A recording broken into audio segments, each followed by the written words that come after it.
So the defence of the Carabao Cup that was won so dramatically at Wembley Stadium last season begins tonight for Liverpool. For the opposition, West Ham United, well, they've already had to fight their way through one round against Bournemouth, and they did so with a narrow victory. They face Liverpool once again tonight, just as they did in this competition last season. That night, a much-changed West Ham side was on the end of a Liverpool hiding. Tonight, a much-changed West Ham side will be hoping to do better against a much-changed Liverpool side. Well, much to the frustration, I think, like a lot of West Ham fans last season, like David Moyes did change it up quite a bit. It was at the quarter-final stage as well, so it was a big opportunity for West Ham to progress into the semi-final of a major domestic competition. They didn't take that opportunity. Liverpool swamped away with it. I think it was 5-1, wasn't it, something like that. It was comfortable in the end for Liverpool. Hopefully it's as comfortable here again tonight. It is an all-changed Liverpool side as well, maybe it's more so than what we see against a West Ham side that have still got very much the strength and depth and like the starting 11 that they've picked tonight. Let's take a check on the two teams, starting with that name by Arne Slot.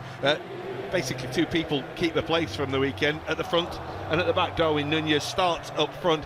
Quavin Kelleher is in goal. There's a first start for Liverpool for Federico Chiesa, and he is joined up front in a very potent looking Liverpool strike force by Jota, Nunez and Cody Gakpo. Joe Gomez leads the side as he returns. I think the one thing that you would say about Liverpool, without like the likes of Salah, the likes of Diaz, I think we've still got a really potent front attacking players, and obviously Darwin Nunez, buoyed by that goal he scored at the weekend. Hopefully it's a return to form for him.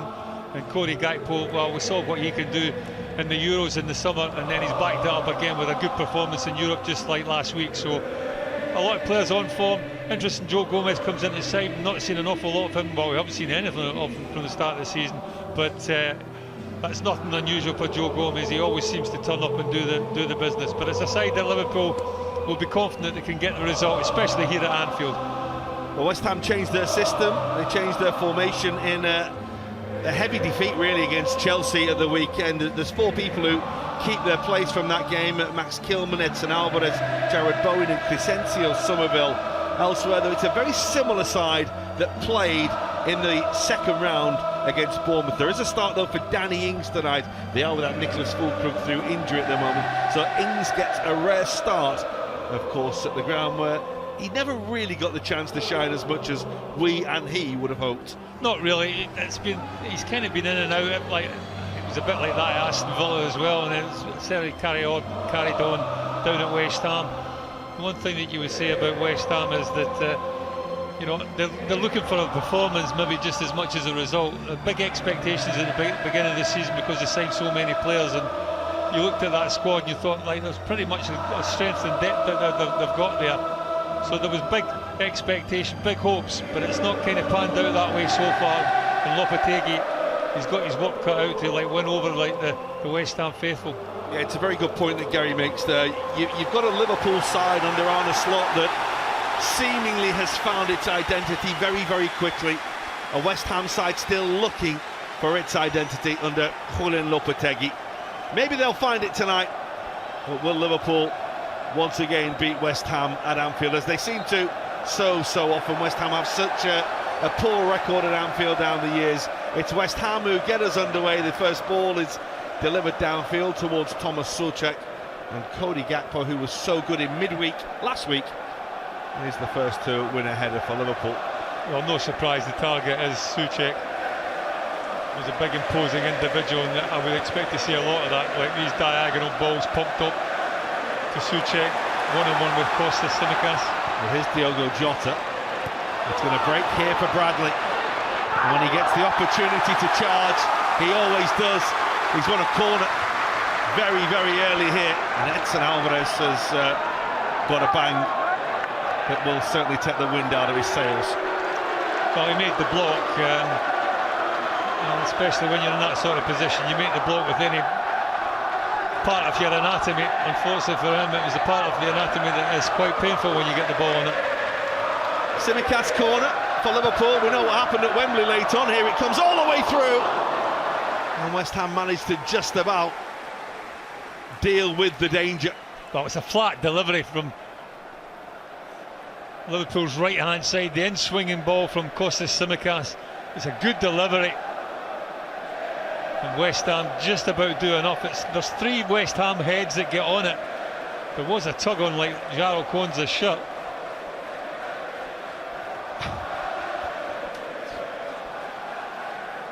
Andy Madley has given what you can only feel perhaps is a free kick to West Ham, because there were 3 West Ham heads, as Gary said, on that ball. There was a little bit of shirt tugging in there. Here's Bowen and Ings. Bowen, who, as we know, is always a threat. West Ham's club captain now, leader for Lopetegui's side. Saw him briefly, of course, in the Premier League when he took charge of Wolves for a short time. I don't think he was over enamoured with what was going on there and departed. But we're talking about a coach, manager, call him what you want, that has been there, seen it and done it. There's Gomez for Liverpool. Tsimikas would have been quite fitting if he'd seed Liverpool up for a goal with his first corner, because that of course was the way they won it at Wembley so late on. Virgil van Dijk not on the field to head home, of course. Gakpo. Pick Gary's brains in a moment, but seemingly at the moment Liverpool look to be playing what could only be described as a 4-2-4. That's Aaron Cresswell with the header. Up goes Darwin Nunez. Bradley. Endo. That's nice. Bradley. Reds come off the Japan captain. Bradley wins it back nicely. Just wondering if Diogo Jota's going to drop in, but at the moment no one really is dropping in anyway. It's just what looks like a 4-up for Liverpool. Well, it's more, I think it's a 4-2-3 kind of 1 formation. Well, who's the one in the middle though? Who's the number 10? It's Jota. It is Jota, yeah. You see there, that's more like, that's a clearer indication that.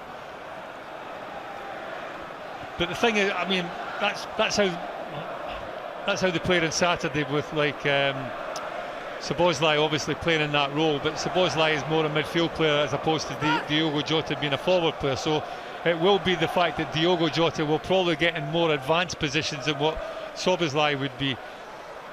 So you in many ways you look at that formation, and yes, it's a kind of a little bit of a diamond in the middle of the park, but there will be at times where it will become a 4-2-4, which ultimately at home is no bad thing, I don't think.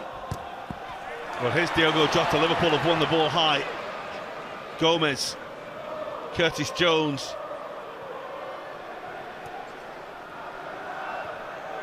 Took ownership of the game against West Ham in the League Cup last season here.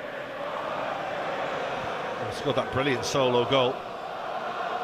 As Liverpool ran away with the game after half-time, didn't they, really?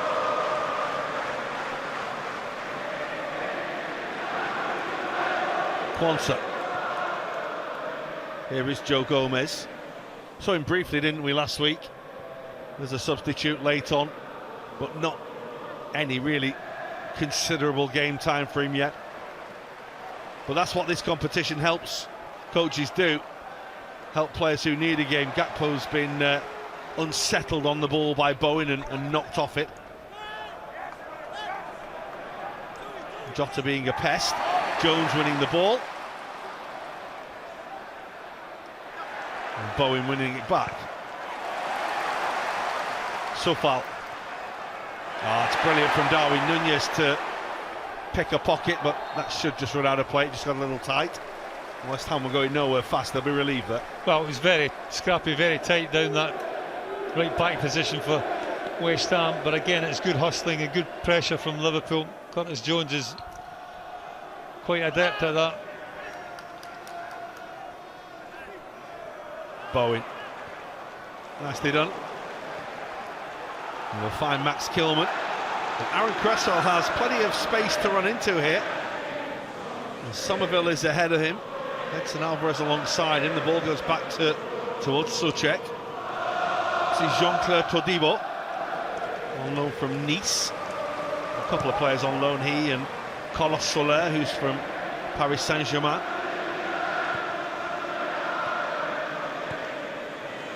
That's for Somerville.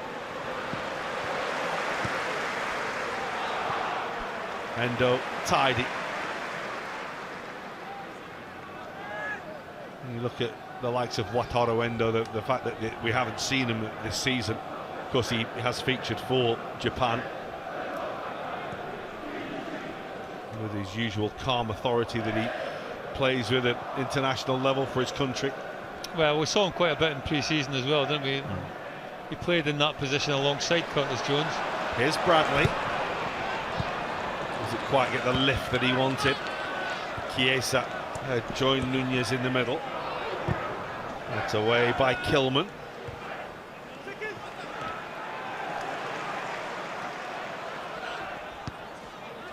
Cresswell back towards Kilman. Made the move from Wolves in the summer. Part of the, felt like an exodus from Wolves this summer. He and Pedro Neto departing very quickly.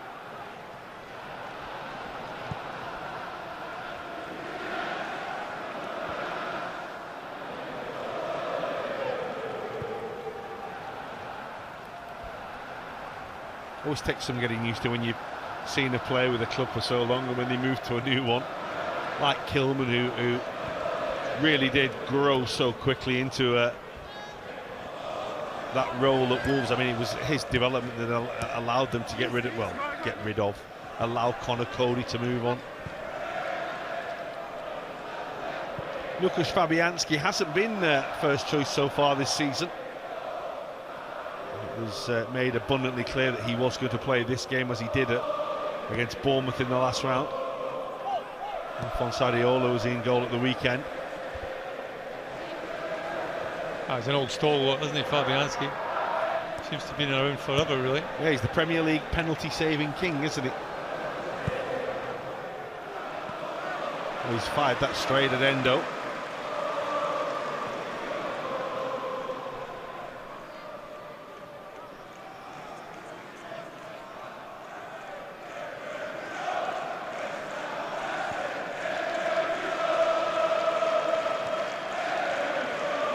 Endo, Gomez. It's going to find its way inadvertently to Costas Tsimikas. That's his ball that's delivered, and it's away and behind by Todibo. Oh, good positioning by Todibo. The idea is right from Costas Tsimikas. I think always like to get your wide players to get the ball in early. He does that. Ask questions of the defenders. Liverpool centre-halves were the heroes last midweek. No fancies making themselves a hero from a set piece this midweek. Tsimikas goes long, a little too long for Quansah. Ball is retrieved by Chiesa. Quansah.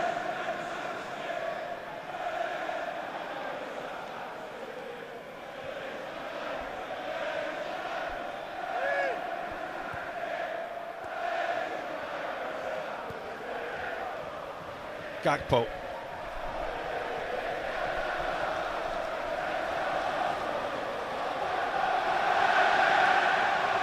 Quansah.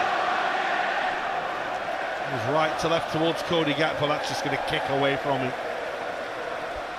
Had to be to feet, really, that diagonal. Ball was always going to be a little bit too far in front of Cody Gakpo. There was space created, though.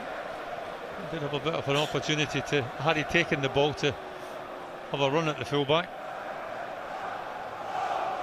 Vladimir Soufal back in that right back position.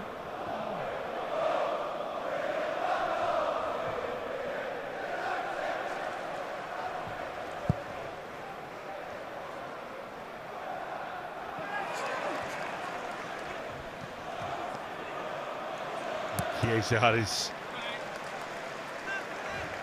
Basically blocked off by Edson Alvarez. Aaron Cresswell, of course, is a Liverpool fan. All his family are Liverpool fans. It's a foul by Endo. And Carlos Soler on the receiving end. We'll talk about how excited Federico Chiesa was to move to Liverpool. Carlos Soler going to West Ham. He said he'd always dreamed of playing in the Premier League. He grew up in Spain watching the Premier League, learnt English off the back of watching the Premier League, and now finds himself playing in it.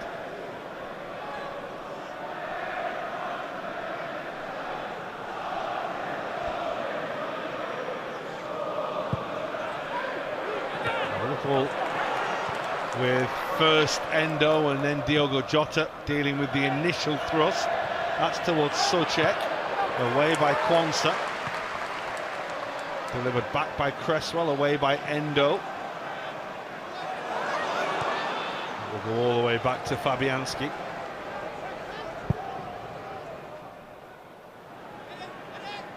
Heck of a ball for Somerville. Heck of a take by the Dutchman as well. And he's probably been caught by Endo.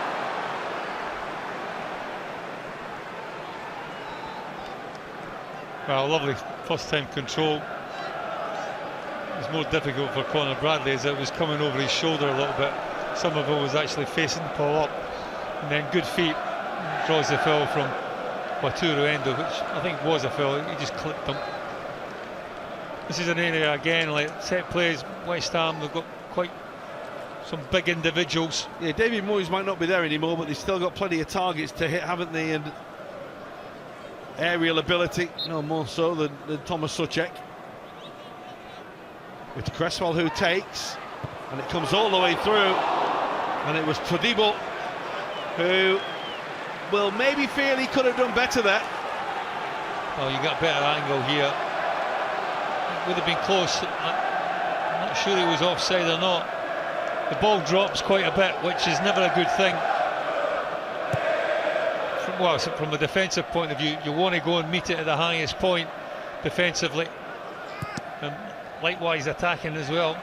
It was clever from West Ham, wasn't it? Because they had players to just get in the way of Liverpool players to come back. That's an effort by Bowen, which doesn't overly trouble Quaveen Kelleher, but it took some saving.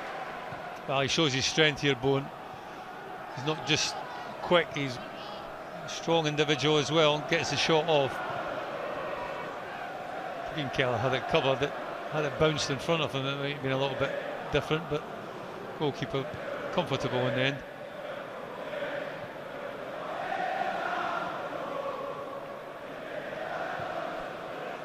Quansah.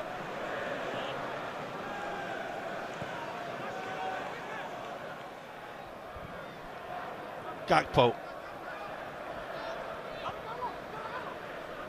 As you'd expect with both sides making so many changes, a very different type of game. Not really found its flow as of yet.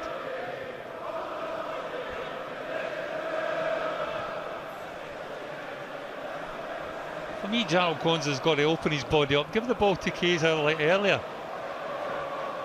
Keeps coming back onto this left side.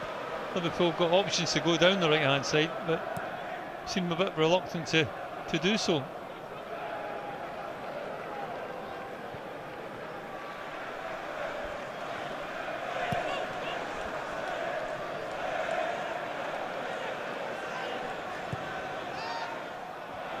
Looking for Darwin Nunez. Soucek. Good toe from Diogo Jota. Jones. Gakpo.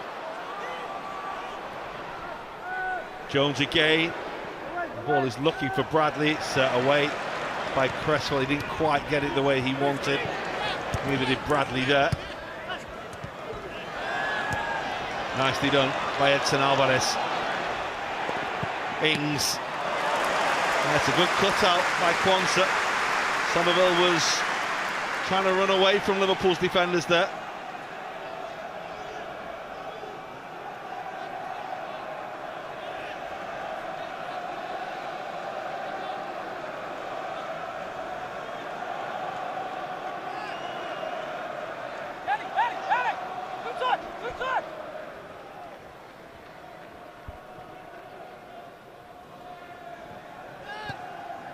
Well, that's given away.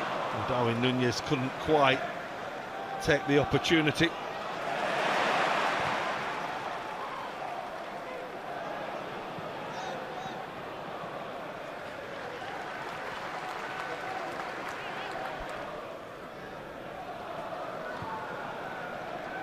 Gomez, much made of West Ham's awful record here at Anfield. I think it's made every time they come here, isn't it?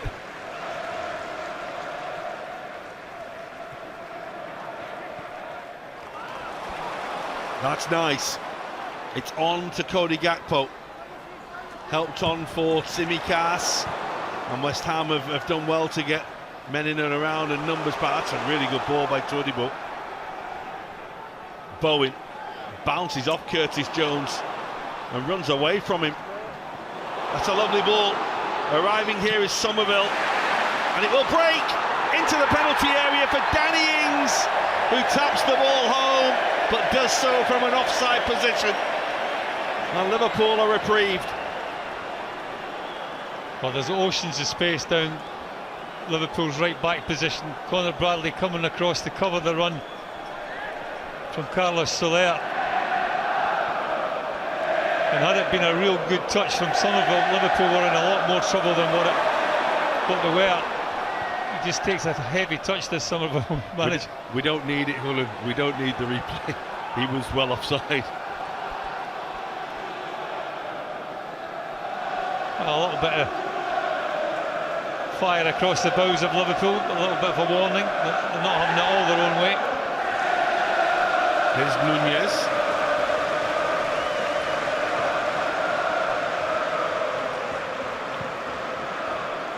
Chiesa, lovely take.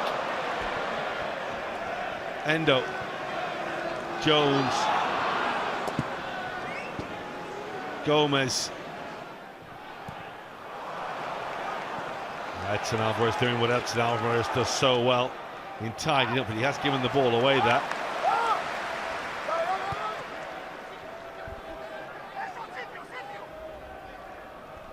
First saw him in the colours of Ajax against Liverpool as a player who always puts a shift and a half in for his team. Gakpo's offside here.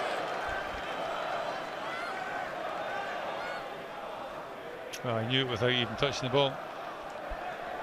It's been good so far by Endo. He's picked up a lot of loose balls in the middle of the park, won his fair share of challenges as well, doing what Endo does.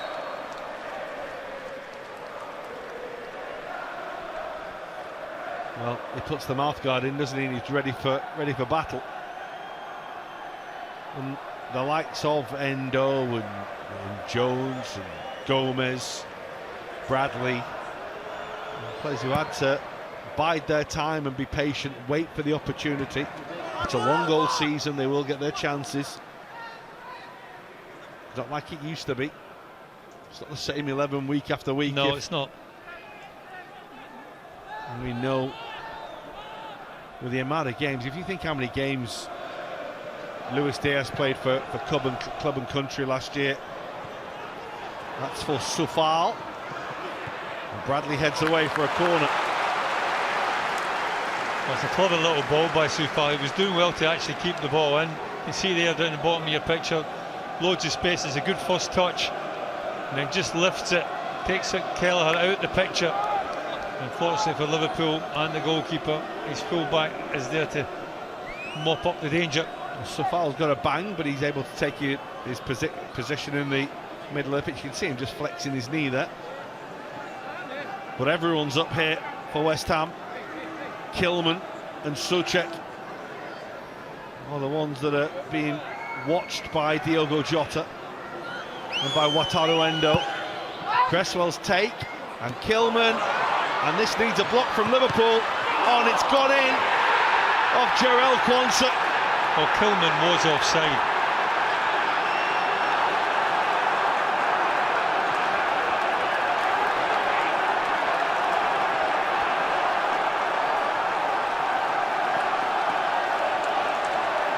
I'm sure he was offside, Kilman, when he receives this ball here. Maybe not. wasn't Kilman, it was Alvarez, wasn't it? I thought he was offside, but looking at the replay, I'm not quite so sure. Well, Thomas Soucek certainly was, but he wasn't involved in it. And Edson Alvarez, well, he seemed to have an eternity, and in the end, Wataru Endo's clearance goes in off Jarell Quansah, and Liverpool are behind. And this time, the flag did stay down. And Liverpool must fight their way from a goal down, just like they did last week in Milan, like they so easily could have done against Bournemouth at the weekend. It was margins in it with Antoine Semenyo, and tonight they trail to West Ham.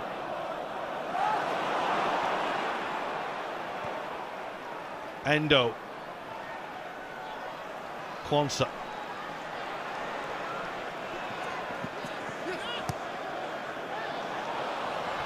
it's a ball for Bradley.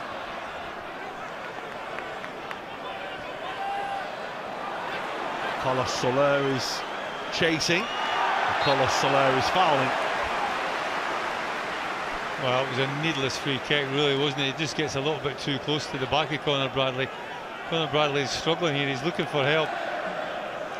There's none forthcoming. I'm sure he's very, very grateful for the contact from the West Ham midfield player.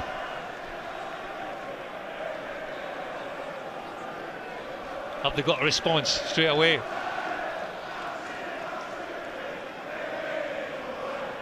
Well, we talk about West Ham's strength in set pieces in both penalty areas.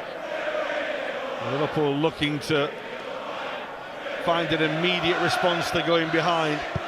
Chiesa takes, it's up by Jarell Quansah, who had the opportunity to meet the ball well. Well, if anything, I think he possibly maybe jumps a little bit early. He just ducks his head at the last minute or last second. Just wanted a wee little glance off the side of his head, got maybe too much on it. Manager under a little bit of pressure, a little bit of fire. Certainly that goal eased the pressure.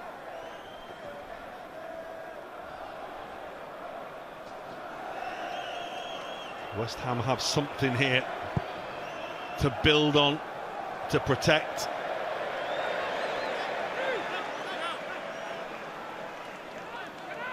And this much changed Liverpool side must find the response.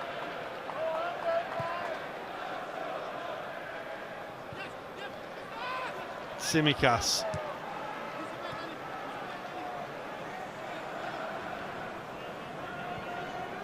I think one thing we knew when we saw the teams for both sides is that it was going to be a really competitive game. That's a ball for Cody Gakpo. Now he's all on his own at the moment. Red shirts are making ground into the penalty area now, and that's Chiesa, and there goes Diogo Jota, who responds in the perfect manner for Liverpool. Chiesa's initial effort was heading towards goal, and it was helped on its way by the man who always seems to climb highest in the penalty area. Well, I'm sure they'll look at it. Cody Gakpo is possibly offside here.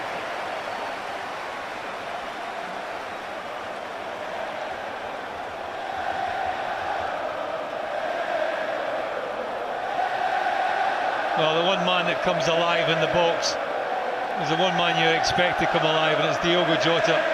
It's speculative from Chiesa, but it's a ball going towards goal, and the first to react from that missed kick from the Italian is Diogo Jota. Bouncing ball, it's awkward, and even though there's a height disparity between Jota and Kilman, it's the Portuguese international player that wins the header.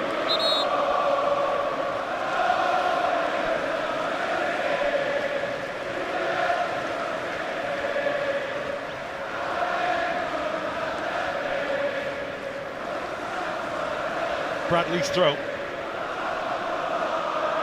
We always talk about that prodigious leap that Diogo Jota has. He's jumping there with the goalkeeper, who didn't really get up, did he? And the defender. Now that's a ball for Cody Gakpo. It's a lovely turn, and he seems to have been checked. Play goes on. Here's Bradley. Curtis Jones is straight in the referee's ear.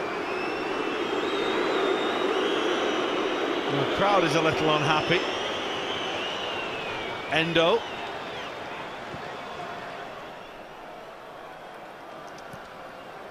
Gakpo again. Lovely step. Looks in really good touch, Cody Gakpo, doesn't he? Tsimikas isn't going to keep that. In steps Bowen. And that's a foul by Curtis Jones. Well, there were a few Liverpool players who felt this was a foul. Well, no, it's not. It just runs straight into Jared Bowen. You can see there. I would contest that Jared Bowen turns his shoulder into him. Well, there's always contention, isn't there? Subjective decisions, Gary, that's what it is. But trust me, Cody Gakpo knew exactly what he was doing. He lost possession and he just ran into like to Jared Bowen.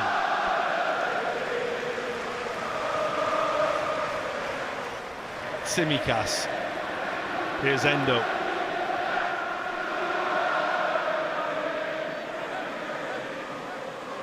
Good response though. Anytime you go a goal behind, it's vitally important, I think, that you have a response. And Liverpool's response has been good. Get back on level terms. Just kills the momentum that maybe West Ham had with that goal. Yes, you guarantee that Willian Lopetegui would have thought, if we could just keep it tight, just quieten the crowd, just get on top in the game, and we can make things really hard for Liverpool. 4 minutes between the goals from Jarell Quansah's unfortunate own goal, with Diogo Jota levelling things for Liverpool.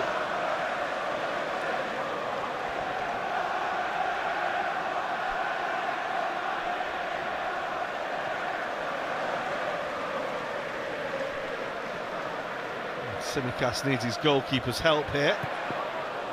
Kelleher had to be in a hurry with Danny Ings closing in. Jones.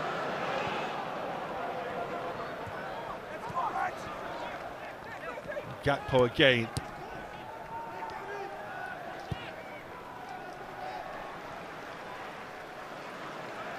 Quansah. A little bit of space for Bradley. His cross comes all the way through to Cody Gakpo, and it's deflected a whisker away from goal. Well, he's quite fortunate. It comes through to Cody Gakpo on the left-hand side. It's not the best ball in the world, but again, it's a ball into the 18-yard box, which always causes danger. And it's a decent shot. He takes his chances. He backs himself. Does Cody Gakpo on his left foot, wasn't on the volley, and it just ricochets off the fullback, Vladimir Soufal, out for a Liverpool corner on the far side. But he has looked lively, Cody Gakpo. Liverpool are crowding Fabianski. Tsimikas takes. That's a good header away by Kilman. It's going to come to Jones. That's Bradley. And that's too high for Jarell Quansah. Not sure that was meant for Quansah. I think he tried to like fade it out to the outside right position as opposed to drive it through to his big centre back. Didn't quite get that one right, did young Connor. We've had 2/3 of the ball of Liverpool. Well, even more if he was on the pitch.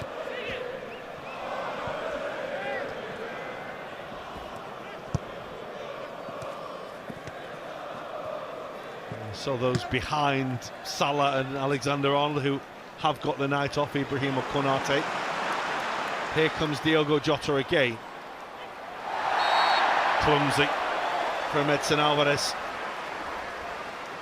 It's what players are really cute at these days. If you watch Jota, I mean, Jota knows he's going to get a challenge, and then he just gets his foot there, gets his foot in between the the ball and like the defender and just draws the free kick.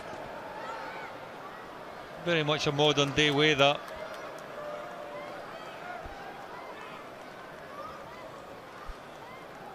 Well, it's a fair old way out. Federico Chiesa can hit them. He's got a bit of a reputation. And Tsimikas could go across goal, he could go for goal as well. It's Tsimikas, and it's actually come off. Endo has it.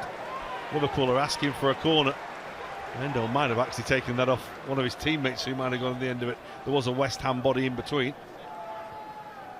Oh, they take it quite quickly, don't they? This is the goal. Bit scrappy. Not a lot Jarrod Kwanzaa can do about it. And this is the reply. And Federico Chiesa's first goal involvement and his first start. An assist for him for that.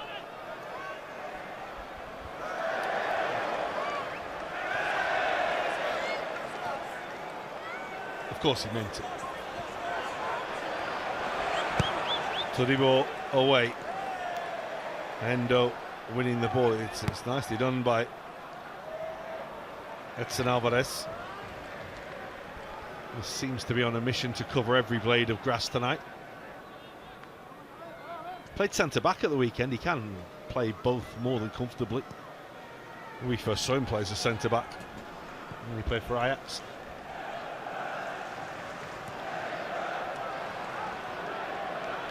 Cross wires there.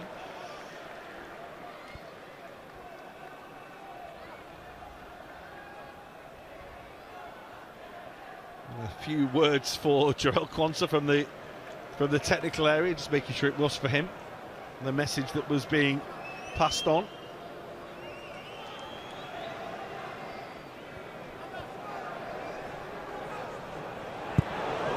That was a chance that Lucas Fabianski took there. And Darwin Nunez was very close by. Bradley's done well, although it's gone the other way. Looked like Bradley had done well and had won the throw. I mean, it's just seen the ball come away from him. So Cech stepped in with a challenge.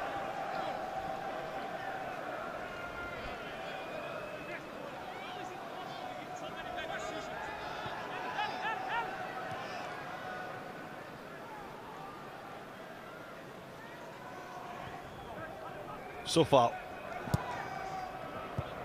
on by Bowen. Endo wins it. It's going to break here for Chiesa. It won't come for Jota. Soler in the way.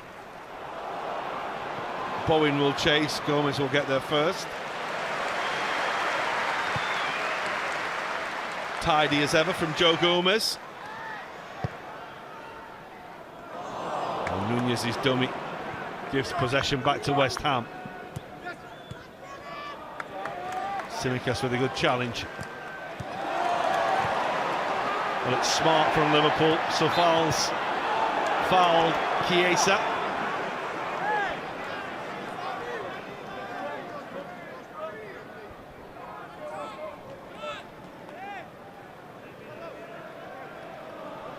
One thing that many people have rightly pointed out is it's not 2021 anymore, it's 2024, and he's been through the injury nightmare that he has, but it is always nice to remember that in 2021 there probably wasn't a more explosive forward player at his level. I mean, obviously you talk about Salah and Messi and people like that, Ronaldo and co, but he was electrifying.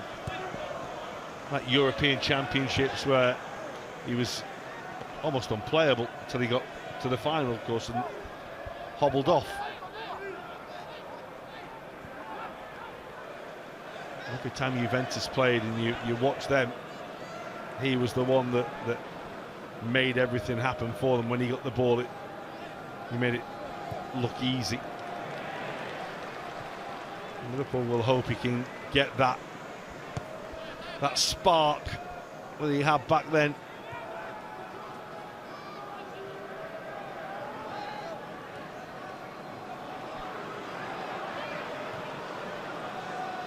I think so many people that have had serious knee injuries will say that you can come back and hit the ground running through pure adrenaline, but you don't actually feel really back to your peak until maybe a year after or so. Yeah, it takes time. I think the concern is always the muscles around it, whether it be your hamstrings or your thigh, or have you done your rehab properly.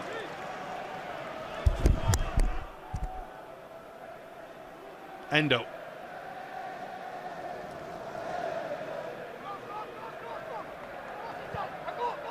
Tsimikas.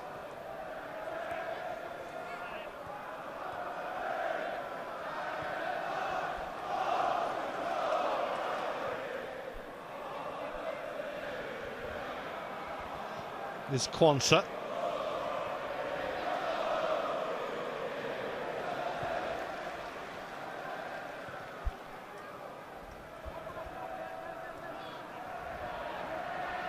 Let's keep ball from Liverpool. Patient from Liverpool. Happy to bide their time in possession. Quansah always looking though to get Liverpool moving forward. He did so to Chiesa and then to Bradley.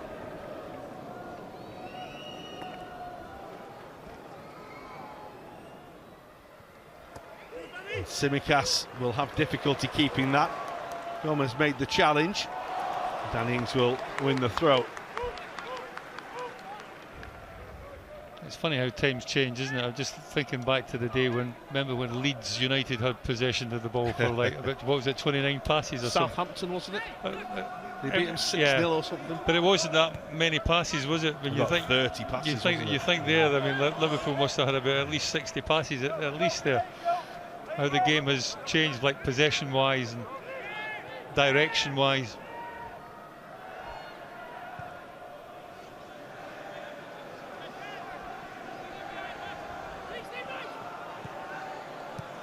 Bradley. Quansah. Again, always looking to play that ball forward, looking to get Liverpool moving.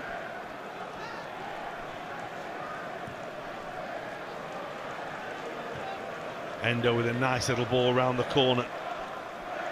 A clever pass from Chiesa. Now they're moving. We've got it to Gakpo. And it's Chiesa. It's a lovely piece of skill. Chiesa again! It's away by Soler. Well, the flag goes up now. Not entirely sure what for, but that's brilliant from Federico Chiesa. Well, he's a little bit unfortunate because Darwin Núñez kind of gets in the way of things there a little bit. Well, if it touches Kostas Tsimikas here, which I don't think it does, he can't be offside. Yeah, I'm not 100% sure what the referee's given that for. They must have assumed it touched, brushed the studs of Kostas Tsimikas. I thought it was Darwin Núñez, but I got the wrong ponytail. Wait till you start getting mixed up between Quansah and Chiesa.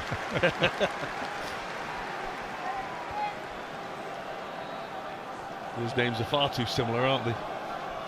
Well, just before half-time, West Ham got another response in them before half-time.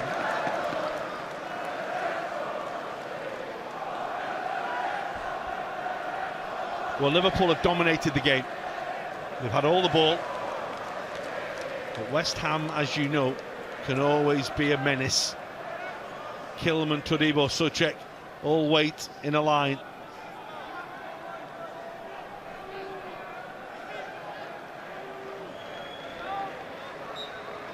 It's Cresswell who takes.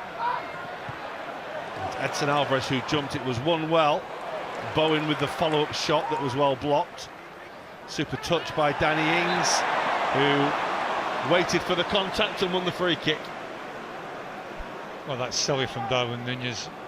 A position like that just before half-time, he just goes barging into the back of Danny Ings. It was a fantastic touch by the West Ham forward, former Liverpool player as well. Lovely take, but there was no way Darwin Núñez was going to win the ball. No need to foul him there. The referee went and placed the ball right almost by the touchline. Aaron Cresswell just pointed to where it was abundantly clear where Danny Ings had fallen over and went and carried the ball. There you go. That's exactly where you can see the mark on the grass where he went down. Well, Cresswell will take the free kick. West Ham, who led, have been pulled back by Liverpool. Now they look to find something before half-time. And Bradley with a very important touch. Just made sure that Jared Bowen couldn't get on the end of it. Really good piece of defending from young Connor Bradley. Takes a bang in the back from me for his troubles.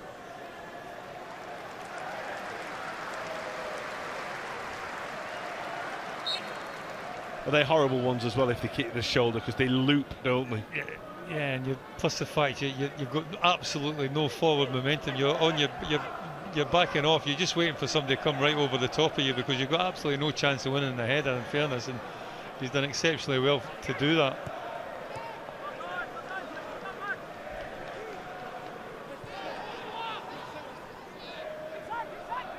Kilman.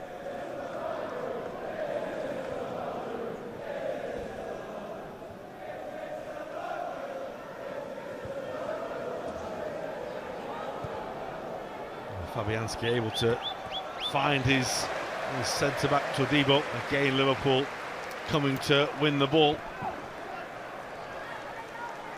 Can always stay calm when it goes out of play for a throw-in, but there would have been a moment there where he was in panic mode.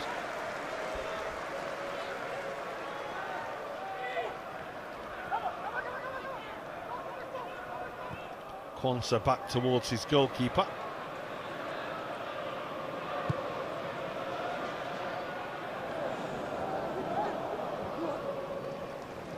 Todibo's clearance, and Somerville coming back to tidy up. And Cresswell can clear. A little too tight to be doing that down there. Jones.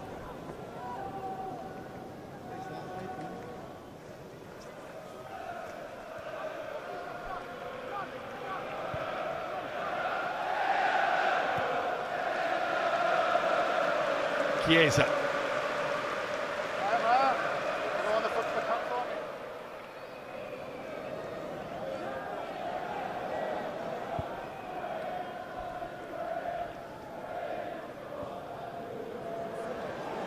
Chiesa again. It's his delivery. It's Kilman's header. And Somerville will need some help here.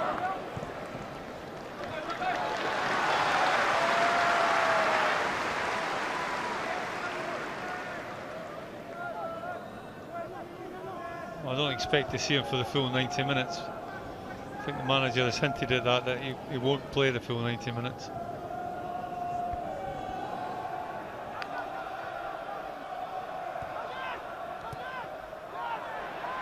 It's a challenge that Cody Gakpo and the Liverpool bench thought was a foul. The referee waving away the appeals and letting play go. Liverpool are attacking anyway, and they're attacking with purpose for Federico Chiesa.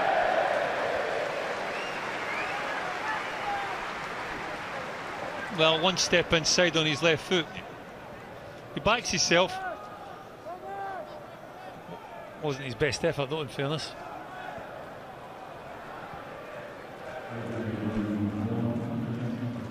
There's only 1 minute to add on at the end of the first half. Good response by Liverpool to going behind. West Ham have had a tricky start to the new season, just one win so far. They've been struggling to score goals. Always worth mentioning when you almost have to put an asterisk in and say, yeah, but they have played Manchester City as well. So one of the defeats was against Manchester City. They won at Crystal Palace, lost at home to Chelsea. That was a bit of a kick in the teeth for them, because they were comfortably second best at the weekend. Chelsea looking useful.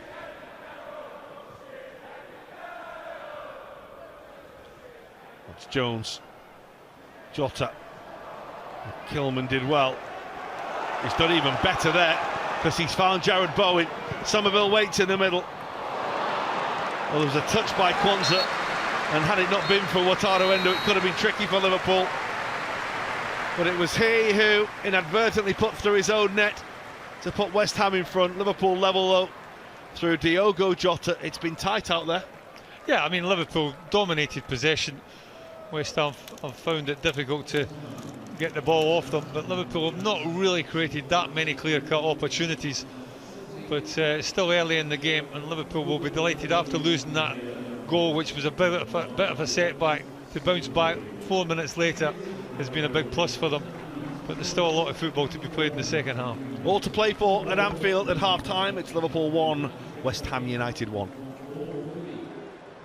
Welcome back to Anfield. It's all square between Liverpool and West Ham in this Carabao Cup third round tie. And whilst Liverpool have had all the ball, West Ham have maintained a threat throughout.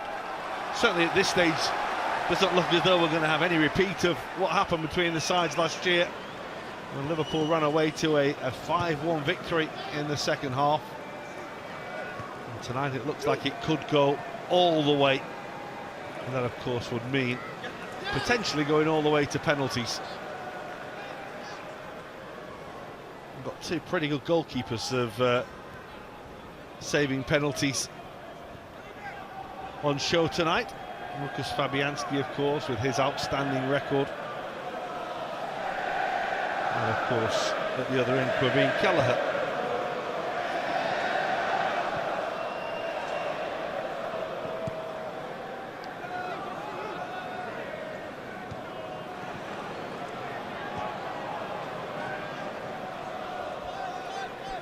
Joe Gomez, 250th Liverpool game for him tonight, by the way.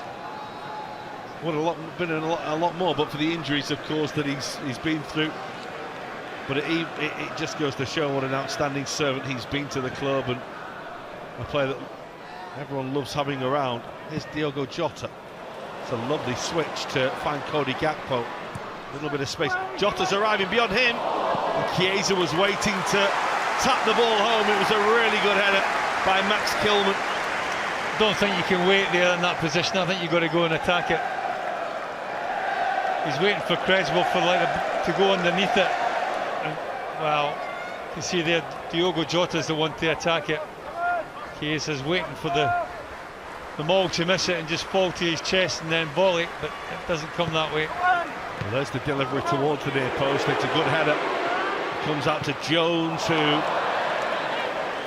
I think he got talked into it by the cop, but I think he'd have had a go anyway, knowing Curtis Jones was yeah, well, he moves it to his left foot. I mean, it's not perfect to actually hit, but as you rightly say, I think you got what, 15,000 or 20,000 in the cop screaming shoot, and it kind of sways you a little bit.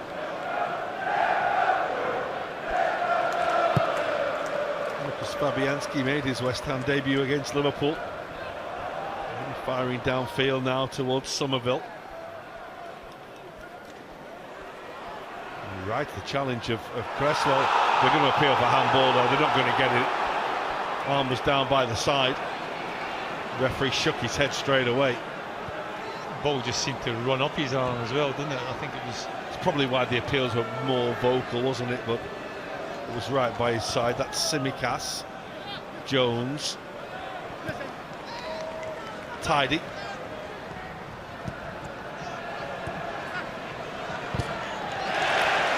Liverpool will win a throw. The West Ham fans like that though. This is the appeal for the penalty.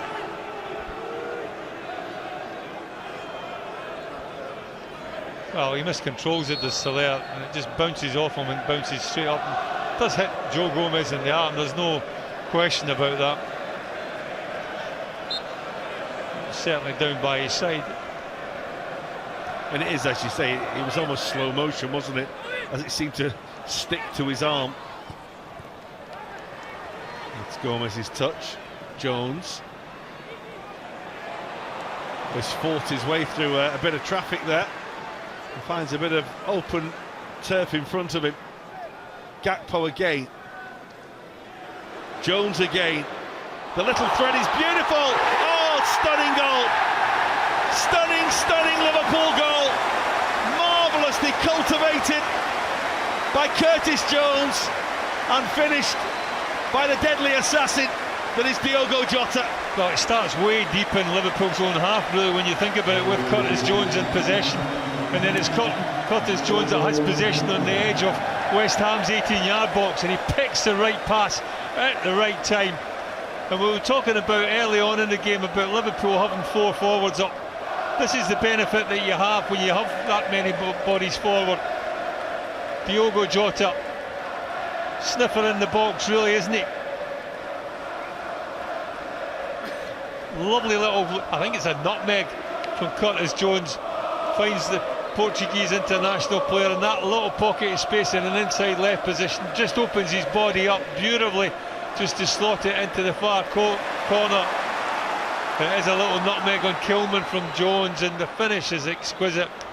Just gets a fingertip to it, does Fabianski, but can't stop it from wrestling into the bottom corner of the net. Liverpool take the lead. Oh, it's a lovely, lovely goal, isn't it? It really was. One of those that you love to see. Had to really sort of dig it out and scrap at the start, and then earn the right to move downfield, and then such a clever little pass, an educated pass. And Diogo Jota just perfect, wasn't it? Just to run on and slot.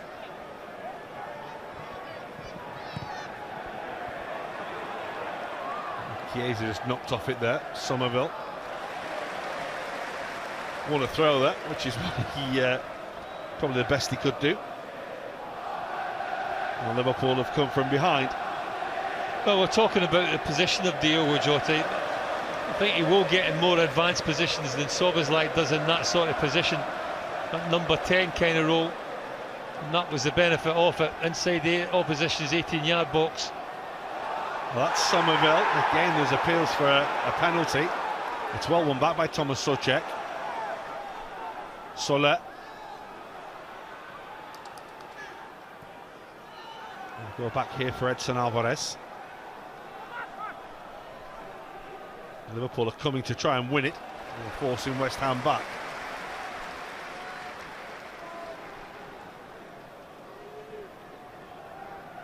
We talked about West Ham averaging a goal a game in 7 games it is that they've played now this season.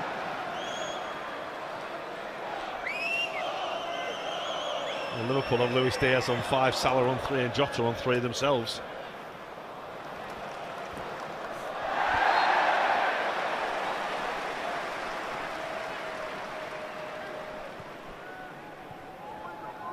Well, no matter how many times you show it, it's not a penalty.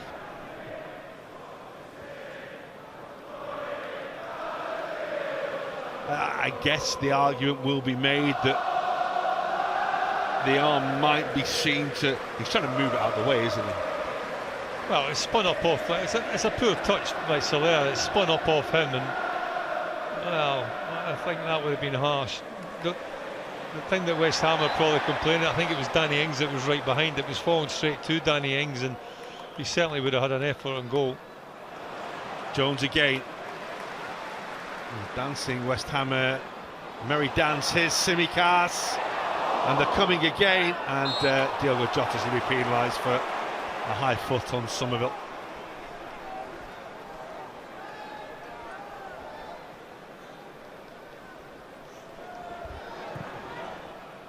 Well, he wants that hat-trick, doesn't he?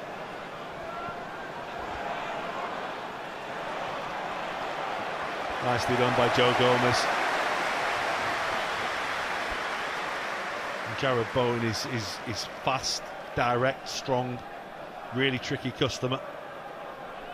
Scored on his last 2 visits to Anfield.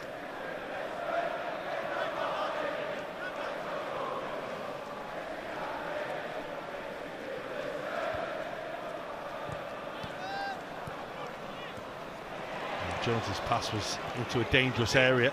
Gakpo couldn't take it. This is Vladimir Sofal. Great hustle again by Cody Gakpo. Get away with taking a quick throw as well. And probably from about 5-6 yards from further forward than it should have been. But it didn't look as if it was a proper throw as well, to be honest. It looked a bit a bit rushed, and a bit hurried, but he got away with it. It's one of your age-old questions. When do you ever see foul throws given in the Premier League? There is plenty of them as well. Gomez just having to be careful there, and Liverpool maybe just over-elaborating a little in an area where there wasn't really the opportunity to do so. That's another challenge, another appeal for a penalty from the West Ham fans. Andy Madley didn't even give that a response. Here's the break. It's towards Darwin Núñez. Liverpool have men forward in support. What can the Uruguayan do? He's looking for Chiesa. In steps Gomez, and the oohs are because it was a deflection from Gomez on target. Certainly not a shot. But of course it is the standing. It's not a joke, is it really? But well, we thought last season he was getting closer, wasn't he? When he played in midfield as well. He had a few efforts, but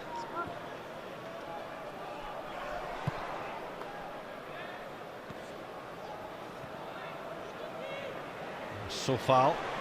In steps Endo. Nicely done again, Diogo Jota. Well, he blotted his copybook there, because that was an opportunity to release Darwin Núñez, and he didn't get it right. Bowen breaks again. And he's got away from Gomez. It's going to come out towards Soucek. Here's Soufal. And towards Somerville. Again, it's a little bit of pinball inside the penalty area. Somerville's effort. And again, they're appealing for a penalty. An appeal for a few now in this second half. I think mainly Somerville and the West Ham fans. Kilman switch. Take a club length off it. yeah, well, it was never really set to make that pass. I don't know why he took it on, in fairness. Joe Gomez looks as if he's covered the run of Jared Bowen. He just manages to get a yard and just make it past the outstretched leg of the Liverpool centre-back. And then Liverpool thought there was a foul on Quanta, didn't he, by Somerville in there. It wasn't given. Jota, important block by Todibo. It's going to break towards Endo. He goes bundling through midfield. Ball breaks to a West Ham player, a West Ham shirt. Wasn't a good ball in truth. The game's a little disjointed at the moment. It's a little bit scrappy. West Ham are clearly showing that hunger to try and fight to stay in the game. Might have to do a little more, because I think Mohamed Salah's about to replace Federico Chiesa. And Luka Paquetá is about to come on for West Ham.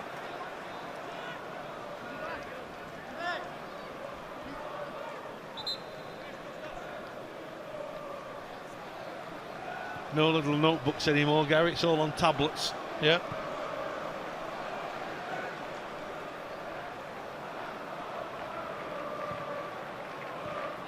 Paquetá always offers something a little bit different. It's a ball for Gakpo.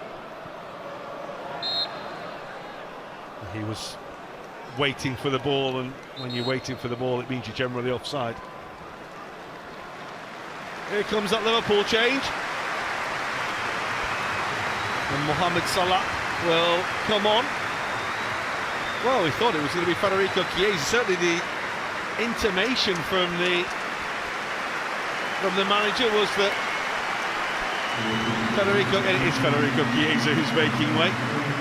We were basically told this would happen. And Mohamed Salah is onto the field to replace the Italian. Successful debut, goal assist. Yeah, goal assist. He's put a lot of work into it as well. I think he'll be happy with his performance. I've never quite understood that, taking a player off that's on 2 goals. It happens so regular. Well, Diogo Jota's going to make way. I imagine we'll see him at Wolves at the weekend. To his former club, and Alexi McAllister will come on to replace him. Number 10 playing number 10, is he today?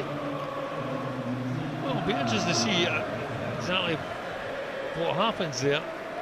And Thomas Souček is going to make way for, and this is with no disrespect to Souček, who's a fantastic Premier League player, but Paquetá just offers that something a little bit different, as indeed does Mikel Antonio, who is another with a great record against Liverpool. Well, a different prospect for the two centre-backs to deal with. Antonio is a big, bustling, strong, physical centre-forward.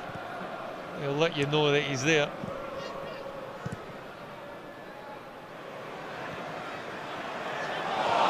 That's the first ball played towards Somerville. In steps Endo. It breaks for Soufal here. And he goes on here. And that's his delivery towards Paquetá. And it's a really good take by Quabian Kelleher, who's not had much to do, really. Well, he reads it very, very well, doesn't he? Soufal cutting back on his weaker of his 2 feet. And to be honest with you, Conor Bradley just goes back in there, like plays everybody on side, and had that delivery been spot on, then Liverpool would have been in trouble.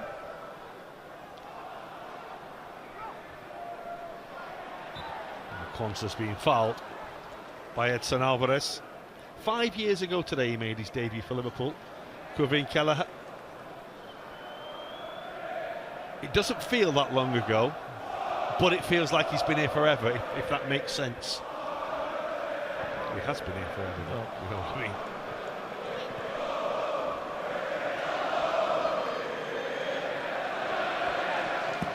It does look as if Curtis Jones has been the one to move forward into that number 10 position.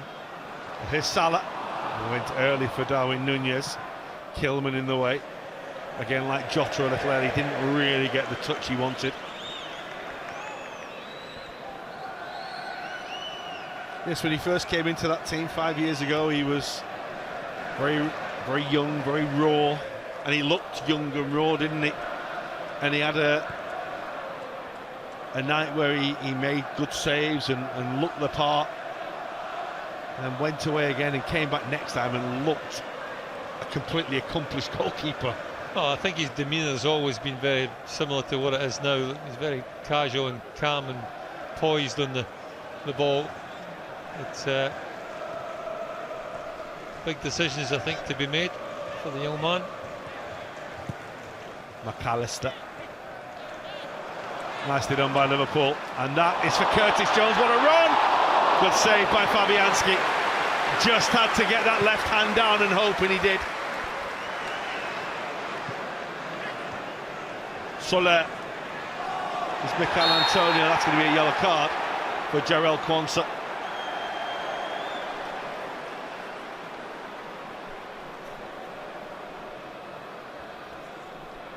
Exactly what you said he offers. Well, that's him in a nutshell, isn't it? What a record he's got against Liverpool, by the way, Mikel Antonio. 6 times he's scored against Liverpool, and he's done it in 15 games. You take that against anyone. For a player that, dare I say, not prolific in the goal-scoring department.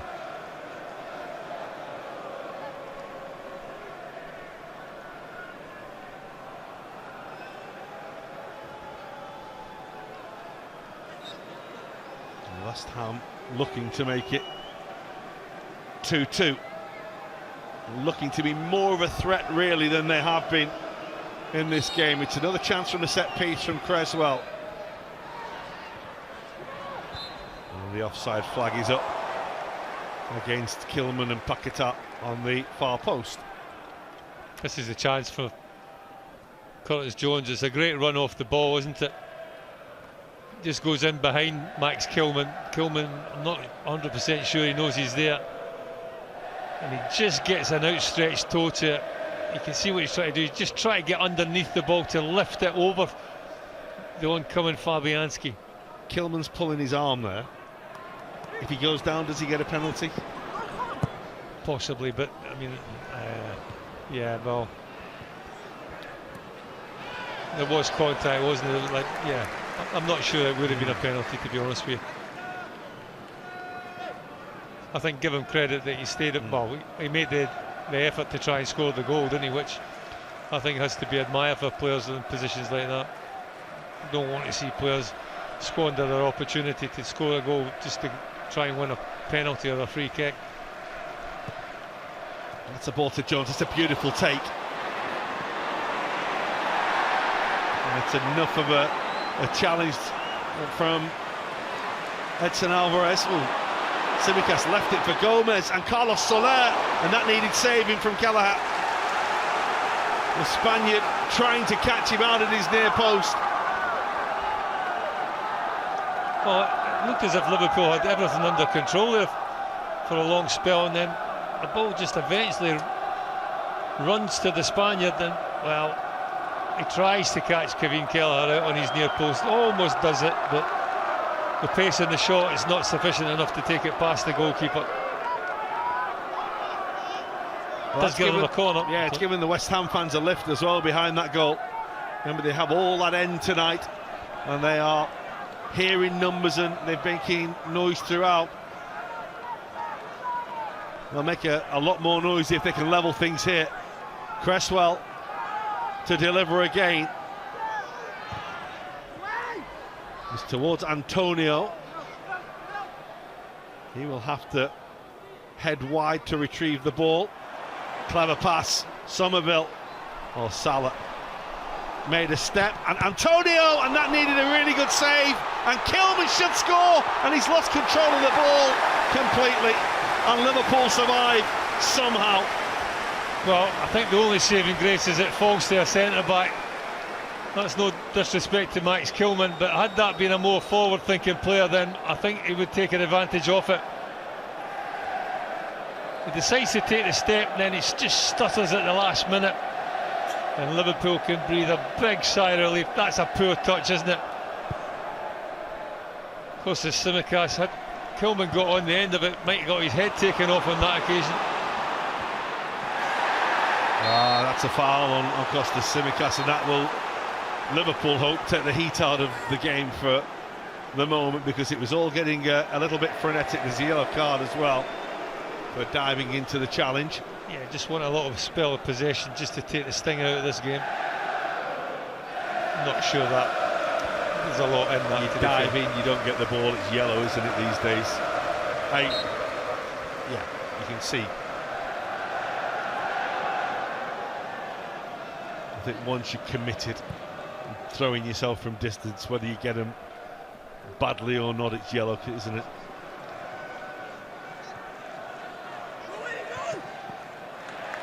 West Ham are putting a real shift in here, aren't they, to try and get back into this game.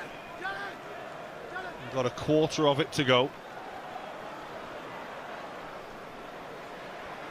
And as you say, Gary, you mentioned it then, it's just that touch, isn't it? Because the little step, he seemed to have done everything right. And Somerville working hard with Bradley, and wins the goal kick. I almost feel like Liverpool just will want to try and manage the game if they can here for a moment or two, just try and take the heat out of it, quieten West Ham down, quieten the crowd down. No, it's interesting, isn't it, because you can see West Ham getting an equaliser, but you can also see Liverpool breaking away and scoring like what would be the third goal. Next goal's the big one in this one, isn't it? Somehow here comes Cresswell on the overlap. Away by Cody Gakpo, but not too far away. Up goes Tsimikas, away by Quansah. Sofal. Paqueta. Nice. This is Sofal again. Now that might be, they're saying, chest of Tsimikas. And Andy Madley says no again. Well, even if it does hit his hand, I'm not 100% sure that his hands are in an unnatural position. Well, they've appealed for a number of penalty kicks, particularly in this second half. Andy Madley has waved them all away. They've been having lengthy conversations, and now the referee's going to show the yellow card to Julen Lopetegui for his barracking from the sidelines. Out of all of them, and again, when you see the replay, that's the one that you thought, ooh, if it hits his arm when it's up to the side, you think that's got a chance. Well, it hits his elbow though, doesn't it, by his body? It hits his chest, then hits his elbow, doesn't it? That's not a penalty either, is it?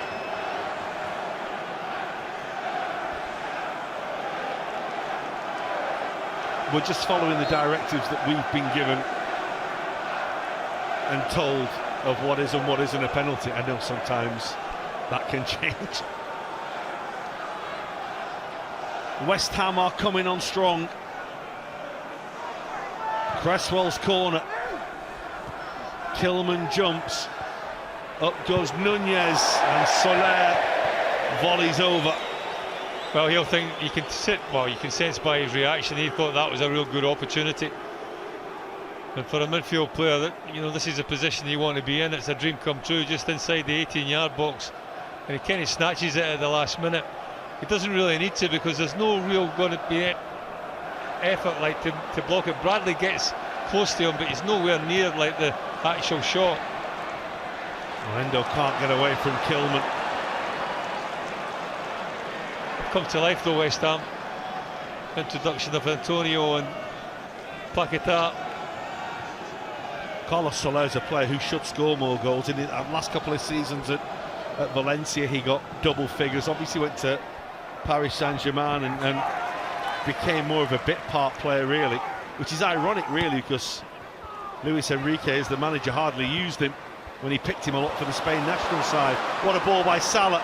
Here's Gakpo. Liverpool looking to try and seal the deal. They've lost the momentum a little bit here.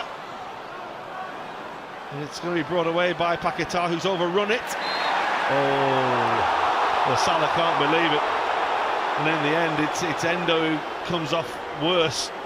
Well, I think Mr. Marley got that one wrong for me. If anything, I think it's Paquetá that makes... Oh, it's Salah that trips him up, isn't it? I thought there was a challenge. It goes straight into like Wataru Endo.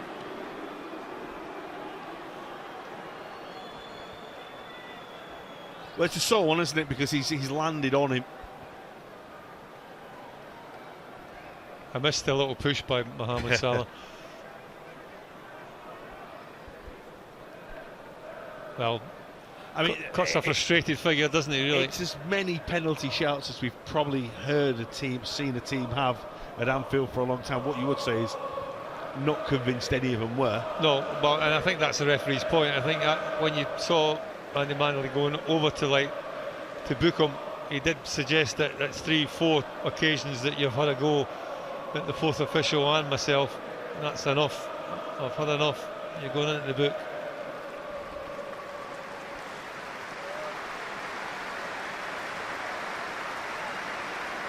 Pablo Sanz is his assistant, and there's a deep conversation between those two now. Wataru Endo is the warrior. And he will soon be back with us. Liverpool temporarily down to 10 men though. The game is Lucas Fabianski's tried to take the free kick before Endo's anywhere near off the field.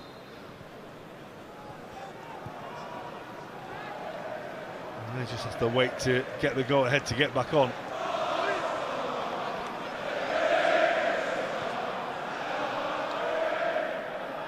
Kilman, Paquetá, Somerville. Paqueta's ball is in towards Bowen. Well, he was perhaps just guilty of waiting for the challenge, or just trying to win the corner. Take your pick, referee not interested either way.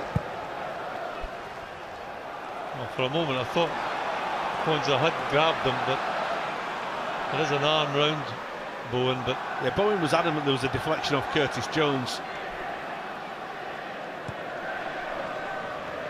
Still feels like there's a lot of football left in this game. Can Liverpool provide some of their own? Salah's pass, Bradley's run. Brilliant save, Salah! Goal! What a reaction from Mohamed Salah. McAllister was denied, Salah was not to be, and he arrives in time and puts Liverpool 3-1 up. And maybe that will be the goal that kills off this stubborn West Ham side tonight. Well, there's a prime example, not resting on your laurels. He played a lovely little ball through to Conor Bradley. Had Conor Bradley just let that run through him, then he probably had an opportunity himself to shoot. But he doesn't stand and admire it, Mohamed Salah. He stays alive in the game. See here the ball out to him. Lovely little thready pass there. Beautiful pass. But he's on the move. Momentum. Get yourself in a position where you can make a difference, and that's exactly what he does. He makes a difference. First time onto his left foot. Takes a touch before it goes into the back of the net, but it doesn't stop Mohamed Salah. Again, just comes alive inside the 18-yard box. And Fabianski can't do much about it. Goes straight through him.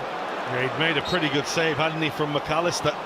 Well, he just didn't have time to pick himself up just because of the power of the shot. Lopetegui is probably getting as close as you can be to being sent from the technical area without actually being sent from the technical area at the moment. He feels that everything has gone against them, and he will. He's seen a number of penalty appeals that have hit arms, shoulders, whatever you want. Here goes Antonio. Good toe from Tsimikas. That's come to Cresswell. Away by the goalkeeper, Kelleher. Again, he does what he has to do, and Salah is off. There's an attempted foul by Paquetá. Salah's pass, Edson Alvarez has dived in on him, and he might be in trouble here. It's that yellow and the second red. Once he committed, there was only one way that was ending, and that was the red card for the Mexican. Well, there's no need, because Mohamed Salah really is struggling to find a pass. He just got caught up, wrapped up in the moment, did Alvarez. He tries to make the pass there with the outside of his left foot. It really is a speculative pass in the end, but Alvarez is, you rightly said, John, as soon as he commits himself to that lunging tackle, if he doesn't make contact with the ball, there's only one outcome. It's a yellow card, and he's just been booked. 2 yellows. Well, everybody knows what that makes. Well, he was booked a few minutes ago for that challenge on Costa Tsimikas when the game was getting fast and frenetic. He dived into a tackle there, didn't win the ball. Red card comes for the second challenge, which wasn't a particularly good challenge. The first one, you can say, oh, he's a bit unlucky, he's not really got him. Here comes Gakpo for Liverpool, and Tsimikas looking to find McAllister. Jared Bowen trying to bring the ball away. Gomez steps in more feet from McAllister, so fast. Antonio falls over the ball. West Ham going to throw and can make a change.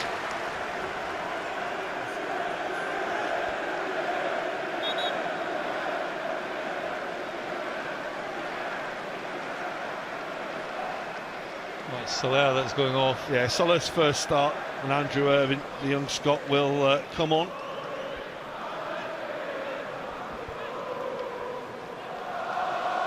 And Jared Bowen's also going to make way here. Andrew Irvine, who was at Hearts and found his way to Austria, to Klagenfurt, and now a player who has already scored a goal of absolute brilliance against Liverpool at his time when he was at Ajax. Mohamed Kudus comes on. Liverpool are going to bring Tyler Morton on as well in midfield here.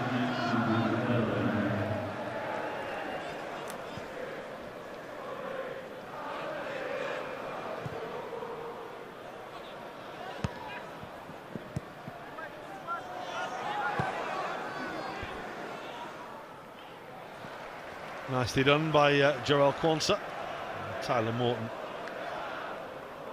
waits to get the nod.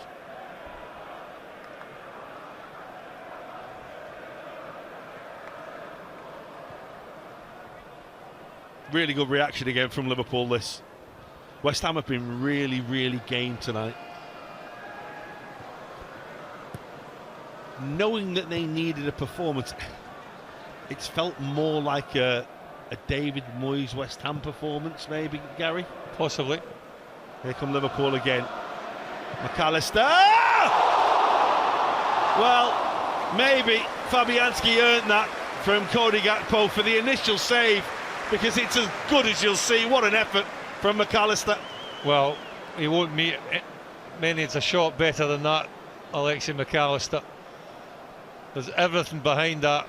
That's right in the bottom corner, and wow, what a save by the goalkeeper Fabianski. Fingertips, full stretch, and then snuffs up the second opportunity from Cody Gakpo as well. Yeah, great he save. earned that, didn't he? Yeah, You great know, save. Brilliant stop. Here's Gakpo again, who's been excellent for Liverpool again tonight. Sometimes from that sort of distance, like shots, you know, goalkeepers can make it look a little bit more of a save than like what it really is. But on that occasion, he's at full stretch. The ball's come off the foot of Alexi McAllister like an absolute rocket. Well, there's under 10 minutes to go at Anfield now. It's not game over. If West Ham score, anything could happen. But that third goal has just given a sense of calm around the stadium. And as I think you mentioned it, Gary, it felt like West Ham could equalise, but equally felt like Liverpool could score again. They did. Here are West Ham trying to reduce the arrears, and Somerville will shoot wide. And that was a better chance maybe than he made of it. Yeah, never really quite set, so it didn't look quite confident. A little mistake by Conor Bradley here, gets caught in possession. And then, wow, one thing you would say that Jarrell Quansah does maybe just a bit enough, and the positioning of the goalkeeper forces Somerville to go across Kevin Kellan, and doing that, he hits it with the way he hits it without and inside his left foot is always going to take the bend away from the far post.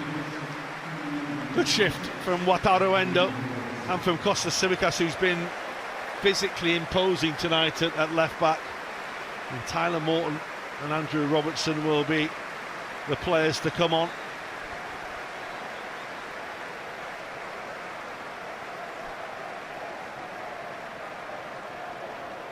The armband goes to the Scot.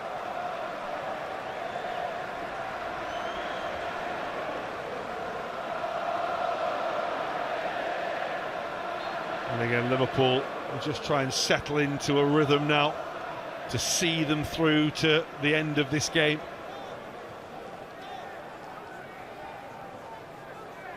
Kevin Keller is almost saying to Mikel Antonio, come on then, come and get it if you want it. Tyler Morton. Excellent on loan. The reports that came back from his time away couldn't have really been any better. I think that it's been the same for every time he's been out on loan. Not just for his football skills, but also the way that he went to that area and settled in, became one of the team, handled the different setup to what you have at Kirby. His first involvement there is to make the foul on Irving.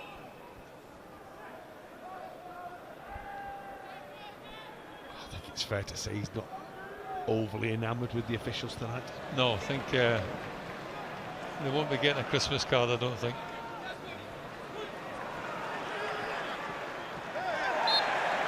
That's going to be a foul against Darwin Nunez.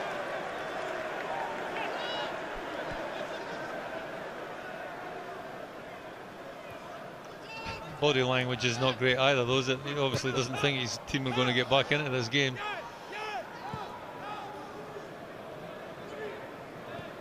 That was the look I had last night when I was looking at my little boy after he'd been naughty. Refusing to look at him. Here's Kudus, Paquetá.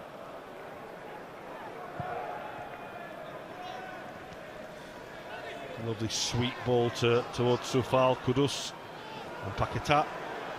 And Salah's coming all the way back and makes the little flick on the ball through towards Kevin Kelleher. Yeah, good from Mohamed Salah, doing his defensive duties. Fresh pair of legs coming on. Is he being asked to defend more from that position this year? I don't think he has. No, just no. If anything, probably the opposite, I would have said. He's never shirked it ever, has he? McAllister caresses the football when he has it at his feet. Sets Liverpool off on the attack again. And Higgs going, gap ball! It's another good save from Fabianski. It's spectacular again. That one was a lot more comfortable from the save from McAllister, but it's still a good stop. Hits it so quickly, doesn't he, Cody Gakpo? Just one step and then smashed. Goalkeeper, wow, routine save on that occasion. He's been in inspired form, hasn't he, Cody Gakpo again? You just see here, Andrew Robertson helps him a little bit, but he's still got a lot to do. There's a crowd of bodies there, but the fact that he moves it to his right-hand side and then hits it so quickly when he gets it there, that's why he gets the shot off. There's 4 bodies round him. He's got, wow, no entitlement really to have that shot.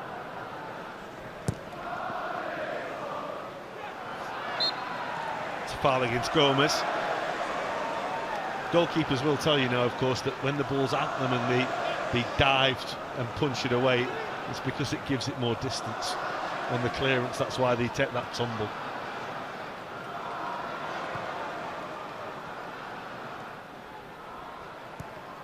They've always got something to say, goalkeepers. Well, that's nice from Mikel Antonio. And Kevin Kelleher again. No, he's done his bit, hasn't he? Antonio's come on. You want your subs to make an impact. I think he's made an impact. A lovely little dummy there. Not got a lot of help. And in the end, he could have done himself a little bit of a mischief on that goal post.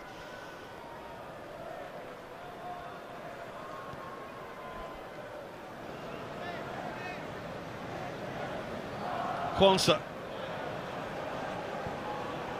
who will be delighted that Liverpool have turned this around. I mean, there's nothing he could do about that own goal, but still felt sick about it. That's a ball for Nunez, great strength. It's going to come out towards Gakpo and Jones. Well, we said Liverpool weren't going to run away with this and beat them 5-1 like they did last year. They could have done, you know. But how's he missed Curtis Jones? Looked as if it was just a case of tapping it into the empty net. I think maybe a little bit of fatigue had something to do with it. Well, Gakpo looks like he's got anything but fatigue. Every time he gets the ball, he's straight at West Ham.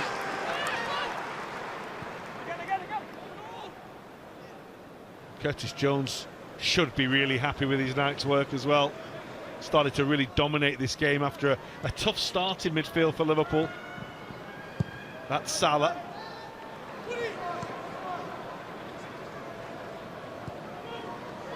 Robertson.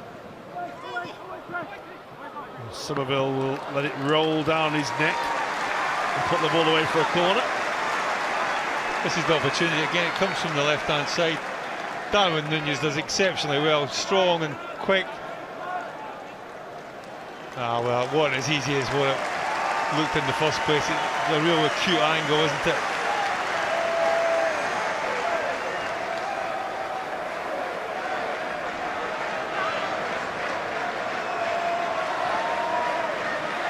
Once again, Liverpool are crowding the goalkeeper as Robertson takes.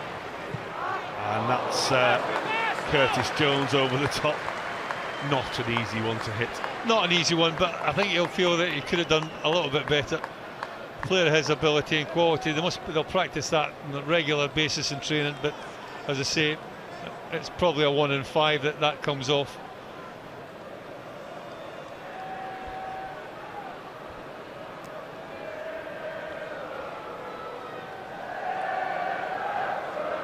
And once again, he's come to Anfield and made important stops for West Ham. There's Lucas Fabianski.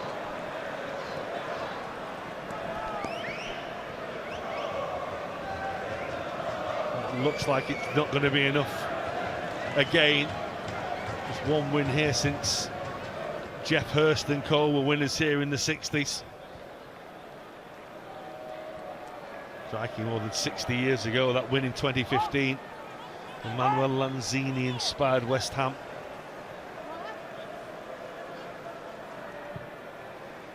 Great spot by Quansah. Gakpo goes again. And goes on, and he's deserved that. Cody Gakpo with an outstanding goal. He has been so dangerous all night, and he finally gets his reward right at the end with Liverpool's fourth. Well, you just can't stop him at this moment in time. Every time he comes on or plays, he's really, really lively. Give Darwin Núñez a little bit of credit there. It's a great little layoff, a little body shift, and instead of going across the goalkeeper on this occasion, he reverses it and squeezes it in the near post. And to be honest with you, it's absolutely inch perfect. You can just see there, Fabianski, I think, just gets a fingertip to it, but he can't get back across and get enough of his hand to palm it away. And he probably just deserved that, Cody Gakpo. Well, I imagine that will secure his Player of the Match award for tonight. Deserves it anyway, because even when Liverpool were finding it tricky, he was the one that was still being a threat, moving them downfield and doing it with real quality and purpose as well. There's a real intensity about him this season. Every time we see him on the field, there's a real purpose. Well, a lot of the West Ham fans have gone, and you see that from Irving. Fly wide, he caught it pretty well.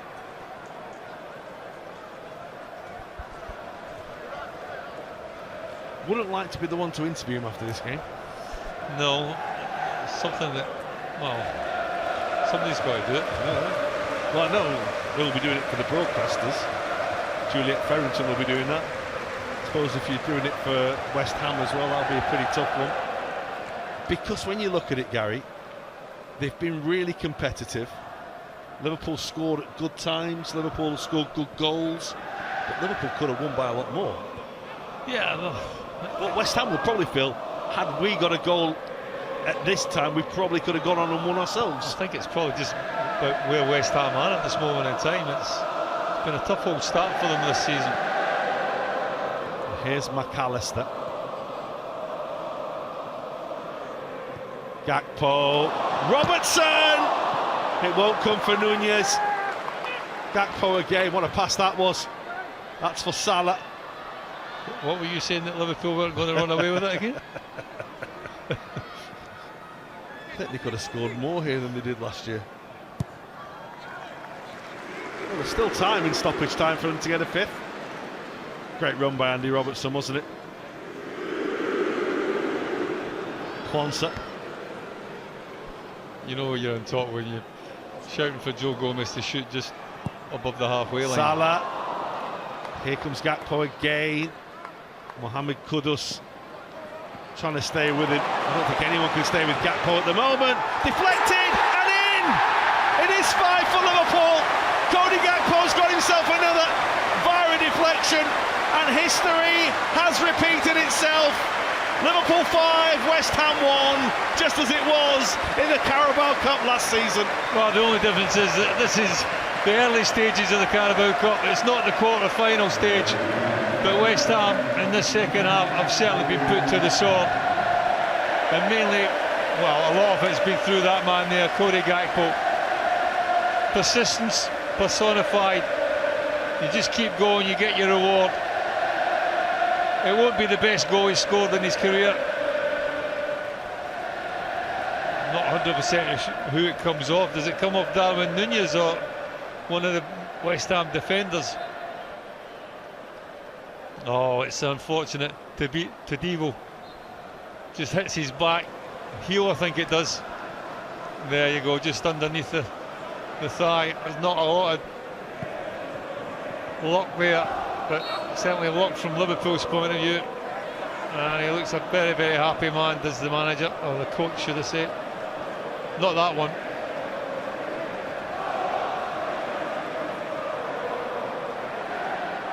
Oh, that's a beleaguered looking bench, isn't it? They will feel everything has gone against them tonight. I don't think any of the penalty shouts were even 50-50, but they will feel that they were stonewallers. What Liverpool have done is eased away from them, haven't they? Really well. Real quality about Liverpool.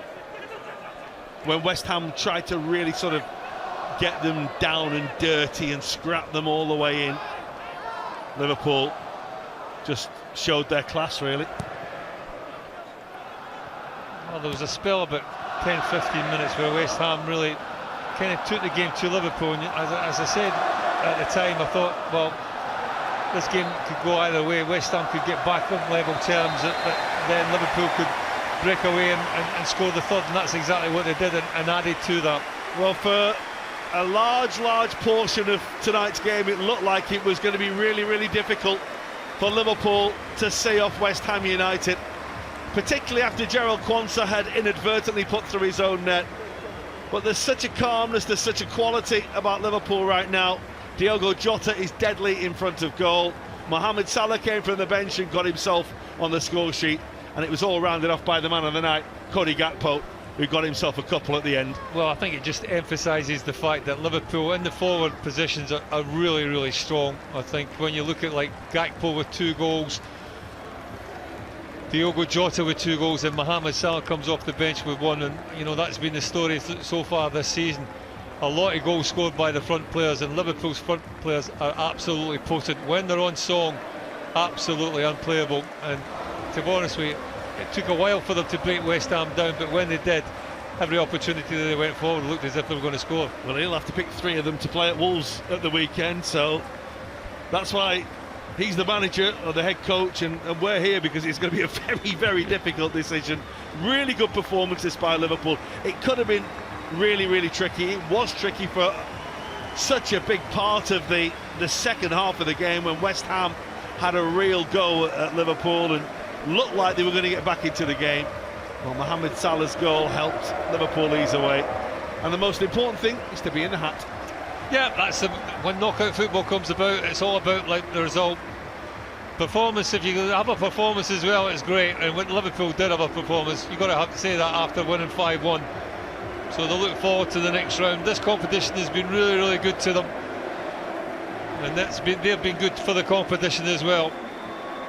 So let's keep our fingers crossed that we get a good draw in the next round. Yes, the holders have begun their defence in style. Liverpool 5, West Ham United 1.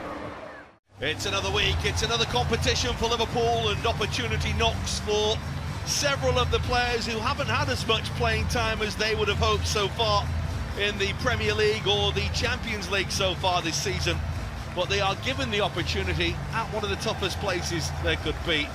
Whilst Brighton themselves have made wholesale changes from their last Premier League game, Liverpool have recent history of cup heartbreak here.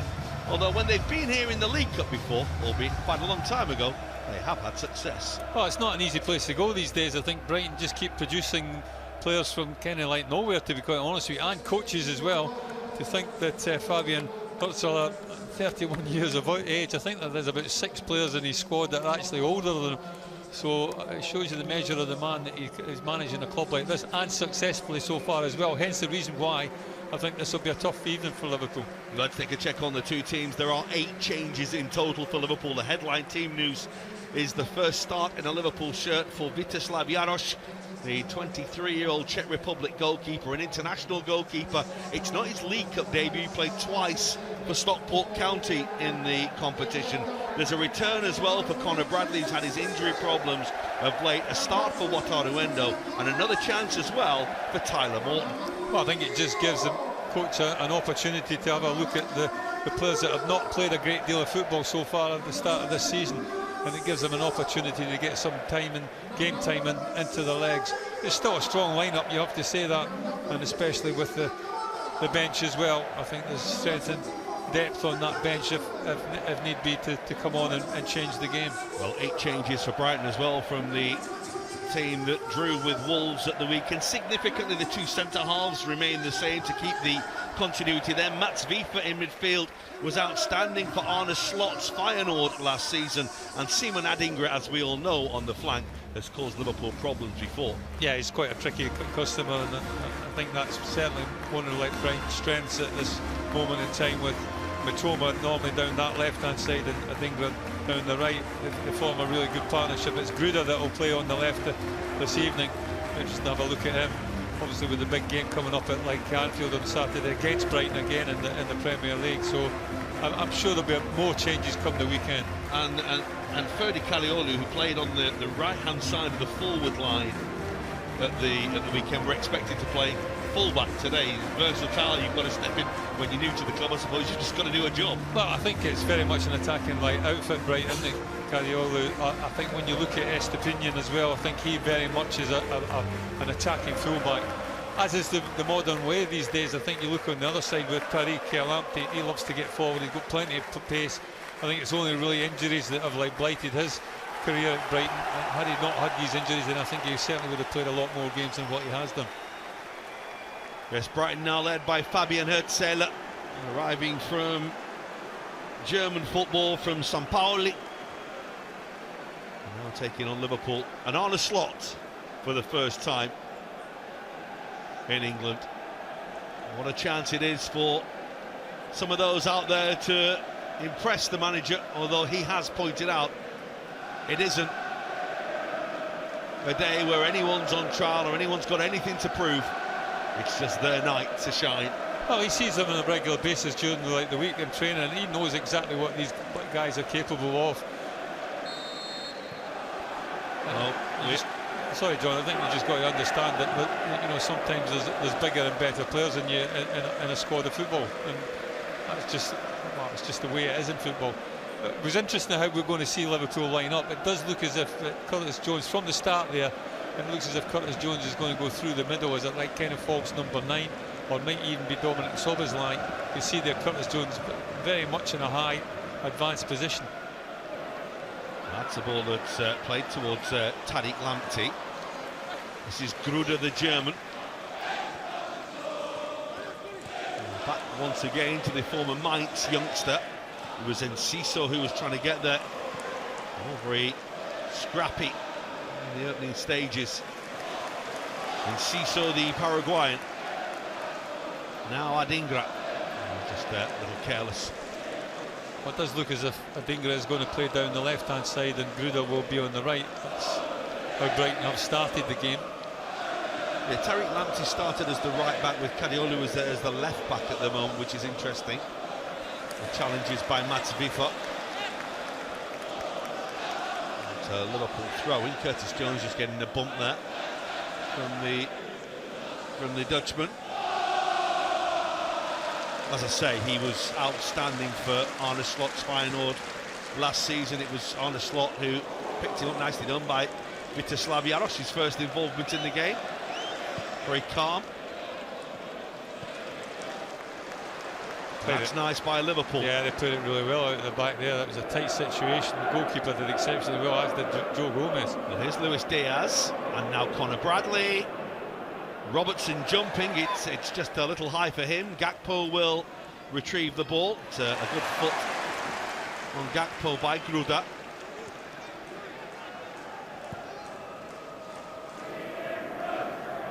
Kwanzaa. Conor Bradley goes. Adingra goes with him. Conor Bradley did well. He did really well to get a throw out of it. He was slightly numbered there, like 2-on-1. Brighton did well to get back and double up on him. He made a really good run, Conor Bradley. Came short for the ball from Kwanzaa and then went in behind. Good movement from the full-back. More like a winger than a full-back, I suppose, though. Endo.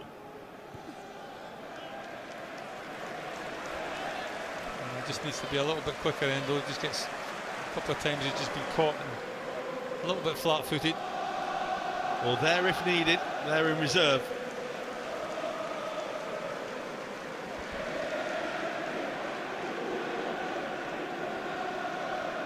It's a wealth of talent that Liverpool have brought with them.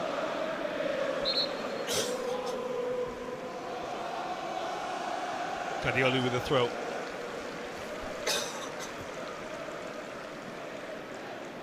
Igor Julio will go back to Jason Steele.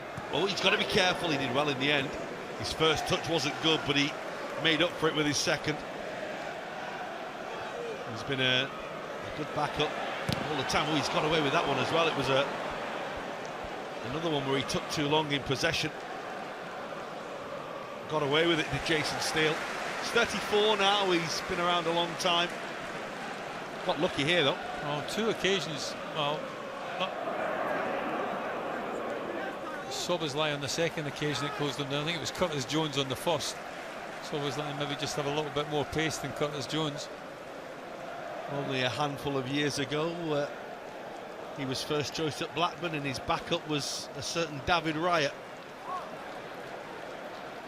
And now, of course, one of the best around. And David Raya, it's worth saying, was very young then. Remember Liverpool playing them in a friendly and saving a James Milner penalty. Gomez. Liverpool taking a bit of a chance here, trying to play out just as Brighton were before. Robertson tidying up.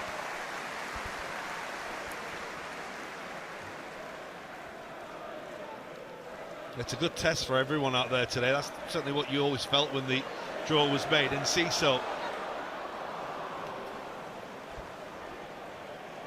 Luis Diaz trying to bring it away. Guardiola going with him and being penalised for putting arms across the Colombian. Darren Bond is the referee. Well, I think you can clearly see from the replay there was a time when you could actually do that as a defender, but they're long gone. Ball's gone the other way. Well, I think he probably knew that he was going to be outpaced a little bit because Diaz had the momentum going forward. Lovely touch by Cody Gakpo. He probably was foul, but play goes on as he has possession. Szoboszlai. Referee gets in the way. Well, he was as good as a defender there, Darren Brown. Darren Bond, should have seen Darren Brown. Magic, yeah. Darren Bond. Liverpool have never had him before. Nowadays, with the amount of detail that goes into games, the analysts would have been studying his performances as well as that of the Brighton players that are new to them, just to get a taste of what the referee's like. He is from Lancashire, like maybe that has something to do with the fact that Liverpool might not have had him before. Stood her up on Szoboszlai. Ferguson got away with one. Van Heck. Steele's got to be careful, and he did well really, because for a moment then it looked like he was going nowhere but towards his own goal. The goalkeeper taking a chance. Well, all credit to him. He's come out of a couple of sticky situations there. That's careless from Van Heck. On to Cody Gakpo, it's overhit. And Steele more than grateful to come and pick the ball up this time. That was a good opportunity. The pass from Arturo Endo was just a little bit too much pacey, too much weight on it. Lamptey's carried the ball a long way here towards Adingra. Endo will clear. He was fouled as well by Enciso. He will complain, but always getting done for that. Well, this is the mess up that they had. Had that ball just been the right weight for Cody Gakpo, I'm sure he was in on Jason Steele. Steele does well. Again, this not quite sure where he's going, the goalkeeper there. He was a bit fortunate, first and foremost, to get away from the advancing Liverpool player, and then just to toe poke it. Kind of maybe just saw a blue and white jersey out of the corner of his eye. I don't think it was intentional to like make the pass with the toe. Big for Luis Diaz. I think that pass from Joe Gomez just like shows you how good Virgil van Dijk is with that diagonal pass. We take it all a little bit for granted, don't we, that it's quite an easy pass, but the effort from Joe there would suggest maybe otherwise. Jakob Mudder was caught in possession there, got away with it. And Igor Julio will find Kadiolu. Adingra steps away from Bradley beautifully, not away from Wataru Endo. Luis Diaz. Kwanzaa for Jaros. He's been at Liverpool for 7 years now, since arriving from the Czech Republic as a fledgling footballer. He's been very popular in and around the academy. Very quickly he was christened Vitz. Bit of a mouthful, isn't it, for the lads to come out with Viteslav every time. It's a bit of a lunge by V3, he got away with it. Cody Gakpo, who I think saw it coming. Morton.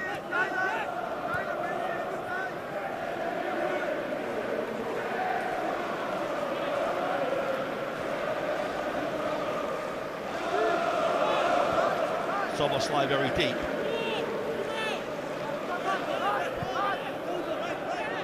Gakpo.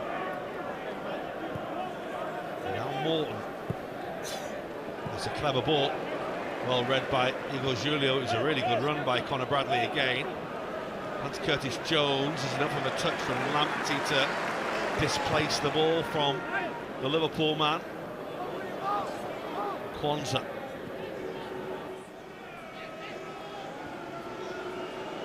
Spoke very maturely in the build-up to this game. You've got to remember that Jarell Kwanzaa did have the shirt in the first team at the start of the season. I think he himself said in the build-up to this game that watching Virgil van Dijk and Ibrahima Konate at the weekend in particular was an education for him. Konate, I think we summed it up in the Liverpool equaliser, who said he played football from another planet that day, defended as well as you've ever seen him. Imperious performance from Konate.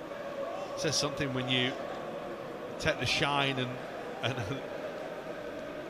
take the highlight away from, the spotlight away from Virgil van Dijk when you were that good. Gomez, Robertson. Little ball looking for Gakpo. Offside flag is up. Idea was good. Yeah, not a difficult decision this, I don't think. I think you're just going a little bit too early. You can see there. The idea is good. Just has to bend that run a little bit more. Interesting that it was Gruder that was the guy that was marking him as opposed to Lamptey. Feel like you're going a little bit narrower.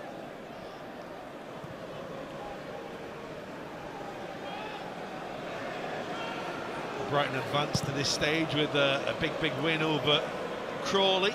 So the A23, just near Gatwick Airport. Nice local derby for them for the first round, and then came through in a hard-fought game against Wolves 3-2. They couldn't do that at the weekend. They drew 2-2, didn't they? And Wolves scoring twice very late on. Well, it came through it away a little bit, isn't it? I think they were 2 up in the 85th minute, and then all of a sudden they just had a great opportunity, 4-on-1, and I think it was Vifa, wasn't it? They just picked the wrong pass at the wrong time. Yeah, Brighton made 8 changes today, but it's worth saying that 5 of the players who, well, the 5 players who came on against Wolves all start this game. They're the ones who finished the game as Wolves came back. Interested to see if there is any little hangover from that if they do come under pressure. Van Eyck.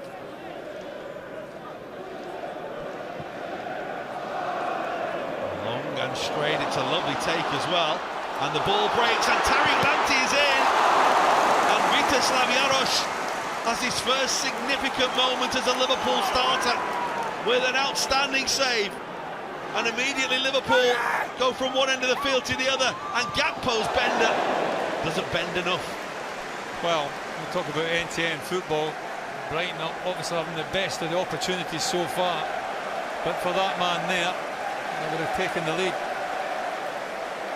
He's onside. It's Andrew Robertson that's playing him onside at this near post. Now, we did say that Lamptey likes to get forward, but it's the fullback that gets the shot off.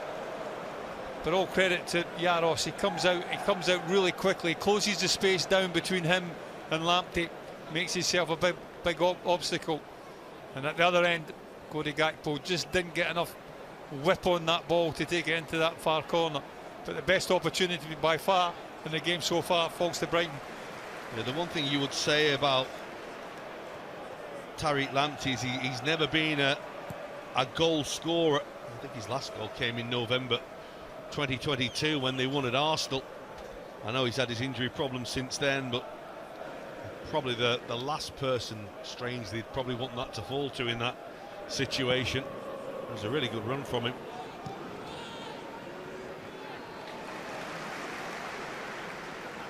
Then Cecil.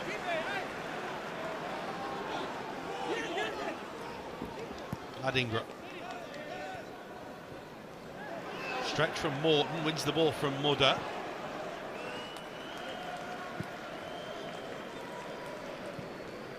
Lamptey.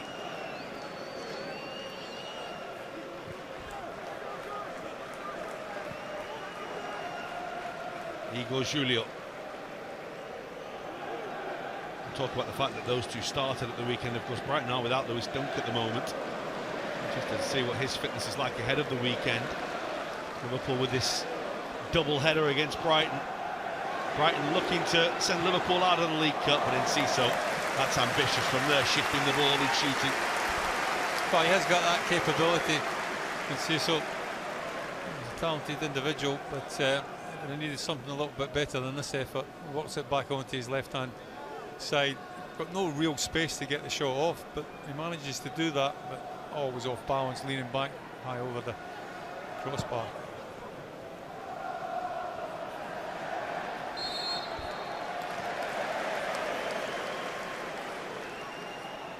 Brighton are just starting to dictate the play a little.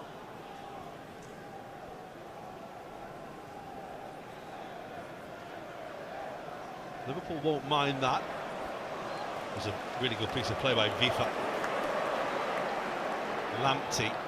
Jaros will come and Jaros will gather. There was a time, of course, when a 23-year-old goalkeeper would come in and it would be classed as a very young goalkeeper, when goalkeepers used to come through a lot later. You had to wait for your opportunity, but nowadays, of course, you see them coming through much younger. 23 is experienced by now. Played lots of games in the Austrian Bundesliga, League and Cup double for Sturm Graz last season. A good little spell at Stockport the year before. He'd been at Notts County prior to that, and St Pat's over in Ireland as well.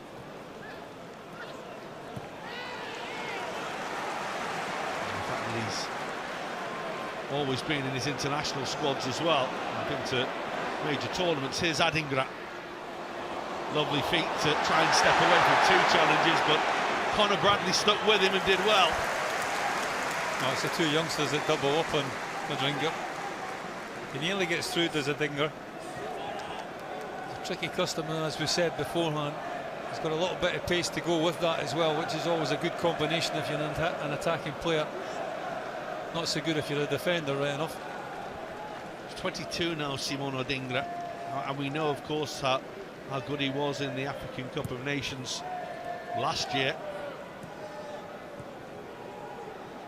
He's right up there as one of the players of the tournament. That's a bit careless from Robertson. Giving the ball away straight to Lamptey. Gruda. Towards Jakob Mudder, who in the end really got in the way of his own man. Robertson and Morton and Robertson. It's all very tight down there.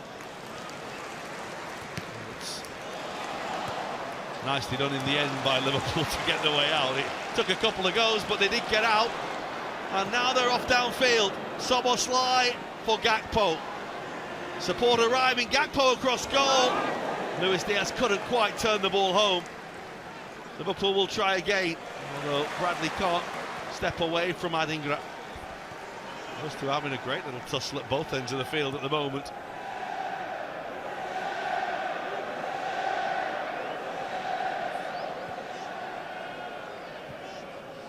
Gomez. A little ball that was overhit. I think Jones would have been offside anyway. Yeah, it definitely would have been offside. It wasn't. There was not enough room really to make that pass, I don't think. It's kind of forced by Joe Gomez. I don't think the coach would be too happy with that. I think a little bit more possession and move Brighton around a little bit in a position like that. Steal out to Vifa. Van Heck, long and straight. What the heck?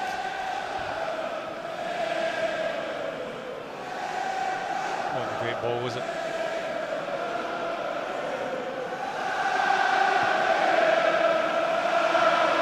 Very polite way of pulling it down. I believe that the words he was getting from the touchline were probably a little stronger than that, though, but the emphasis is put so much on looking after the football.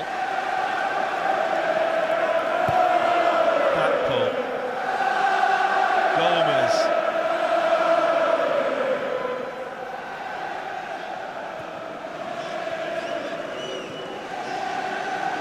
Watchalong, now Tyler Morton. Don't forget he's still only 21. Nicely done by Liverpool. Gakpo goes for the return. He rode the challenge when he could easily have gone down over it. With an outstretched leg that Gakpo just rode. Luis Diaz, Conor Bradley, that stays down. Tight. Liverpool still have it. Liverpool still have momentum. And Brighton tightly packed.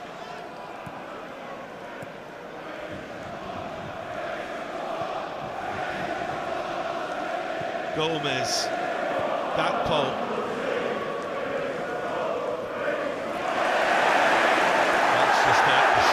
Forward, blocked by Lamptey. Gakpo ran straight into it.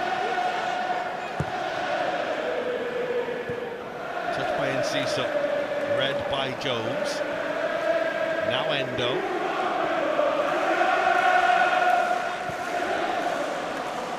Gakpo. He's seen a lot of the ball, Cody Gakpo. Morton. Bonsa. Luis Diaz, it's a lovely shift from one foot to the other. Endo for Quansah. Liverpool looking to pin Brighton in and to make that telling ball count. Luis Diaz sometimes keeps the ball when he really has no right to and looks like he's got no chance of doing so. No, I think he'd be able to keep the ball in the telephone box, wouldn't he, like Luis Diaz? Crowded one as well. Gakpo again, really good strength. Gruda did enough. And will look to run Szoboszlai. Szoboszlai will suggest that he didn't have any involvement in Gruda going to the ground there, but the referee felt otherwise. Well, you can see by the colour of like Gruda's shirt the amount of tackles that he's made. He's been on the ground a few times. They've done that well, they've doubled up well down this right hand side. Cody Gakpo has seen an awful lot of the ball but not been effective with it so far. I don't think Dominic Szoboszlai does an awful lot wrong there, to be quite honest with you. Saw a few of those at the weekend. Yeah.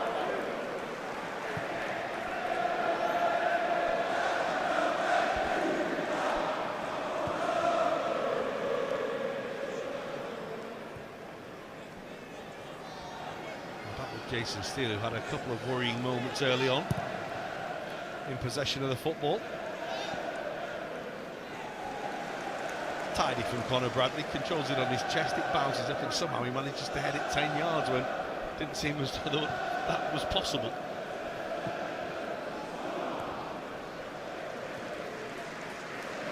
Gomez, Quansah, back with Jarosz again.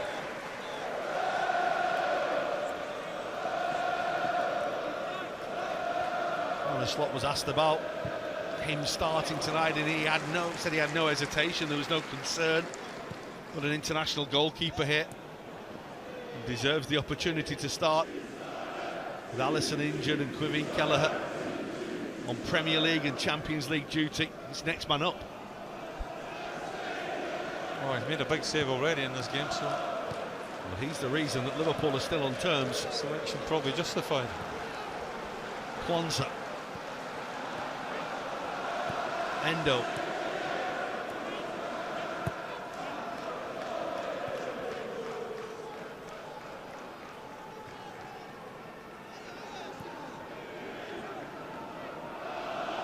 Nicely done by Bradley.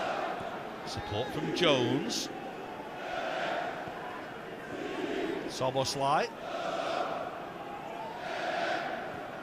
Jones again.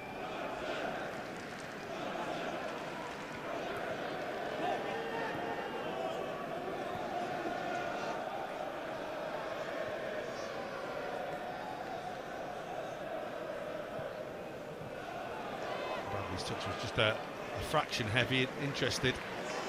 Kadiolu was now all over Jarell Quansah. It's just a foul. Just a little too keen to win the ball. Yeah, fans like that though, don't they? Full back high up the pitch. Clear foul. He's probably a fraction away from getting the yellow card for the shirt pull there. Kadiolu, who arrived from Fenerbahce in the summer, was actually schooled and brought up in the Netherlands. Nijmegen is where he made his footballing vow. Before does have a Turkish father. On by Robertson. Adingra. Clears away nicely.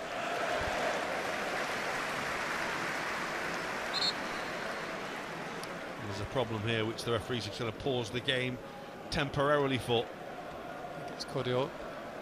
Yeah, I think he needs a rest after that I think, mad run a moment ago. Might just be the case. He's got his boot off right enough.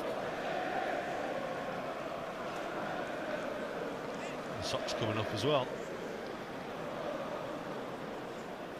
A Turkish father, Dutch-Canadian mother, brought in as part of Fabian Edseller's new revolution at Brighton.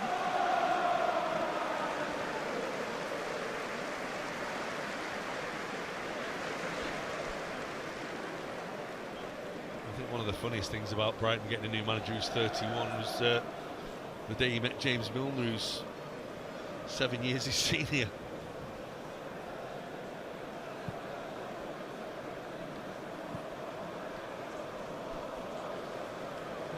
If it's something to do with his toe, 100% sure that he needs to be on the pitch by getting this sort of treatment.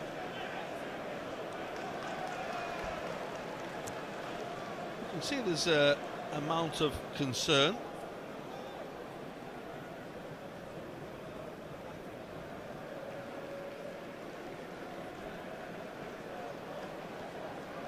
Well, very relaxed on the Liverpool bench. Or as relaxed as it can be. It is very much a teamwork, isn't it? They're constantly conversing and talking to each other down there. There you go. Gary, come on, you're the expert. Well, I thought it was a game of knots and crosses there for a minute, but interesting to know how, or who actually was filming them. One of the cameramen. Well, I know, yeah, but like, how did they get that close? Zoom lens? Big zoom lenses, yeah. Gary.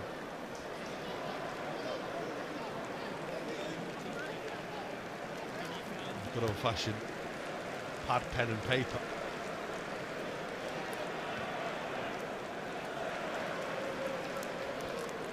That's Vifa. Van Eyck. Lamptey.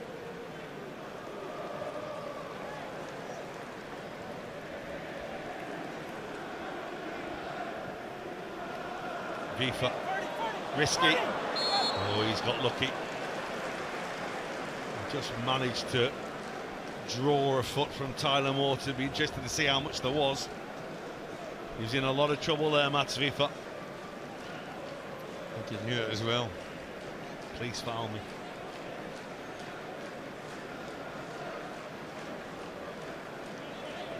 Talk about players receiving the ball with facing their own goal. It is an art form to be able to do it. Kwanzaa. It's nice to do. Well, it wasn't.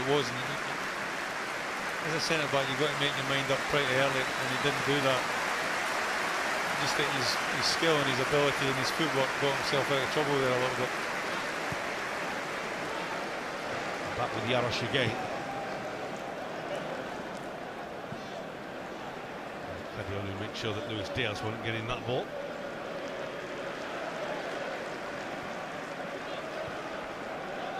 This is Liverpool's 10th visit to the Amex. They had lots of joy early on, but much as well insignificant. They've not won any of the last three. That's a ball for Lamptey. He's running Joe Gomez, and he showed a clean pair of heels to Joe Gomez. Luis Diaz took up a really good position on the edge of his own penalty area, but he can't dribble his way downfield. One too many he tried to take on. Here's Enciso. Well, for a moment it looked as though it was flying miles wide, and then all of a sudden it very nearly deceived Jarosz. Well, Jarosz had actually moved to the other side there. I'm not sure what he saw there, but had that been a fraction lower, then I don't think the goalkeeper was getting back to his right-hand side. Well, you mentioned earlier that he does pack a threat from distance, the Paraguayan. Again, another player brought over, very young. That's what Brighton do, it's part of their recruitment model. They'll sign a lot of players.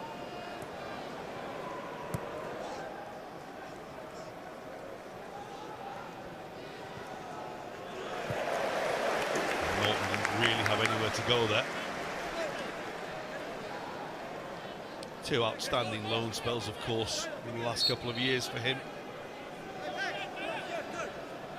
It wasn't just his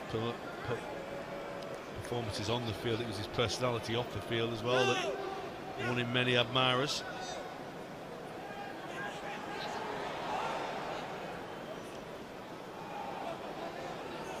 Endo holding up Enciso.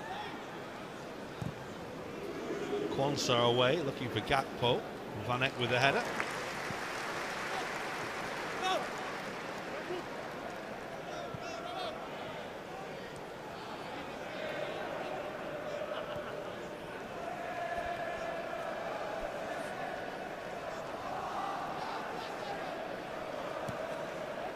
It was in this competition that Praveen Kelleher announced himself to the world. It's in this competition now that Vítězslav Jarosz will look to do the same. As you say, he's a goalkeeper that's already played for his country and been to a major tournament. And really good in loan spells.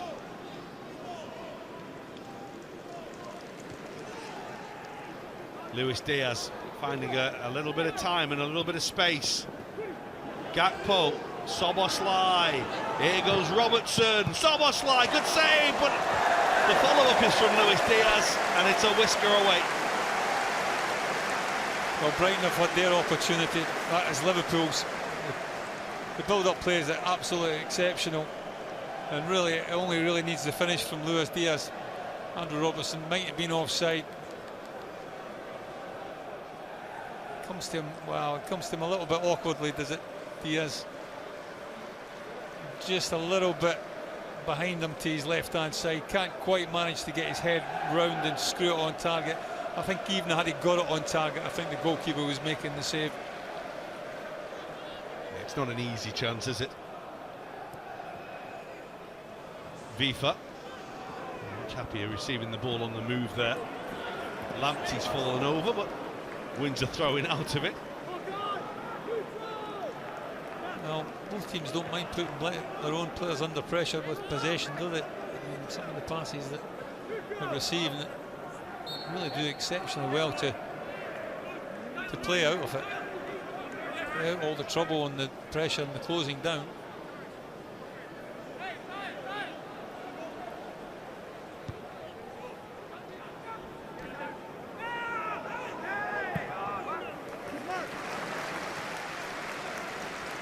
Perhaps it's not as surprising to hear that it's not as intense as maybe it was at the Emirates at the weekend, but it's a proper battle out there. And both sides making lots of changes. You've just got to try and spend the first 10-15 minutes trying to find yourselves in a game like this. A new team. Very little chance to prepare for it. And bearing in mind that it's a touch by Enciso. Across comes Bradley. Might break for Ferguson. It will break for Gruda. Enciso. Adingra. He's looking to pull the trigger. Eventually he's run out of room. Gruda, nice feet. On by Vifa. And Adingra. It's a good block, isn't it? By Conor Bradley. You can see what he wanted to do twice there. Well, just a red wall in front of him, wasn't it? Like, there's just absolutely no way that shot was getting through onto the goalkeeper, Yaros.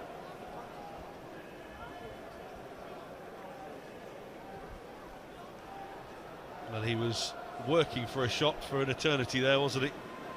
You can just see here that well, this is not the one, this is the build-up to it. Gomez. Well, the ball that time was good, and I think it just emphasises the ability that Mohamed Salah has to bring it down. Very good, Gary, very good.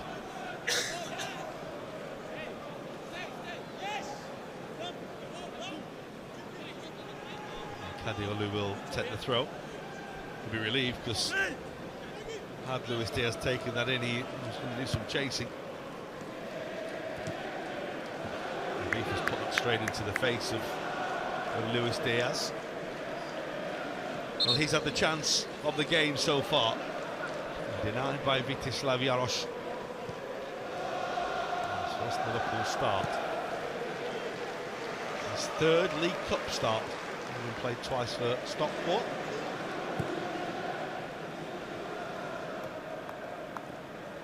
Vifa, risky. Morton's unlucky not to rob that. Actually, Jakob Moda's done well to get Brighton moving the other way. Enciso again hanging deep.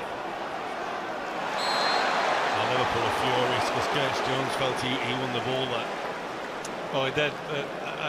Well, it's one of these challenges that I've just gone out the game. You can't do that anymore. Go to ground, slide, hook the ball from behind the player. I still think that really is a fair challenge, but I mean, Enciso, I don't know what he's doing because there's nothing wrong with him.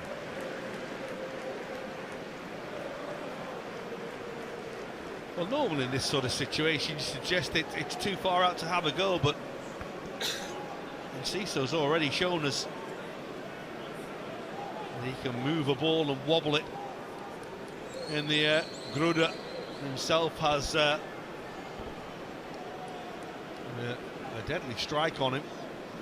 Jaroš sets up his wall.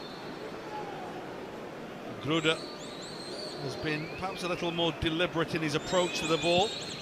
Actually flights it and catches Liverpool out a little. Jaroš helps it away, but the flag's up against Adingra.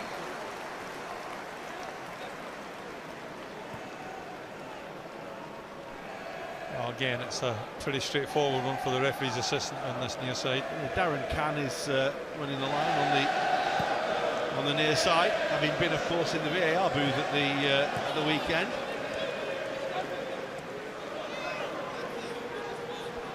It's a foul on Endo.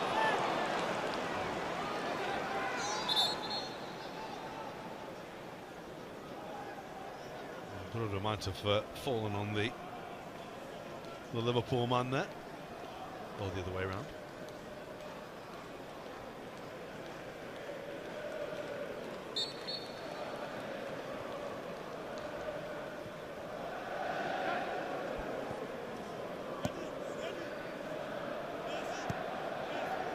Quansah.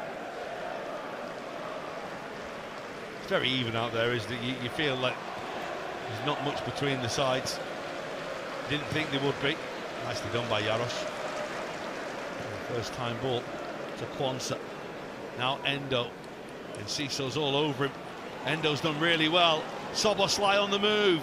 Here's Gakpo. Look at the red shirts coming forward. Robertson! And that's a good save by Steele. Just managed to toe the ball away at the near post. Oh, he makes up a heck of a lot of ground, does Andrew Robertson. I just thought that Szoboszlai could have released Tyler Morton early through the middle, but in not doing so, it built up down the left-hand side quite nicely for Liverpool, and the overlap or the underlap from Andrew Robertson manages to get the shot off, and it's a decent effort. Goalkeeper, for all T in China, is probably thinking it's going to go across him, but it goes to the near post, but a big leg makes the save. Szoboszlai's corner. It's headed away by Vifa, and they'll try from the other side, and Andrew Robertson will go to take it. I think it's fair to say that Brighton will not perhaps have the same fear and hesitation without Liverpool, with Liverpool not having Van Dijk and Konate out there, but Jarell Quansah's a threat, Gakpo's a threat. It'll be a nice time for Joe Gomez to make himself a threat inside the penalty area. Andrew Robertson with Liverpool's second corner in quick succession. It was delivered towards Gomez. It will be a Liverpool throw.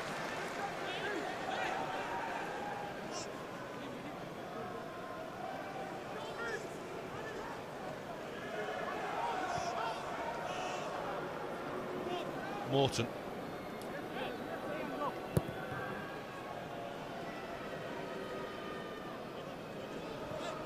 Endo. Inside the final 5 minutes of the first half. Liverpool looking to find their way through, having come so close with Andrew Robertson moments ago. Endo shift. You could see what he was trying to do, a little unlucky. Oh, he's trying to take it all in one movement and go past the player with the touch that he was wanting to take. He just totally mistimed his pass, his touch, and the ball just runs away from him.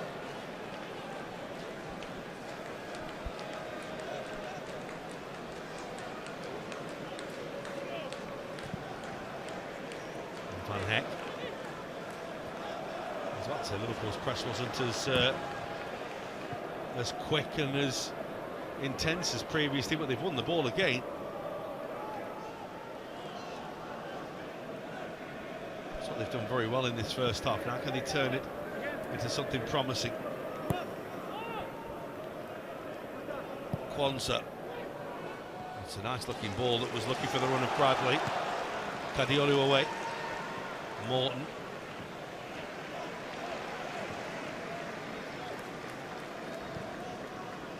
And Brighton are working very hard out of possession, and they've won the ball as Robertson's pass is a little loose. Gruda again. Well, again, Dominic Szoboszlai is incensed because he feels that Gruda's just thrown himself to the ground. It's a part of the game that, you know, players have become very, very adept at doing this. There is little contact, but you know, it's off balance. Gruda, the arm from Szoboszlai probably, well, kind of instigates a little bit, but Gruda knows exactly what he's doing. He's not a clean possession. He knows he's going to struggle to be in clean possession, and hence the reason why he just falls down to the ground.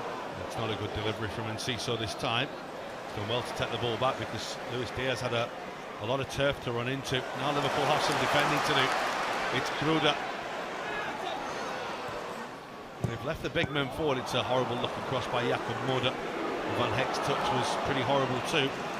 Endo, he's lost it. And Moder gets it back. Gruda, scruffy little passage of play. And Gruda ends up winning the corner.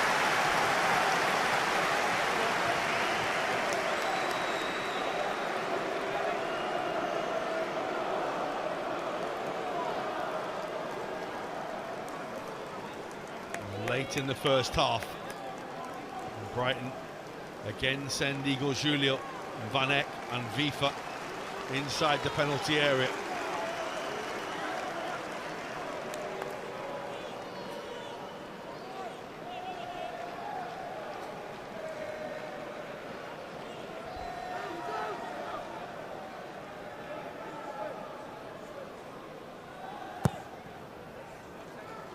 Very, very deep round the back. It's a really good header by Dominic Szoboszlai as Adingra was shaping up for a volley.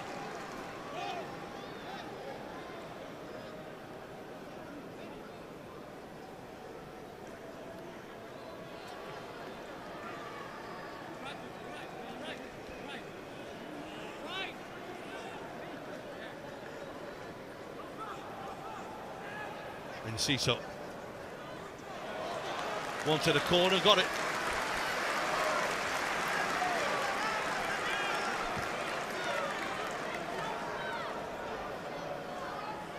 And he'll take it himself, and again, Julio makes his way towards that far post area. Van Eyck starting around the penalty spot with Jakob Mudder.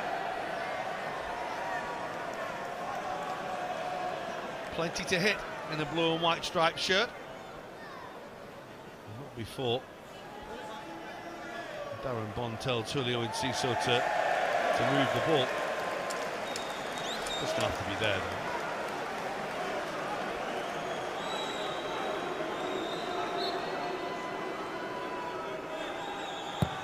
Enciso's corner. It's a good ball. Adingra. Bit of a waste. Well, they tried it from the other side, it didn't work. They tried it from that side, yeah, it didn't work. It was acres of space at the far post, should really do better. Just with regards to the corner, why have like circles or like semicircles of court? Players don't like taking it off the paint, do they either? Well, tough luck. But as long as some part of the ball Rubbish, is over the line. Well, exactly. Why have like a ball needs to be inside it? It's not big enough. Well, make it bigger. Started to sound like Roy Keane. It's an absolute joke. It is. Here's Gomez. I didn't think I'd have a rant about the corner quadrant from you.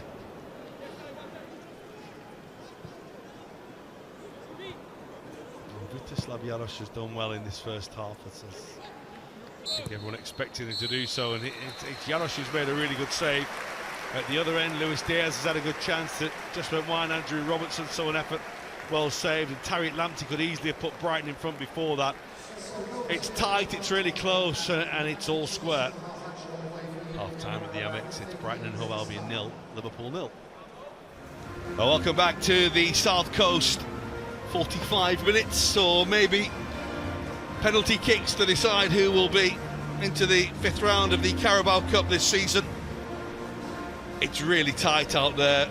It's really close.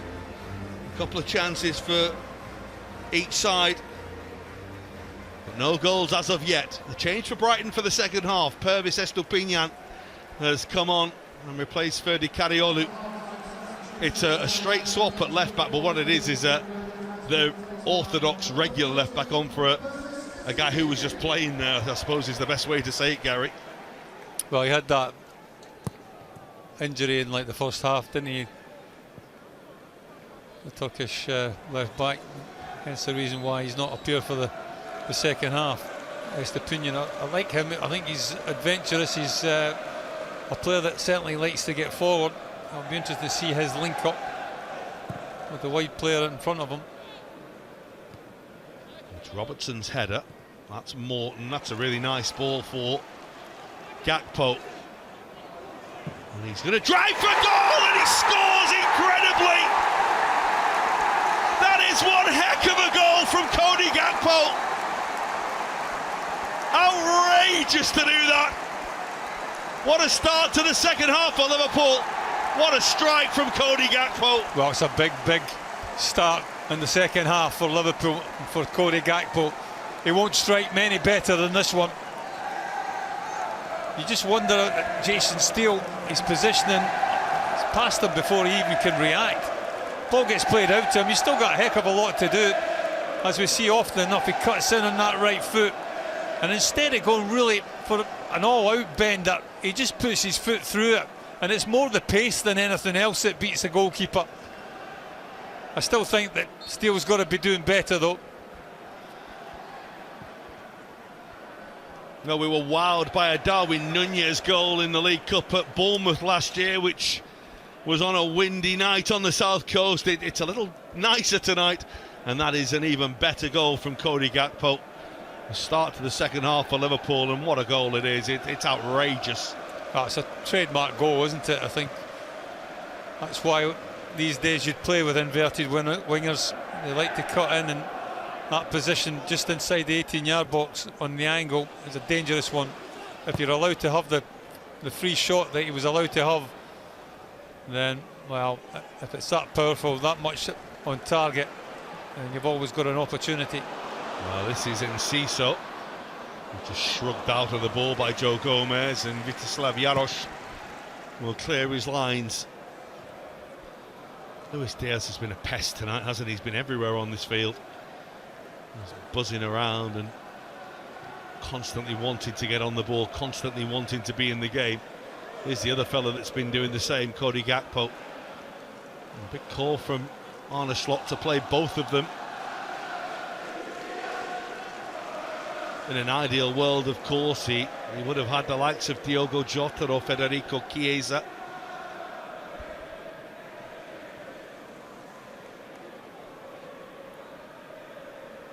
Gakpo's going again and looks for the pass this time, and Steele is able to gather via the deflection.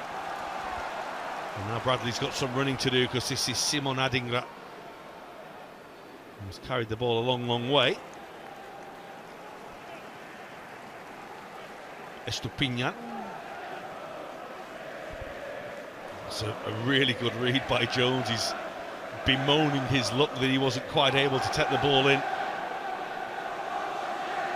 And Liverpool with some defending to do. Lamptey at pace with tempo, and the cross towards Adingra. Oh, what a save! What a hand that is from Vítězslav Jaroš. Thought his save in the first half was good. That's out of this world.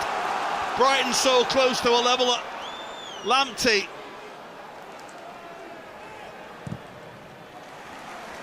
Wow, take a breath and have a look at this. What a save. Well, it's Lamptey that's causing Liverpool all the problems down this right-hand side.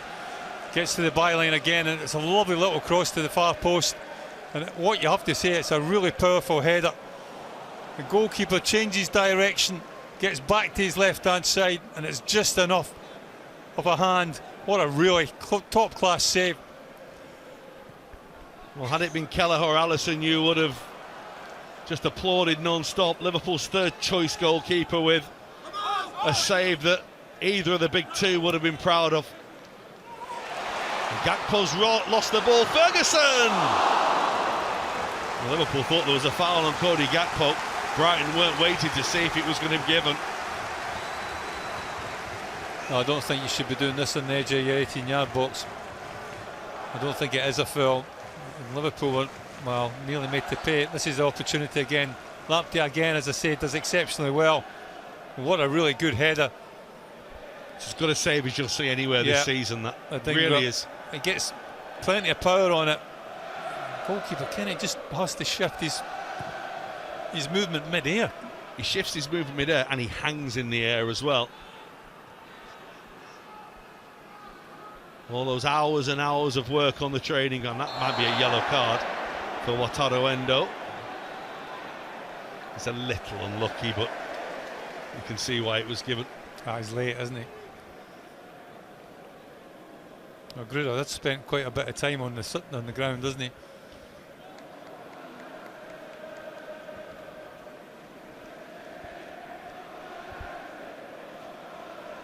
But certainly a rash challenge from the Japanese captain. Well, quite the start to the second half. A Liverpool goal inside the first 90 seconds, and now a quite stupendous save from Vítězslav Jaroš at the other end to deny Simon Adingra. Here goes Julio Enciso. has his pocket picked by Luis Diaz, but then wins the ball back really well with a little bit of help from Mats Vifa. Estupinian.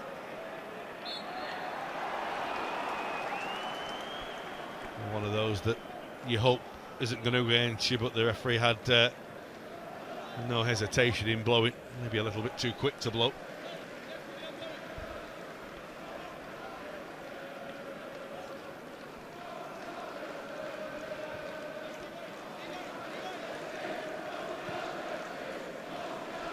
That's a ball for Lamptey again. And again he's wriggled his way away from Robertson. Enciso.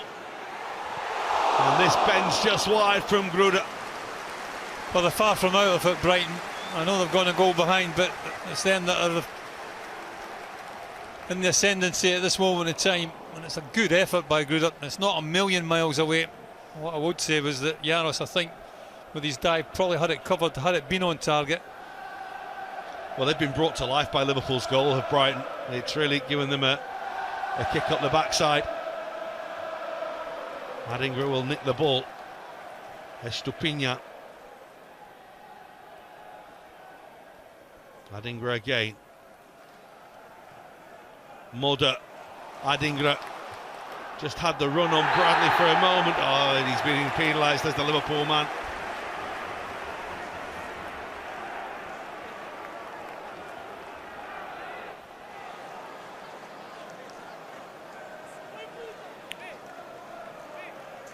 Well,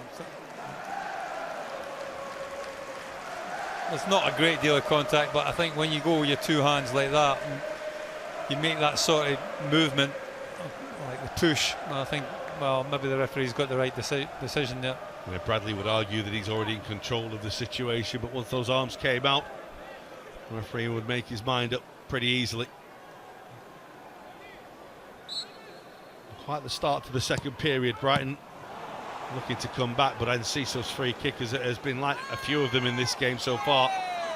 Disappointing from a Brighton perspective, as was that by Adingra. Luis Diaz makes a Liverpool throw. Much to the consternation of those of Brighton persuasion in the stand around.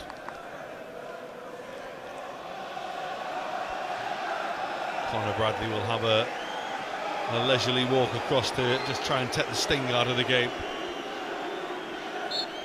We'll test the referee's patience if he takes much longer.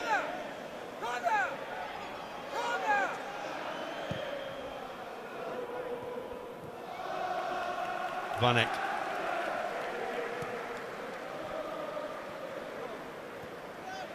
Ferguson for Adingra. Moda. Well, goalkeeper just had to be careful.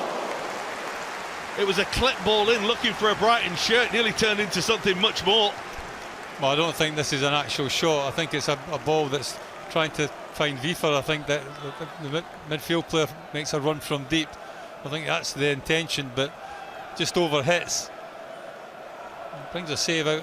Well, yeah, it's had to make a save, to be honest with you. We'll play 10 minutes at the start of the second half. Liverpool's lead is looking precarious right now. And a header from 3 attempts from Brighton to make something happen. And then Van Eyck makes a super block for Liverpool. Yeah, being the best defensive block we've seen so far. It's a full throw. Liverpool at the moment have just started to look a little ragged. And Brighton are coming on really, really heavy here at them. And Luis Diaz trying to take the sting out of the situation. Jaros under pressure, able to find a lovely ball out to Szoboszlai. Bradley, Szoboszlai continues his run. Modo went with him, but that's where Liverpool want to be down this end of the field, controlled, composed in possession. Yeah, I just want a little bit of possession now. Just take the sting out. Like the momentum has switched from Liverpool scoring that goal back to Brighton. It's been a good response from his team.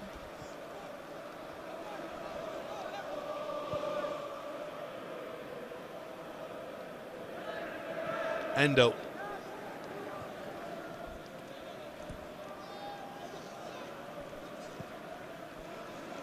Here's the goal scorer, Cody Gakpo for Liverpool. Well, Robertson had gone, then he checked his run. And Liverpool lost the momentum. Gruder, who's been a threat, hasn't he, throughout? Van Eyck.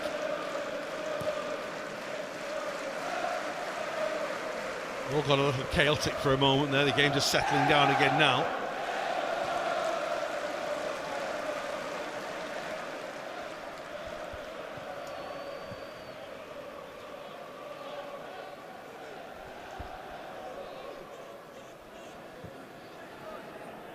It's another ball for Adingra, but will run away from him.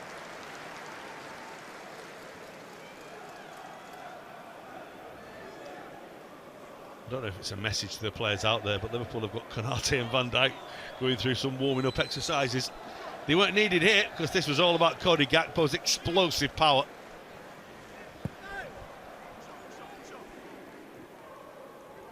I just think that the goalkeeper's a little bit too near his right-hand post for me. I mean, taking nothing away from the shot, it's absolutely inch perfect, isn't it? It's right into the side net and with power. But I think Steele would have got a little bit closer to it had his position been a little bit better. Yeah, we talked about Darwin Nunez doing it last year at Bournemouth. Remember Luis Suarez doing it at Stoke a few years ago in the League Cup as well. That tops them all though. Just violence from Cody Gakpo.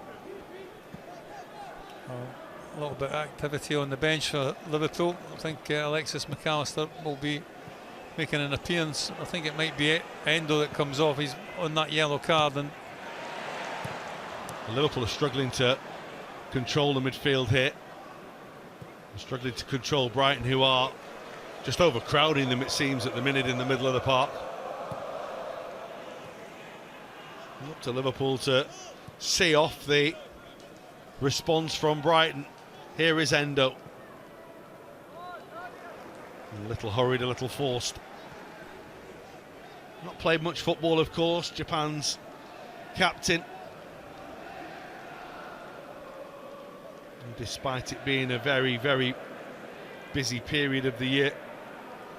League Cup this week, Champions League next week. Important Premier League games in between. Wouldn't want it any other way. That's a ball for Adingra again. This is where he can be a real threat and a real menace, although he doesn't take the ball in, and Bradley does well against him. Now Luis Diaz doubling up to help out. Brought away by Jones.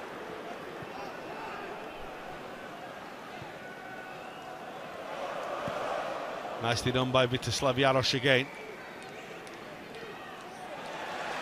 It's not a foul on Gomez, who can't believe the referee's decision. Got a switch back on. The ball actually hit straight against the Liverpool man, who was busy complaining to the referee.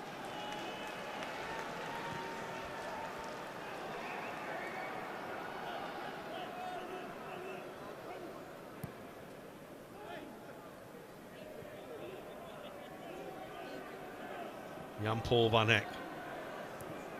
Jakob Mudder.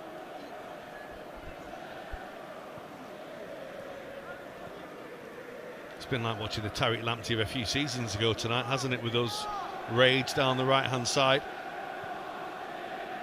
Oh, Morton can't get there. Liverpool are a little short-numbered again at the back here defensively. This is Brian Gruder, and the deflection on the shot will take it away from goal.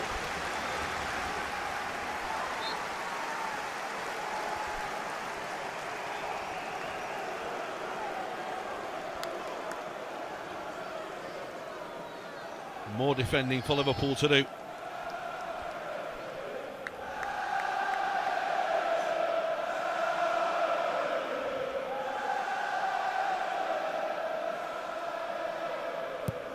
And Cisso's corner.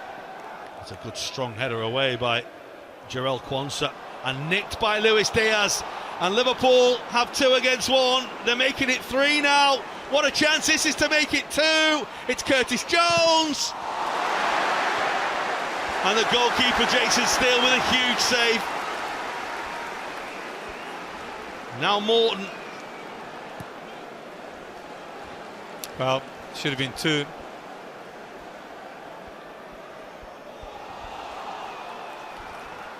Well, chances for Liverpool will not come any better than that. And you look back and you think about chance in this game. Dominic Szoboszlai, given the opportunity. That's Lamptey that tries to take the touch. It's a heavy one. Liverpool break on them. It's not. I don't think it's the best ball in the world from Cody Gakpo. He chips it up to Dominic Szoboszlai. You can see there the ball's bouncing. All credit to Steele, he does exceptionally well. Closes down Dominic Szoboszlai really quickly.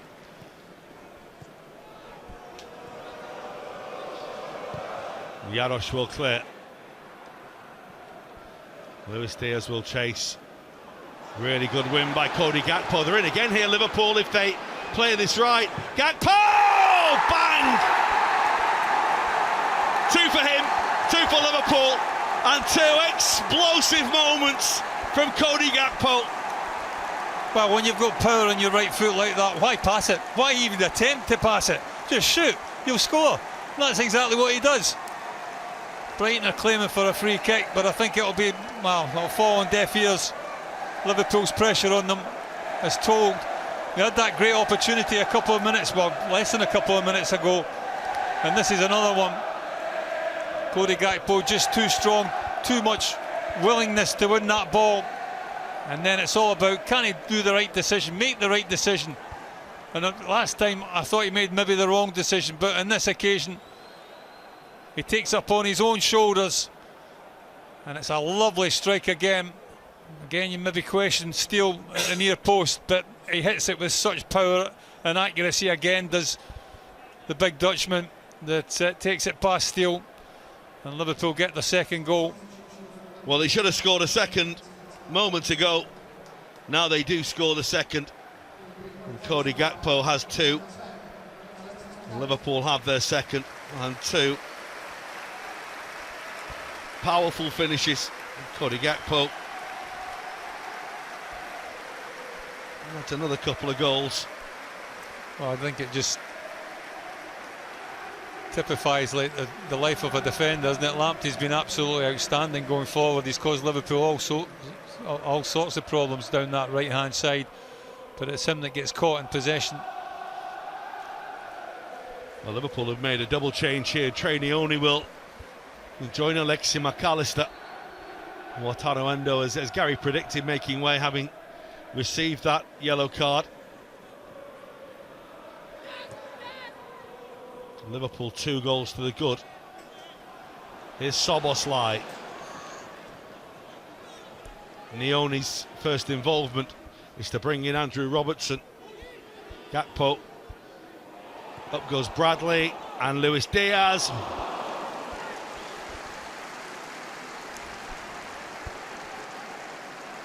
Well, it's a difficult opportunity. Bradley does exceptionally well to win the header. Gets up really well at the far post, and then it's a difficult ball to hit on the half volley for the Colombian.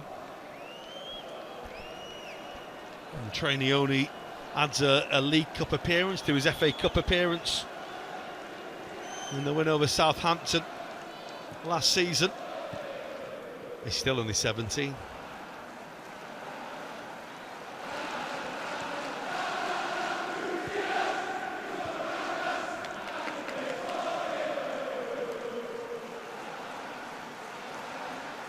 Liverpool freshening things up.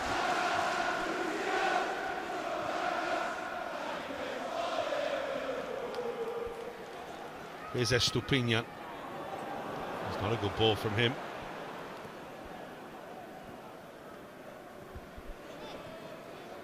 Liverpool have taken off their 2 almost anchor midfielders, haven't they? Morton and Endo. Replace them with McAllister and Nioni. Just means that Curtis Jones will be a little more conservative now, you'd expect. McAllister, Nioni. Arneslot was disappointed not to be able to involve him in the last round against West Ham, but made a point to talk about him before and after the game. Opportunities would come for supremely talented youngster. Nicely done by Liverpool again. Again, they're making ground. But the onus isn't on them now to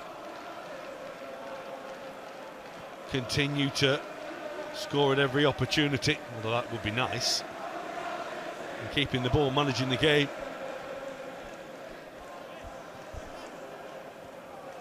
A third goal would end it. Here's Quansah. Bradley. Luis Diaz.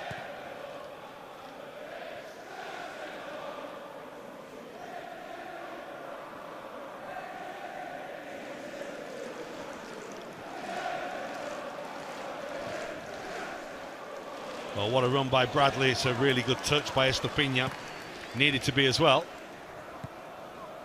Adingra's touch lets him down. It wasn't an easy one, that said. You just get the feeling that there's something just gone out of Brighton at this moment in time, hence the reason maybe why there's going to be a couple of substitutions.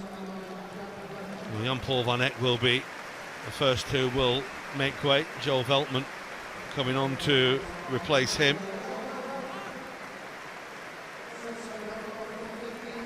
I just want to get fresh legs on as well. Jakob Moder will make way in the middle of the midfield. Jack Inselwood comes on to replace him, who's been involved in the Premier League as well as the League Cup this season. And played plenty of football.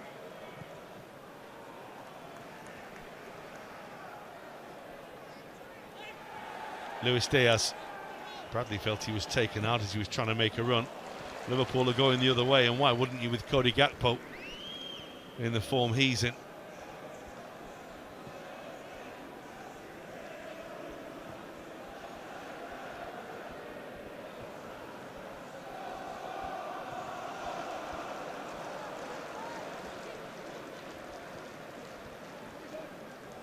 Gomez, Robertson.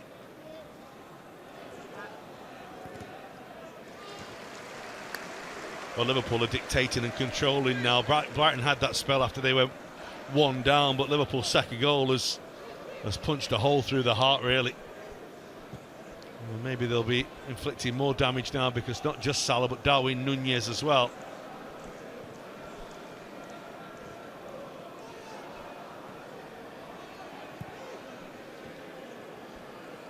Robertson chasing. Veltman will go back towards Jason Steele. Oh, did well actually. Looked as though he was going to bobble that one out of play for a Liverpool corner. He hasn't looked the most assured goalkeeper with his feet tonight, but he's got the job done. Liverpool were a little frustrated at a couple of free kicks they conceded before, and Brighton were a little frustrated that Liverpool will give them one there. Here come the Liverpool changes. Well, Cody Gakpo's not going to score one of the great hat-tricks for Liverpool here. He's going to make way. Well, he's done his bit, hasn't he? There's the first one. I think he liked that one. The night when Cody Gakpo turned violent on the South Coast has put Liverpool into the driving seat in this League Cup fourth round tie. Darwin Nunez liked it as well. Just a little smile and a nod as if to say, yeah. Well, just when you think you've maybe got a little bit of a breather with like the guy that scored the 2 goals going off, and on comes Nunez and, well, that man Mohamed Salah. When you talk to players when they're taken to games like this, they want to play. They don't want to sit on the bench, they want to be involved, and Salah and Nunez are on now for Liverpool. They take the free kick. Gomez will win the header. McAllister trying to win the ball. This is Enciso. Brighton only need one, don't they? And it changes the whole complexion of the game. Adingra, oh, it's lovely. And it's beyond Jarosz, and Andrew Robertson does ever so well. Oh, you can see the difficulty facing this boy here. Adingra, he's got lovely footwork, hasn't he? And he gets to the by, well, not quite to the byline, but he puts a tantalising cross in. And he'll probably suggest that, well, Brighton could maybe have got a few more bodies in there. Evan Ferguson that's at the far post, but Andrew Robertson matches him all the way. Jarosz did enough. Lamptey needed to get that touch, otherwise Luis Diaz would have had a run on Joe Veltman.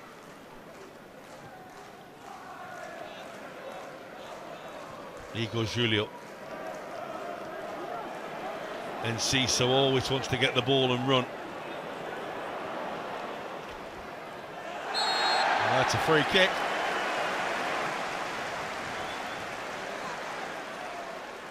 And Jones will disagree.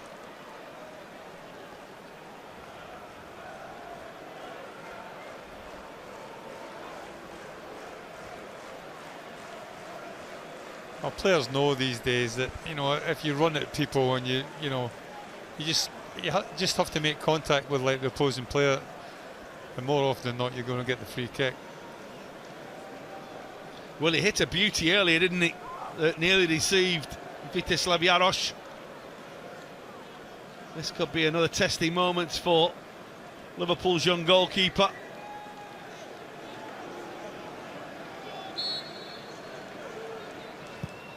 He tried to go through the wall, did the Paraguayan. It wasn't a good free kick at all.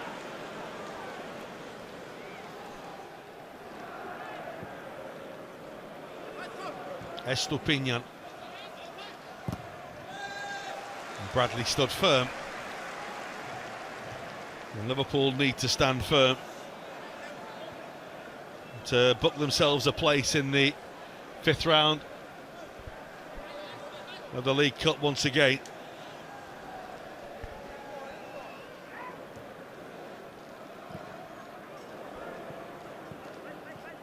There was a groan when Brighton at home, or Brighton away from Liverpool's perspective, came out of the hat, as you knew it would be. An incredibly difficult game, so has proven to be the case. And Cody Gakpo's goals have Liverpool in the driving seat.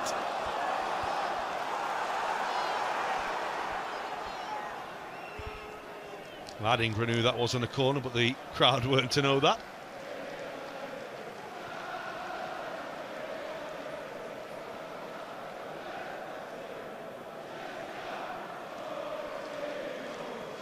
Such has been the nature of those Liverpool goals. The half has just moved on, hasn't it? We're 16 minutes to go. It still feels like there's a long way to go in this game. Well, you made reference to earlier on there, John. I mean, if Brighton were to get one, then it puts the pressure right back on Liverpool. Well, here's Nioni and Bradley. Lamptey's got to be careful, the bounce will defeat him. Luis Diaz, Trey Nioni, lovely take, Nioni! Just couldn't quite guide it into the back of the net. Well, really good effort. I think it's a little bit behind him. You can see what he's trying to do, he's just trying to bend it into that far corner. He starts it just a little bit too wide, but encouraging signs from the young man. Well, here are the cavalry. Mitoma and Welbeck are called upon. And Gruda will make way. And so too will Enciso. These are Brighton's big guns. Well, he's a man very much on form at this moment in time, is Danny Welbeck. What a signing he's been for Brighton. Bradley does well. Nioni. His red shirt's up in support. It's a lovely pass. Luis Diaz. No penalty, says the referee. Veltman's challenge was fair. Welbeck's touch. It will break for Ferguson. Mitoma's first involvement. He got all the way to the line and wins the corner. Well, they'll be hoping to build up ahead of steam, Brighton, put Liverpool under pressure, and who knows what can happen. That's the penalty claim. Liverpool, I think, have got a shout for that, in fairness.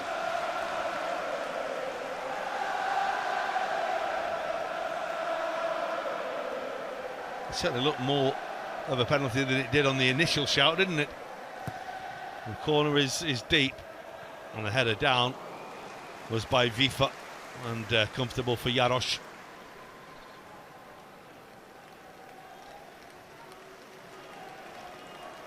Well, not wanted to tempt fate, but his 2 previous appearances in the League Cup, he's kept clean sheets. And they get Harrogate for Stockport, and then at home to Leicester, when he would go on to save a James Maddison penalty in the shootout. As Stockport went through, Ayotte Perez also missing as well. Got a bit of form in this competition. Lovely touch by Neoni. Lucky he didn't find Conor Bradley. Now Estupinha, Mitoma. That's a goal kick. Well, Mitoma, I think, realised that he'd overrun that ball. He was looking for the contact. There is a slight contact, but, well, I don't think that is a free kick. And we saw the one earlier. He had a challenge on, trying to think who it was on.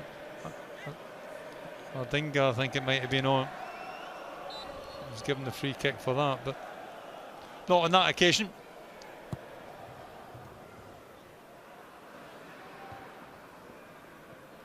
Those changes have certainly given Brighton a bit of a lift.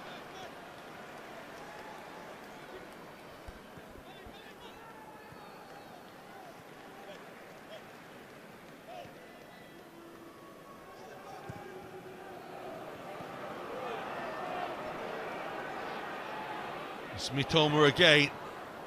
His ball into Welbeck didn't really do him any favours. Jones has lost it. Ferguson, Adingra. It's towards Mitoma again. And Adingra, and that's comfortable for Jarosz. Well, Jarosz pulled a world-class save off Adingra's header earlier on in the match, but that was a more comfortable and simple save. It was in the dying seconds of that FA Cup tie here last January. Or last January, if you want to put it that way. Mitoma scored that extraordinary goal to send Liverpool out. A game full of incident and drama. Today's hasn't been. It's been very different. It's been close, but Liverpool have found that real quality when they needed to. Lewis Diaz did so well to keep the ball in play and find McAllister, who's been fouled by Welbeck.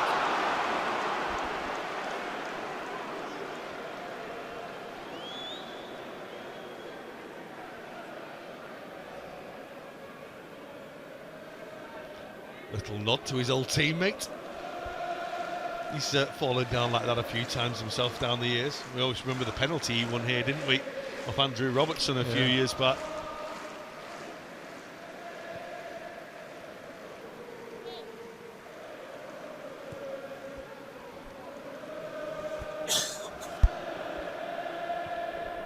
Kwanza back towards Vítězslav Jarosz again. Heading towards the final 10 minutes on the south coast. Oh, Kwanza's ball is given away carelessly. Ferguson! Saved again by the goalkeeper. Adingra scores!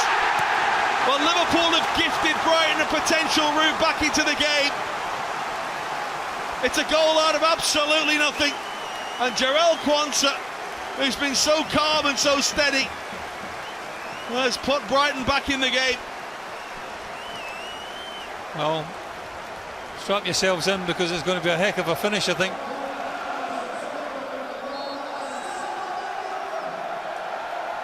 Well, as I said to you before, I think when you're a centre-back, you've got to make your mind up early. I don't think he does that, Jarell Kwanza.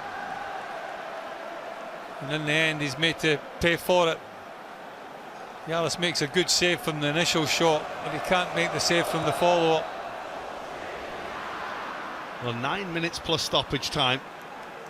And it could be about to get very rowdy inside the Amex, and it could be about to get very frenetic down on the field. Here's Mitoma. Bradley's toe is a good one. Just wonder if we might see Ibrahima Konate or Virgil van Dijk as Liverpool try to see this through.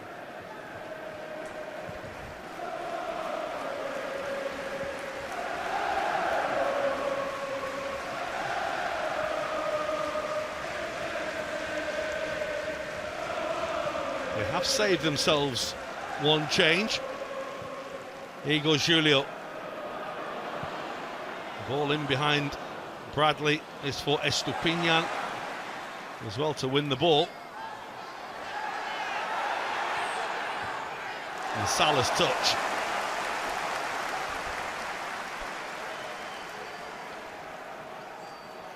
Well, Brighton are going to throw the pair at Liverpool here. They're going to throw everything they've got.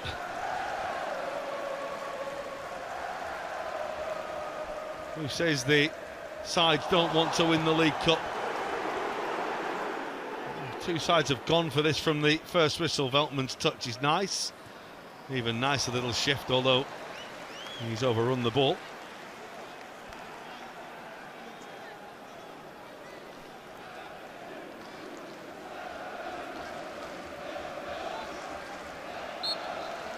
And Darren Bond will now encourage Liverpool's players to get on with the game.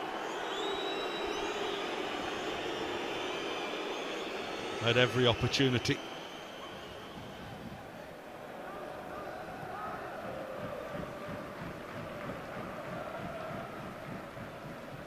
Nioni. Again, a calmness in possession of the football beyond his 17 years. Run by Robertson. Might still get this, you know. And the toe was by Veltman. A little ricochet, but McAllister is there for Liverpool. And Gomez will go back towards their goalkeeper.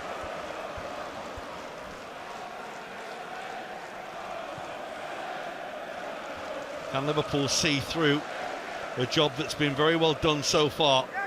Salah.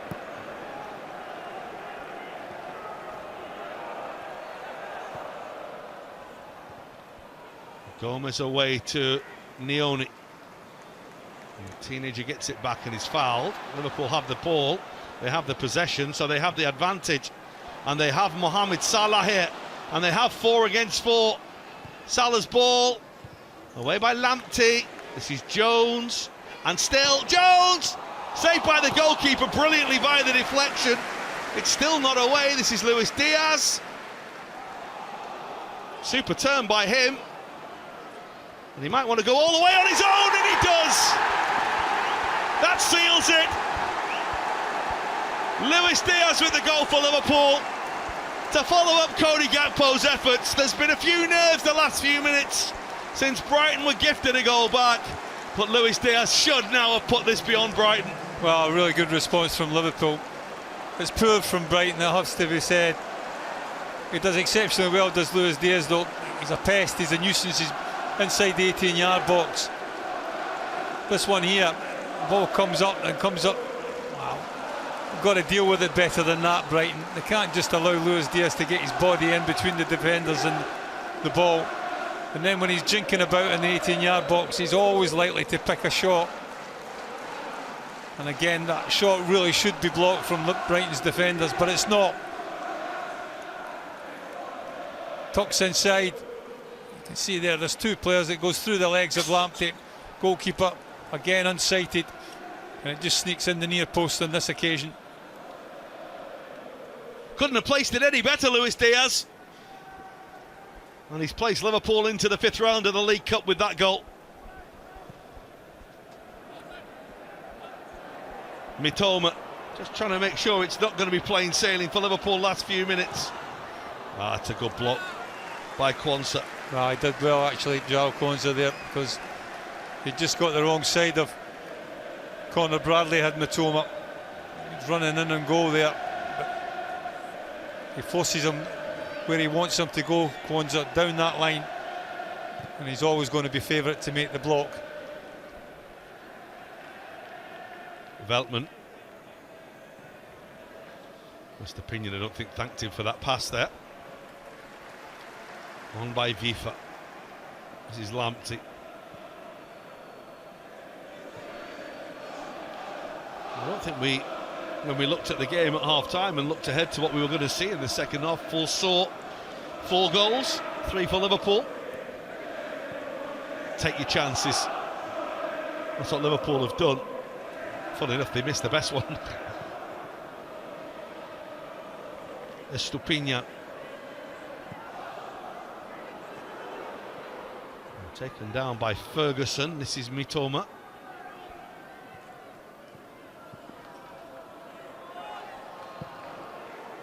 Estupinha's cross. Good header away by Gomez. Ahead of Danny Welbeck. And the free kick goes Brighton's way. And taken a bit too quickly for the referee's liking.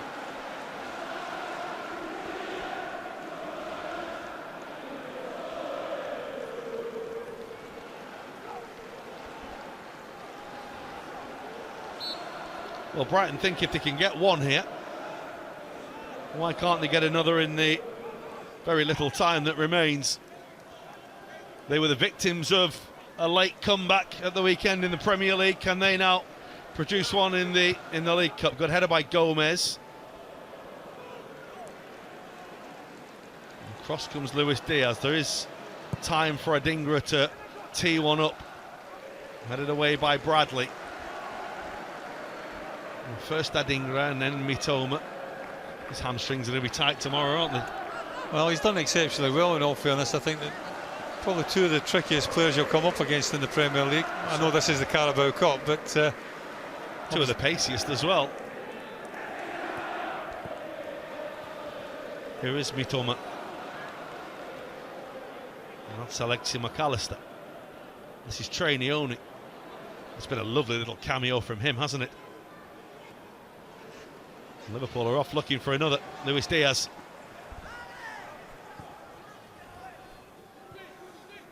Nioni again. McAllister. He's looking for Salah. Had to be inch perfect, didn't it? To dissect defender and goalkeeper. Wasn't quite. No. It was a difficult ball, wasn't it, in all fairness?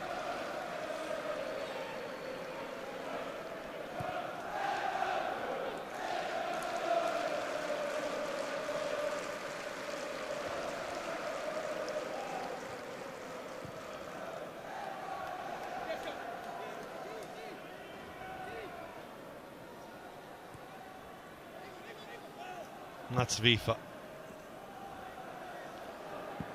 Mitoma.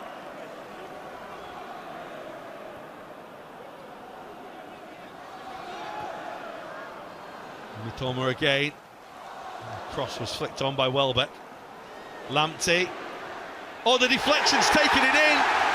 And maybe this one's just not done yet. It's his first goal in a couple of years, and Jarell Quansah just can't get a break right now. It's 3-2 as we go into stoppage time. Oh, he's a little bit unfortunate as a big centre-back. If anything, he's a little bit slow and maybe coming out, but when it's not your day or your night, it's not your night. I mean, Yaris has got absolutely no chance whatsoever. Well, the roar greets the fourth officials board, because Brighton aren't out of this yet, and they do have time.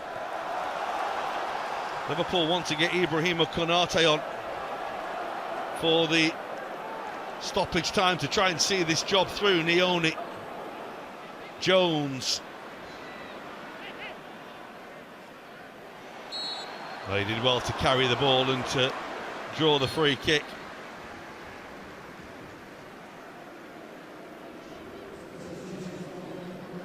Ibu Konate will enter. Liverpool try to get themselves over the line. Well, poor Jarell Quansah will make way. It isn't an extra defender. You feel for a young player in a moment like that. All been there. Well, you have. Well, it's tough. not easy. It's Ibrahima Konate's had his moments as well as he's advanced in his career, and I think, dare say, even Virgil van Dijk had a few when he was younger as well. It's all part of the process.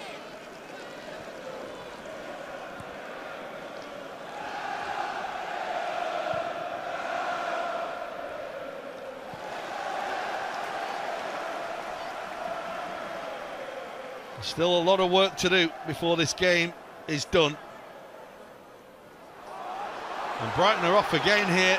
It's Konate with a challenge. And he's going to get a yellow card as soon as he's come on.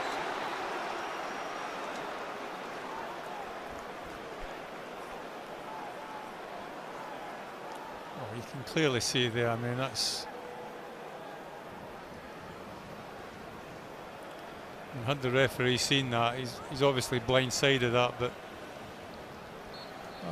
you've got to have a little bit of sympathy with Konate on that occasion. Well, there's the delivery into the penalty area. Konate's clearance is up rather than away. Robertson helps a little further away. And Luis Diaz will be quite happy that that bounced off Adingra. Gives Liverpool a throw in right down by their own corner flag. We're halfway through the stoppage time. Nevi, final moments on the south coast, and for Vítězslav Jaroš, he's trying to see Liverpool home after Cody Gakpo's 2 goals, put them into the driving seat in this tie. Now Darwin Núñez, who we've hardly seen since he came on. And here he goes. He's got Salah in the middle. Igor Julio has just given him the old shoulder and shrugged him aside. And Liverpool have to switch back into defensive mode.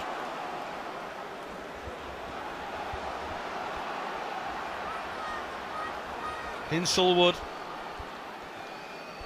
Here's Veltman. Well, they've just loaded up top now, have Brighton.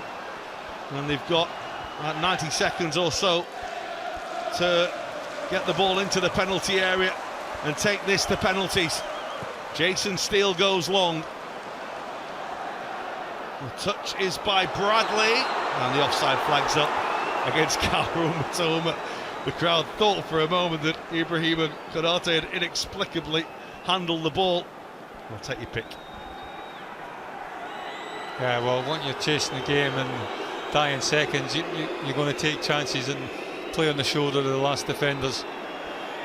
It was offside though. Well, there were 3 of them. And the message from the bench is to stick this in the corner and go and stand on the ball. Jaroš goes long, it's going to go straight through to Jason Steele. That's probably not what Liverpool wanted. And Steele with a chance to return the ball with interest. Konate with a big header. Nione for Jones.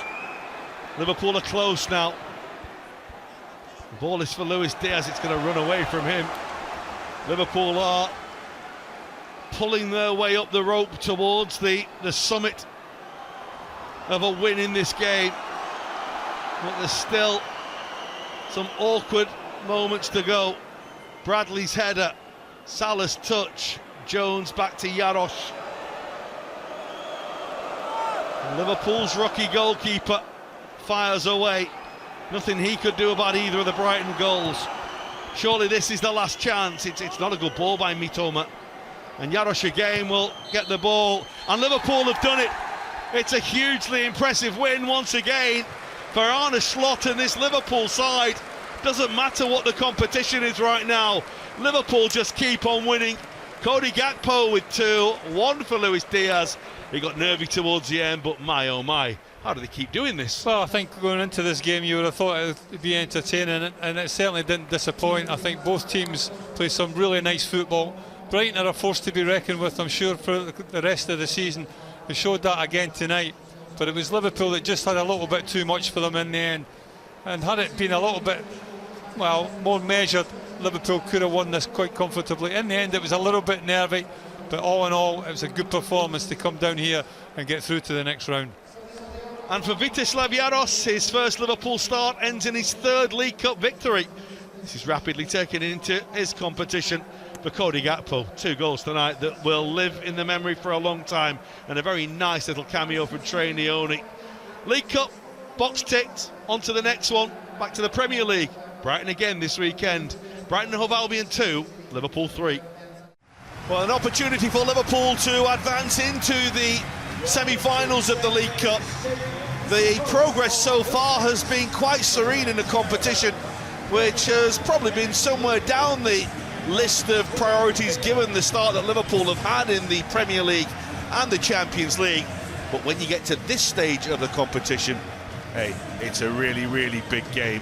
And for a big game, we have a big character, because while Gary Gillespie's away on injured reserve and we sent Gary all our love and look forward to having him back soon, delighted to have Jay Spearing alongside us. Thank you very much for having me, mate. I've been subbed in from a legend to the next one. Talk me through this game and what we're expecting from the game yourself. Southampton in a really bad way at the moment. They've lost their manager, beaten to 5 down at half time the other day, so for them, I mean, it's a free hit, is it? I would say so. I believe that they have a free hit. I believe that it's an open game. You can see in the shape probably going as a 5 at the back that they're going to be quite defensive, going to probably allow Liverpool to have quite a lot of the ball, which probably expect Liverpool to have full control of the game. But I can see Southampton maybe looking to do Liverpool on a counter-attack. Well, let's have a look at the two teams. We'll start with Liverpool. I think the big news is perhaps Wataru Endo playing as we're expecting him to play as a centre-back tonight, with Joe Gomez moving out to left-back. Significantly opportunities for Tyler Morton, trainee, only 2 players you know very, very well from the 21, stepping up alongside Alexi McAllister returning, and great to see Harvey Elliott back starting tonight as well. Yeah, he's had a bit of an up-down season, he's picked up an injury, he's had to bide his time, he's been around it for a couple of games now. He's off the bench once or twice, 15 minutes here, 10 minutes there, but a fantastic opportunity for him to get 90 minutes under the legs, hopefully, and get some game time. Well, for the interim manager of Southampton, Simon Rusk, there are a number of changes, but what he has done significantly is he's tried to keep the spine of his team together. Taylor Harwood-Bell, Alex McCarthy, Joe Aribo, Flynn Downs, Mateus Fernandes. Tyler Diblin really impressed us when he played in the league game against Liverpool, but the likes of Nathan Wood and Cameron Archer come in just to have a little more youth, a little more guile maybe to a side that seemingly at the moment is really struggling for form. Yeah, I can see the Cameron Archer one maybe acting, like I mentioned before, with the counter-attacking of Southampton. Could Cameron Archer be that one that gives them or gets them up the pitch with his pace, gets them a little bit of respite from defending against Liverpool? Obviously Tyler Diblin as well. The two of them will want to run with the ball, take the ball high up the pitch as long as they can, maybe get a throw in to slow the game down and give them a bit of a breather, hopefully, from Liverpool's attacking form. And of course, not on the bench tonight is Arne Slot, having accrued the 3 yellow cards at the weekend. Sipka Hulsop is going to run things on the touchline with Johnny Heitinger. They are in communication. It's a touchline ban, it's not a big stadium ban like we used to see with Jose Mourinho being smuggled in laundry baskets. No, it's not, and it'll be different for the manager, but he's trusted Sipka, his experience, he's been with him this whole time, and in the Feyenoord as well, and Johnny Heiting is a vastly experienced coach, and like you say, they'll be in communication. I'm sure if the manager wants a message passed on, it'll be done.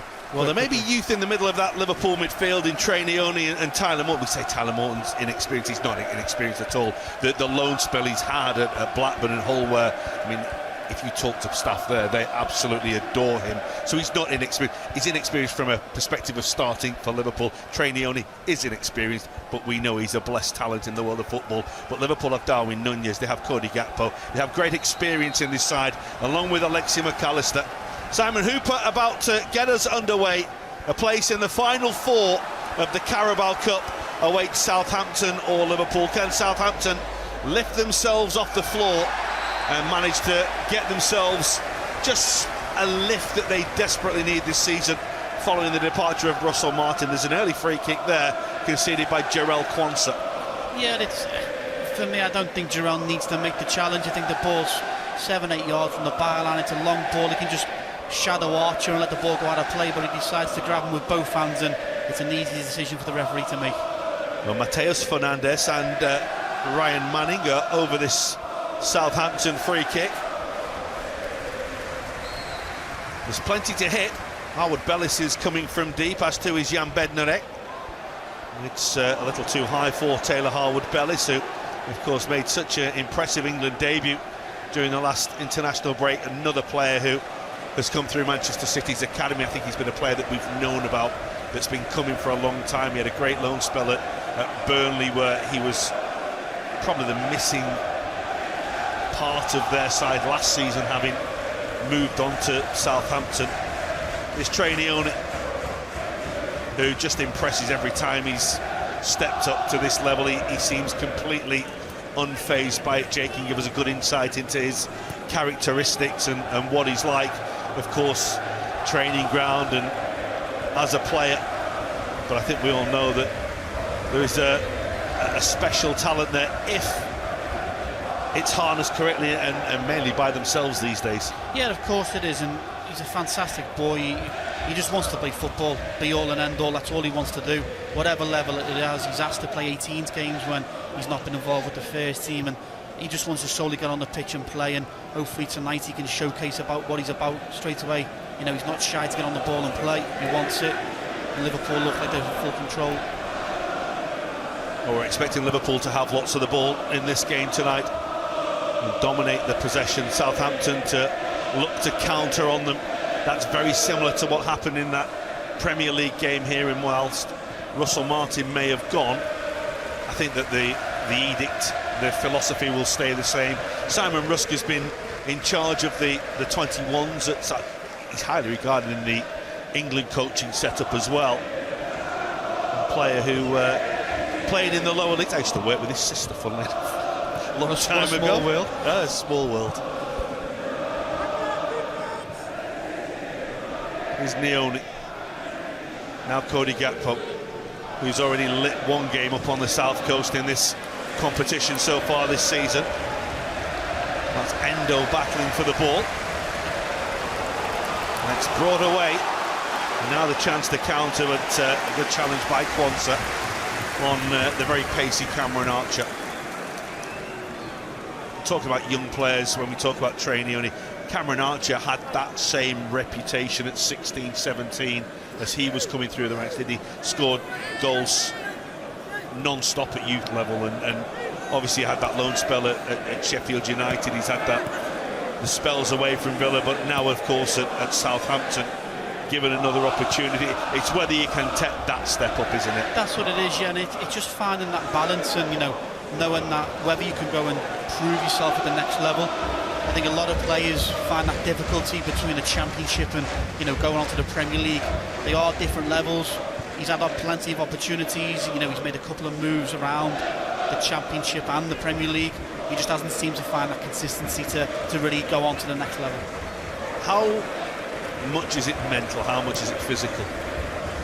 It must. Physical for him, you know, he's a quick player. You can see, you know, how Southampton are using him. Here's Gakpo on the chase. Neone will offer himself and will receive. Cross is headed away by Harwood Bellis and then slammed away downfield. It will be retrieved by Quansah. Sorry, Jay. No. I think a lot of it is with his physical attributes. He's a quick forward. He can finish. You know, he's scored goals at Premier League level. Let's not take that away from him. He scored plenty of goals at Championship level for Southampton. The mentally one for him is probably going from the Championship and scoring maybe 25, 30 goals in a season to then go into the Premier League and scoring 2 or 3 and not playing every week. You know, because if you're not scoring in the Premier League, you're not going to play or start, are you? That's a ball that's got just past Lautaro Endo, but Quansah able to step in. I think our perception is as well is that the demands on the day-to-day life of the elite footballer now are so different to anything that you'd see in the Championship as well, and maybe that's a problem that some players have in trying to take that step. Yeah, of course, the day-to-day world of being a footballer is so different now. It's 24/7, you know, the eat, the sleep, the recovery, the coming away from what have you got at home, who you're surrounded by. How different is it, sorry to cut, how different is it from what, 15, 16 years ago when you broke into that Liverpool first team to what you're seeing now? The game has gone, again, another level speed. You know, the fitness levels, the speed of the players, the speed of the passing, the speed of everything. It's gone up another notch. Did I believe it could go up another notch? Probably not. But the speed of everything, and you now have to be a a physical specimen to play at the highest level, because the levels of the games are getting higher and higher week in, week out, and you're expected to be 100% every week. And the demands on the body as well. On the body, yeah. But players will go into games at 80, 90%, but be expected to play at 100. It's a real difficult thing for them to do, and like you say, touching on the mentality side before, it's a difficult thing to play at 100% every week as well. Well, Liverpool have done pretty well so far this season with the way that they've gone into their campaign, and I think overwhelming favourites to win this game tonight, despite the many changes that they've made, because such is the levels of the players that come in. It's expected just to be seamless when you make those changes, and it is significant that you still have the likes of Nunez and Gakpo and Gomez and Alexander-Arnold and McAllister to try and guide through the younger players. I think when we've seen Liverpool be successful in the League Cup in recent season, we always saw James Milner leading the side and helping the younger players. It's nicely done by Manning.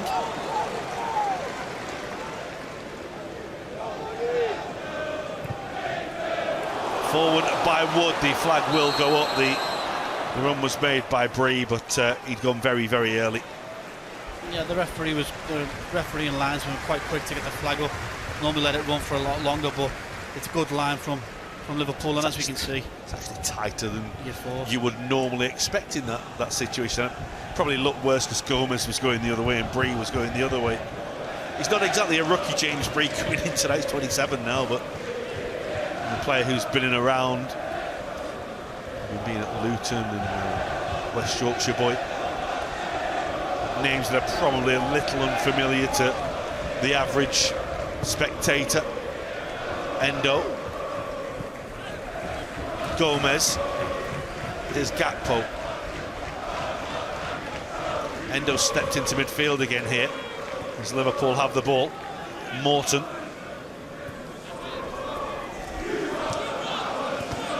So it was a clever attempt to nip it through the legs of Bree, who closed his legs and made a firm challenge on Cody Gakpo. He would have felt that one in the miserable weather on the south coast.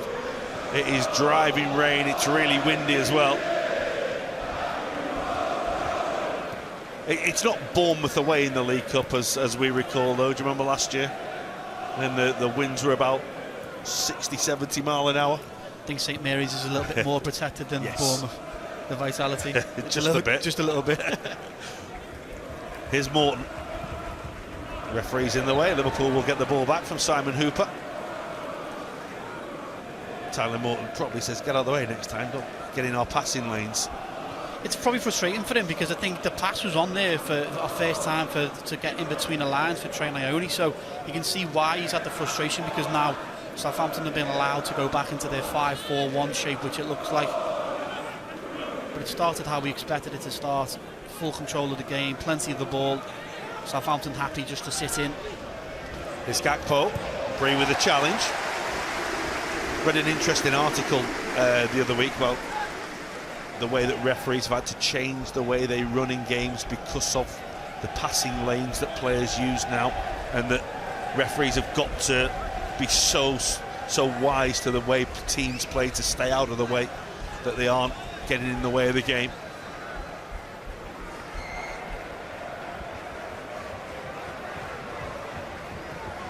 Well, Liverpool are coming from deep here. 5 beyond the far post. And they come now for McAllister's corner. That's going to come all the way through to where there was no one. It was Jarell Quansah who was making the run at the far post. Everyone else had come to the near post, but Alexi McAllister's cross just had a bit too much on it. Returning tonight for him after, of course, he was absent at the weekend. Just wonder how a game would have gone had different players been available. I think there's lots of contention from what we saw. Oh, the slot can see as he looks down from his position. The driving rain on the south coast. Bednarek will go back to McCarthy. Tidy feet. The shift towards Bree.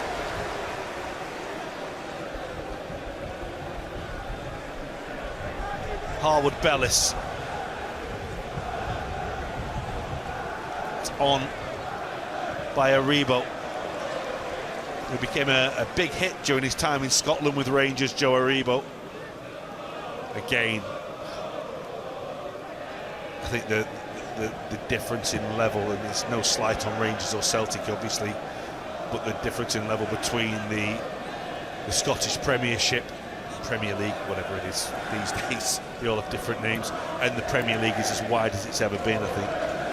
Yeah, Aribo, he's a lovely footballer. You know, he wants to get it and give it. He can dribble, he can play forward, he can finish. Again, maybe he's another one that, you know, moving from having that big move to Rangers, having success up there, to then come down into the Championship with Southampton, and at a level. That's a ball in towards Darwin Nunez, and it won't break for Cody Gakpo. Sorry. Is it a little bit closer? You know, the Rangers, the SPFL now, and the Championship, is that a little bit more of a closer level maybe? He's probably found it difficult getting playing time at Southampton, but Southampton, from the early start, seem like they're quite happy to still try and play out from the back. Yes, that was their downfall on many occasions so far this season. It's Alexander-Arnold playing the ball. It was their downfall, of course, when they played Liverpool in the Premier League as well, and Russell Martin was stubborn, maybe belligerent in his way that he would stick to his guns in the way that his team could play.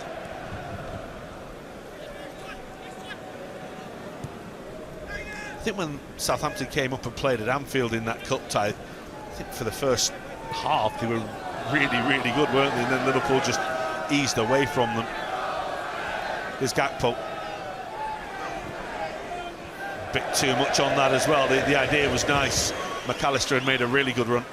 It was a lovely play, sharp play, and Gakpo decided he wanted to speed up the game, you know, cutting inside onto his right foot. He walks away from 4-5 Southampton players, and he can see it. The idea is totally correct. It's a fantastic idea, just the weight of the pass just wasn't correct. But as you mentioned, McAllister made that 8-run late in between the Southampton defenders, and if he was fouled, he was free. McAllister will get us moving again. Think back to his Reading days when he had an outstanding game against Liverpool, when he was but a wee youngster. That's brilliant from Alexander-Arnold. For a moment, Liverpool looked as though they were getting themselves in a bit of a mess, because Quansah and Alexander-Arnold were almost going for the same ball, but Liverpool's captain on the night, and vice-captain, of course, normally, were just very calm. Experience. Bit of class act, calm, a few little knockdown balls, but in his own box, knowing that he had the composure to turn away and show a bit of class. Here's Nioni. He's been allowed to carry the ball a long, long way here. Gakpo will continue, back to Nioni. Away by Harwood Bellis. He won't shy away. He will not shy away from the ball again. Look, straight away, wants it again. Very mature for his age, as mentioned before. Class act, wants the ball. Lovely ball by Morton. Here's Nunez. Well, they all backpedaled, and he saw the opportunity to shoot, but got underneath it. He probably had more time than he expects. McAllister wasn't looking for the 1-2. McAllister getting blocked off, but Nunez doesn't seem to get his head up. Wants the shot straight away. He's already made his mind up. And Alexis McAllister just got a little bang on the knee from Nathan Wood as he tried to make a little run for Darwin Nunez there, but no lasting damage. There's a clear change from Southampton straight away. Yeah. Not trying to play out from the back. Goalkeeper's kicked the last 3 goal kicks straight. Try and pick up second balls and get around it. Nioni for Gakpo. That's rugby tackle by Flynn Downs. Probably best way to describe it. Well, I was going to say 3 days ago it's probably a yellow card. 4 days ago it's probably a yellow card. Simon Hooper a little more lenient tonight. It did feel like Saturday every challenge was going to be a yellow card. And in the case of poor Andrew Robertson, of course, a red. He's absent time. Costa Tsimikas has returned to training, which is good news. Of course, Robertson's available after tonight. That's Gakpo's ball, can't quite find Nunez. Back by Downs to McCarthy. The cheers are actually from the Southampton fans because he's just kicked the ball away up into the air almost. It's not ironic, it's more gratitude that they're not going to get themselves into a mess. Ball for Nunez, Downs steps in. That's Manning. Downs. Oh, that's a horrible connection that no one wants. Pitch looks like it's, you know, the rain seems to have calmed down, but the pitch looks, the second ball on the pitch. Referee will have to restart. I mean, this is just silly, isn't it? They've got to restart with a drop ball now because there was an errant ball on the pitch. Just kick it off, carry on. That's what you used to do, didn't you? Yeah, just kick it off. Something to mention with Liverpool as well is, you know, as soon as Liverpool are playing the ball forward, Endo's rolling into midfield. And they're almost making it. Are they making almost a 3? Yeah, it looks like it's a 3 at the back with Trent Alexander-Arnold right, Jarell Quansah middle, and Joe Gomez to the left. Endo seems to be pushing into a 6, and then that's having a knock-on effect for Trey Ione and Tyler Morton going higher. That one from Ione is just a bit. How impressed were you with how Liverpool managed playing with 10 men on Saturday? I felt it was the first time that I've seen a manager not panic and make a decision too early to then think, oh, should I have made that? Should I have done this? I felt that it was an incredible thing to see a Premier League manager under such scrutiny and under such pressure moments to make a decision, to stay so calm and try something at first and think, yeah, I'm not too sure about that, but then be happy to then make decisions and try things on the pitch without making a change. And I think it worked well for Liverpool and helped Liverpool. Well, here come Liverpool on the counter, and Gakpo is for Darwin Nunez, and the challenge is by Yen Bednarek, and it's a good one as well by the big Paul. Had to time that absolutely right, and did. Fantastic pass from Trey Ione to Gakpo's feet, and you can see the underrun from Nunez. I think that Bednarek just read it a little bit early and set himself off and set off on the race a little bit earlier than Nunez. Nunez obviously thinking about the offside line, but didn't seem to manage, just didn't manage to get there. It's been a good servant to Southampton as the Poland international. Here's Elliott. Not seen much of him so far. Liverpool seem to have come down the near side more often than not so far in this game. Elliott looking to switch it for Gakpo, but Breeze in the way. It's won back brilliantly by Endo. It's just a slam downfield by Wood that turns into a really good pass, and it's a 3 against 2. Trouble here for Liverpool, it's Dibbling. And Quivy Kelleher stood up well and watched it well.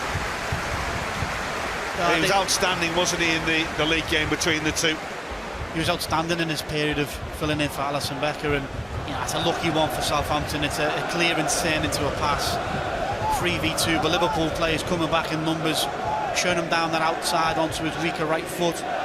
Tries to play an inside pass with his left foot, but an easy save for Quivy to make. But Liverpool are going to obviously have to be ready for that. Southampton are going to sit in and wait to try and counter and cause them problems that way. And Liverpool are also going to have to be patient with the ball, not get frustrated. Ione trying to help the ball on for Gakpo. Bree will step in. That's Downs. A lot of traffic for Dibbling to deal with, but he did very, very well. He's only 18, remember. He's got a... There's a few to follow, isn't there, really, for wide players coming through at Southampton. Oxlade-Chamberlain, Bale, Walcott. They've brought a few through. That's just to name 3. And they've been pretty decent, those. They've done all right for themselves. Yeah, listen, he looks like he's got no weight on his shoulders. He looks like he's having fun.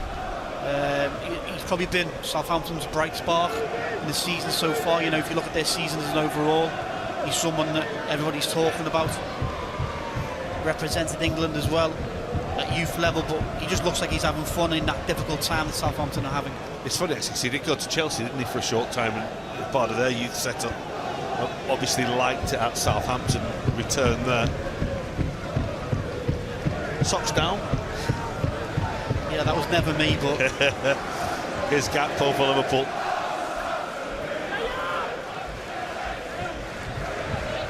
must have like the smallest shin pad in the world in there.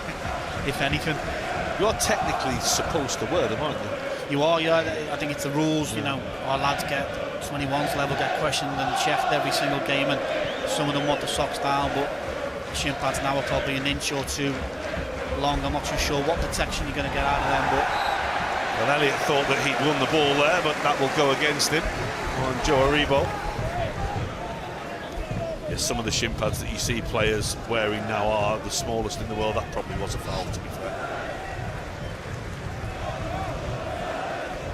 Well, he started pre-season so well. He looked so lively in pre-season. Looked as though he really had the bit between his teeth to command a starting place this season, and the injury came from him at the worst possible time. And now it's a case of almost, right, well, we start again now, and we go again from here. yeah, I totally agree. I think towards the end of last season, he was, you know, he kind of became this labelled super sub. He was coming off on games and he was, you know, doing exceptionally well, scoring big goals as well, by the way, for Liverpool. And coming pre-season, like you say, he looked like he'd worked so hard in the off-season to really get himself in good shape. Come in and again, it just for him a bad time and picking up an injury, and he's having to start all over again and find his way. Wataru ended up on the floor there from Taylor Harwood-Bellis. Picks himself up and gets on with it. Puts the gum shield back in, the Japan captain. Lovely turn by Morton. Won't quite find Neone. It was a good stretch by Wood. Dibbling again. There's the little thread. Kelleher's coming. I think he read that yesterday. That's a little risky from Alexander-Arnold, but it turns into a ball forward for Nunez, who's in on goal, and Darwin Nunez for Liverpool scores. Well, he was the calmest man inside St Mary's. Trent Alexander-Arnold takes a moment that could have been really, really tricky for Liverpool, and he turns it into a goal at the other end. Absolute touch of class from Trent Alexander-Arnold. Under pressure, Queeve did he sell him a little bit short on the back pass, but two turns and a bit of speed to break away from two Southampton players. Plays a ball right down the spine of Southampton's team, and with a bit of a ricochet, and then maybe the wind keeps it away from going through to McCarthy in the Southampton goal, but Nunez won't care about that. He stays nice and calm and finishes it off for Liverpool to put us 1-0 up.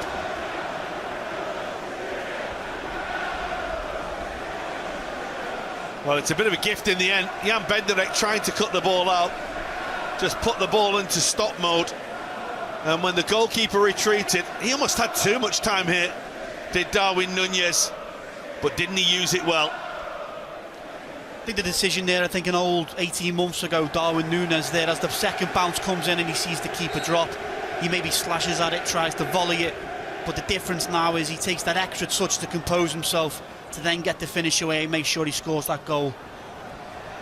Well, it's all down to a touch of genius from Trent Alexander-Arnold, because he looked in trouble and Cruyff turned and then a little flick. I don't know what you'd call a flick, but just brilliant. It was a fantastic Cruyff turn to start off with, and then to have the composure to break away from two Southampton players and then get your head up to pick out then a pass down the spine of the Southampton team. We're not saying that Nunez wouldn't have got the ball anyway, but obviously Bednarek just slowed it down and slowed the game down, really. Everything seemed to happen in slow motion, and Darwin Nunez took his time, picked his spot perfectly. Liverpool in front. Trent Neone has been everywhere so far. Endo.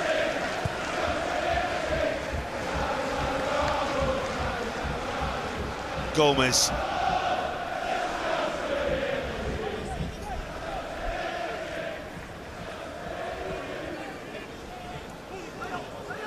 Gakpo. Bree's done pretty well against him so far, but this time Cody Gakpo did him good and proper. It's a Liverpool free kick.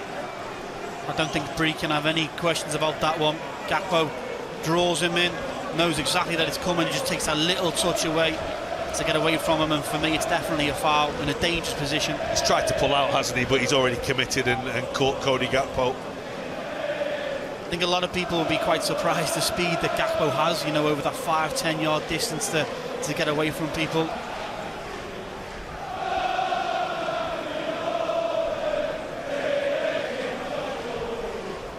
Well, Kwanzaa, Gomez inside the penalty area. Liverpool have taken the free kick to Alexander-Arnold, just trying to change the angle. Southampton just make a little bit of a mess of it. It's going to come to Trainioni. Alexander-Arnold again. McAllister.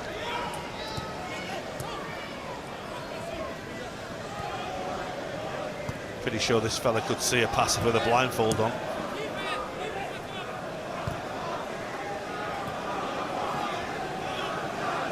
It's a different type of passing to what we talk about with Xabi Alonso, Steven Gerrard, two of the greatest exponents we've seen at Liverpool. McAllister just takes your breath away sometimes with how easy he makes it look. Steven Gerrard and Xabi Alonso, at times they're probably looking at the game, and yeah, the game's probably a little bit more open, and I'm not taking anything away from the Xabi Alonso or the Steven Gerrards. They could play the short passes, long passes, through the lines, in behind. You know, they were more renowned for them special passes through and over to them to score the goals. The connection that Alonso had with Gerrard had with Torres, and passing lanes and unbelievable levels.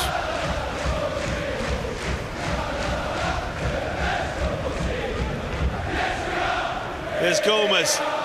To Liverpool fans here in numbers on the south coast enjoying themselves. They lead by 1-0. Scored by Darwin Nunez.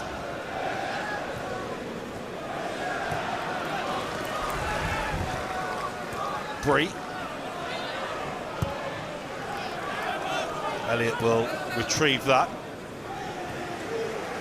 Liverpool just had a little switch around here and moved Nioni to the right hand side and Elliott through the middle.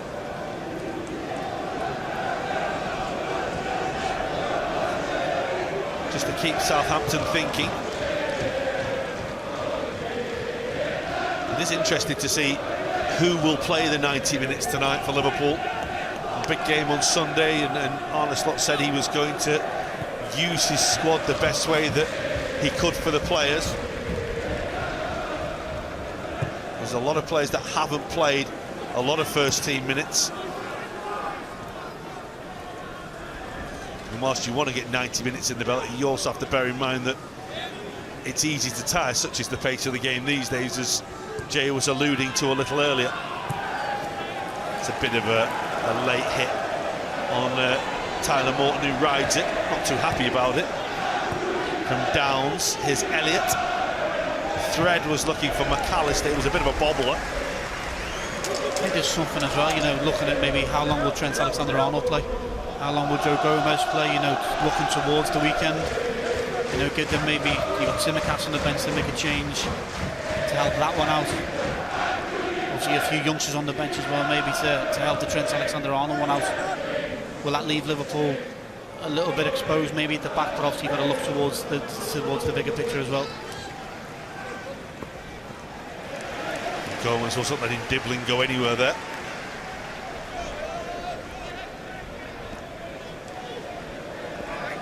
Downs gets in the way but puts it straight to Wataru Endo. Tyler Morton's very composed in possession of the football. Here's Nioni. Now, Liverpool have Federico Chiesa on the bench tonight. I think that Arne Slot's already said that he will get some minutes at some stage in this game. Wasn't ready to play 90, but will need some minutes. That's a lovely ball for Gakpo, who's broken in again here. Bree tries to get back with him, and Elliott, that's a really good block, sliding across, made by Harwood Bellis.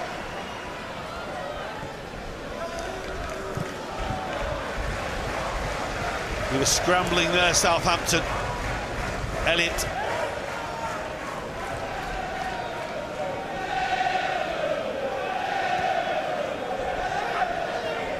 Gakpo again. He's been Liverpool's outlet so far. That's towards Nioni. Good leap from him, but couldn't quite control the header. Might have to do some work on his head and when he comes back. Have a word about that one. When Liverpool are in full control of the game, Fantastic ball for Gomez, wrapped around the corner into Cody Gakpo. Great touch to drive him forward, but then have the composure to lift his head up and find Harvey Elliott. And like you say, fantastic defending from Harwood Bellis, threw his body on the line, kept the game at 1-0.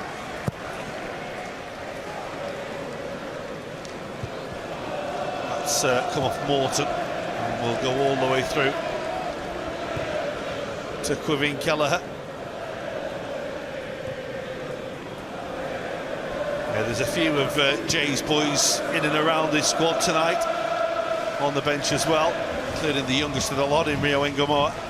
Here's Gakpo, here's Elliott. Lovely shift, lovely goal. Too good, Liverpool. Played their way through Southampton as easy as could be. And one becomes two. Liverpool cruising. Fantastic from Cody Gakpo again, but you see Liverpool playing more and more passes, drawing Southampton in, but the weight of the pass from Cody Gakpo allows Harvey Elliott to take the ball forward on his first touch, late touch, and then finish it sharply before the goalkeeper can even settle to come out and get it. A lovely play from Liverpool again. Cody Gakpo being a big influence in this game so far, playing the 1-2, and a lovely touch from Harvey and a great right footer finishing. You know what, absolutely delighted for him. Got himself back in the side, first full start, and a lovely finishing. He'll take that with full of confidence. Perhaps even more impressive is that he's happy to shift it onto his right foot. Yes, it takes a little touch off Manning on the way through, but it's his first goal this season, his first since he scored that beautiful little whipped curler against Tottenham at the back end of last season. And Harvey Elliott's back with a goal. And I'm certain everybody, including him, is absolutely delighted. Liverpool have been really, really good, really efficient so far in this game. It's not been like mind-blowing, it's just been fundamentally good football, just doing things properly. Doing things properly, doing the basics well, passing the ball properly, passing it crisply, passing it to your friend, passing it to your mates, not doing too much yourself, knowing when's the right time to pass, right time to dribble. McCarthy just has to be careful there as Nunez closes in. But you can see they all want to play. They all want the ball. They all want to play. They all look like they're enjoying themselves. But you know what? They all really look like they're really enjoying hard work as well.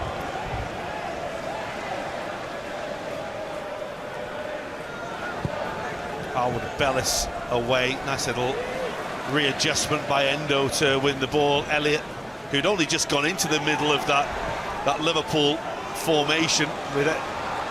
Leone moving wide right, and straight away he scored. So put that down to the coaches.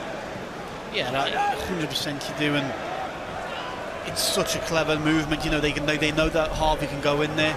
They know under that pressure in that small area between the defence and the midfield that if a ball's wrapped in with him into him at pace, he can handle it, he can turn in small spaces and find a pass. Well, Southampton need to find themselves a lift. They need to find themselves a goal to give themselves some sort of foundation to build on in this game. It's a ball for Dibbling. Endo's won the ball and he's threaded it for Nunez. And hello, here they come again. It's 3 against 3. It's Nunez. The ball to Gakpo's a little behind him. He was onside. Southampton are able to get numbers back now with Liverpool's momentum being stunted somewhat. But here's Morton. Alexander-Arnold, and there's a chance. Oh, it's a really good save by McCarthy to deny McAllister. Otherwise, that was 3 for Liverpool. Liverpool are doing unbelievably well to find them pockets in between the flat back 5, Southampton in the midfield 4. Everything seems to be falling in between them pockets, but a great pick out from Trent Alexander-Arnold and McAllister on the half volley. But you know, you have to give McCarthy credit to that one. Yeah, it's a really good save. It's a really difficult chance, isn't it? The ball's bounced really awkwardly, and McAllister's just like made it look so easy. We always talk about people who make sport look easy. It's always the beautiful ones to watch. I mean, you talk about Roger Federer and people like that, just masters of their art. Joe Root when he plays cricket, people like that. Elliott's corner. It's going to come all the way through to where Alexander-Arnold was hovering at the far post. Had to double check there because you don't often see him inside the opposition penalty area for corners. He's normally on the edge waiting for a volley or a half volley. And also he's normally taking them a lot of the time as well. Interested to see McAllister and Elliott on corners so far tonight.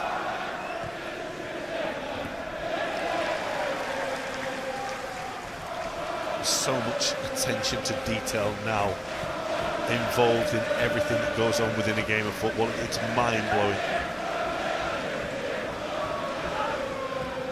I think people probably underestimated the value of corners, throw-ins, but then it seems to me that it's taken maybe an Arsenal to maybe concentrate on them that much. Yeah, we could do without seeing the set-piece coaches in the technical areas. Yeah, no, I agree with that, but, but I think you're absolutely right. I think it's got to a point where it's taken a team to really do some work on set pieces and then make it a bit more not relevant, but make it a bit more stand out. Show the importance. To show the importance of them from the game. But you know, corners and throw-ins have been in the game for the whole time the game's been around. Yeah, it's not just chuck it up and up for the big man to get on the end of it. You get your big man against our big man, whoever wins it. Here's Liverpool's corner with McAllister. Darwin Nunez was trying to help the ball on. It just seemed to die a little on the wind. And the tumble to the ground from the challenge by Nunez wins the free kick. But it's been all about Liverpool this game. Liverpool attacking pretty much non-stop from the off. We've seen nothing really from Southampton. It was always going to be difficult for them tonight. It's always going to be difficult for them in the situation they find themselves in when you are so bruised and forlorn from the games you've played in the Premier League. The respite in the League Cup looked a good opportunity for them, but probably the one team you don't want to face at the moment is Liverpool. I think that it's already been a discussion in the Champions League where I think the likes of Real Madrid and the likes are saying, yeah, we don't really want to, when we get through, no one will want to play Liverpool. That's nicely done by Archer, but nicely recovered by Watchalong.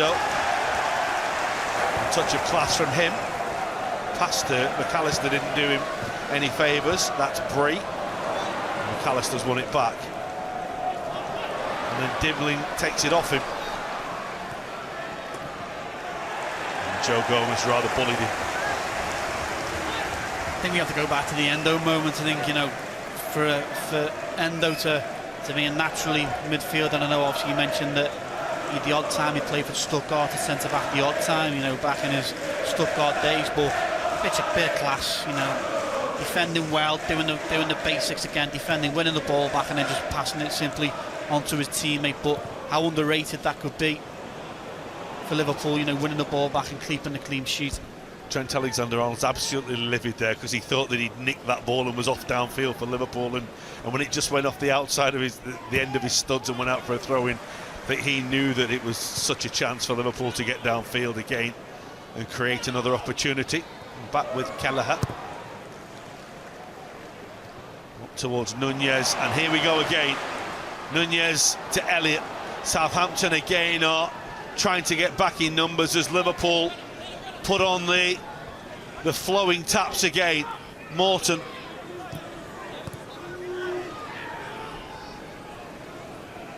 And Southampton's players seem so concerned about Liverpool's attacks that they seem so deep now. The midfielders are dropping right in on top of the centre-backs. Such is the dominance Liverpool have got. It's what we mentioned before, you know, that the space between the defensive line and the midfield line, Liverpool were finding too many pockets, being able to turn and play forward. Clearly Southampton have noticed that, and now they're going deeper and deeper. The 5 and the 4 were practically sat on their 18-yard line. And if you are the coach, if you are Simon Rusk in this position, are you saying to you, but you've got to get up the field, you've got to get 10 yards up the field? You have to get up the field, but you also have to close the gaps. The gaps are too big, you know. Liverpool plays in that midfield. You've got Trent Ione, you've got Tyler Morton, McAllister, Harvey Elliott, Trent Alexander-Arnold can all pick off passes. Well, that's Archer, and that's Mateus Fernandes. Well, there was a tumble in the box from Bree as he tried to turn, but in the end, Mateus Fernandes' ball harmlessly rolls away. Joe Gomez is left a little slow to get up and is limping away. Bree just ran into him, didn't he? Yeah, it just looks like a collision. Joe's obviously checked his shoulder. Slips, doesn't he? Yeah, and Bree slipped and taken out Joe Gomez. You can see the Southampton fans are asking for something, but if they've seen the replay, they would see that there's nothing there for them to ask about. And of course there's no VAR, so it's relevant.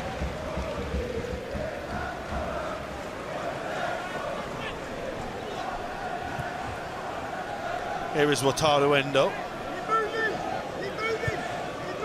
Remember when he first signed for Liverpool, he spoke to people in Germany and everyone just said the same thing. Great pro, great trainer, great player. And all gives it absolute everything he can every day. And also always available, always there, never misses a day. You know, they say he'd train in a cast if he had to. 100%. You can see the warrior in him. Yeah. You can see he loves the game. Whatever conditions, however he's asked to play, whatever he's asked to do, it's funny. It's funny because a lot of the greats of the Japanese game have started to move back to Japan in recent years. Yoshinori Muto, Yuya Osako, people like that were greats for Japan down the years. That's a ball that's long for Gakpo. It's going to run away from him, and they're starting to filter back into the Japanese game, and it's helping to develop the next lot of Japanese. We've already seen Mitoma. We've seen so many Japanese players now in the Championship as well, and there's so many good players. Well, Yuki Ohashi, who was scoring a lot of goals for Sanfrecce Hiroshima at the start of this season, Shonan Bellmare, the old club of Wataru Endo last season, and you can see that is where teams are now looking in Japan for the next generation of talent. And the cheap as well. Yeah, there's a lot in the Scottish League as well. You know, for Celtic have a few they're playing. You know, have done extremely well, and now it's become like a little bit of a market for play the clubs are going to buy into. Yeah, there's a massive.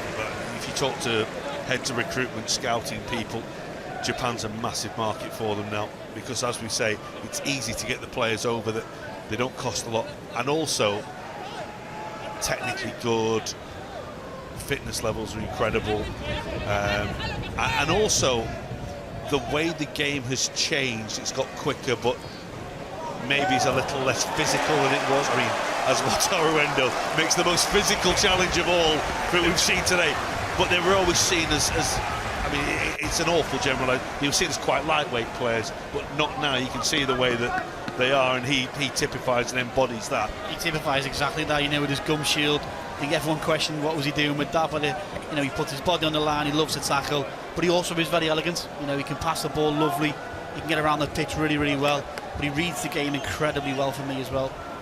Well, here's a Southampton corner. Is this their first real opportunity of the game to get something to worry Liverpool? The cross is very, very deep, and Gallagher did enough. There was a little too much going on inside that 6-yard box. Kelleher got a poke through a crowd of players, but yeah, that's Cameron Archer just getting a little too up close and personal. There is an amount of contact allowed, and I mean, you see Ben White, what he does for Arsenal last season particularly, and a lot what they got away with, but that was a little bit over the top from Archer. I think what's made it harder as well for referees and for your team to get away with touching him is that a player used to mark the player on your goalkeeper, where now it's just your goalkeeper and the opposition player, so there's nowhere for the opposition player to hide. So, you know, keepers are getting a lot more free kicks. Burnley, West Ham, teams like that were very good at giving goalkeepers a little nudge as they were coming for things just to knock them off balance. I mean, there's a lot of teams who do it, but remember goals that Liverpool have conceded at Burnley and West Ham. Strikers are the same though. Yeah. Strikers are the same, you know, against centre-halves as they're about to go up for a header. Did he give them a nudge so they obviously lose the balance and don't win the header cleanly or miss it? Well, here's a Southampton free kick taken by Mateus Fernandes. Now, has the free kick been given? On the edge of the penalty area, Taylor Harwood-Bellis is saying to Tyler Morton that he was holding his shirt. I don't think Tyler agrees with him, and gave him a good old Wirral send-off. Jay will recognise that one. I mean, he's seen that plenty of times. Recognises everything about Tyler Morton's game. 2 peas in a pod, you two. Unbelievable guy, by the way. What an unbelievable pro. You know, he's had 2 fantastic loans. He's a fantastic player. You can see why the boss has kept him around the building. True pro.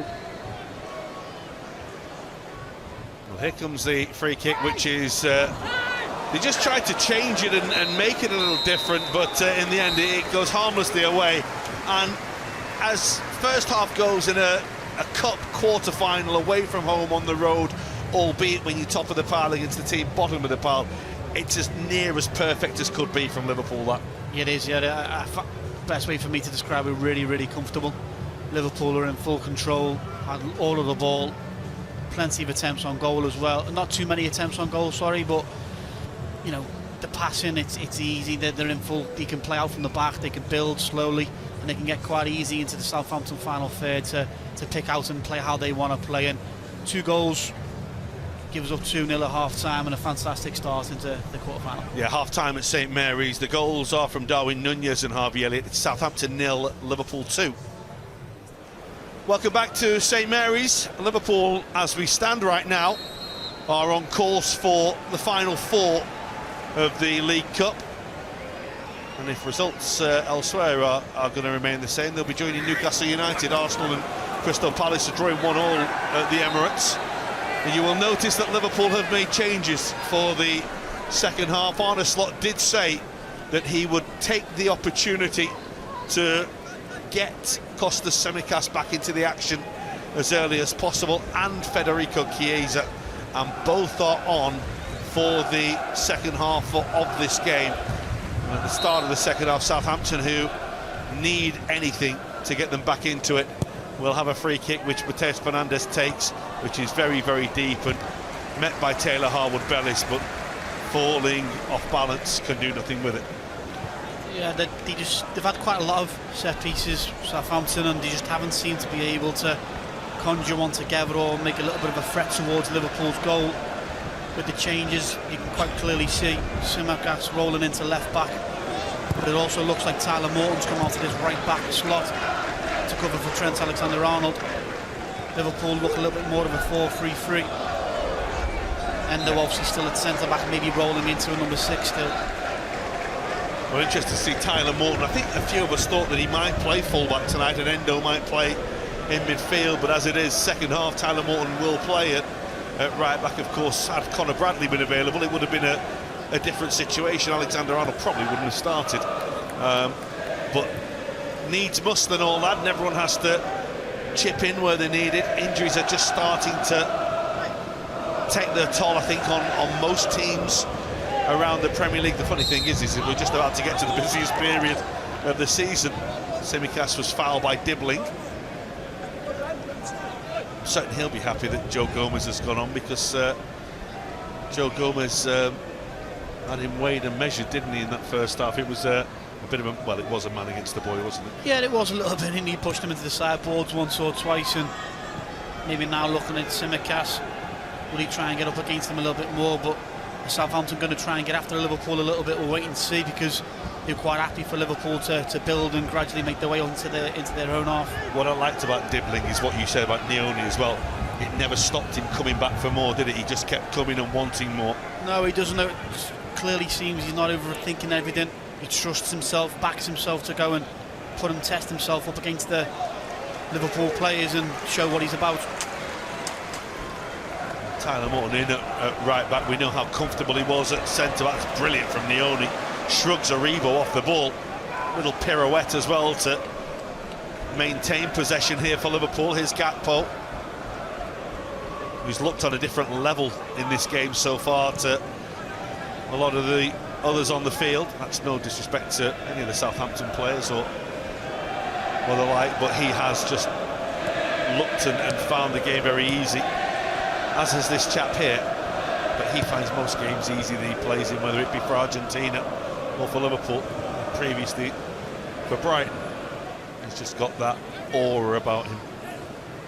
Probably a perfect scenario game so far for McAllister to come back into. You know, we knew he was up to speed, we knew that the fitness levels were there, but you know, missing 10 days of football to then come into a game such as Southampton where you can have a lot of the ball, full control. And here goes Gakpo again and again. It's pace and it's strength, and Bree's really struggling against him now, and I think that hand towards the bench would suggest that his groin's just popped. yeah, it's that ball just in between the right-hand side of the centre-back and the right wing-back. The ball from Tsimikas is a delightful one. It just gets enough for Cody Gakpo to really get in behind, and he's caused Bree problems all night long, and sadly for the full-back it looks like his night could be over.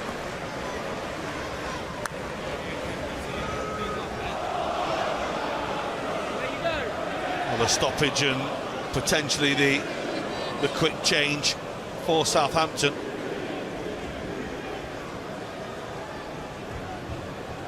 Clearly so when Bree went down. Well, he didn't go down. First he pulled up whilst clearing the ball, holding that groin.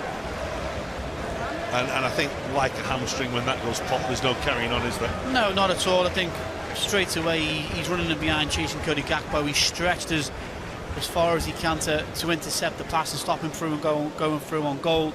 He's kicked it out for the corner, but straight away he's held his groin and he started waving to the bench to say that he couldn't carry on, and the physios will come on now, and as you can see the Southampton players are getting ready to make a change and come on. Well, he looks like he wants to try it out, but we shall see. Yuki Sugawara has been getting ready whilst they have decided whether or not Bree could continue, and as it stands right now, it looks like he does want to get back out there. Meanwhile, Liverpool have a corner. It's coming down with snow on it, that it went very, very high up into the wind, and in the end it just dropped at the far post, and sort of everyone looked around and just watched the ball. There's obviously a pattern towards Liverpool's corners, and everyone running towards from the back to the front. But if someone would just take that gamble and get around the back post, that's probably the second or third corner that's finished in that area. Could someone just run late and maybe mix it up and just try and find that spot and get a free header towards a Southampton goal? But delivery probably needs to be a little bit lower from McAllister. It's flicked by Ariwo.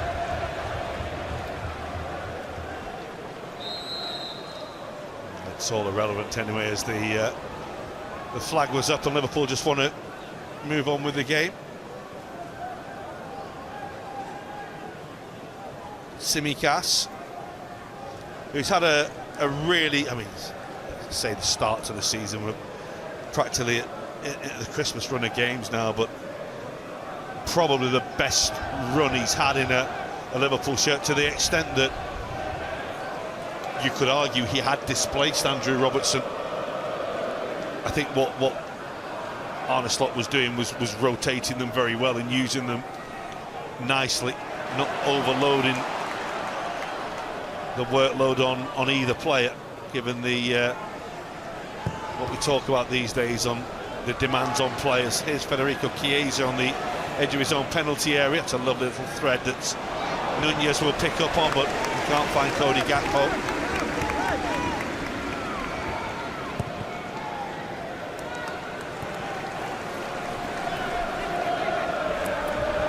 Morton's challenge is deemed a foul one.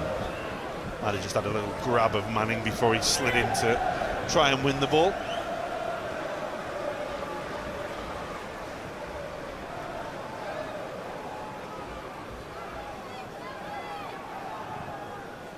McCarthy downfield. Diblin's header will go straight to Gakpo.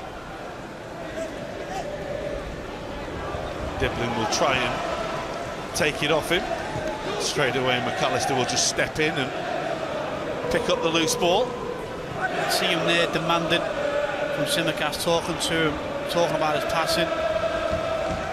Liverpool probably haven't got as much control just yet in the second half as they had in the first half, but you can see that he's not happy with the way that Liverpool have started. He wants it to be of a better standard, higher standard, just what he expects from everybody. Well, we said in the first half Liverpool were doing the basics really well, the fundamentals, playing good, sensible football, playing the game the way that they needed to play the game. That's what Arne Slot will be demanding in this second half to see the job through. Gakpo, the little thread is for Nunez. Darwin Nunez was just offside as he tried to thread the ball for McAllister. Again, the idea was lovely. Just drifted in. It's everything again coming from the left-hand side of Cody Gakpo, lifting the tempo and dictating the tempo of the game when he wants to speed the game up. You know, when he wants to attack quickly, when he wants to have control. Did you name the ex-player in front of Arne Slot there? Scott Minto. Remember Scott Minto at West Ham? Played for Benfica as well. I think he went to Galatasaray with Graham Souness as well. Little left back.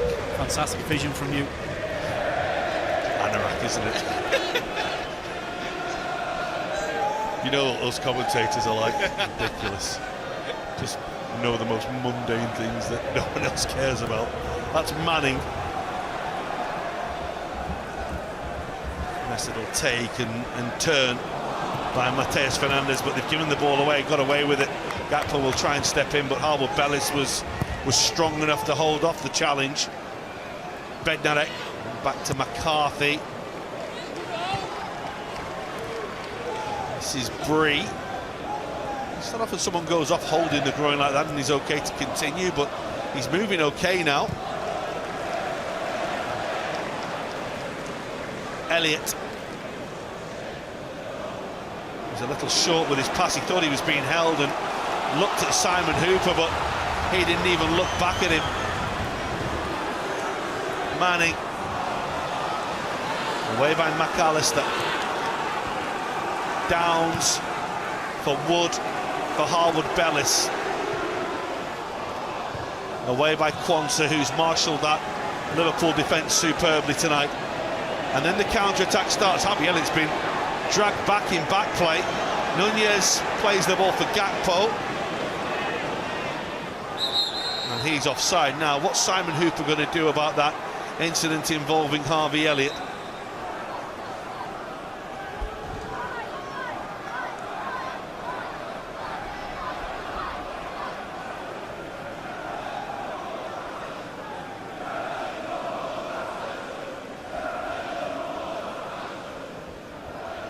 Well, it's a word. It's going to be a yellow card for Downs and for Elliott. Talk us through this, Jay. Just wouldn't let him go. He just seems, surely got to call the game back. You can't just stop him from completely going forward. He's got him in half a headlock. The referee's seen it and pointed at him. He's allowed play to play. But he's allowed the play to go down all the way down to the Southampton box to then call it back. You might want to talk us through what Harvey Elliott did wrong in that situation to get a yellow card. Harvey Elliott's he's on his way to go and join in with the attack, and Flynn Downs just decides that he wants to grab him in a headlock in the middle of the pitch and not let him go. You can see Harvey trying to get out of it. And somehow Harvey Elliott got a yellow card out of it with Downs. Is quite surprised, and like you say, I'm not too sure what exactly that he's done or how he could possibly be booked for it. And now Darwin's at it as well. And now he wants to get Morgan at the end of it. That was great, because Bednarek and Darwin Nunez, I think, were just contemplating how far to take it, and then thought, we'll just give each other a hug. I think what you can see is maybe Southampton have been told, listen, you've got to get about them, you've got to get into them. Yeah, then, to me, I totally agree. I think the second half, Southampton have started to now put a little bit more of a bit of pressure on Liverpool. You know, they put the pressure higher. They're not allowing Liverpool to build and find their way into Southampton's box or even into their half. Liverpool, on the other hand, though, have started a little bit sloppy. Well, that's hit Endo in the face, and it's broken nicely. This is Archer. Might have to do it on his own, which he does brilliantly. Outstanding goal from Cameron Archer, and Southampton breathed life into a game of which really was flatlining for them. It's a fine finish by Archer. A bit of luck in how he got it, but there's nothing lucky about the goal. No, Liverpool trying to play a straight pass and a ricochet off Endo's face. A lot plays Archer in, but for me, it's 2v1. Both Tyler Morton and Jarell Quansah cannot allow Archer to come back in on his right foot. As the players leading into the game, you know he's all right-footed. All he wants to do is come inside. You cannot allow him to come in. Both players don't make contact, don't get tight enough, and he punishes them. Liverpool find themselves still 2-1 ahead, but it's a sloppy goal to concede, in my opinion. Well, it changes the narrative. It changes the look of the game.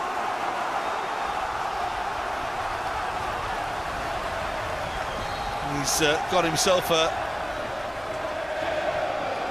couple in the League Cup in the win at Cardiff way back at the end of August. And he's got a big goal against Liverpool to add to a couple of Premier League goals. 5 for the season for Archer, and what's been a tough season. I think Jay mentioned him in the first half as being a player that has such a good eye for goal, but it's transferring that to when you're playing in the Premier League.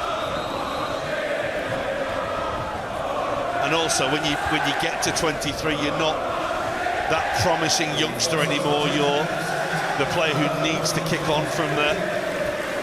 Yuki Sugiwara will come on for Bree. It's a change that we've been waiting for a while, and the man who used to play for Arne Slot at RZ when he was there comes on now for Southampton, the Japan international. Once of Nagoya Grampus in the J-League. The club made famous by Gary Lineker. Before he'd just been born, I think. I think he'd just been born then, hadn't he? I can't join in that one, sorry. No. Gary Lineker went there like at the start in the 90s, yeah, before your time. Here is Sugiwara, his first ball delivered in and saved, and Morton has to clear, and this game all of a sudden is threatening to turn completely on its head. Southampton have not been part of it at all, and now they have the bit between their teeth, and but for a fine block by Quansah, it could well be 2-2, and for Quibby Kelleher as well. Momentum's with Southampton. Liverpool have to stay together. It's a fantastic delivery, but an unbelievable save from Quibby Kelleher to keep Liverpool at 2-2. They then keep it alive and build it back again to get it back into the box. The second time of asking, Jarell Quansah makes an unbelievable block. Well, he's slow to get up, is Quansah, and he's clearly feeling the block that he's just made. Now Mateus Fernandes will take the corner. That's going to run all the way through. Again, they were bothering Kelleher and trying to impede him, but the ball, maybe they were too busy impeding the goalkeeper and not going for the ball, because this is a tricky one. Well, that's a brilliant save, isn't it? Oh, it's fantastic reactions. That ball's coming, and obviously the replay slows everything down to make it look a lot easier, but the speed that the ball's been delivered in at, it's an instinct save for him to react to. Unbelievable from Kelleher to keep Liverpool at 2-1 ahead. Well, Diogo Jota was feeling a bit when he came off after the game. I've seen save Liverpool the other day with his heroics late on against Fulham. And even though Southampton are on top, Liverpool still think that James McConnell can come on here for Alexis McAllister, and Liverpool can still control the game and still win the game. And that's really good to see, a real vote of confidence in a bright young player who has done so well for Liverpool, particularly in this competition. Remember his performance at Wembley, that's a little over-keen from Archer on Endo. Remember McConnell's performance in extra time at Wembley against Chelsea was sensational. Exceptional, wasn't it? I think he had more touches than any other player on the field, didn't he? Yeah, it was, and on one of the biggest occasions you could ever ask for a young boy to come on and show what he's about to take the ball and receive and play, and at a 0-0 level as well at Wembley in front of 80,000. He needs another moment like that today. He needs to get on the ball and play. And it would have been difficult at the start of this season to deal with what he's had to deal with, and then to sort of get back into contention, because having tasted so much last season, you just want to be part of it all the time, don't you, as a young player? I mean, you had the very same, didn't you, when you broke in, same position and everything. Yeah, for McConnell, it's been a tough time for him. You know, in the pre-season, he was training with the first team, was in and around it. The manager spoke very highly of him, liked how he played, liked that he was, you know, be able to play with 2 feet. Then picked up a bit of a silly injury, which knocked him back. Wasn't able to really join in on the pre-season tour, and it's took him quite a while to get back from that injury. And he's played a couple of minutes for the under-21s. Last 40, 45, 60 minutes as well, and he's now reaping them rewards, training with the first team a little bit more regular. And like you mentioned then, Southampton are on the momentum. The manager trusts him to bring him on to go in the middle of the park and get a grip of the game, hopefully. Well, here's Morton. Chiesa just made a run, but was coming back, having made a run for him, and took that option away. Talk about players that they're just trying to find their full levels of fitness again. Having been in, Diogo Jota would be in the same, but I mean, he didn't look it, did he, when he came on Saturday and immediately exploded into life in that game.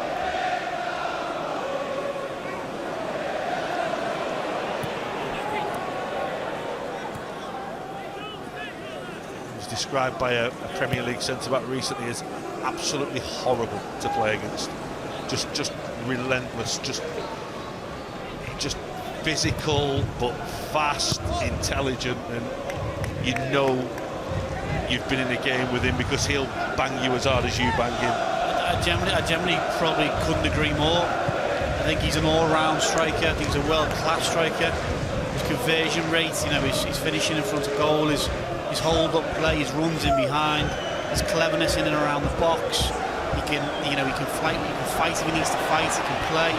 That's a little short, and here's a Rebo. Liverpool won't want to do is give Southampton any encouragement, while Southampton are trying to really impose themselves on Liverpool here and impose themselves on the game. The referee slows the game down because his lace has come undone.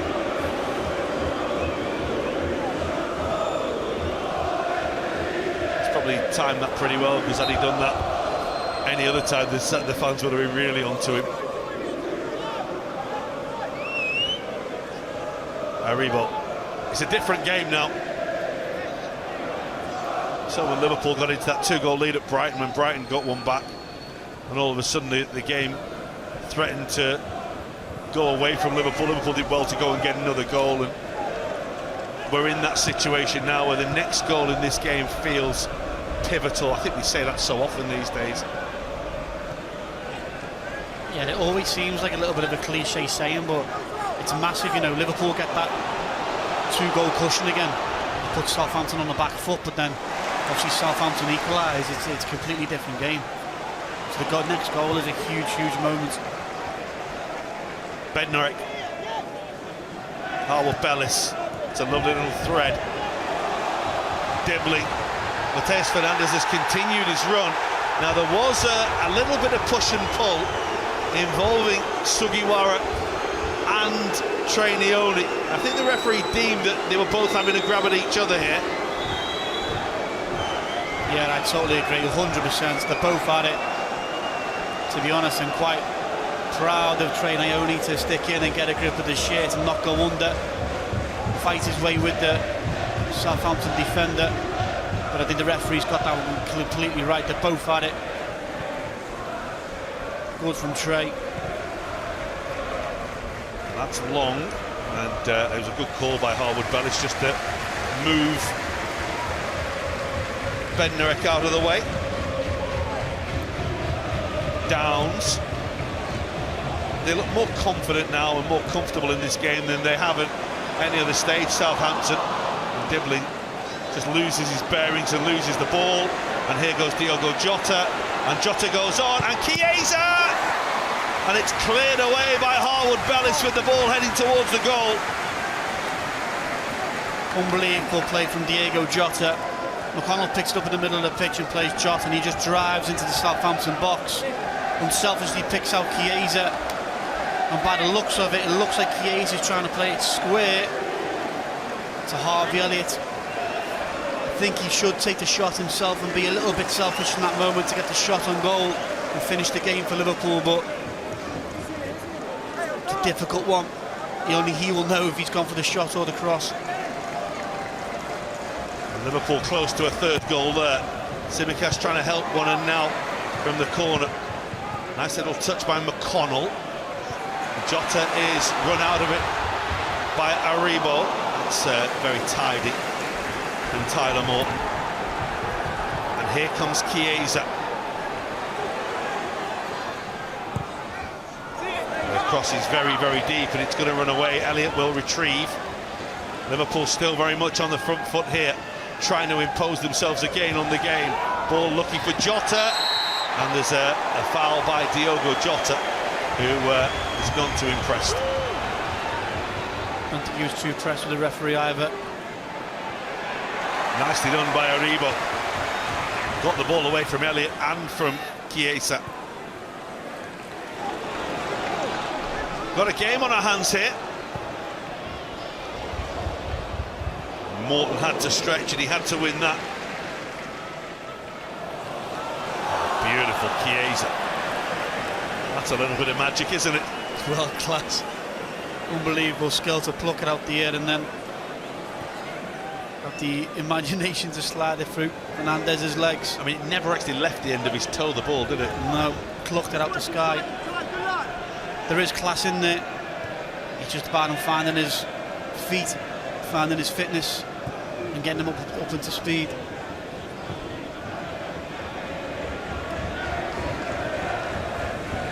And the good thing is that he hasn't been put under pressure. It's been a case of, let's get you fit, let's get you ready, and then let's introduce you. Yeah, it's not about you need to play straight away. Yeah, I totally agree. The manager's been fantastic with him, the medical staff, the fitness part of the fitness coaches. They let him do bit by bit, joining certain bits of sessions at times as well, knowing what type of session it was for him to join into. Is it right, is it wrong for him? But then also, you know, being around the 21s, training with us a couple of times and playing, getting a bit of game time there too, just to find his rhythm and find his patterns, which he's done professionally as well, by the way. That's a ball that's looking for Darwin Nunez, but he'd run the other way. He'd gone line. He is playing on that left-hand side now with Diogo Jota on. Liverpool will step up to try and squeeze Southampton. Southampton look confident now. They look, again, they're not scratchy like they were in the first half, but it can only take one moment and it can just give a side the wobbles again. But at the moment, Southampton are really coming at Liverpool.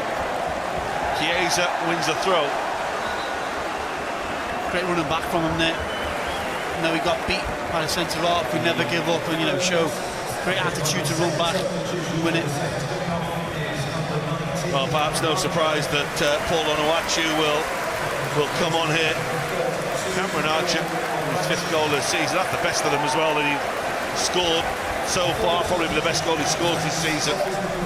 But a big contribution to help Southampton to just lay something to get into this game. Flynn Downs will also make way as they again just roll the dice to try and make something happen. It's the big test for them now, isn't it? Maxwell Cornet is the player who comes on. It's another attacking player. It's a cup quarter-final. Hey, no prizes for losing, is there? Just might as well throw everything at it and lose 3 or 4-1 as lose 2-1. Well, that's a misplaced pass from Nioni, and here's Onuachu.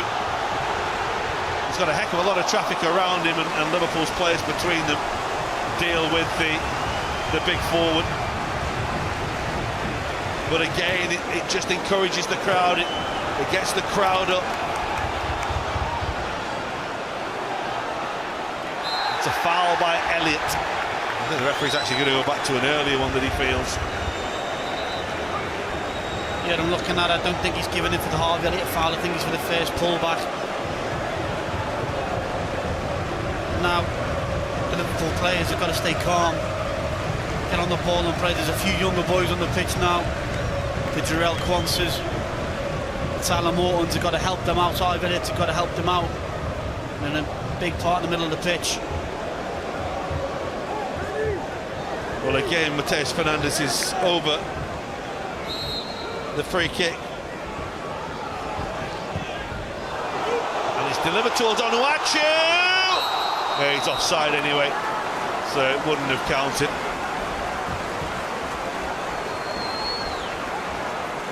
I think he's been on 2 minutes and he's caused a few little problems here and then already straight away. So Liverpool are going to have to be careful. Then they're now being down as well. I think he possibly was there. Federico Chiesa looked as though he was a little deeper, of course.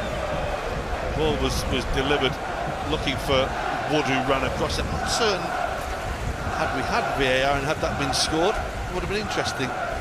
Of course, we have seen Onuachu before. He played when Liverpool played Genk in Europe in 2019.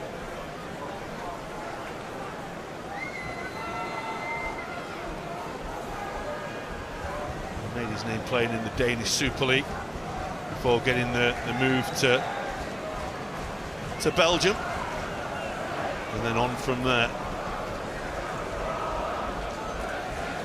Well, everyone could just take stock of what's going on here. Southampton and Simon Russ will be delighted at the potential to turn this game around and lift themselves to a famous victory. I mean, it would be the most famous of wins, wouldn't it, if they were able to knock Liverpool out of this competition when the sides met over 2 legs the other year.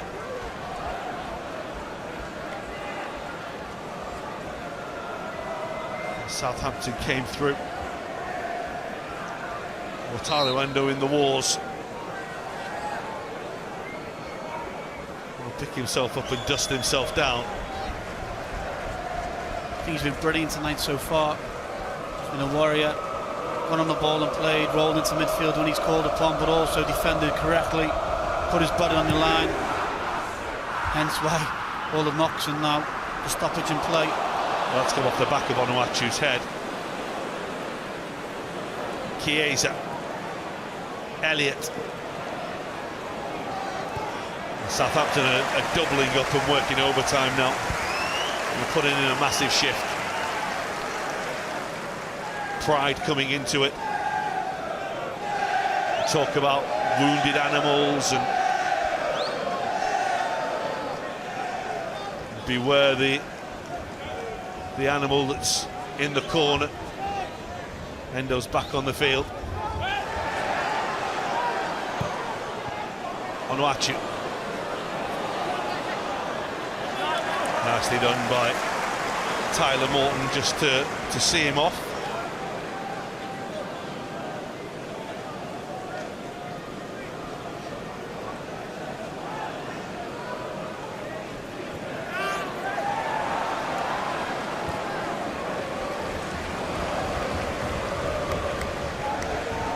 Bednarek.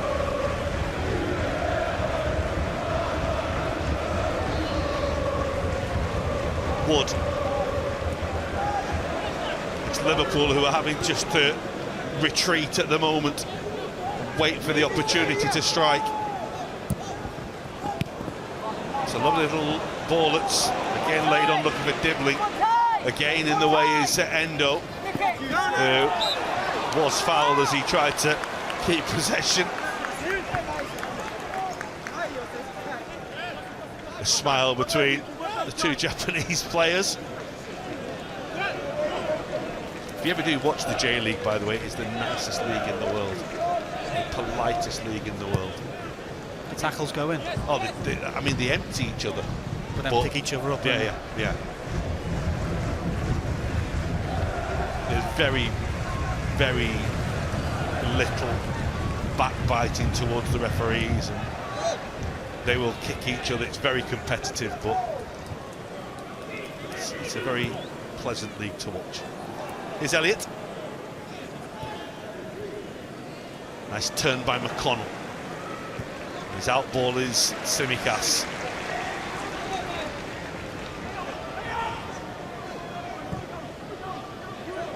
Liverpool just again looking to build something to find a way through. I think it's fair to say that it's got more and more difficult for them, and it's getting more and more difficult for them because they're struggling to keep the ball and turn it into chances. Southampton are working so hard now to try and get back into the game to win the ball. Sugiwara. Yeah, it's a huge difference from first half to second half. You can see Liverpool have so much more control of the ball. That's Harwood Bellis' clearance, and that is delivered by Tsimikas. Finds the only Southampton shirt in there. That's Jota doing beautifully well to keep possession for Liverpool.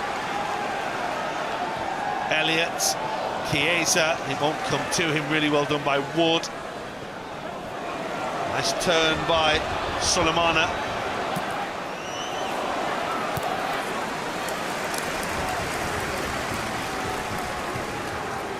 McConnell.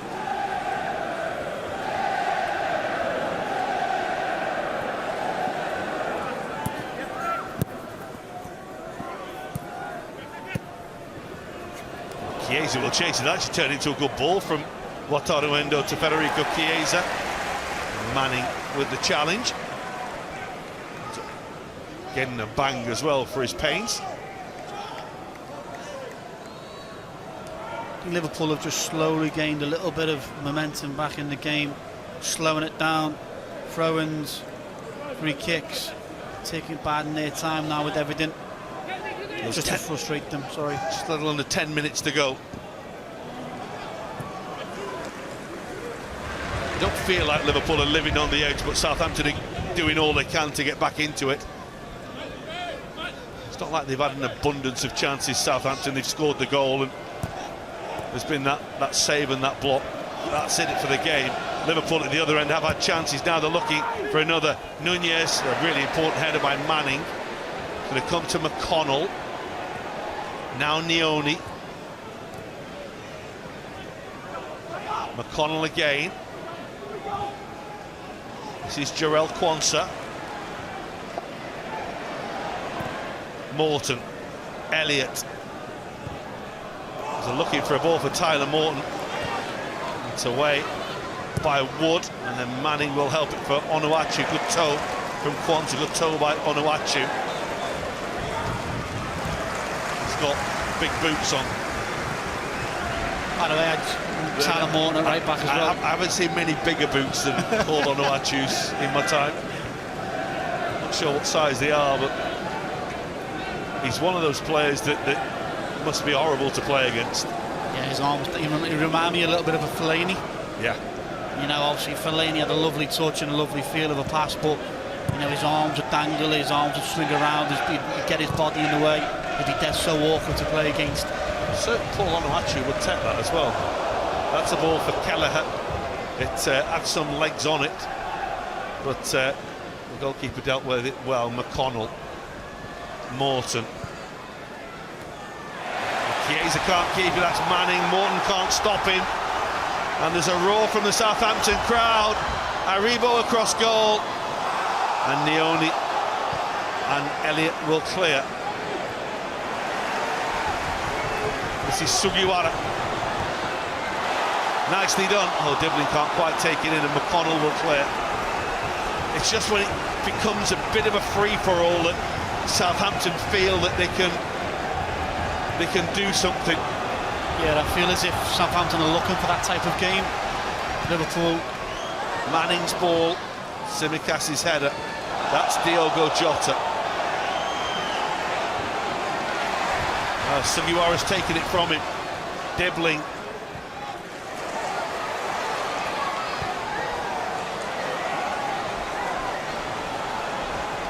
This is Wood. We've worked it from one side of the field to the other. Sulemana. Oh, it's a lovely ball. Onuachu falls at the worst possible moment. Chiesa's lost that. Here's Manning. he's lost that. It's getting rather chaotic out there. Again, like we touched on then, it's what Southampton want. They want chaos, they want busy, they want mistakes, they want things to drop first balls, second balls. Liverpool are slowly going to have to change their way and just get on the ball and play, be brave, run Southampton with by using the ball, don't turn it into a fight. Well, Jan Bednarek and Joe Aribo are making way here, and it is very much a case of everyone up now and Southampton trying to rescue this late on, and to do so they're going to ask Adam Lallana to do it. For so long, a player who led Liverpool's charges. That's a ball that's got in behind Liverpool. That's a lovely take. It's a really good block by Tsimikas to stop Sugimori getting the ball across goal. Why, Liverpool needed that.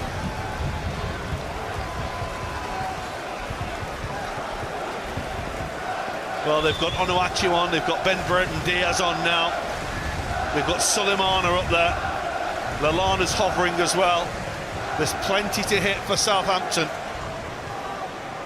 They have the clock still on their side just about. It's an awful ball to deal with, and in the end, as it comes off Onuachu, it's offside against Harwood Bellis.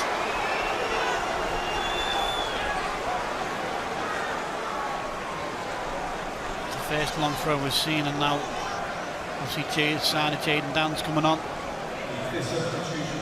Great to see him back as well. Training only will make way for the little time that remains here for Liverpool. And Jayden Dans makes his return again. A player who exploded in the first team last season. Really caught the eye, as we all know, with what he did. And again, has had a difficult start to this season, and he's now again just trying to find his way back into contention. That's Elliott. Nunez has airmailed Tyler Morton. Well, Liverpool aren't making it easy for themselves here. Another long throw coming in, but like we touched on again and again, Southampton had turned it now into a little bit of a scrap. Liverpool youngsters are going to have to step up and be counted. What a time to be step up as well, show what they're about. Liverpool will have to show character and resilience to see this through. Manning with the throw. It's a brilliant flick. It's a really good, solid header by James McConnell. Southampton senses an equaliser in this for them.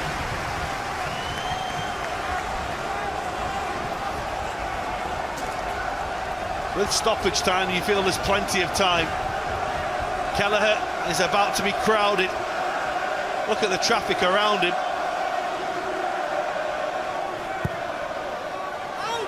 It's right behind and through, and in the end, it's harmless. They love to play on those Mateus Fernandes set pieces, and he has lovely technique. A win tonight doesn't make it easy. No, it's probably a huge factor in his delivery, but Liverpool will be thankful of that one. Rushing out the play straight away, straight in and over. And now Liverpool got to switch on and be ready. Southampton to throw everything, all eggs in the basket. The problem Liverpool have got is we're going through one of those spells of play when it's coming straight back at them. McCarthy getting himself in a little bit of trouble. In the end, he can do no more than just play the ball away. And Liverpool have possession with Diogo Jota. Tsimikas does well, turns beautifully. Diogo Jota again. This is Darwin Nunez. Lovely little switch. His shot is well blocked. Needed to be as well. Liverpool's throw. They can just slow the game down if they want. Chiesa goes quick. Elliott. Chiesa. That's a lovely ball. This is McConnell. The shot hit Mateus Fernandes. Onuachu. That's beautiful play from the Nigerian. Just opens the game up for Sulemana. And he's a box of tricks. He runs away from Dan's. Now Sugiwara. And that is towards... Oh, the man arriving was Brighton Diaz. And he just didn't generate the power. Late ball, deep ball into the Liverpool box. Jarrell steps up, Tyler stays in behind. He's offside, he's clearly offside, thankfully for Liverpool, but the wind, the pace on the delivery slowed down everything. But Diaz, easy save for Creve Keller in the end. Yeah, the flag did go up, so it wouldn't have counted.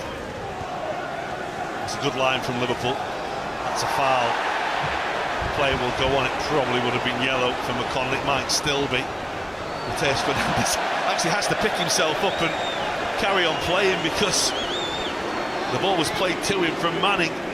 McCarthy's ball is long and Tsimikas will just ease the ball underneath. Now that is a yellow card for James McConnell. I don't think there'll be too many people complaining about that one. It's never been a big thing for James McConnell's expertise in tackling.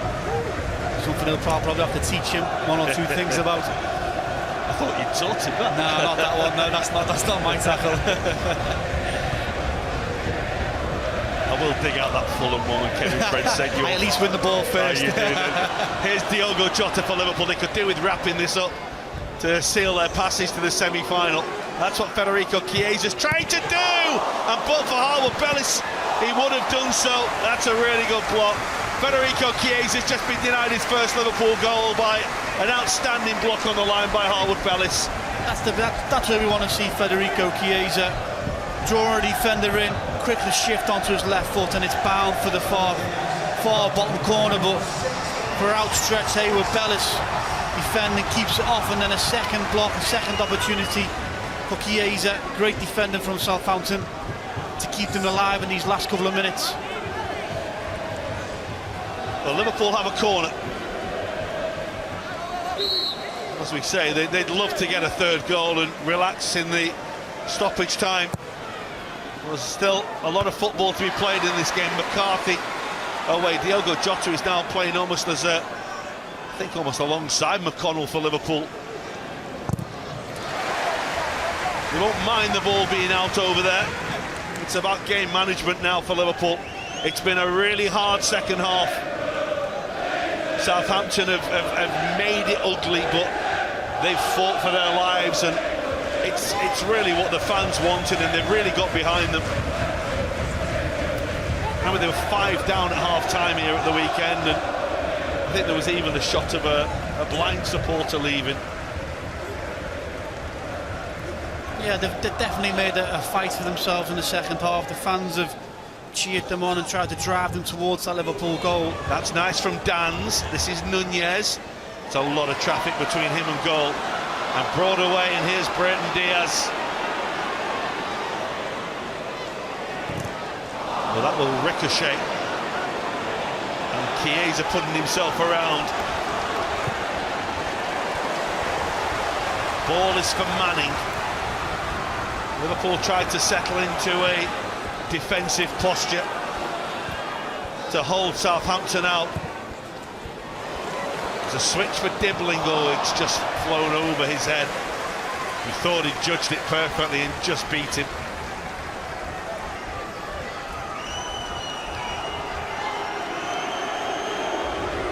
You can see there are flickers for Southampton.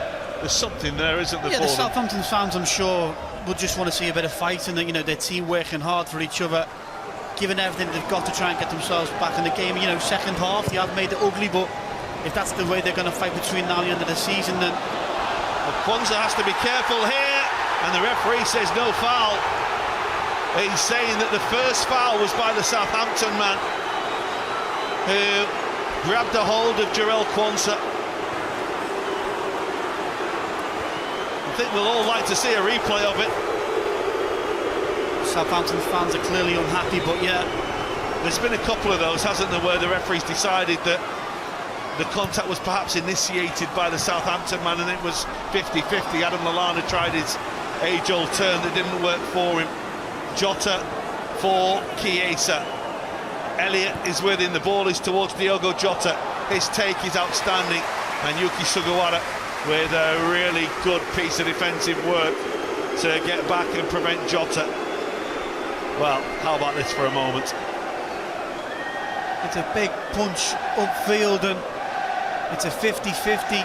It's a difficult one, but looking at the referee, I've watched the referee, I've seen the incident.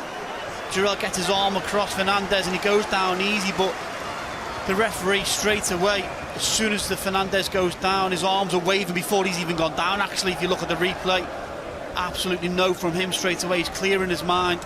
He makes a decision very, very early. I'm going to say from Liverpool's corner first. Here's Tsimikas, away by McCarthy. If I'm the Southampton, I'd say I've got in front of him, and he's all over me. If it was a Liverpool player going the opposite way, I'd be asking for a foul. Yeah. Definitely, that said, 100%. you can see why. I'm with the referee. Yeah, 100%. You can see why the referee hasn't given it. But he's got every right. But he's got every right to turn him around and challenge that decision. The decision has been made quite early. If you can see from the replay, it was made very, very early from the referee. He was in a really good position as well, Simon Hooper. Nunez does really well. It's a really good block by Matheus Fernandes. And now Southampton have time against them. They've got a minute or so to see if they can get themselves a goal, or can Liverpool see it through? Can they get another goal themselves? Elliott trying to do just that. Well, it used to be row 20 of the stand wasn't a bad place, but there's that many balls around the pitch now. Play restarts so quickly. Used to kick the ball as far as you could in the last minute, didn't you? That was one of my normal shots there. I was just playing for time. We're 3-1 down, mate. 3 minutes in. Well, the Liverpool fans are singing "You'll Never Walk Alone." They've had to really show character in this second half. They've had to show plenty of heart, and they've had to show plenty of character. But they are seconds away from the semi-finals of the League Cup.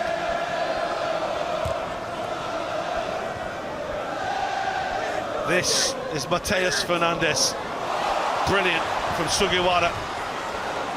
Over Brighton Diaz. It's going to come to Manning. There is going to be one chance for Southampton. They say you always get one chance. In by Brighton Diaz. It's a really poor ball. And Liverpool will look to break.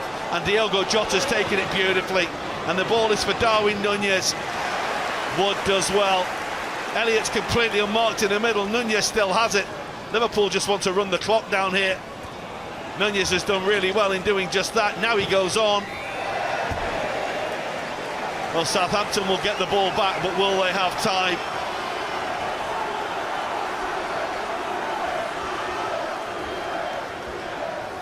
I'm sure there'll be a few Jotas, Dan's, Harvey Elliott's thinking he should have done something different, but he's made his decision. Well, ticking on the box off for Arne Slot and Liverpool. He wasn't even on the touchline tonight, the Liverpool head coach, but they have managed to scrap their way into the Carabao Cup semi-finals. It wasn't pretty at times in that second half, but it was never going to be after Cameron Archer had pulled a goal back for Southampton. But Liverpool did the damage in the first half when they were really, really good, and in the end they deserve to be where they are, which is in the final four. Yeah, they do totally. That first half dominance has now excelled and got them 2-0, 2 goals up, comfortable in the first half, full control of the game, fantastic passing, fantastic goals, deserved to go in at half-time 2-0 up. Have we made the second half a little bit harder than we probably needed to? You could probably say so, but you know, they've showed character, desire, commitment to keep it down, keep themselves in the game and get themselves into the final four, and that's all that matters. Well, the Kings of the League Cup are in the semi-final again. They've already broken the record for that. It's another record-breaking appearance for them. Potentially what comes after that, we know it's going to be hard in the final four, but Jay, it's just been an incredible start to this season for this Liverpool side. 100%. I couldn't agree more. I think it's been an exceptional start. Would anybody have dreamt that it started as well as it was? I'm not too sure, but you know, the manager and staff who he's brought in the back room and the things he's added to this squad has been exceptional. We're firing on all fronts. We're doing exceptionally well in every single competition. and we deserve to be where we are. We haven't got there by fluke. I know everyone keeps saying, oh, Liverpool haven't been challenged yet. We've been challenged plenty of times on the way to get where we are. And we're in a fantastic position, and we fully deserve to be there. And so good to see some of them young players who did so well in the League Cup last season play an important role in that second half tonight. Harvey Elliott, it turns out, has got the goal that has fired Liverpool into the League Cup semi-finals. It finishes at St Mary's. Southampton 1, Liverpool 2. January is seen as the month of cutting down, cutting back, and dark nights with a decent box set. So let me recommend this two-parter. Tottenham and Liverpool, all action, no holds barred, real edge of the seat stuff. It's very rare it doesn't get 5 stars and the winner stays on. A decent final, whichever 4 turn into 2 at Wembley on March the 16th. And you know Liverpool, you should really keep your diary clear just in case. Liverpool are the holders. It's their trophy in more ways than one. The League Cup one we've lifted more than anybody else. No team betters the tally of 10 so far, but Ange Postecoglou gave Spurs fans the promise that the second season is normally where he delivers silverware. Arne Slot wants to nip that in the bud and in the process reach a League Cup final in his first season, just like Jurgen Klopp did in 2016. He was tight-lipped on whether Alisson or Kelleher would start. Alisson, who is the man that gets the nod. He's only had one other Carabao Cup appearance prior to tonight, and he's also made 3 changes across the back 4 as well. Kwanzaa, Tsimikas and Conor Bradley come into that. There's also a start for Diogo Jota up top. Dominic Szoboszlai, who hasn't travelled, not involved in the Liverpool squad tonight. What Ange Postecoglou would do for that kind of wherewithal, he only had 11 senior players fit for Newcastle, and he's got a change in goal as well. Brandon Austin, who celebrates his birthday today, a few days after his man of the match performance coming into goal, is back on the bench again. New signing Antonin Kinski makes his debut 3 days after signing from Slavia Prague. He's just 21 and straight into their team. Bentancur back after a ban, Sarr and Maddison suspended, and Kulusevski, Son and Solanke hoping to cause Liverpool a few headaches up top, as there is a debut for a new man in goal. And alongside us in the commentary box tonight, former Liverpool and Republic of Ireland midfielder Jason McAteer. Evening, Pete. Really looking forward to this. You mentioned Liverpool's love affair with the League Cup, 10 wins. But I think Spurs have a love affair of semi-finals as well. I think this is their 18th time, or they've been in the semi-final 18th time. So they've been around this stage of this competition many times, but unfortunately falling short at this hurdle on far too many occasions. As you mentioned, Liverpool, really strong team, and Ange Postecoglou going with what he's got, fit. There's 21 points that separate these two. It could be a proper toe-to-toe tonight. And you mentioned that it's the players that he has fit. There's his captain, who's really newly committed to a new contract, but what a risk to put the brand new signing in goal straight away. Yeah, you said to me before you listened to Ange Postecoglou's pre-match note saying that he'd learnt all the names in a couple of days, and that's good enough for him to throw him into the team tonight. It's a big ask for him tonight, but his distribution at Slavia Prague is something that Ange Postecoglou really fancied. I think it's 87% he's got in short passes out from his position in keeping possession. So a good buy for Ange Postecoglou and his style of play. Two managers who are seen as the future of this very exciting league, arguably the most exciting in world football, of course, at the moment, but two with vastly differing fortunes at present. Ange Postecoglou will have seen a very gallant effort from his team at the weekend with that patched-up squad, but Arne Slot has made some other big decisions tonight, including bringing Conor Bradley into the side, fit again. He says that's more a reflection in both full-back areas that, you know, Trent Alexander-Arnold and Andy Robertson just need a rest. Yeah, for as much quality as we have in the squad, the full-back areas is one that is particularly strong. Conor Bradley played a lot of football now. Tsimikas has started the season well before getting injured, fighting for that position with Robertson. Jed Spence back in that full-back area for Tottenham as well, who's one of quite a few who've been asked to do that centre-back job, and An early tester for Jarell Quansah, one of those 3 changes inside the back 4. Alisson Becker, who gets the nod, and full of confidence there is Conor Bradley after the cameo against Manchester United that got everybody excited about him all of a sudden. But he'll be back, Trent Alexander-Arnold, alongside his teammate, his big pal as well, Andrew Robertson, who have carried those areas for Liverpool over so much of the success of recent years. And it's a really experienced bench as well. You saw 2 of them there, but the likes of Endo, Diaz, Nunez, Chiesa, of course, back fit again.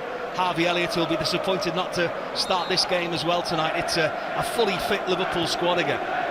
Yeah, that's great to see, certainly with all the games over the festive period and what's to come as well. You need to utilise that squad to its maximum, but you want all the players available, which he's had.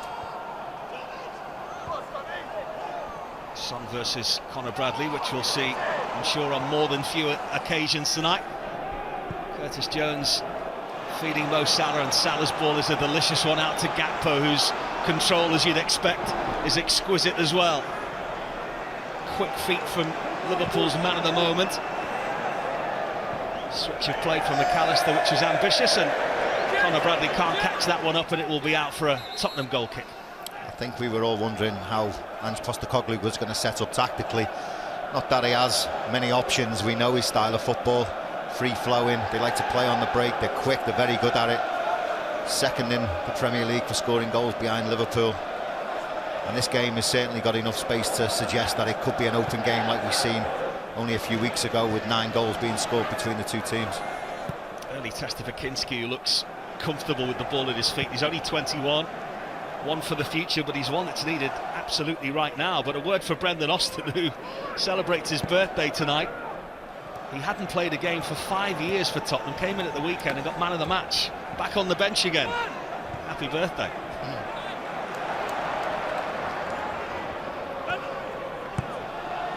Again, it's another sighter.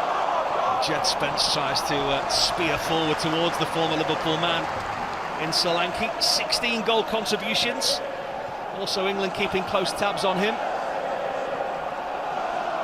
He's been one of the few shining lights for Tottenham this season after an injury-interrupted start to life in North London. And that's a risky ball back inside from Tsimikas, and Liverpool were in trouble just for the moment.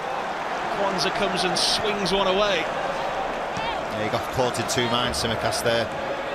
When they closed really, really well, the press was on from Tottenham. They took us some really good positions, tried to play square to Van Dijk. Solanke read it and almost created an opportunity for Kulusevski. Tsimikas, who has a little bit of history with Wembley and cup competitions, the assist for Virgil van Dijk to win that trophy last year. Such dramatic circumstances, of course, the winning penalty as well in the FA Cup against Chelsea. And he's the immovable object, isn't he, Virgil van Dijk? Just playing as many games as he can, desperate to lift more silverware. As Tottenham come forward now with the youngster Bergvall, intercepted and cleaned up by Alexis McAllister.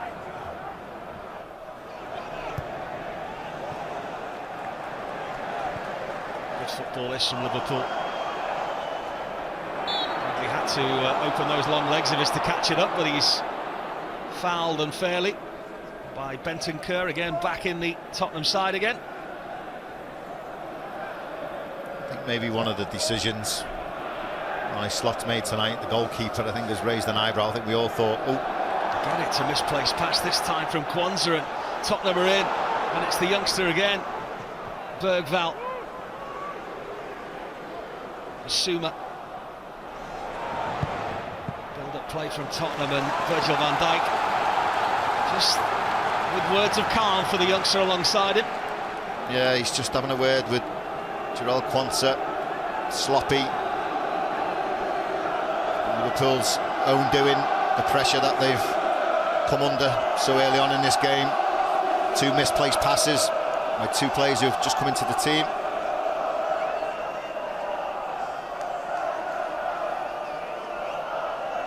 So here comes the set play and the jostling that comes with it on the penalty spot. as it swings its way in. Second opportunity maybe for Son, and it's a smart effort at goal as well by the big centre-back Dragusin. Had to be down smartly, Alisson Becker. Well, gets down to his right-hand side. We've got a problem. There's real concern for one of Tottenham's players here, not just from his own teammates, but from Liverpool's players as well. As the corner come in. Just what he didn't need, any more concerns about players in the starting lineup. And Postecoglou.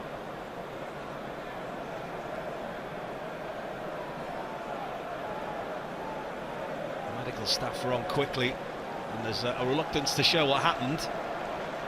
Let's just hope everything is okay. It looked like the player who, when the corner came in, it was quite low and flat. It looked like the player, I wasn't too sure who it was, who tried to flick it on at an awkward angle. And I'm not sure. Obviously, we followed the ball and followed the play. I'm not too sure what happened after the flick on. There is cause for concern. Just making the point there a few seconds ago, Ange Postecoglou, that it was an impact injury. And of course, if it is a head injury, then he's got problems in the opening 10 minutes here. But obvious concern in the first 7 minutes of this semi-final first leg.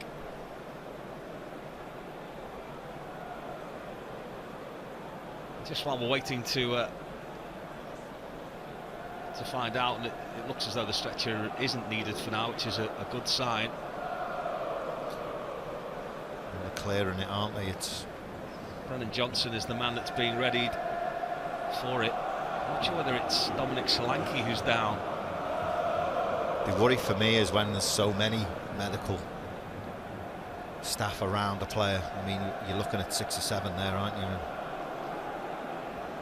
it always brings a concern.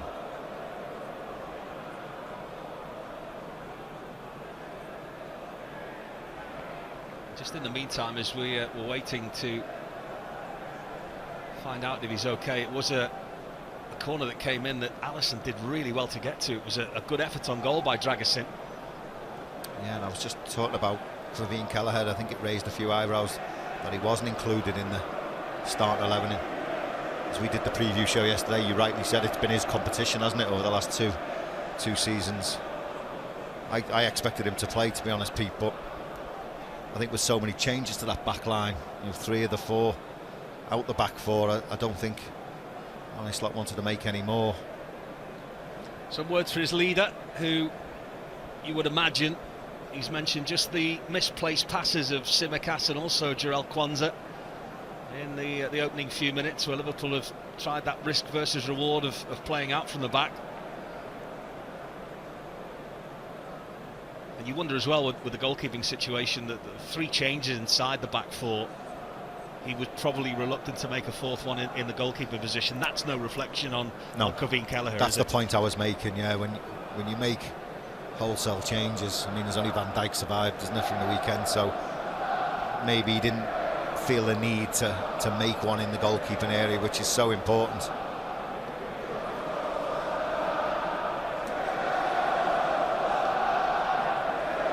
Yeah, so it appears to be a head injury.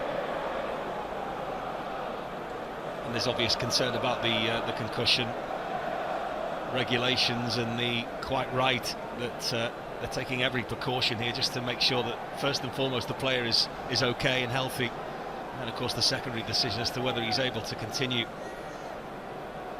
out on the pitch. But you would assume from this that the answer to the second part of the question is no, that perhaps the player will have to come off the pitch. It's Brennan Johnson who's being ready to come on. There's been another one with a lot of expectation on his shoulders. Took a bit of stick alongside James Maddison for being seen at the darts recently with that disappointing draw with Wolves here, but he's approaching 100 Premier League appearances now, and he's certainly somebody that excites the Tottenham fans when things go well.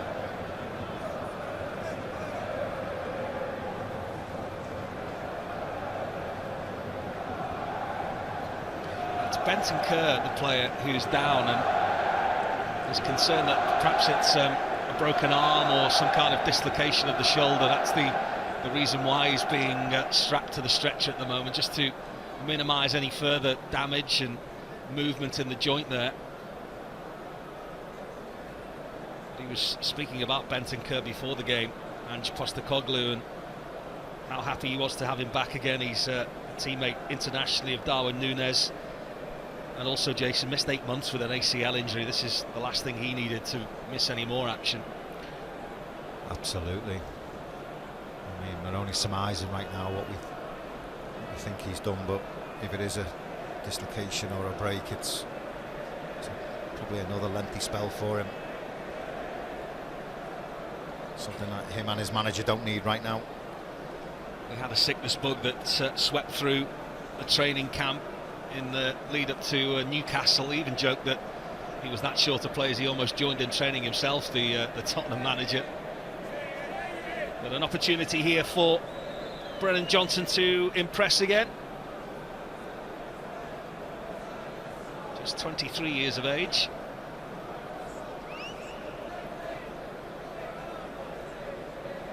Just a slight reorganisation where the Tottenham shape is concerned, and of course a very long delay here to ensure that Bentancur is okay.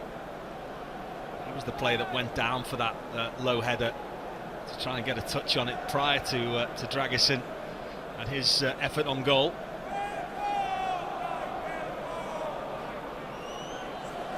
And it was a really good save from Alisson Becker.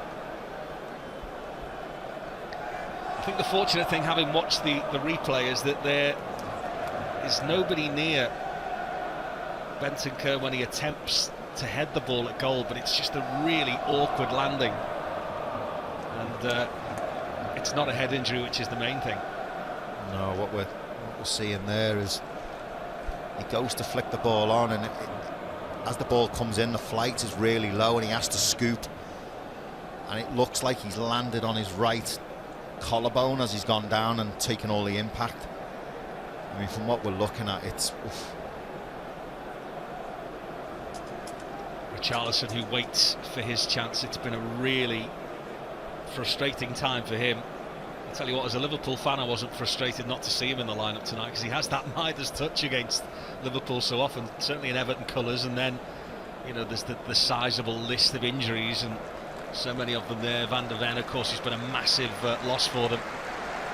Romero at the heart of their defence. It's just one problem after another for the Tottenham manager where availability of his players is concerned. Yeah, it shows how weak they are in that area. Archie Gray, I think, is only 18 years of age. Certainly not a centre-half he's filling in tonight. When you're going to play an 18-year-old in a centre-half position, you know, you've got problems.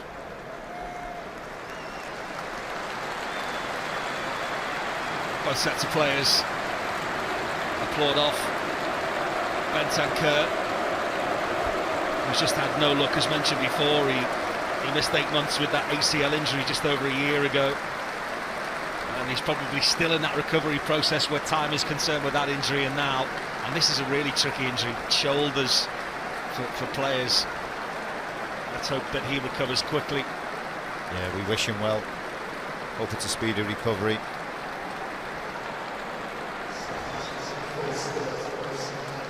Never a nice sight.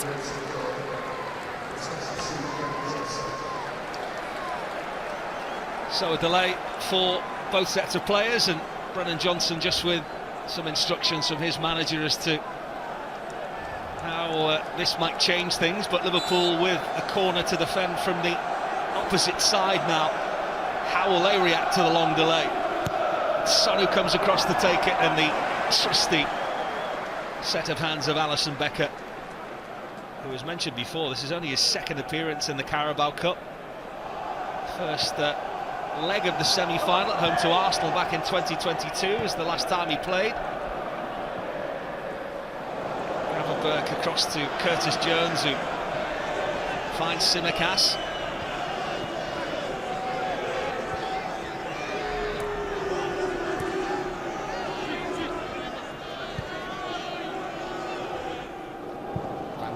Such a play, and to run from Mo Salah, it was a good idea in theory, but just ran out of pitch in the end.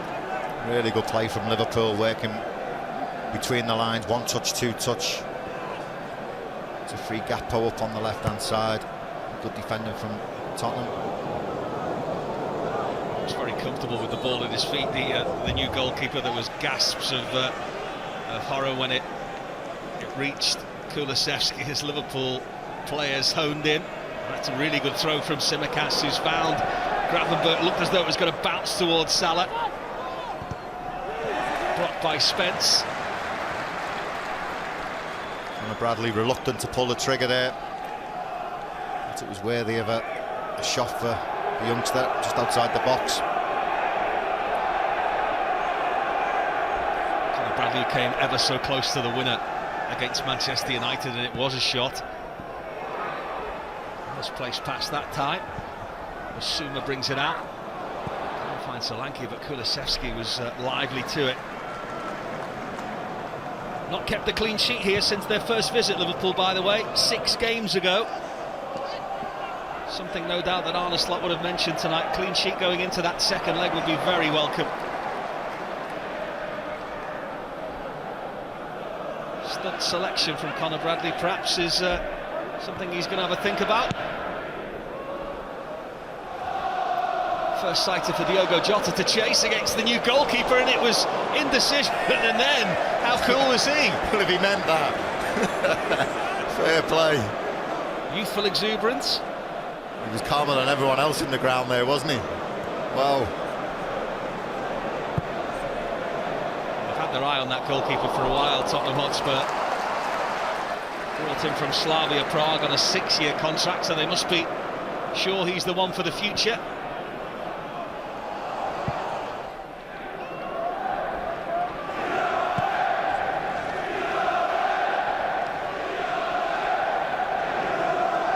No real trepidation where Liverpool are concerned away from Anfield at the moment.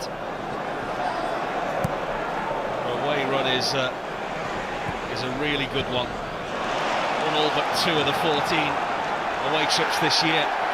Curtis Jones can't curtail the progression of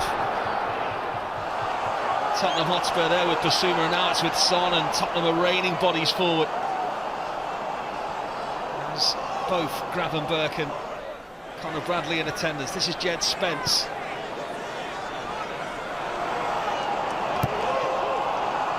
Liverpool with everybody behind the ball now. Forced backwards Tottenham. Dragusin, who came close before from that corner, saw the long delay.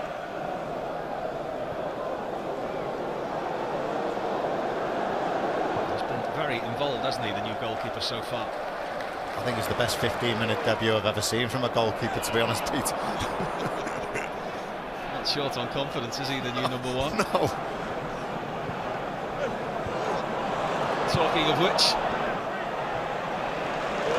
nicely done was that from Liverpool. Tsimikas. Liverpool being given no space in possession, and it was an attempt to find Cody Gakpo.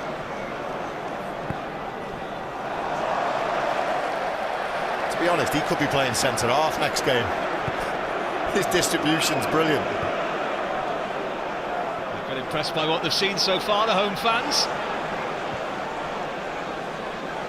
Dragusin finds Johnson.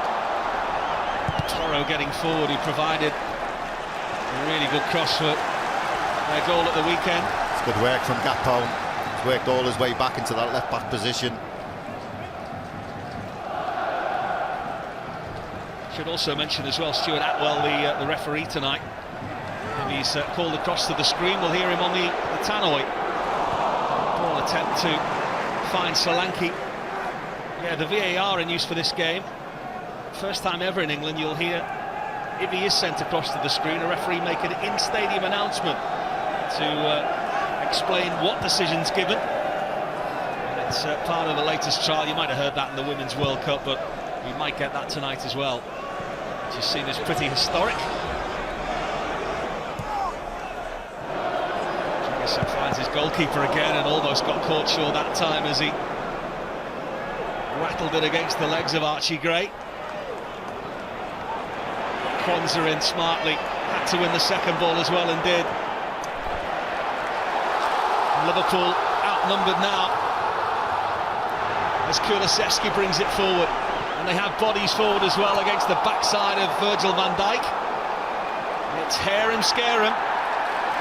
Basuma does well to find Son. Son in the penalty area now, and Alisson had to be out smartly against his former teammate there. And I think it will go for the Tottenham corner. They got away with one, Liverpool there. They had a 4-on-2 Tottenham. Wasteful, one back possession, and then Son gets one-on-one with Conor Bradley down this left-hand side. He was always looking for the step over, gets his cross in, and Solanke can't sort his feet out.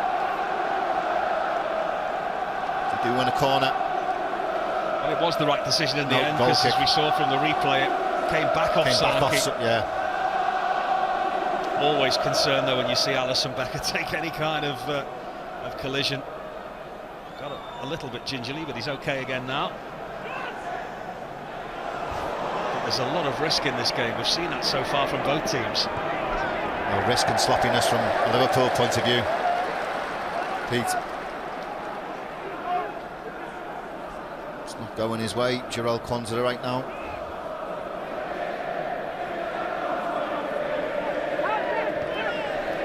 Some slight change in shape there. You'll have spotted Kulusevski's almost dropped into that midfield position that we saw Bentancur. It's sticking plasters at times for Tottenham, but Liverpool so far have not been able to make the home side pay. Just starting to win their fair share of battles in midfield. Tottenham, second balls they're starting to pick up. Nice pass from Dragusin. Back to Alisson Becker. Again, Liverpool go long. Picked up by Jota.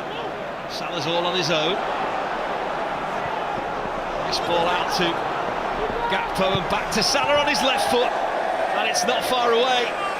And it's Liverpool's biggest opportunity of the game so far. Yeah, they worked it well. Jota picking up the loose bits, setting off Salah down the right. He works his way across the pitch, elects to feed in.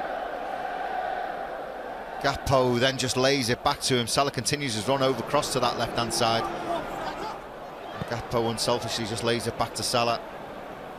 Oh, you'd fancied him to hit the target. Just overrun from Bradley. Son has the overlap from Kulusevski, who's everywhere at the moment, and he had to be out. Alisson Becker was. And as Tottenham risked Johnson into the far post there. Both teams forcing each other into mistakes. No one's yet to capitalise on anything. Honestly, speaking about the intensity of Liverpool, how important that's going to be tonight. He said if the intensity is anything like it was against Manchester United, then they will concede many more goals, and we can see the dangers of that already, can't we? The intent of Tottenham. Yeah, well, they're pressing well, aren't they? I mean, you've just seen it there. They press to the point where Jarell Quansah's got to go long. They win back possession. It's exactly what Postecoglou will want from his team. Forcing Liverpool to go long, give away possession.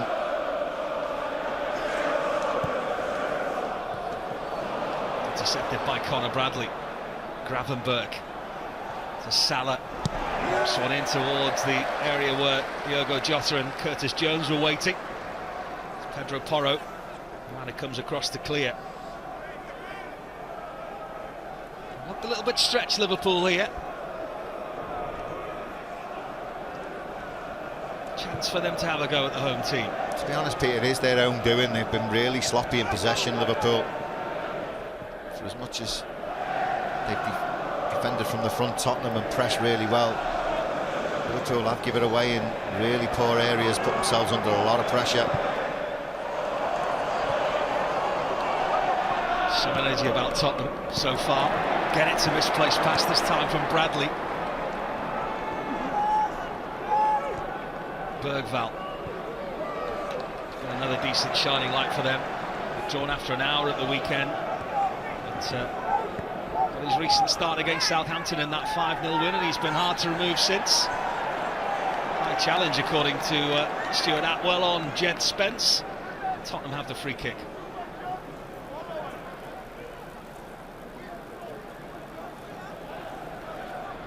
What does he want to see Liverpool do better here, Arne Slot, do you think? I think keep the ball at the back. You know, they're really wasteful with their passes. Being forced into mistakes, but movement needs to be better, it needs to be sharper.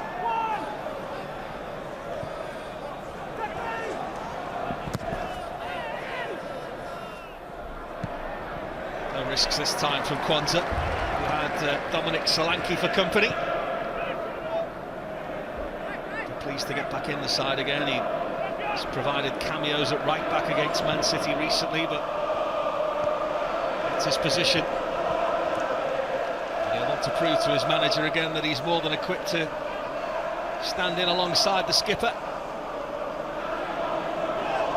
Spence with the throw-in, looking for Solanke, and Kwanzaa safely sees that one out for a Liverpool goal kick.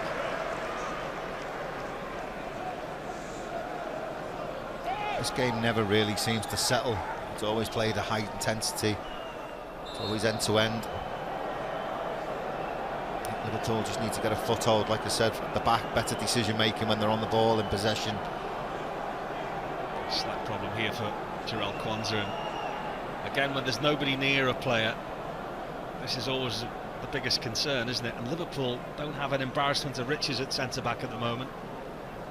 No, I mean, we're not too sure what he's done, but he's had to open his legs up a couple of times to track back. He was just shadowing the ball out of play there. I'm not sure what has happened. He's not happy about something. Well, this is the scenario that Arne Slot would not have wanted. He said it was far from ideal for a player to play twice in the space of a couple of days when he's coming back from missing 5 weeks, which is exactly the situation that Konate is in. And I know we sometimes jump forward. We're trying to pick a team that might play against Accrington on Saturday, but it's looking most likely that maybe Endo would play as a centre-back in that game. But we've seen him do that, yeah. In a game like this tonight, it would probably be a reluctance from Arne Slot to do that. Certainly away from home. I mean, listen, it's not ideal to play Konate. As you've said, coming back from injury, it looks like Endo's going to come in, and as we've said just then, he's played this position before and he done it quite well, actually. Probably not where he expected to play tonight, but as Jason McAteer quite rightly says there, it's a position he's played before. His stats, you know, in Bundesliga for aerial duels is one of the best. Yeah, right across the league. Plays like someone who's 6'4". That dying art of heading a ball, not for him. But it looks like Jarell Kwanzaa's race is run for tonight, and you feel for him, don't you, because he's just not really been able to get any kind of run of fortune together. Yeah, and rhythm and consistency. He started the season and obviously was taken off at half-time. I felt that did knock his confidence. It took him a while to get back from that. He's been in and out of the team, mostly in this competition. Gets his opportunity tonight, but with no reserves, Pete, and traditional reserve team football where you do play week in, week out, they don't have it anymore. They don't play a lot of football when they're not in the team, in the first team. And there's something said for match fitness and sharpness. Well, not that will faze him, but I don't know, you could probably still step in alongside Virgil van Dijk and play well, Jason. So I'm sure it's not going to be any problem for him. I might give you 5 or 10 minutes now, Pete. That's it. Consummate pro, captain of his country. He's got to do his best to try and keep the likes of Son and Kulusevski and Solanke quiet now. But we've not really been able to get going. 2 long delays, and Tottenham will probably feel have had the better share of the spoil so far, and Liverpool now have a set play to defend as Bergvall is brought down. It's certainly Tottenham who have settled the quicker in this game. Liverpool certainly haven't got a foothold, and you don't feel they've got control. Sloppy play from Liverpool at times, have put themselves under pressure. Forced now into a substitution.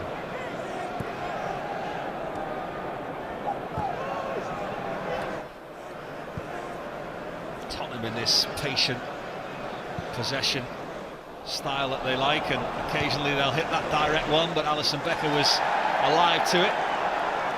Challenge on Porro by Gakpo was a fair one. He's been fairly busy so far, the Liverpool number one.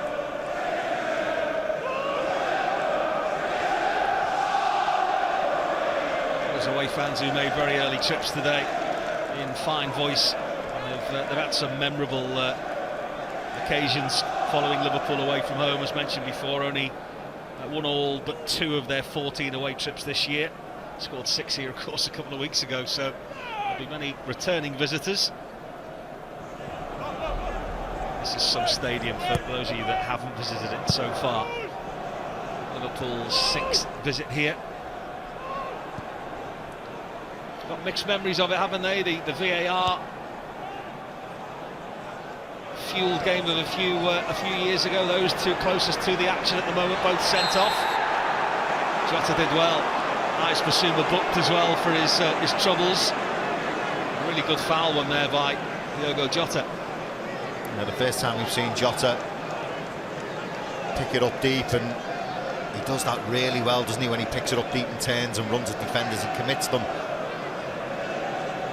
And there he's won a foul. Is it Basuma booked? Clear from that though, Jason, he's a real concern of theirs, Diogo Jota, Tottenham's. Not to give him the opportunity to pick things up and run at them. I mean, we've said it before, it's not just in the box where he does really good work. He's a very clever player when he's outside the box as well. He picks it up in between the lines. Centre-halves are reluctant to go and pick him up, and centre midfielders don't want to drop too deep on top of him. He's a really clever player. He picked the ball up there in an ideal position and committed the player. So the delivery will come from Costa Tsimikas, normally a flat one, and it's a really good ball to McAllister, whose expression tells you everything, that he feels he should have done an awful lot better with that. Yeah, he just gets caught underneath it, doesn't it? It's a great ball in from Tsimikas. If anything, McAllister just got caught underneath it where he couldn't create any power.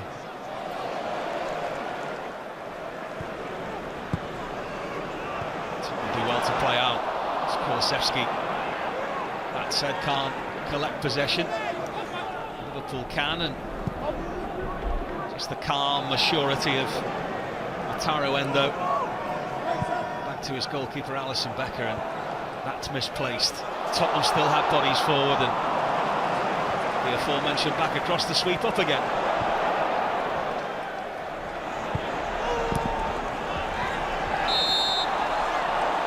Tsimikas was taken late. Free kick Liverpool's way. There's some intensity, there's some pace about the game so far, and Liverpool at times are just struggling to adapt to that. Yeah, you tell anyone who's critical of this competition how much it means to players at this point of the competition. You can see the desire from both teams. They know how important it is, and they see the prize at the end of it, a day out at Wembley. Gakpo does well. Return Porro, has he kept it in? No is the answer to that.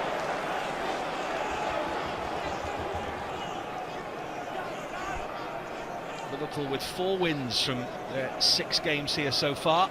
There's been loads of goals, as is par for the course with these two. 24 goals, Jason, in the last 6 games between Tottenham and Liverpool. I think I read a stat the other day to say that Ange Postecoglou's never been involved in a goalless draw in all of his time at Tottenham. Yeah, I think it goes back to 2022 when they've had one.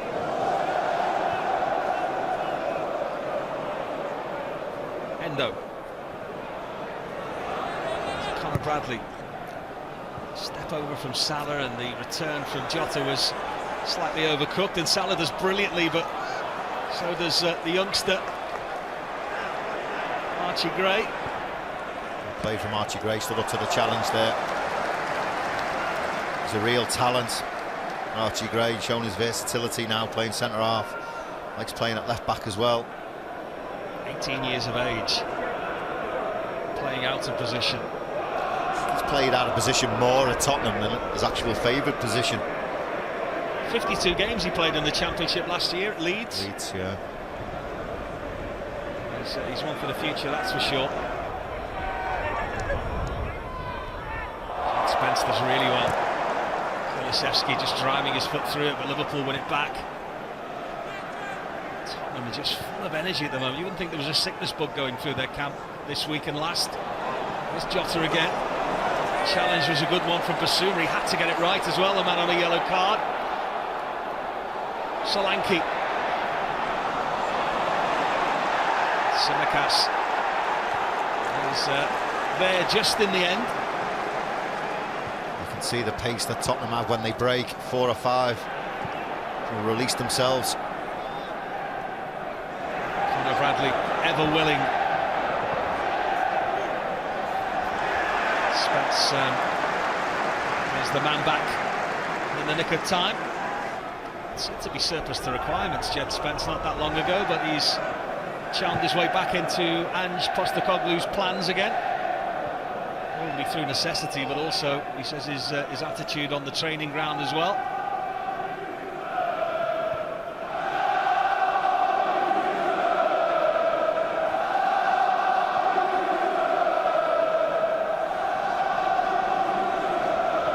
Tell you what, one way or another as well, as mentioned at the very top of this, it will be a good final, won't it? Whether it's Liverpool or Tottenham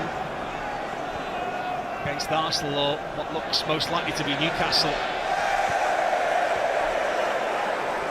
Yeah, you look at Newcastle and Tottenham desperate for some silverware, aren't they? It's been a barren spell for both clubs when it comes to silverware. Seemingly not overly happy with what he's seen so far, Arne Slot, tonight. No, they just don't have control of the game, do they? They've been very sloppy, put themselves under a lot of pressure. He's barely been involved, Mo Salah, which I know is never a true reflection on the end result, because he nearly always provides or scores the goals himself, but he's obviously going to be key to a successful night for Liverpool to get him involved. Can they set some traps for Tottenham in exactly this position? So willing to take on that responsibility of the ball. Endo's had a good start for Liverpool.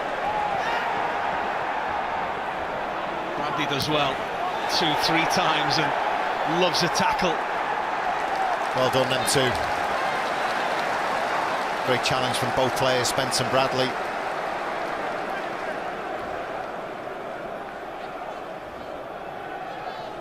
He would have expected this, though, Arne Slot, tonight, wouldn't he? That Tottenham would have the lion's share of the ball.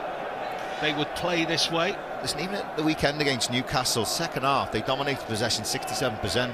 Really didn't get anything out the game when they should have done. I feel a little bit disheartened by that, because they did play really well against Newcastle in the second half, with all the injuries and the illness running through the squad.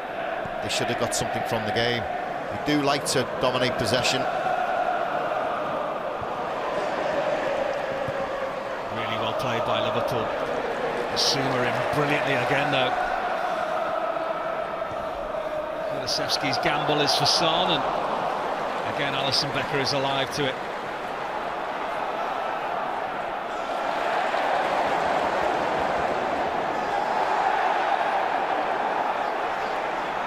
Cody Gakpo.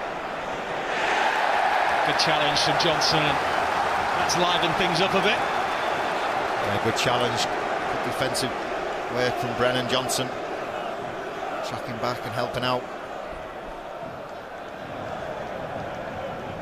So often that word patience has been mentioned in the half-time changing room of Liverpool, and Arne Slot, it seems, has delivered as many important half-time team talks as Jurgen Klopp did in his first few seasons as Liverpool manager. But yeah, at times you just need settling down a little bit, doesn't it? The final ball has been the wrong one.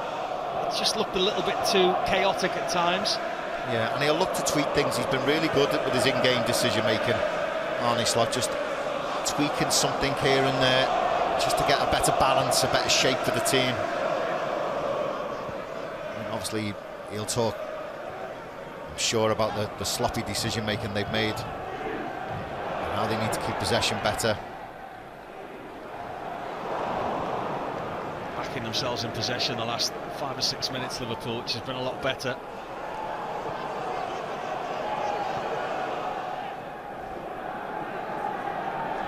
You see how frustrated Jota's getting now. I mean, he's even coming near enough into the back four to pick the ball up.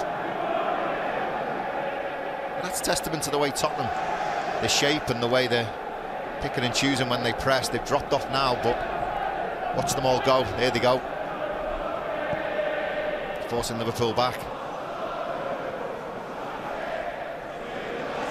Well, entering the last 5 minutes of normal time in the first half, but you'd expect the added on time to go into double figures quite comfortably. A long delay for the injury to Rodrigo Bentancur in the opening 7 or 8 minutes of the game, and also the problem that Jarell Quans has picked up, which sees this man on alongside Virgil van Dijk at the centre of Liverpool's defence. Attempted the Virgil van Dijk pass, Endo, but with no success. Again, Liverpool forced into going long. Postecoglou would have learnt a lot from that 6-3 defeat only a few weeks ago. They would have analysed it to death and seen where they can do a lot better, and they're certainly doing that tonight. They've competed really, really well against Liverpool. There's an energy about them, there's a desire. I think Postecoglou only a few weeks ago questioned some of the players. I think it was Timo Werner who was on the end of a harsh talking to by Postecoglou, who was quite vocal in the press about his performance as well. I'm sure he wasn't the only one behind the scenes. Tonight it looks a real improvement from this Tottenham team. And Tottenham pick up possession from a sloppy Liverpool clearance. Kulusevski ended as well. There it is. Diogo Jota all the way back there and does brilliantly as well to take 4-5 Tottenham players out of the action. Salah, and this is promising for Liverpool. With Gakpo, Tsimikas forward and just misplaced as Curtis Jones was making his way into that 6-yard box. Great play from Liverpool. McAllister, did he get the foul? He did. And it was easily Liverpool's most promising period of the game. Took the words out of my mouth, Pete. Yeah, it was best passage of play from Liverpool in this first half. They worked it really, really well. Jota took 4 players out, opened the match, stretched the pitch. Salah ends up on the ball, works his way across. Tsimikas on the overlap, picks it up, drives it across. That's great defending. McAllister picks it up and wins a free kick in a promising position. Jota with his head in his hands there, he pulled away to the back post and just a bit of height on it. He was all on his own, and Liverpool have not been in that position so far. Tottenham have done ever so well. Could this be an opportunity from a dead ball though? I'd like to think so. I mean, been very complimentary of Kinski's work with his feet. I'd like to see his hands being used, to be honest. Yeah, they've not been tested at all so far. Will this change it? Tsimikas' delivery again, it's another good one, and it's Gray who's up there, and Basuma let it bounce, and just not really a credible challenge from Liverpool that time.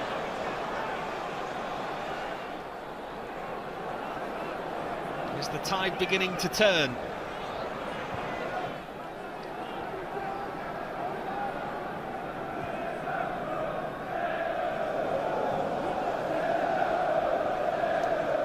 It's also worth noting that there's no quick conclusion to the semi-finals of the Carabao Cup this year.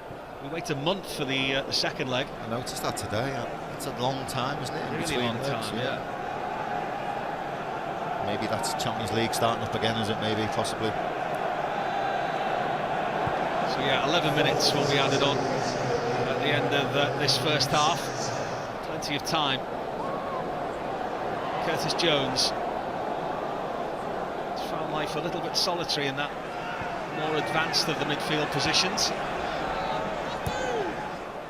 Tsimikas' ball forward is not a good one to Curtis Jones. Yeah, Curtis Jones just had the option to go forward there, was reluctant to turn back and give the opportunity to Tottenham to get everyone back goal side, which they did really well.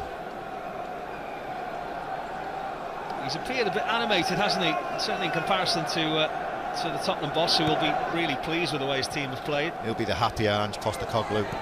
He'll be pleased with his team's commitment. Swing from Kinski. Burke in. Might need some help here from Conor Bradley. Fair challenge as well by the Irishman. Needed that interception because Kulusevski was sizing up his options.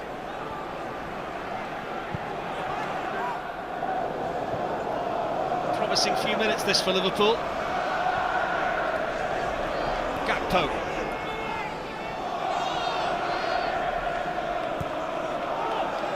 McAllister. Good run this from Tsimikas, who swings that one in. Timed his run really well. Yeah, good movement from Tsimikas, found by McAllister, as you'd expect.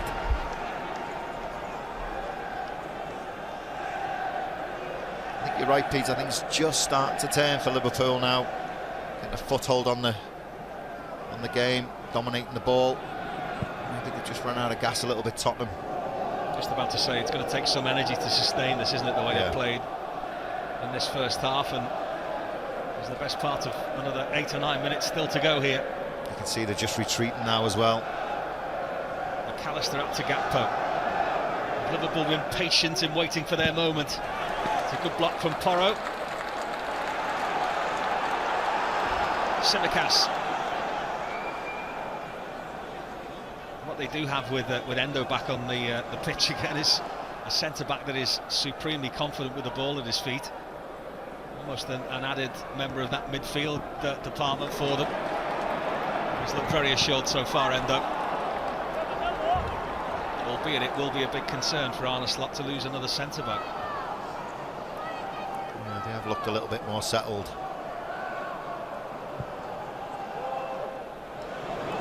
What about that for a pass from Van Dijk? Gakpo might have to wait for reinforcements. He might just go on his own. Might find all the way through to Salah. They had an embarrassment of riches in the end, Liverpool, and they kind of got in each other's way. Yeah, wrong option from Salah. Maybe he should have left it for Jota, who was in a better position. Again, they work it well down this left-hand side. Lovely ball from Virgil van Dijk. Sets away Gakpo one-on-one. Poor defending from Porro. It's a great little pull-back. Maybe a little step over from Salah. See Jota's frustration there. Tries to work an angle, Jota in the end. Just no space. Was McAllister the best placed? I thought Jota. Here is that man, helping it forward towards Salah. Strength to hold off Jed Spence. Not a second time though. Bergvall.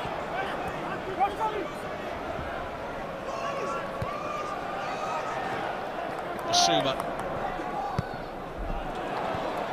1-2, and it's smart play from Tottenham. Bergvall does really well as well. Johnson against Tsimikas. Really good block from the skipper.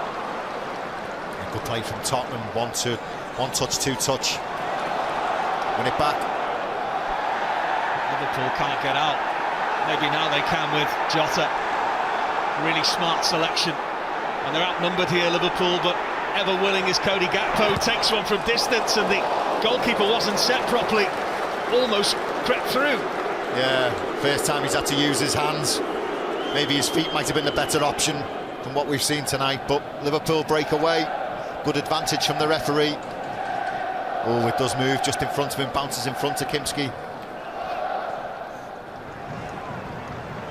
It's just starting to turn for Liverpool. It feels like something's going to happen soon, doesn't it? Starting to ask a few more questions, win more balls in the midfield. Second ball's Liverpool. Still another 6 minutes of this game to go here. Well, the first half at least, I should say. Son collects. Solanke. Endo and Conor Bradley between them are enough to put Solanke off. Got caught cold a little bit, Liverpool, there by the long ball from Kimski. Maybe the back line wasn't set. Solanke gets in. They seem really deep. This is the guy who was back on the bench after his man of the match performance at the weekend. Brandon Austin, who spent a long time out on loan, was the first choice there as well, who needs an operation, so it's a decent goalkeeping department at the moment. Porro does really well against Cody Gakpo, and then it's Tsimikas who gets the foot in to prevent the Tottenham breakaway. Yeah, it's been a bit of an uncomfortable first 45 minutes for Porro. up against Gakpo. Comes out on top in that challenge.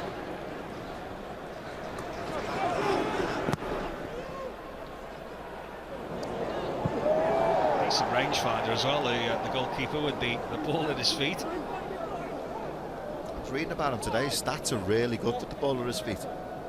Really, really good. It's such a patching up job for them at the back. They've had 11 senior players fit for Newcastle. Sickness bug we talked about before. They've got so many players out. Udogie, who's out for 6 weeks. Van der Ven, Romero, injury suspension. And they're expecting that the centre-back first choice pairing won't be back for another 4 weeks. There's Gakpo. Gakpo tries one.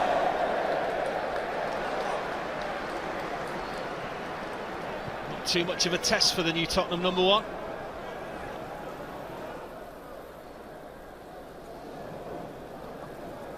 There was a few players asking him why he took the effort. I think it opened up for him. I don't mind that. Liverpool just taking the option to press the goalkeeper that time, with Curtis Jones the closest to him. Will they be happy to let that go on, the goalkeeper having so much of the ball, or might that be a change in tactic in this second half? For Tottenham,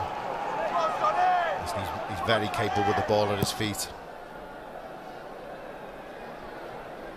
Jackson's header clear. I think the worry for Postecoglou is the energy that's just gone out of his team, but also the fact they've dropped off. Now they're a lot deeper.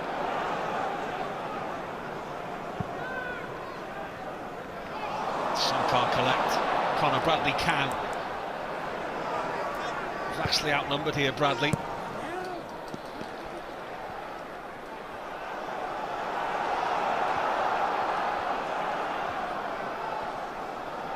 Sense just a little bit of impatience from the home fans has crept in here. The fact they've lost a little bit of a foothold in the game. I think there's a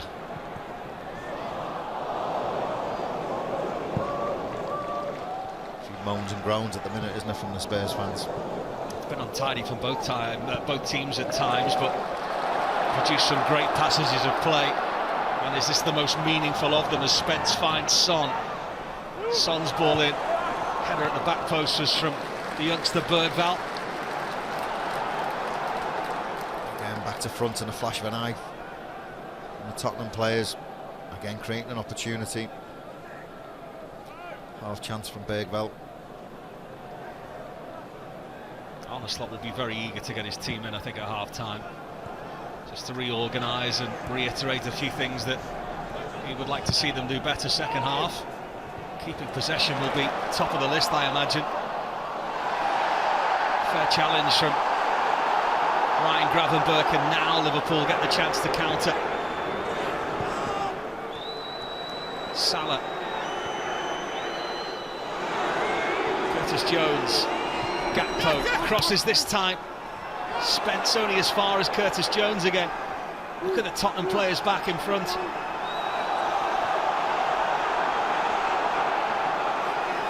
1-2 between Jones and McAllister. Can't find Salah. Gravenberch lets them start again. Endo. Liverpool's travelling support urging them on here. Is there a chance before the break? Simicas's ball in, easily cleared by Spence again. Attempt number 3.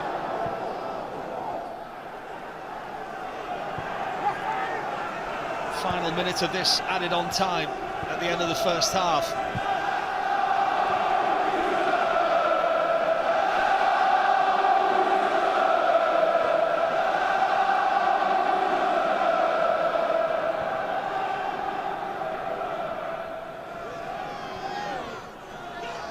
Tottenham just closing off all those areas at the moment. Gravenberch with a bit of a pocket of space and almost found McAllister.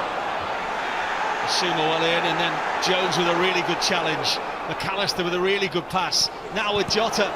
Jota tries to dig it out with that left foot of his. And Porro just sees the ball over the dead ball line, and that probably will be the last action of the first half. And there's just a bit of frustration leaking into Liverpool's play at the moment, and a couple of players having a pop at each other. And that is the final action of a very long first half, in which Dragusin in the first 8 minutes almost put Tottenham in front. It was a really good save from Alisson Becker. Gakpo's had a shot at goal as well that stung the hands of a very confident-looking Antonin Kinski. You always think that there could be a moment for Mo Salah, but what a promising debut it's been for the 21-year-old in this first half of very few opportunities, in truth. Yeah, not really been tested with his hands as much as maybe Arne Slot would have liked from a distribution-wise. For Postecoglou, he's been absolutely fantastic, but good first half an hour for Ange Postecoglou's Spurs. You'll probably feel disappointed they've not capitalised on that, creating a few opportunities from Liverpool's misplaced passes and giving away the ball. And Liverpool obviously have worked their way into the game, a good final 10 or 15 minutes, which will give Arne Slot, you know, confidence coming out for this second half. But it's all to play for. 0-0. Yeah, not a lot to speak of, but Liverpool will have to reorganise and Tottenham will attempt to do the same. It is, at the break, Tottenham Hotspur 0, Liverpool 0. Well, Tottenham players out long before Liverpool's here and into the huddle, trying to re-energise themselves. It was nearly an hour of the first half. Harum scarum at times, not many decent chances to speak of. 2 enforced changes and a little bit of sloppiness mixed in. Liverpool just lack their usual fluency. Alisson probably with the biggest intervention in that first half. Plenty to improve on where Liverpool are concerned. Tottenham will be the happier of them, but it's about getting some heavy looking legs nice and lively for this second half. We might have jinxed it, Jason, in that we said that there's never a 0-0 between these two, but it doesn't look likely to end that way either, does it, from what we've seen in the first half? You do feel there's a goal coming, you're right, Pete. I think Postecoglou will be disappointed the way his side finished the first half. I think Liverpool dominated the last 10 or 12 minutes of that, at that 45, which ended up being over 50 minutes, didn't it? But both managers will be happy, I think, to get their players into the dressing room at half-time and just figure something out. But you're right, I think a goal is coming. There's too much quality on the pitch. Son and Salah in conversation there just before it got underway, and maybe they were saying the same things. One of us is going to score.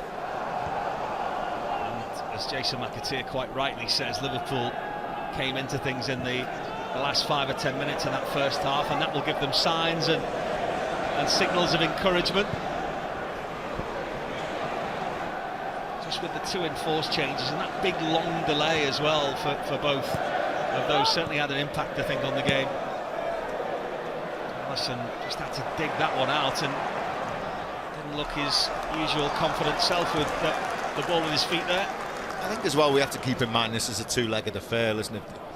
We expect goals because it's Liverpool-Tottenham, don't we? And after the 9 we seen a few weeks ago, it'd be strange to have a 0-0, especially after the stat you gave us before. You know, Postecoglou hasn't had one, but for Liverpool a 0-0 tonight is certainly not the end of the world. The second leg at Anfield to come. Feels like a lot of context was lost in the wake of that Manchester United game as well at the weekend. You'd have thought Liverpool was struggling at the bottom end of the table with some of the narrative around it, but 1 defeat in 27 games, still no tougher place to go than Anfield. Reds will still be hoping of some kind of advantage from tonight. Liverpool with a restart just in that corner then, and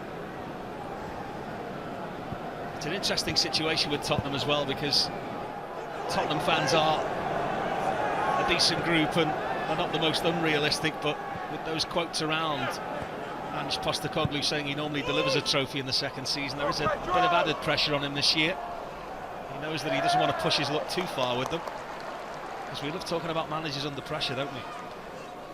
Yeah, certainly from a league perspective, I don't think they're out. They're in the race. It looks like they're out of it, but after the FA Cup, they're going well in Europe as well. Solanke back helping out this team defensively, who dispossessed Ryan Gravenberch.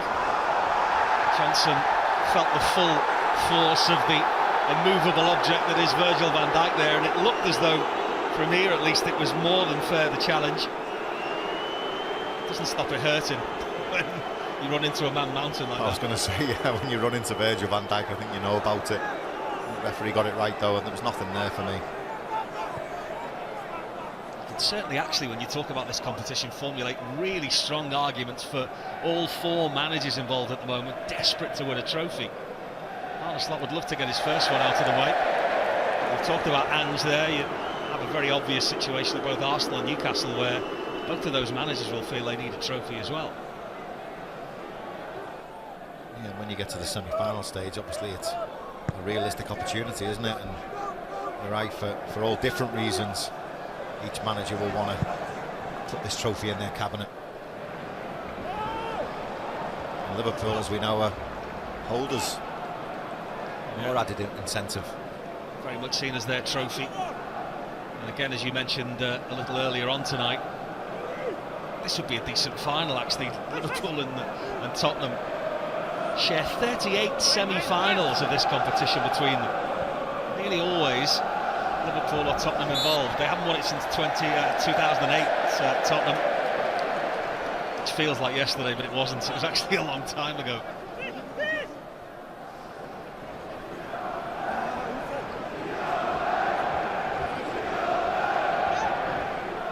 Almost ran into touch there, Jen Spence. Liverpool collect. Curtis Jones, who will love to impart his influence on this game in the second half. He was sent off in this game in 2023. He was very close to an England call-up there under Gareth Southgate. It all unravelled with knocks and obviously the suspension as well. Still haunts us, that game, doesn't it?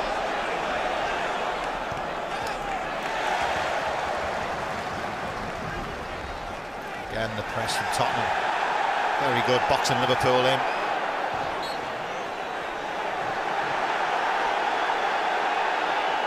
Fans not happy where Conor Bradley is taking the throw-in from. Tottenham fans who've eventually made their way back to the seats. There are lots of distractions around this wonderful stadium at half-time.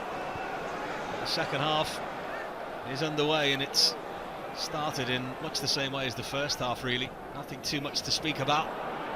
McAllister to Jones. Well, let's change it though. Salah has the overlap from Bradley towards Gakpo. We just seem to grow at the final moment there. Not high enough. It just wouldn't come down for him, would it? Great little run from Conor Bradley to create a little bit of space for Salah. We've seen him play this ball umpteen times this season. Gets a little bit too much purchase on it. Gakpo just can't make contact. Probably just stayed onside as well. Bradley frustrated he never got the return pass. Van Dijk taking no chances.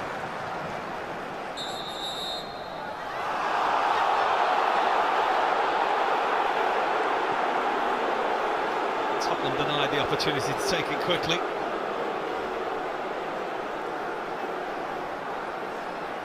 I think their frustration was Conor Bradley made 30 yards, didn't he, on the opposite side a couple of minutes ago. Coro ran it out of play, surely. Oh, wow.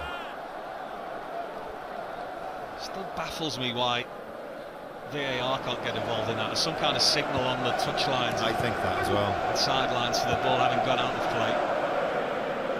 It's like when goalkeepers get a touch and they don't get the corner. It's like, it's a big decision. Johnson was smart. He stopped Costa Tsimikas in his tracks. I actually thought the decision could have gone the other way in Liverpool's favour. Certainly initially, and that's the point that Tsimikas is making to the referee. Was he fouled first, Tsimikas? What did he say, 6-1? I think the sheer pull by Tsimikas was probably caught the referee's eye, and that's why it was given, but you're right, there wasn't much in it. Bradley almost made it. Son couldn't. Son thought Bradley was going to get that, and it's kind of wrong-footed him, and he's ended up losing his foot. It's just untidy, isn't it, as a contest? From both teams, you're right. Sloppy. mentioned before, the next leg is await. It's February the 6th. There's going to be 7 games before that in 3 different competitions to this for Liverpool. So how will things look in a month's time? So much football to be played. Son fires one in. Alisson Becker is the grateful recipient.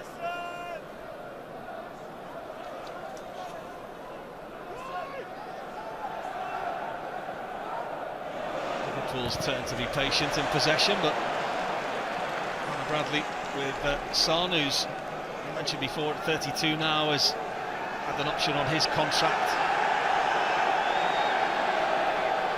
I think Liverpool are, Pete, is persistent when they're playing out from the back. They're being pressed high and forced into mistakes, but they've not changed the tactics.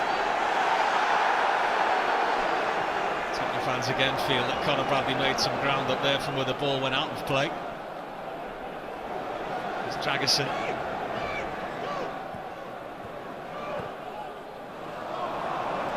That time it's Tottenham who misplaced the pass through Lucas Bergvall. Blowing out of his cheeks from Diogo Jota kind of sums up what we've seen in the opening 9 minutes of this game, or the second half I should say.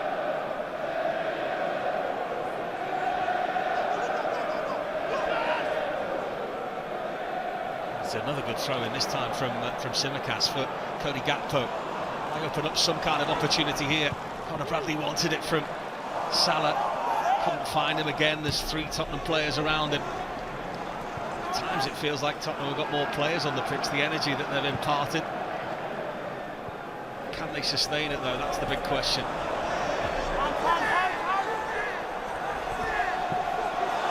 Spence can't find a way out.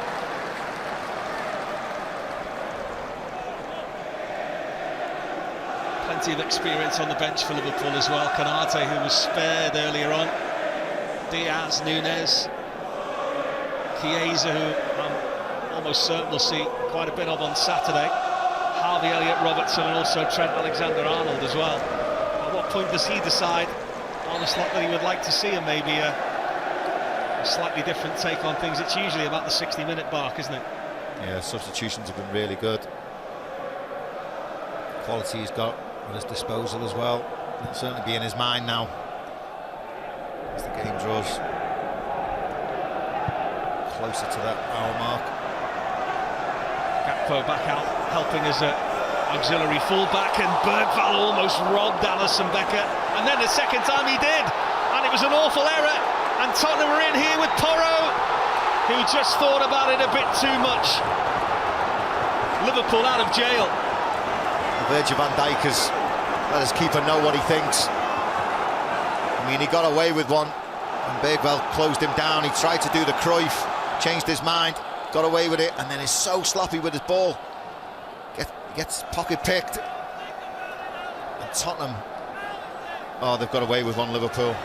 Porro should have done better, at least at the target, or make Alisson work. And it takes an age, Alisson, to make his mind up.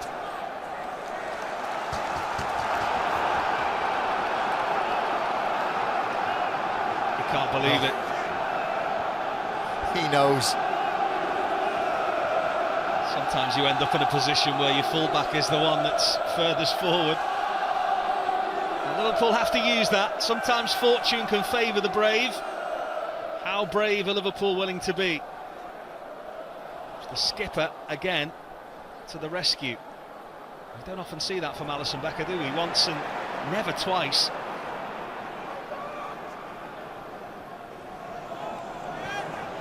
I don't think it's going to be too much longer before Arne Slot thinks about a change. Approaching the 15-minute mark in the second half. Just bits of frustration leaking into Liverpool's play. Here's Ryan Gravenberch. I just feel like a bit of chaos with Nunes coming on, maybe. And need to run the channel, stretch the pitch a little bit. Gakpo.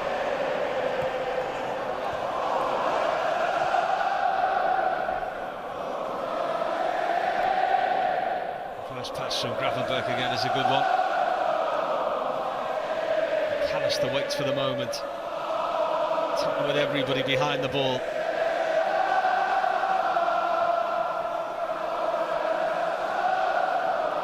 Just when they tried to move it quickly. Jack Spencer with the outstretched leg. 2 changes. One of which was the one you discussed. Yeah, I just felt a lot of the Liverpool attackers are the players who like to go to the ball, get attracted to it, that like Jota don't really like running beyond. Where it's more natural for Núñez to hang on the shoulder and look for the balls in behind, stretch the pitch. This is better. Endo into Jones, and Jones to Conor Bradley, who's given Salah the option should he need it. McAllister tried to find Curtis Jones with the layoff. It's a really good challenge from Conor Bradley.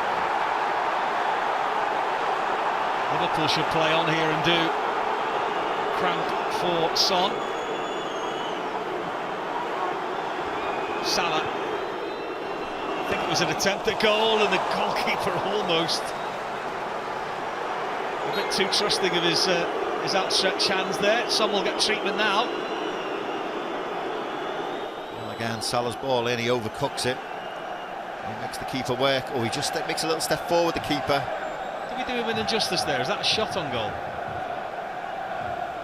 It's difficult to say, isn't it?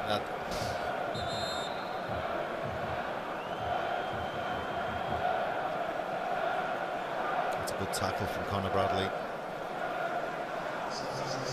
That is not the sight that Ange Postecoglou would want to see. The gingerly walking Son. Triple change for Liverpool. It's Conor Bradley, it's Diogo Jota who will be frustrated and has cut a frustrated figure tonight as well.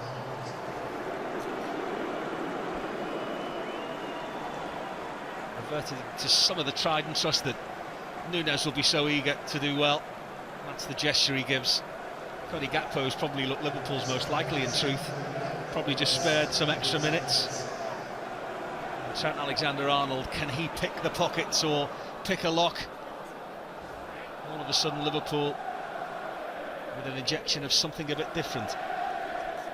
We know their qualities, but they're different qualities, aren't they? Different tool sets from each of the 3 players that have come on, from the players that have gone off.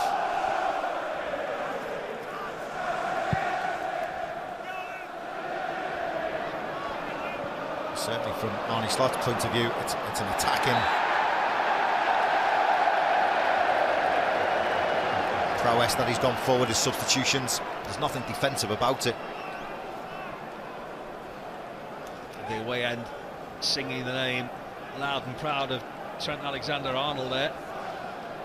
Solanke feeling the force of his former teammates, size 12s. Simicast looking for the pace of Núñez. There is that willing run now.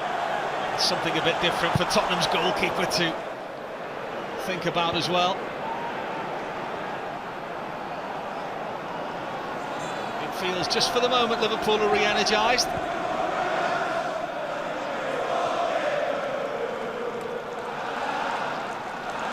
Luis Diaz's song is next. Here he is. Simicast's delivery. Núñez with the climb. Definitely worth an effort. Again, a good ball in from Simicast, worked it well from one side to the other. Rolls it back. And he was unmarked, Núñez in the box. Can't generate enough angle. Still to be tested. Antonin Kinski. It's promising. See a bit more up and at him, don't they now? Yeah, 3 of the substitutions were involved in that last move. Trent switched to Diaz. Diaz lays it back to Simicast, who puts it in for Núñez.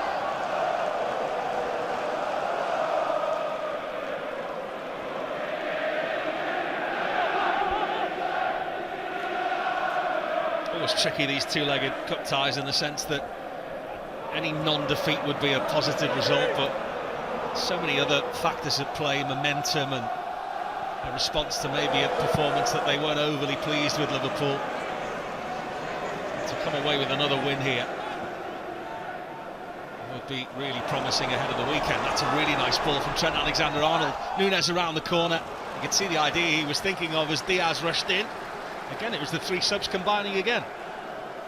Yeah, what I mentioned before with Nunes, he loves hanging on the shoulder and running in behind. It's more natural to him than what Jota would do. As you've seen Trent there with a really good ball for Nunes to get in behind and open his legs.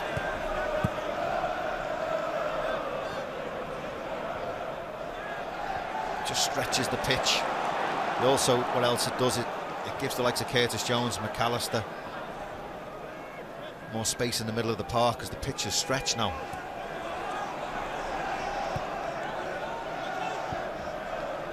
Cut of confidence about Liverpool now. Gravenberch.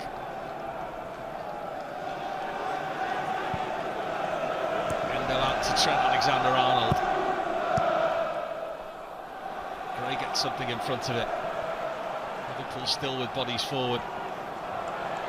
Gray does really well, the teenager. Lovely ball out to Kulusevski as well. All of a sudden it's Tottenham who come forward. Doesn't have a range of options. Outstretched leg of Virgil van Dijk. Porro.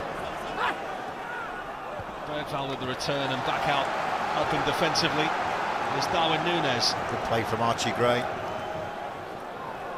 With Alan Hansen about him and the way he strolled out of defence there. Steady.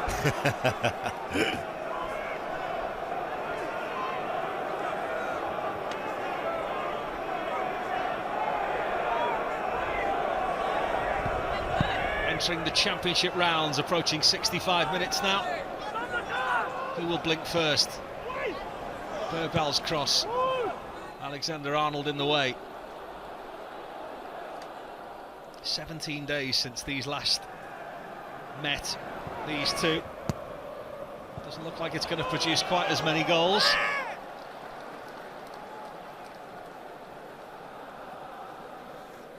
Be pleased to see him back in the team. Basuma, who was booked early on, and just offers so much endeavour and effervescence in that holding position.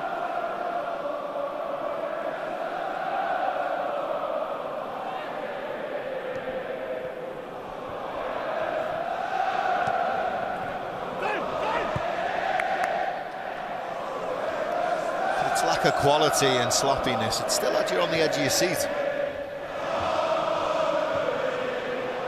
Any game between these two, you wouldn't be overly willing to leave the room to put the kettle on, would you?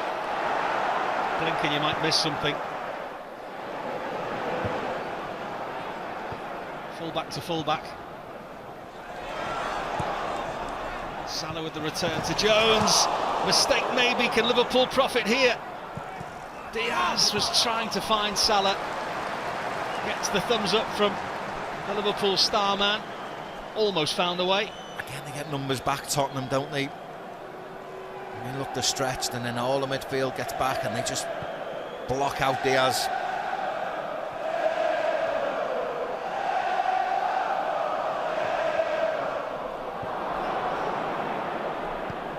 Tottenham panic again, trying to get their lines clear.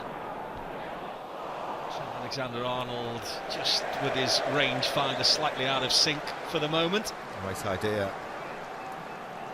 A bit too much weight on his pass, on his weaker foot. Looks slightly more satisfied than he was. Yeah, sloppy first 10 minutes, wasn't it, again, from Liverpool at the beginning of the second half, but now they've got a foothold in the game. Substitutions have been good.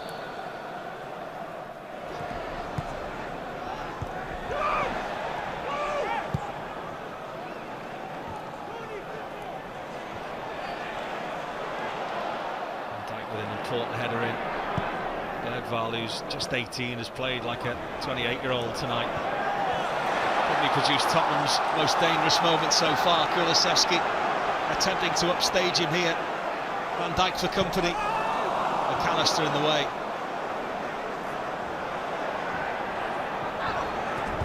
He has fouled once and twice, and Bergvall will take the hit for his team. And he's the second of Tottenham's players and midfielders to collect the yellow card. It was take your pick, wasn't it, for the referee? Got to give a foul on Brennan Johnson, plays the advantage, but Big Vel brings Diaz down. Wasn't too much contact. Understand his frustration, but if you go to ground, you're asking the referee to make a decision, and he bought it.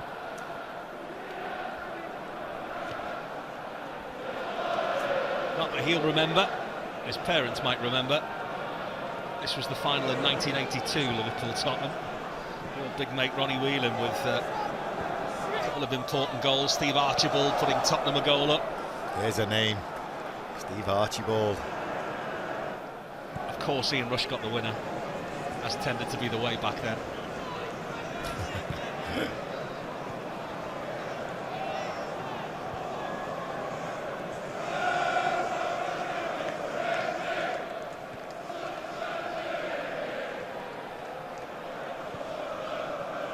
Gravenberch out to Curtis Jones.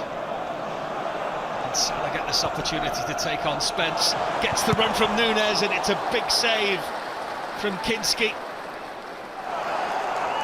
Has looked so equipped with his feet so far tonight, but needed his big barrel chest to see that danger clear. That will do Nunes the world of good. Good movement from Nunes, spotted by Salah. It's a great ball from Trent Alexander-Arnold, almost anyway. You can see he's just changed the complexion, Nunes, hasn't he? He's put the thought into the back line of Tottenham that he wants to run in behind. They've dropped deeper. He's got in now a couple of times. Starting to work the back line and the keeper of Tottenham. Does that always change the complexion of you defensively when you've got somebody that is going to run at you as opposed to come short and collect possession? Yeah, it's more comfortable with Jota trying to go towards the ball. Porro in a crossing position. It's a good one as well, and it needed the aerial ability of Wataru Endo. Nunes did well. I mean, you can see there the difference. Nunes hangs about on the halfway line, picks up possession where Jota would drop. I mean, in the first half, he dropped into the back four at one point. You know, he's a great get-out as well, Nunes. Centre-forward position now is Curtis Jones, who tried to help it on. Outstretched.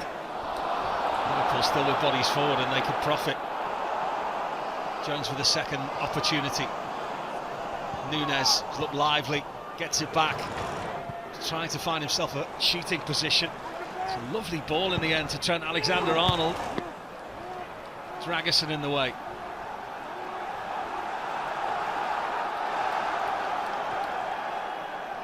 Travelling fans urging their team forward now. Tsimikas.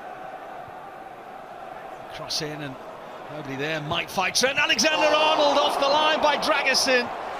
And almost crept in the resultant shot from McAllister, but that was inches. They've not asked many questions, Liverpool, when it comes to hitting the target, but Trent fires one in. I mean, he means it. It's not a shot, he means it. It's a shot. Cleared off the line by Dragerson. Great technique from Trent. Oh, that's the closest Liverpool have come. Technique was wonderful from Trent Alexander-Arnold, wasn't it? Oh, how he'd love a goal tonight. Mikel Arteta talking about the balls last night. Spinning all over the place, that second chance from McAllister. I understand the Premier League ball was different to our international ball when we played for Ireland. But they train with it all week. There's surely no excuse now. But I used to hate playing with the ball. We played with international football. I used to hate it. It was too hard. Yeah, we used to play with an Umbro ball because we were sponsored by Umbro, and then obviously the Premier League had their ball, which was first of all, it was remember the Tango? What a ball that was. Then it went to the Mitre Delta. But you could certainly tell the difference. Gary Gillespie was telling me recently, and you remember, if you were part of a certain generation, that there were a couple of clubs that had Tango balls and some that didn't. And it's amazing to think that there wasn't a consistency even back then across the board where everybody needed a certain football. I think you played at home with the ball you trained with, so you would go to different grounds and play with different balls. That might be a bit of a concern for Tottenham. Skipper coming off. Won't be a concern for Liverpool because Son has this wonderful record against them. Going back over so many years, he's got 5 in his last 6 against them. Closing in on 500 appearances for Spurs. I don't know him, I've never met him, but he looks like one of the nicest men in football as well, doesn't he, when you see him interact with people and you see him on the documentary. It was only 4 or 5 seasons ago, I think, every Liverpool fan wants them playing his football at Anfield, I think. Great relationship with Harry Kane and Eriksen. Liverpool all of a sudden look really comfortable in possession from the back. And they're building and it feels like it's getting closer. Tsimikas to Diaz. Gets it back. Cross was really well blocked. Porro and Kulusevski between them. Not much in that really, but enough for the decision to be given Tottenham's way. Yeah, he couldn't go anywhere, Diaz, could he? Porro worked it well, ran into Diaz, gets the free kick. The game's certainly stretched now. The run so far for Liverpool, beating West Ham 5-1. Edging out Brighton at the Amex 3-2, and similarly so finding a way against Southampton in round 5. Tottenham, who had Coventry and trailed till really late on. They beat Man City and Man United on the way here.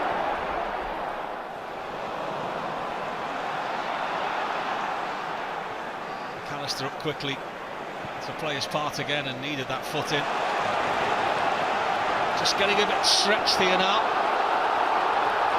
Timo Werner on for Son. Pace going forward. Side netting for Werner. Trent just gets caught out and McAllister concedes possession. They break down that left-hand side. He just gets caught out there, Trent. You're not catching Werner when he opens his legs. And he just creates an angle which is too sharp for him to get the shot on target. It's been one of the many scapegoats this season for Tottenham. Timo Werner, he's not produced, and of course he's not their player.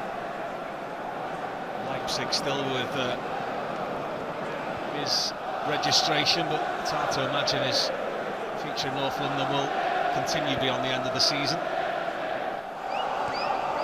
Lovely ball from Van Dijk to Diaz. Diaz looking to turn Porro inside out. Touch from Kulusevski. Diaz looking lively again, try to help it towards Salah. They just have to keep banging away at the door and the hope that it might just open ajar for them. Yeah, they're working themselves into good areas. The final ball's letting them down at the minute, Liverpool. Just feel a little bit more patience.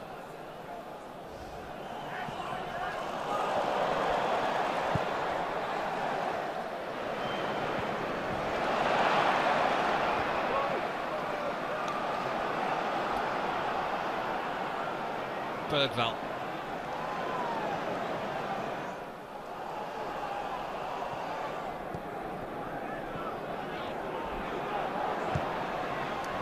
Ball forward, Solanke all on his own. It'll be a tight call this, but Solanke has put the ball in the back of Liverpool's net. The flag stays down, and just over half an hour gone in this second half. Tottenham Hotspur are the side with the lead, and it's the former Liverpool man who gets the goal. It's his 12th in Tottenham colours. He's probably been their standout player this season. And it will be looked at this, but Tottenham appear to have the slender lead. No, I have a feeling he's offside. I've just seen it again. I'm pretty sure he is. Listen, he does his job. It's a great finish. He has had a little look across a couple of times, so he's unsure himself, but I mean, I think they're just looking at the angle from Trent. He's just on the wrong side of Endo. So he's offside when it... With Endo, it's Trent that they're looking at with the line.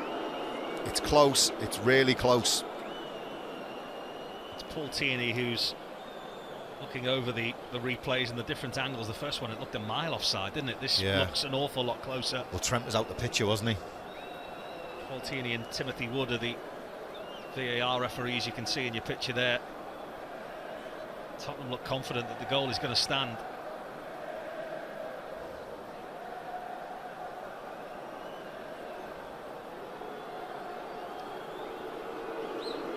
Oh, it's close. I still think it's offside. Yeah. Shoulder. Yes, just. And that is the decision that they are about to relay to Stuart Atwell. That play will be restarted with an offside decision.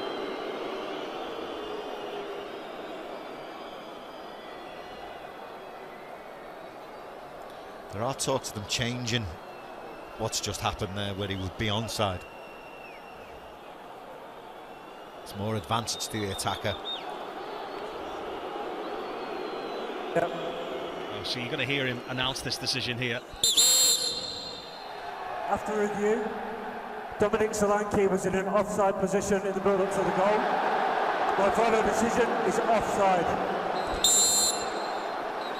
So pretty historic that. First time we've heard it in English football. And it's Liverpool involved, unfortunately. It's a decision that favours us. It does sound better with an American accent, doesn't it? I'd be more worried about being out of breath there as the referee. I know. Not having enough left to give it the gusto, but it's just a bit of added drama, isn't it, for an entertainment industry, I suppose. But at least it's still 0-0. Mo Salah.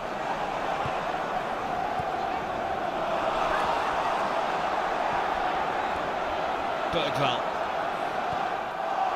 Just with their tails up at the moment, having put the ball in the back of Liverpool's net, regardless of the decision that came. Simicast brought down unfairly.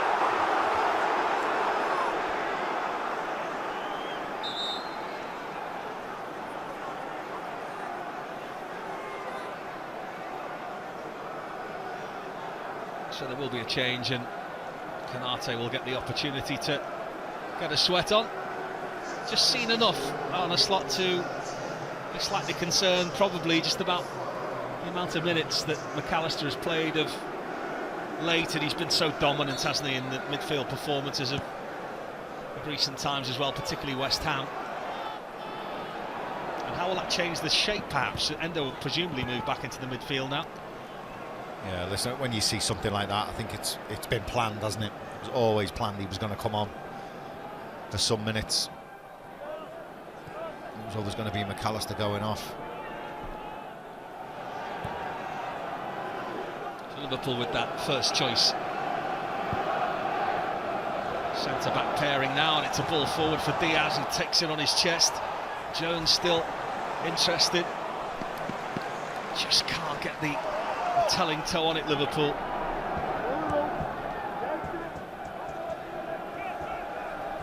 Liverpool wary of Tottenham. 3 goals that they conceded, of course, here last time. It's a great ball from Trent Alexander-Arnold as well, and just get in there. Archie Gray and the goalkeeper combined.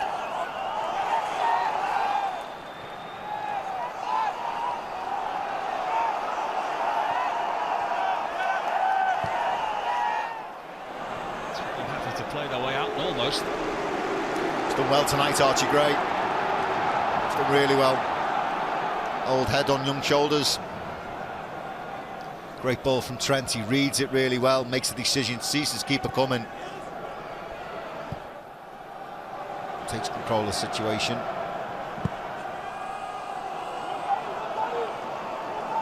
He'll be more than happy with how he's equipped himself in the first game of it. What looks like a very long Tottenham career for Antonin Kinski, and who knows, Archie Gray could be that centre-back in front of him for many years if that's to be his position going forward. One of necessity for now, but who knows? Certainly showed he's capable. Could go against him, to be honest. He might not want to play there. Is there still time for Liverpool to take a slender lead to Anfield in a month's time?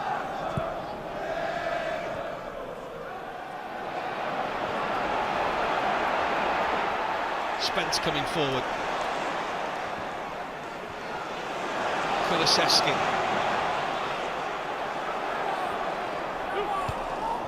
Van Dijk was calm.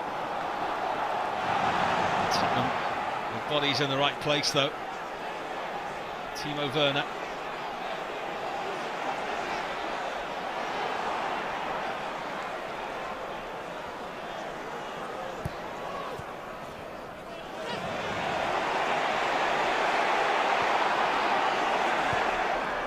Kulusevski on the turn. There's a slip in there.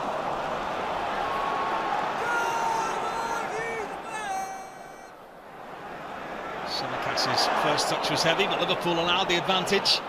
If Nunes can catch it up, he's got Diaz alongside him. Gravenberg, one from distance perhaps. Easy pickings for Kinski in the end. And it just opened up for Gravenberg. Simicas is still down from the challenge. It's a good advantage from the referee. It was late and Bergvall is already on a yellow card.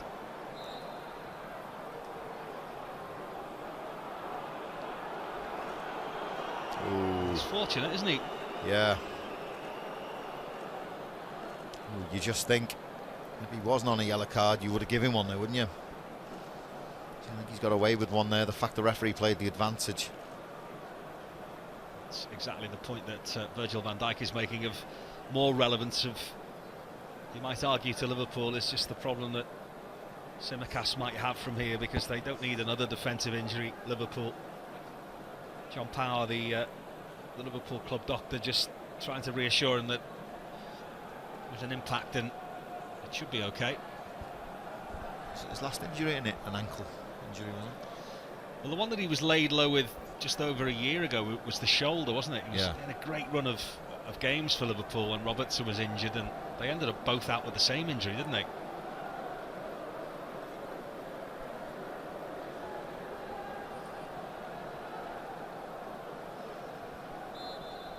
Sure, Ange Postecoglou would like to take a lead to Anfield, but it's certainly Liverpool who are in the ascendancy with the last minutes. The game drawing to a close. We love a game under the lights to secure a centrepiece final, don't we, at Anfield? You can imagine that there will be a European type atmosphere for that. Konate against Solanke. Bergvall. And that is the rough justice of the whole thing. Liverpool feel he shouldn't be on the pitch at this stage. A man involved in some controversy just a few minutes before, with what looked like a challenge that should really have seen him sent from the pitch. But he's been really impressive tonight, the 18-year-old Swede, and mighty have given a goal to his Tottenham team that take them closer to Wembley. Last 5 minutes of the game and it's Tottenham with the lead. You're right, Peter. Liverpool will feel as an injustice because he really shouldn't be on the pitch. We spoke about it before the goal. We felt he'd got away with a second yellow card. And to add insult to injury, it's him who puts the ball in the back of the net. And it's a yellow card, we presume, for Arne Slot for making exactly that point to the referee. And let's not forget that Costa Simicas is still off the pitch at this stage for an injury that's been inflicted by the man who puts the ball in the back of the net. Yeah. And listen, that does draw out. Konate has to come across, doesn't he? Virgil van Dijk just lets it run. Konate does everything right, to be honest, and then just gets a little bit bullied by Solanke.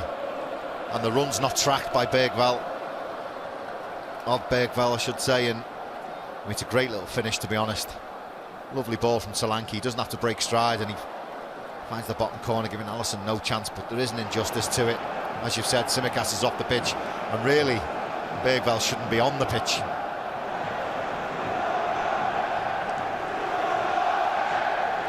Liverpool still with an opportunity and some time to hit back. Not come close on nearly enough occasions tonight. Ball from Trent Alexander-Arnold into Diaz. It was Endo at the back post. Can they find an injection of something here now, the Reds?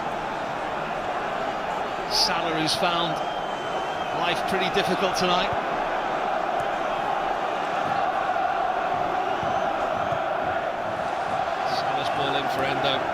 best. And now the London Stadium comes alive with the sound of the Tottenham fans here at the Tottenham Hotspur Stadium. Gravenberch's twinkle toes.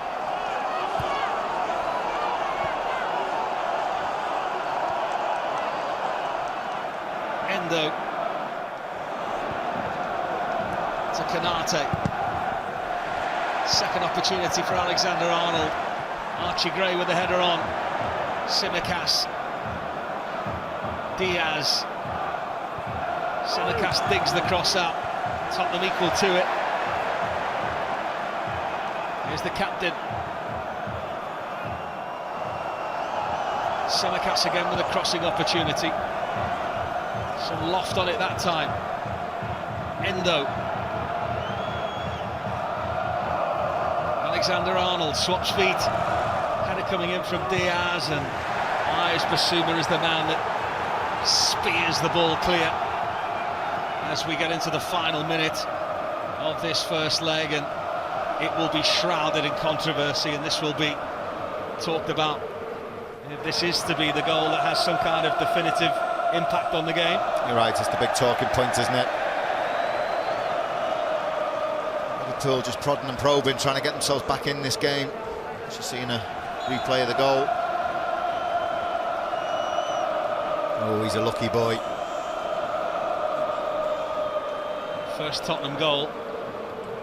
And that's football, isn't it? Just a few seconds before he might have collected his first sending off in professional football. Liverpool can't believe it. Neither can he. Oh, he's been sucked, the irony. Let's not take any more chances. He will feel as though his luck is changing. Ange Postecoglou, because he's had some rotten luck of late. I think it's maybe just the word in his ear as opposed to a substitution. And he's not used to this, Arnie Slot, is he? Defeat. This will only be his second one he's tasted this season with Liverpool.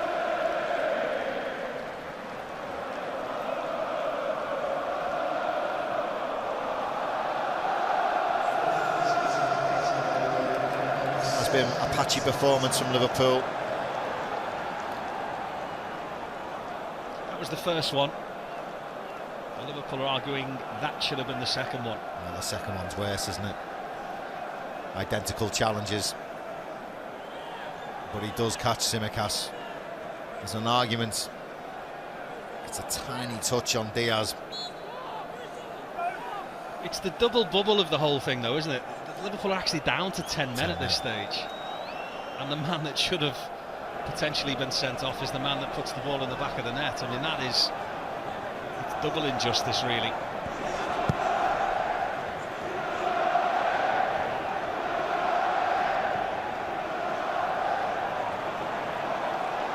Well, we're used to jeopardy as Liverpool fans, and we're used to lots hanging on big games at Anfield. And you already know, and you can already hear the atmosphere as to what that will be like in a month's time when Tottenham come to Merseyside hoping to seal their place in the final. Is there still time, though? Konate. Trent Alexander-Arnold's a good ball in, and it's a header from Diaz, and Tottenham's player will stay down here. It's a really good ball into the box from Trent, though. He's done well, Trent, since he come on. Maybe upset about his performance at the weekend. Best way to put it right is get back on the pitch and show your quality, and he's done that since he's come on.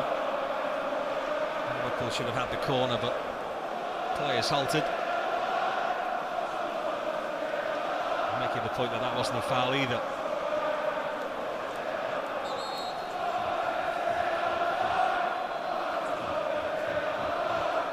Well, it's a big week for Liverpool, but it's a different kind of week. Another cup tie, of course, to come on Saturday against the League Two side, Accrington Stanley. And it will be, you imagine, again, a much changed team from tonight. Kinski, the debutant, sends one long in the hope that it's the last he'll see of the ball tonight. Trent versus Spence. Spence has acquitted himself well on that left-hand side tonight.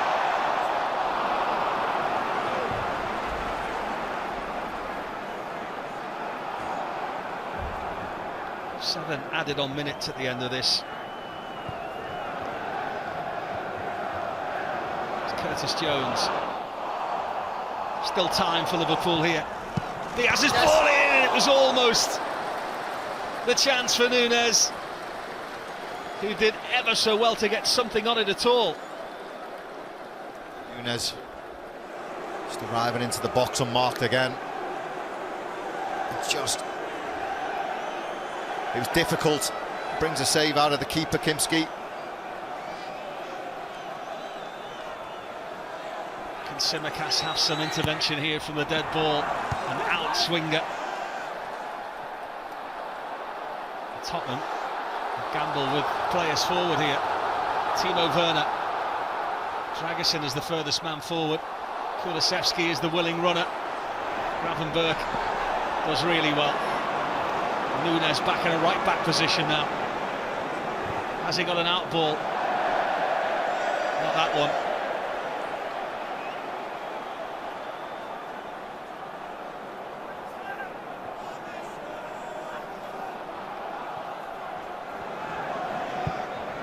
Two minutes still remain.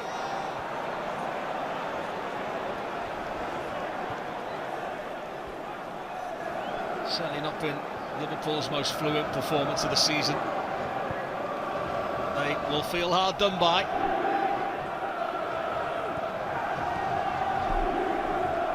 Diaz taking on Porro, and he just overcooked his touch. And he was hopeful, not expectant of the decision going his way, and Porro is very angry about it. And he overrun it, Diaz, didn't he? And then he looked for the foul. I feel there's a slight push. Porro, not enough in it.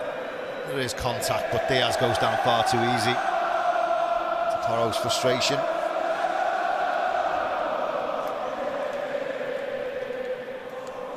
Well, that's the assistant manager of Arne Slot, Sipke Hilshoff, who I think might have been the recipient of that yellow card before, not the Liverpool boss.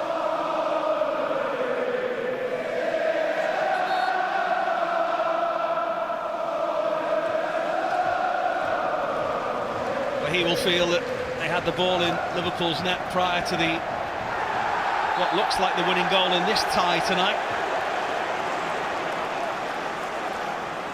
There is some jeopardy involved as well, and this will sting the Liverpool players and the Liverpool manager. We're going to get the opportunity to put it in the box. Tottenham, Liverpool certainly don't want to go down two. What they're going to do, Tottenham, no. Just going to run down the clock. One's good enough. This is the final minute of the added-on time. Dragusin who sends it forward. Diaz wins it back for Liverpool, as there's still one opportunity left. Nice ball from Curtis Jones. Diaz only has Salah forward and Núñez on his shoulder. Alexander-Arnold helps one in towards Salah, and it's Jed Spence who has acquitted himself really well against Salah tonight. Is there still time for the corner?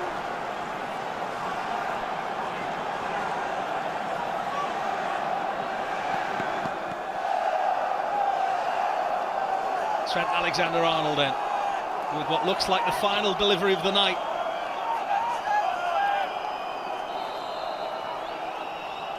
Bit of pushing and shoving going on that the referee wants to see the end of. Plenty of bodies forward. How good is the set play from the Reds? All the jostling that goes with it. And it's Tottenham who get it clear via Basuma. Alexander-Arnold on his left foot this time. Bergvall, the goal scorer, up. Tottenham feel there was a foul in there, so the Liverpool. Endo with the shot that's blocked by Basuma again. Curtis Jones has stayed down in the penalty area. Liverpool choose to play on. Go forward looking for Nunez. Curtis Jones, who it was unfair, the challenge. Kulusevski, let's take another look.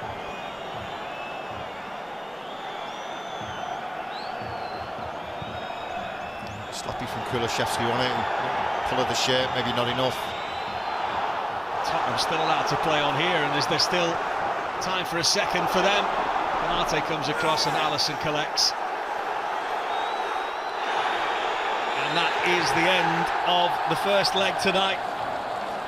And you assume that Bergvall's goal that gives Tottenham the lead in this first semi-final is one that will be talked about for quite some time in the post-match interviews. He was booked early on in the game, and Liverpool feel he should have collected his second yellow card just prior to him getting the winner in this game. Liverpool have to re-evaluate. It wasn't the most fluent of performances from them. It was a game, in truth, Jason McAteer, very few chances, and they still have the opportunity in a month's time to put right the wrongs. Yeah, it's a goal, it's a fixture that we've seen in the past that does carry a bit of controversy, doesn't it? And again tonight we're talking about maybe a goal that shouldn't have stood. But for Liverpool, I think they're still favourites. They've got another leg at Anfield, the second leg in a month's time. To put right tonight's wrong, they'll feel disappointed, but they were sloppy at times. So were Tottenham. Tottenham defended really well at times. They took the punches that Liverpool threw at them, and they'll feel they got their rewards in the end. Good tempo to the game. Arne Slot will know in a month's time at Anfield it'll be a different kind of fixture for them. I'd still put Liverpool favourites. 7 fixtures to play between now and then in 3 different competitions to this. If there is to be a Wembley silver lining, then they have to produce another famous Anfield performance to see themselves back at Wembley again in March. Could there still be drama? As a Liverpool fan, you would certainly bet on it. But it's disappointment tonight. It's finished here at the Tottenham Hotspur Stadium. Spurs 1, Liverpool 0.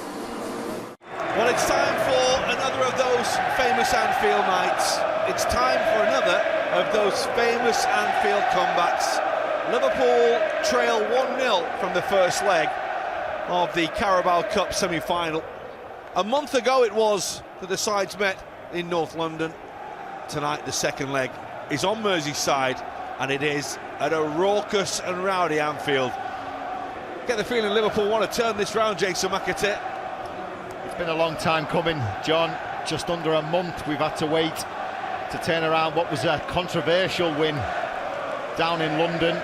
Bergvall getting a late winner, having been judged that by some he should have left the pitch a little bit earlier than putting the ball in the back of the net. But yeah, it's been a long time coming, but here we are, the crowd are right up for it, and what a prize if we turn this 1-0 deficit round. Well, let's take a check on the two teams. We'll start with Liverpool, as we always do. Alisson Becker was in goal for the first game in North London. He's not involved at all tonight. That's because Arne Slot felt he needed the game, then he does it now, and he's very happy that Quevin Kelleher is in goal tonight. Elsewhere, there's a few changes around. Darwin Nunez gets a big role for Liverpool tonight. Curtis Jones in midfield as well. And what a night for Conor Bradley at right back with no Trent Alexander-Arnold available.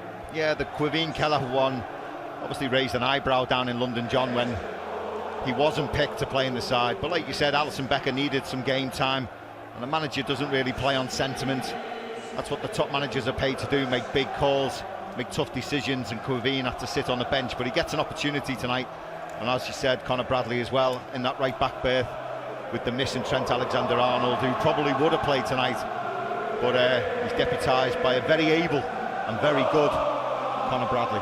Well, Tottenham's injury problems have been well documented, mainly at the heart of their defence. They have a new acquisition in there tonight. Kevin Danso has arrived on loan from Lens, the Austrian international, and plays alongside Archie Gray. Rodrigo Bentancur, who was injured, of course, in the first leg, is taken the month to get himself back, and maybe a bit of a surprise up front. Richarlison, who's only started a couple of league games so far this season, gets the start. Yeah, they've obviously brought a couple of players in the transfer window, albeit on loan. Tells who's on the bench, but Danzo gets a start. Obviously, it's an area centre-back position, an area of contention for Spurs with lots of players. Van der Ven, Romero, all missing. Archie Gray moves out onto the flank, will play right back. Spence will play left back, and Kinsey, as we know, has had a checkered start to his Spurs career, and he plays in goal. But Bentancur's back, as you've said, and obviously they do have players like Maddison missing, Solanke missing, but that front line has still got plenty of quality and experience. I think there's about 14 or 16 goals between them in the league, between Son, Richarlison and Kulusevski, so they will be a threat on the break tonight. And like I said, with that experience, they'll be hoping they can get a goal. Well, it is very, very rowdy at Anfield, as you'd expect for a semi-final. The comeback kings that are Liverpool, looking for another. It's only one, but you get the feeling the first goal in this second leg will be crucial, just as it was 24 hours ago in the game between Newcastle United and Arsenal. In the end, Newcastle gave Arsenal a bit of a going over, almost beat them at their own game, and managed to get through to a Wembley final looking for silverware. Liverpool know all about silverware, they know all about this competition, but for him it's new, in English football anyway.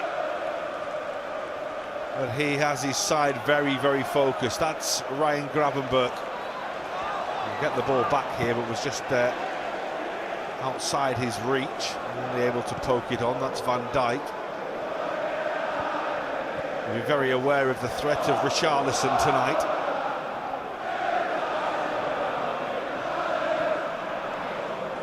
I think on the list of priorities, John, for lots of Liverpool fans, this will sit in the fourth place berth. Probably the Premier League and Champions League being the top two, but when you get to this point of the competition, it becomes very important. Only 90 minutes away, hopefully, to a Wembley appearance. Archie Gray playing right back tonight, as Jason was saying before the game, has played mainly at the heart of the Tottenham defence this season. He actually played almost in a holding role in midfield during his time at Leeds as well. Here's Salah against Spence, who's having a really good run of form at the moment for Tottenham. Took his time really to settle following that move from Middlesbrough, didn't he? Yeah, he did. Previous managers obviously felt he wasn't ready. But like you said, he's in a rich vein of form. As quite a lot of left-backs are in the Premier League at the moment. Here's Andrew Robertson, running out of room and runs out of pitch. Very open and honest this week, Andrew Robertson, about his game, about the problems he's faced this season, probably for the first time in his Liverpool career. Very focused on helping his team, starting tonight and for the remainder of this season. That's Van Dijk and Richarlison. Richarlison has stayed down, holding his head here. Always a bit dubious, John, when players roll around. I don't ever remember being in that much pain where I felt I needed to roll around. If you're in pain, you're usually sitting still.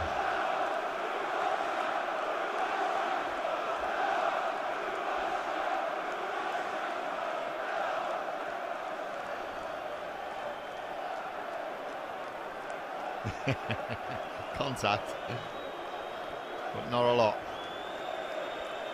The one thing you know about when you play against Richarlison is that you have to play the man as well as the player, don't you? I think it is the best way to say it. He is a very uniquely talented player, but he will also like to mix it, shall we say, verbally and physically. There's history coming into this fixture for Richarlison and Virgil van Dijk from his Everton days. And Richarlison knows all about the Liverpool crowd, and he's been booed plenty of times in a different colour shirt here. Well, worth remembering, of course, when he scored that equaliser here for Tottenham, what, the 90th minute in the league game, only to see Diogo Jota pop one in within seconds at the other end to win the game for Liverpool. And Richarlison was celebrating still at the other end of the field, it felt like.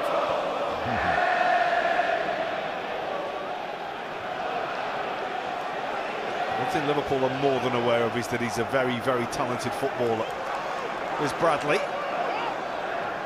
And Son comes to him. Bradley rides. That's a lovely little ball as well.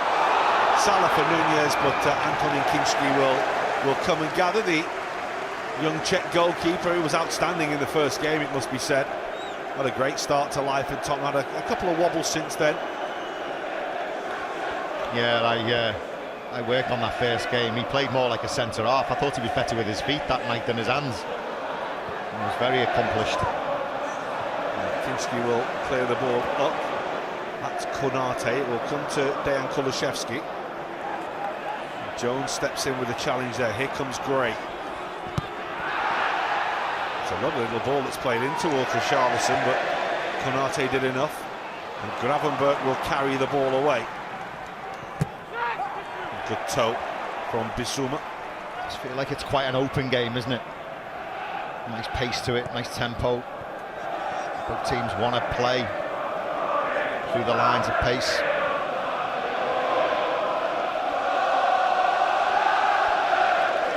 And Tottenham's injury problems all season have caused them problems, not least when you've got Nunez will chase that. Here comes Kinski again, just to emphasise what Jason was saying. Salah.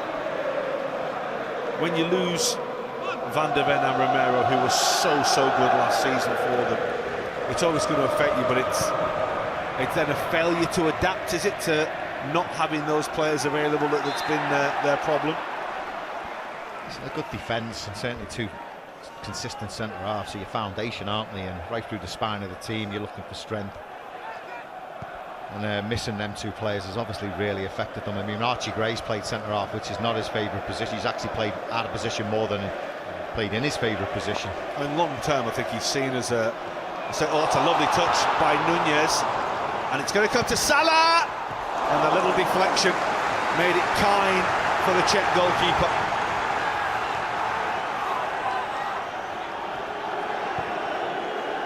Ben Davies away. Bradley.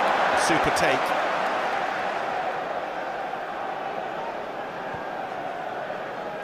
Cody Gakpo. That's Robertson. Lovely ball. Robertson across goal. Gakpo.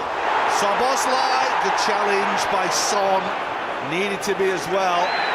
That's a foul by Van Dijk.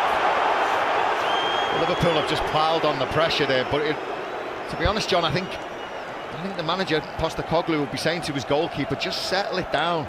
He made a save, he got up and he distributed really quickly to the left-back Spence. And Liverpool were closed them down really well. Won back possession and piled on the pressure. Well, Liverpool have a problem for Darwin Nunez here. There's a little chat taking place between goalkeeper and his two centre-backs. Rodrigo Bentancur is checking on his compatriot. Might have even just translated to Mo Salah what the issue is. And Bentancur and Darwin Nunez do get on famously when they are away on international duty. It's glad to see him back on the pitch, Bentancur. I mean, in that first leg, the injury he sustained looked terrible, didn't he? Got carried off, gas and air, and we feared the worst for him, but within a month he's back playing, which is great news for Spurs and him. Yes, you did fear for him, didn't you? Good to see him out there.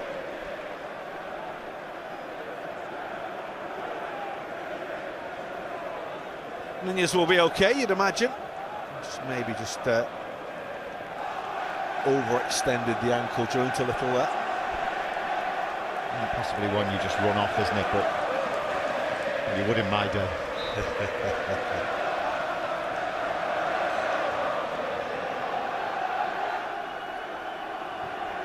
Bissouma, Kulusevski. Kevin Danso was always highly rated as a young player in German football when he was at Augsburg. He was a very young player back in 2016 when Liverpool played them in the Europa League, if you remember that. That's a ball towards Richarlison. It's a lovely take, and he's come from an offside position to take the ball. Yeah, almost brilliant centre-forward play. The way he just nicked the ball away from Konate.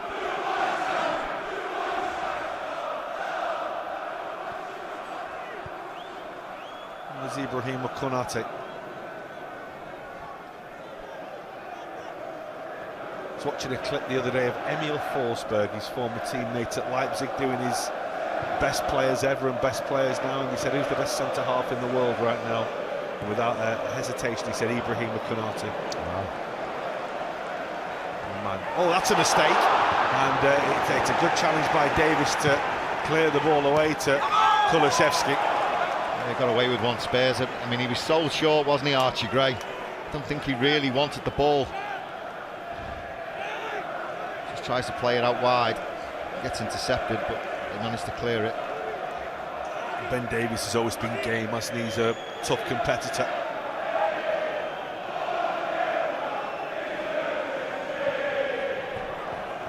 It's Van Dijk. This is Cody Gakpo. Richarlison with the toe.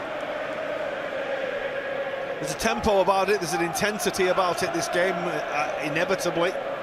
It's a cup semi-final, Tottenham are 1-0 up. I think it's not in their nature, John, is it?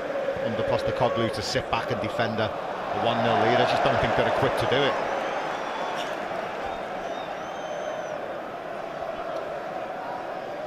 And they picked up that important victory at the weekend, a 2-0 win at Brentford. I mean, that was as impressive as Liverpool winning that. More of a smash and grab raid than Liverpool's was. Liverpool were really good at Brentford on the day. Van Dijk has to be careful, but Van Dijk is calm, as you know he is, and plays the ball away. Robertson does well. Cody Gakpo's turn is exquisite. Now Nunez still battling for it, but Bentancur steps in well.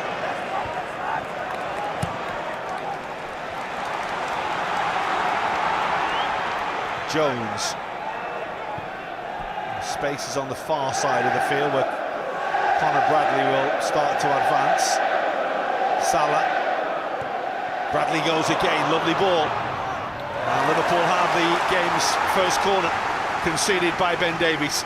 Good movement from Liverpool again, going from left to right. Flank. You know, Conor Bradley loves to get forward. Plenty of pace, Salah finds him really well. And just to win a corner from it. Well, Mohamed Salah is over the corner. It's not something you see very often. He will roll it to Szoboszlai, and a little flick is going to fall kindly for the... Oh, the goalkeeper's lost it, I say. The goalkeeper should have taken it comfortably, made a bit of a meal of it. There is a problem back in the penalty area. Goalkeeper and defender are both down here. One is Davies, the other is Kinski. It's a clash of heads, isn't it, when they challenge for the ball. I mean, Ben Davies just stands his ground, really, doesn't he? I mean, he's under pressure from... There's a Konate, and as Kinsey just goes up, he kind of just fumbles it off Ben Davies' head. There's a bit of blood, yeah, a bit of blood. Well, he will be departing, Ben Davies, to get that sorted out. He's not allowed to stay on the field with blood on his head. That's Mohamed Salah, is the one to point out. The obvious. I mean, the referee at the moment, it is worth saying, was preoccupied with Kinski. Was talking to the goalkeeper. Well, the kit man will be... Well, there it goes, all over the shirt. Yep. So Almost that now got away has to with be it. changed. Yeah, almost got away with it.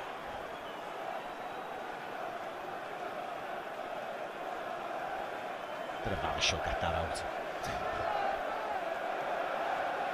Are you on a bung there? Other brands are available. There are other brands available. Well, They'll try and stem the flow. There'll be a bit of Vaseline put on it and a bandage as well. Normally this is done off the field and the game would continue, but I think because it was 2 Tottenham players down at the same time, the referee's happy to let it go. There is the new man for Tottenham, Australian international Kevin Danso. Had a little spell with Southampton 2019, very brief. What a game to be thrown in for. Yeah, Matthijs Tel on the bench, the necessity to throw him in, maybe not quite as much as him at centre-half. But like Kinski in the first game being chucked in, it is one of those, isn't it, where you can become an instant hero, and Kinski was, wasn't he? He'll be hoping the same for Danso tonight.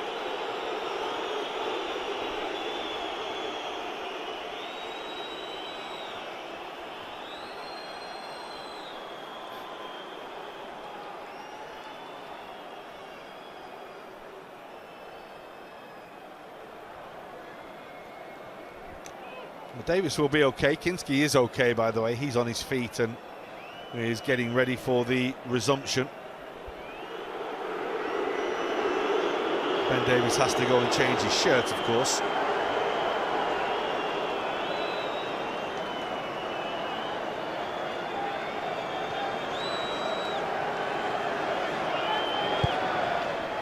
And we are underway again. That was a lengthy stoppage in the end. It's a lovely little touch. Jones. The ball will come down from the very chilly night sky above Anfield. Robson just has to be careful there with Richarlison hovering. And here's Konate. Gravenberch. Just ran into traffic. Well, it's a bit careless from Son, who's normally much better than that with the opportunity for a Tottenham break on. What they had though was 4 players stood next to each other and no one ahead. Jones, bobbly ball, challenged by Bissouma. Richarlison. Well, he's given the cheapest of free kicks. He felt the nudge from Gravenberch, and as you said, he took the opportunity and went straight to ground. A bit of experience from Richarlison. He'll take them all day long. A little bit sloppy from Liverpool in midfield. Giving away possession cheaply. Well, this you feel the first moment for Tottenham of this second leg. Liverpool have had that Salah effort that was deflected for the goalkeeper. And this is Son. And it's going to come off Bradley and behind for a corner. And more Liverpool defending needed here. Yeah, something off the training ground, wasn't it? Just a little dink into that right-hand area of the box from Son. Liverpool deal with it, albeit scruffy. They can see the corner. The Danso is a big target. He's coming from deep, along with Richarlison. Just rearrange the furniture.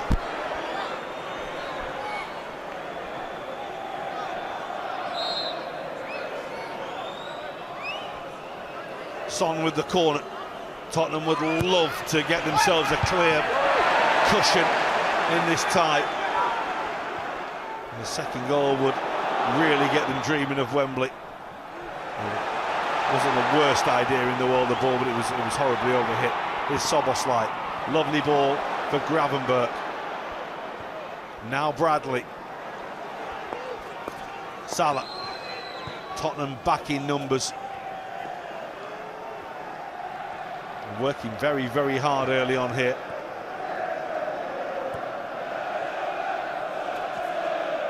Salah. Jed Spence in the way.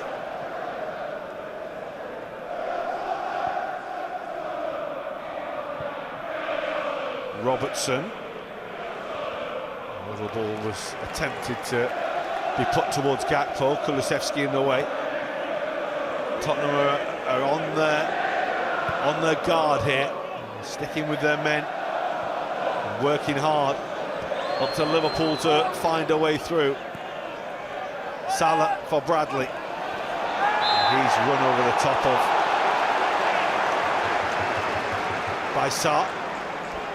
Yeah, that bit clumsy from Sarr. He kind of had Conor Bradley on the back foot. He changed his mind, Conor Bradley, about his decision, and gets away with a free kick.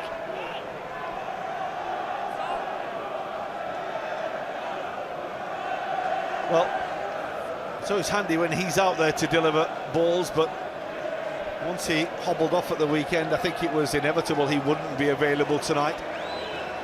And so over to someone else. Dominic Szoboszlai has a mean delivery on him. Salah, as we know, contributes more than his share.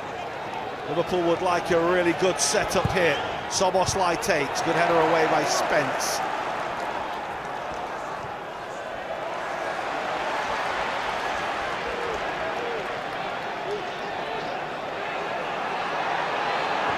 Defensive point of view, they look solid enough, Tottenham Hotspur. A lot of people have been critical of them this season. They're doing okay tonight. That's Van Dijk. Spence in the way. They've been likened to almost Keegan's Newcastle, haven't they, for almost the cavalier way they played. Didn't need to bring in Mark Lawrenson as defensive coach. Yeah, remember that. Lotto went in, didn't he? They were getting all sorts of stick, weren't they? And Mark Lawrenson went up there just, I think, see Kevin Keegan and drink cups of tea. I think he'd say that himself, actually. Here's Van Dijk. Bradley. Tottenham happy to drop deep and to try and keep out every Liverpool thrust that comes. The latest here from Gakpo. And now Jones. Gakpo and Jones. And the game just threatening to open up for Liverpool momentarily. Here's Salah. Bradley will deliver, plenty to hit in the middle, one of whom is Robertson. And Archie Gray stuck on task to put the ball away. Yeah, one of the features of Tottenham's games tonight is everyone is getting behind the ball and they're making Liverpool work for every pass. Liverpool work it really, really well. Salah back to Conor Bradley, who swings a right-footed cross in, almost evades everyone. Well, set pieces have been very profitable for Liverpool this season. Can they come up with something now? Dominic Szoboszlai on the take. Again, it's headed away. Richarlison at the near post. Met it well.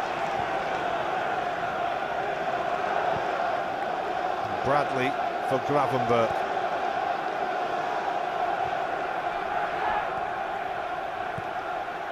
Jones. Szoboszlai. It's a really good run. Dominic Szoboszlai. It's going to come to Van Dijk. Now Gravenberch. A good hit that was blocked by Danso. Richarlison. Helped onto Bentancur. Kulusevski. Got the ball tangled between his legs and Cody Gakpo won it for Liverpool. It was travelling from him. Hear the crowd, they sense something.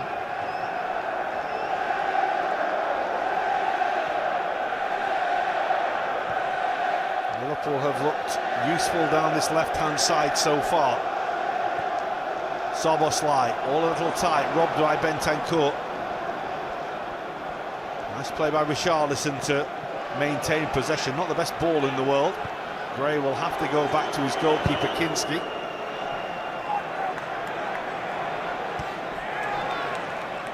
Super win by Szoboszlai again. Gets through an unbelievable amount of work in that midfield as Dominic Szoboszlai. Here he is again.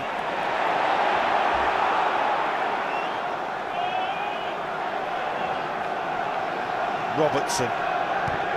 A lot of space out there again. Every Tottenham player back behind the ball. The thread is lucky for Ryan Gravenberch's run. Too much meat on the pass. Liverpool's success has come when they've moved it really, really quickly. The challenge by Robertson and Kulusevski was a good one, but the The ball broke very, very kindly. The Danso, who was stepping into midfield. Now here's Son. Spence, away by Konate.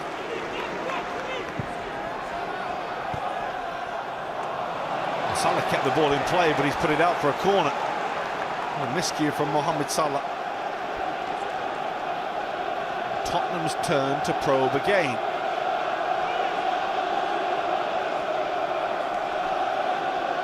They will feel it's been very, very even so far.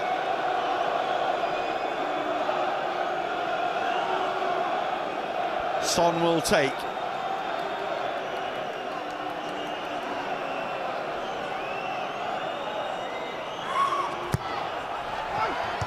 It's Darwin Nunez who meets it. This is Ben Davies. Nunez is there again. Salah. And here goes Nunez. And there go Liverpool. Gakpo. The ball just comes off Soboslai's hip. Otherwise Liverpool could have been in. Yeah, almost. Oh, Tottenham have played through Liverpool beautifully there. Richarlison a little blindly ran offside, which slows the momentum of the attack down. But here they come with Sarr. And Robertson will clear. You're right, John, a better run from Richarlison there. Liverpool could have been in trouble. They carved Liverpool up with 2 passes right through the heart of midfield. Just needed to not run when he did, didn't he? It wasn't even the most difficult run. No. Nicely done by Jones. Here comes Gravenberch. Super strength. Holds off one challenge. Finds Salah. And the little thread will come all the way through. And via a touch off the defender, behind for another Liverpool corner. Almost ends up in the back of the net for Mo Salah, but it wasn't intended. You just see it again. They win possession in midfield. Both teams turning over in that area, but it's Liverpool who benefit this time. Salah just tries to pick out Curtis Jones, takes a deflection. Almost ends up in the back of the net, but... Yeah, not sure how much Basuma meant of that. It seemed to hit him more than him playing the ball. Yeah. Turned out all right for Tottenham, though it's behind for a corner. They can defend this. And they have defended really well so far, Tottenham. They just switched off a little here as Jones receives the corner. Gravenberch. Bradley. Liverpool just lost their way a little there. Spence's header. Here's Salah, lovely take. Danso with a challenge. Gravenberch. Salah's little dummy. Sarr will bring the ball away. Good challenge again. Jones has won the ball. Here's Nunez. Here's Soboslai. Step one way. Here comes Robertson. Across towards Nunez. Gakpo on the turn.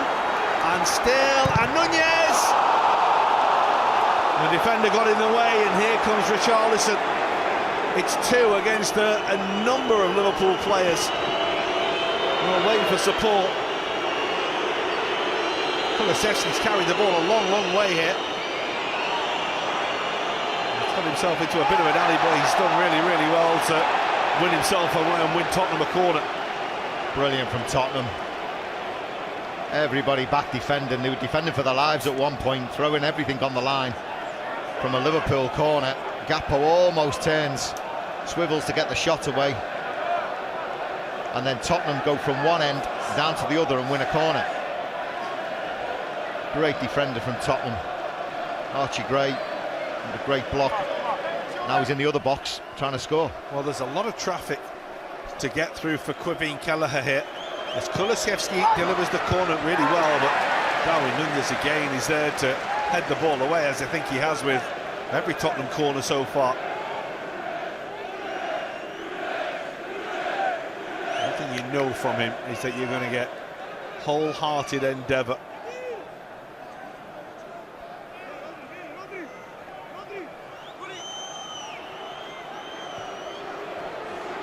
Richarlison, great, lovely touch. Kulusevski, important toe from Konate. Salah's touch. Here comes Bradley. There goes Salah. Nunez makes her own, but Salah's not got the legs on that ball. A roar from the Anfield crowd,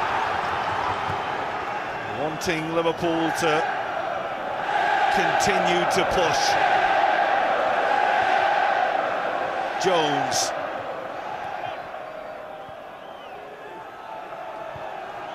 It's a really good game, isn't it?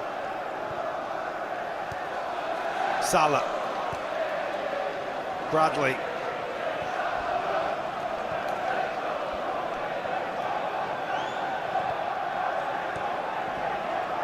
Here comes Gakpo.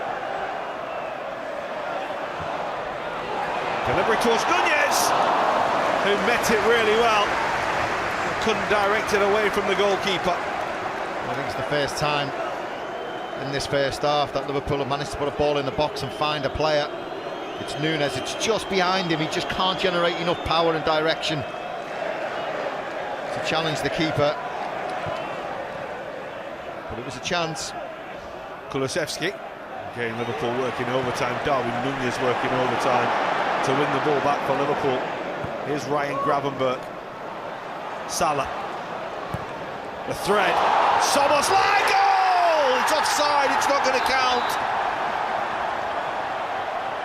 And he doesn't One think hell so. of a ball from Mohamed Salah. Brilliant finish from Szoboszlai. But the flag goes up to cancel out Liverpool's opener. We'll see here, but he doesn't think so. Oh, yeah, he is. I can understand why he thinks he wasn't. He almost provides the perfect run for Mo Salah. Almost perfect. Liverpool close. Dominic Szoboszlai sees that one chalked off. How many times has Salah played that ball that's led to Liverpool goals? Richarlison, it's a lovely piece of play. And Jones wins it back. And Robertson. Jones again, as Liverpool will carry. Gakpo.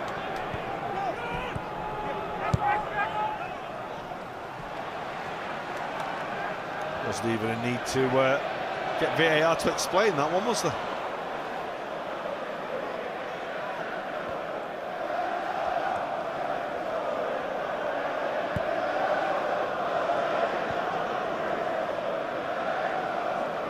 Virgil van Dijk. One thing you know about Tottenham is that they have had these defensive frailties, these vulnerabilities this season. If they can stick to their guns and stick to their tasks as they did at Brentford at the weekend and defend like they have done so far for 90 minutes, they'll feel that this game is theirs for the taking. It's a nice ball for Jones, good challenge by Bissouma. I think one thing you know with this Tottenham side, certainly this season under Postecoglou, is they do create opportunities. The corner's been taken quickly to Szoboszlai. So we'll come to Andrew Robertson. Salah's coming round the back, here he is! And he gets underneath his effort. And he gets it all wrong, doesn't he? They work it quick, again a quick corner. Szoboszlai and Curtis Jones find Andy Robertson, just swings one in, back post. Oh, he's got loads of time, Mo Salah. He should do better, he knows. He's annoyed with himself. Well, Bissouma, who slid in on Curtis Jones a moment or two ago, is down here.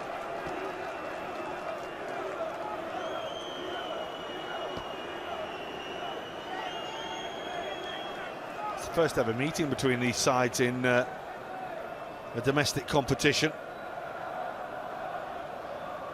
It's been an entertaining one. So much history, of course, between Liverpool and Tottenham down the years. So many games where Tottenham have been on the receiving end. Liverpool in their 20th League Cup semi-final. They've played in their fair share as well, haven't they, Tottenham? And in 2019 they went with a 1-0 lead to Stamford Bridge, didn't they, and lost to Chelsea on the night.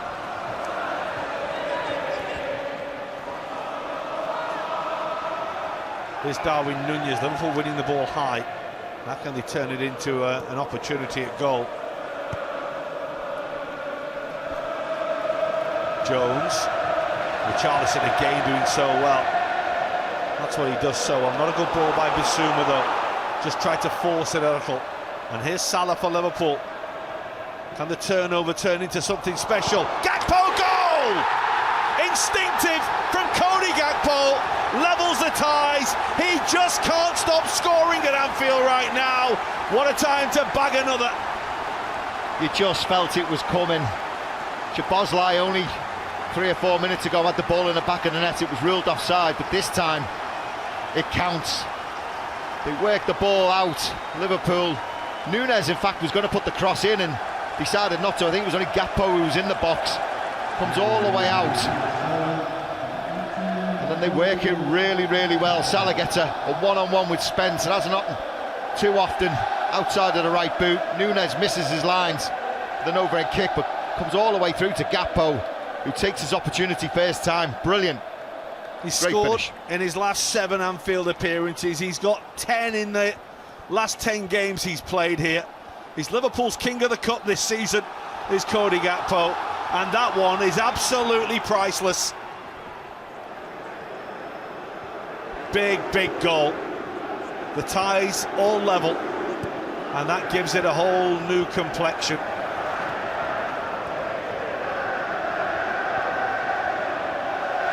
Wasn't an easy chance either, was it, Jason? No, we've seen Cliver to the weekend with a similar opportunity, probably easier, and put it wide. Gakpo, as you said, he's in form, takes his opportunity. And you're right, John, it wasn't easy. There's a push there on Ryan Gravenberch. His record at Anfield right now is phenomenal. His record this season is phenomenal. He's now equalled his goals tally from the whole of last season. In the first week of February. Arne Slot's just got something in Cody Gakpo, and you can see that it's come across so well. I think at the start of the season, after how he played in the Euros, I almost forget these days the World Cup and the Euros. Yeah. With the World Cup being where it was. That Salah forward, little run by Darwin Núñez. But I think we all expected Gakpo to play as a central striker this year, didn't we? I mean, he'd done so well for the Dutch. Arne Slot left him out on that left-hand side, and it's turned out to be an outstandingly good decision for Liverpool. Here is Gakpo. It's a little thread. Robertson actually stopped. I don't think he felt that he could get it through there. Kulusevski, he's done well.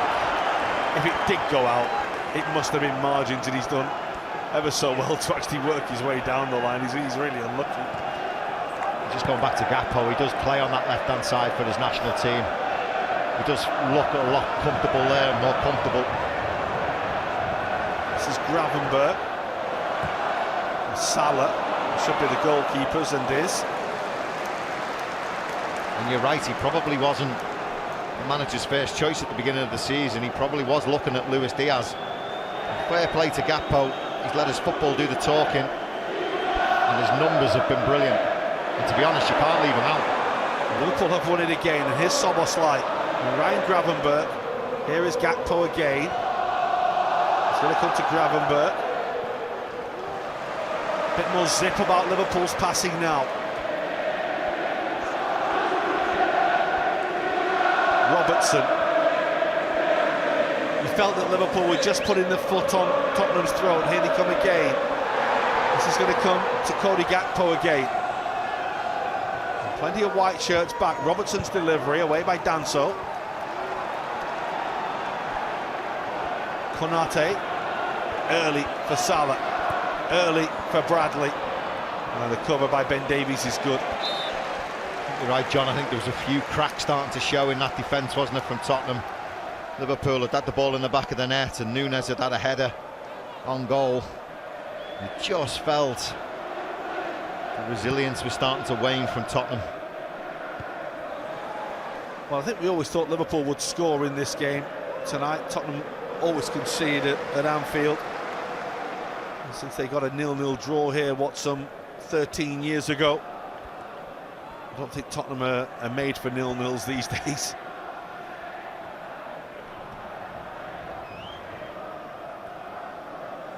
Konate.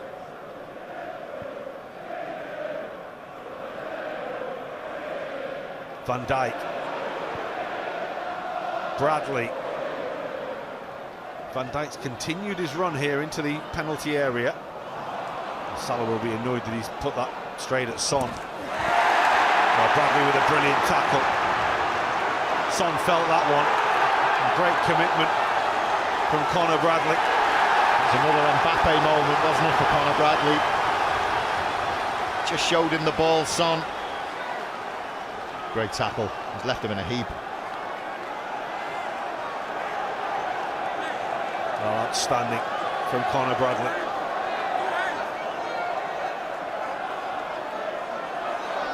It's got Liverpool a corner.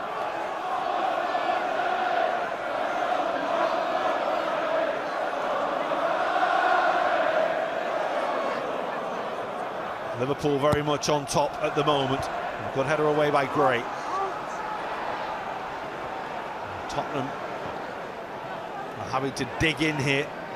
That's Jones. Goalkeeper's coming a long, long way. And it's an offside flag up anyway, so Andrew Robertson was the furthest Liverpool player forward there.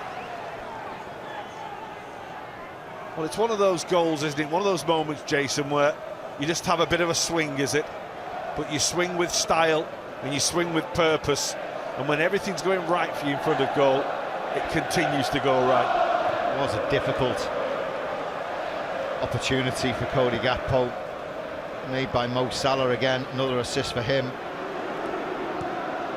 But Núñez missing the ball, you just felt had an impact on a number of Tottenham defenders. They all stood still as Núñez missed his kick. It's really good from Konate.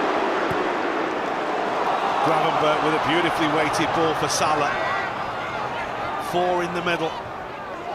Here comes Gravenberch, rides a challenge brilliantly and goes on. Ryan Gravenberch! That's a really good block by Jed Spence. Oh, that was stylish from Gravenberch. Again, Tottenham now starting to give away possession on the edge of their own area, masters of their own downfall at the minute. Liverpool's tail is certainly up. Can they get themselves a second goal? Because at the moment Liverpool are threatening that every time they come forward.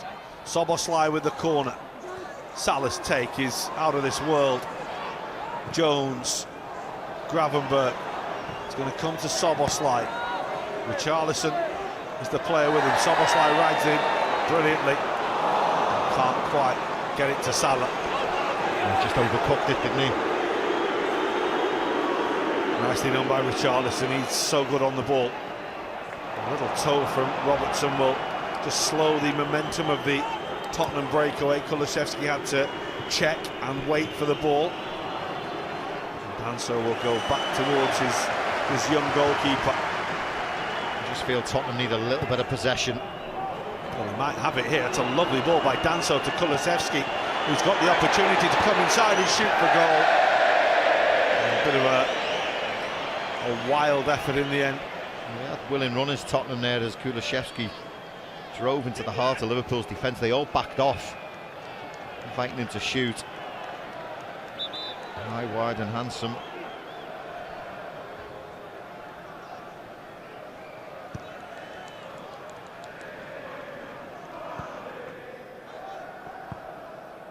Liverpool again trying to play their way downfield. Just lose their way. Robertson with Kulusevski coming. He's able to use the age-old tactic of pretending to kick it and then turning on the ball and shepherding the ball out of play.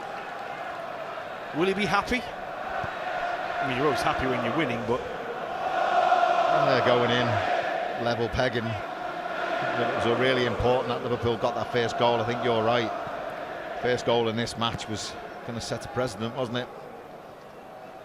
I'll be impressed with the way that Liverpool have seemingly been able to step it up. It was very even early on, wasn't it? Yeah. And for a while, Tottenham defensively, they held their own. And the cracks started to appear. And then they succumbed to too much pressure and Liverpool got the reward. He'd be the happier of the two managers though, John. And Postecoglou will feel now Liverpool are home, they've got themselves back on level terms. It's going to be an uphill task, but there's still enough quality in this Tottenham team to get another. It's a good read by Gray, and the ball is for Richarlison. It's going to bend away from him though.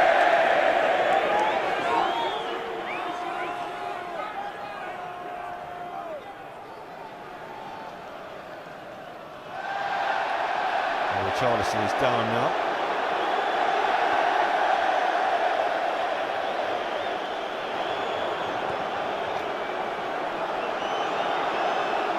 Here's Konate. A nice take by Jones. He was only half expecting that when it came, and he's found Gakpo. And it's little Stan Salah! And the goalkeeper is able to tip the ball away. That's a good reaction stop from Kinski. Well, the Tottenham players had agreed that Liverpool didn't put the ball out of play, but there's nothing in the rule book that says they have to. And Richarlison certainly wasn't in any danger. He's just lying down with an injury. Liverpool had every right to carry on. It falls to Salah, just smashes his volley into the ground. Was going to dip under the bar, wasn't it? Yeah. It's an important stop and an important toe from Kinski.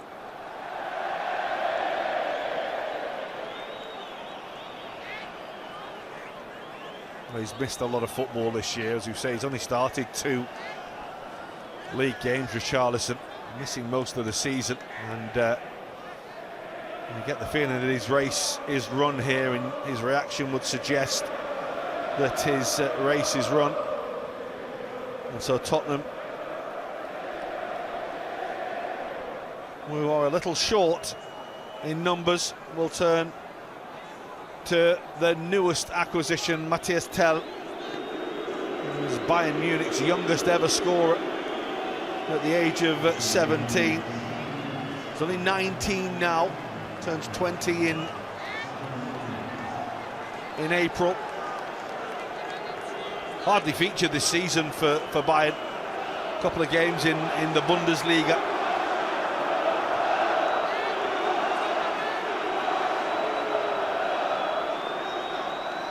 But he's lively, and he's got a goal in him. Got an opportunity. Very, very talented young Frenchman.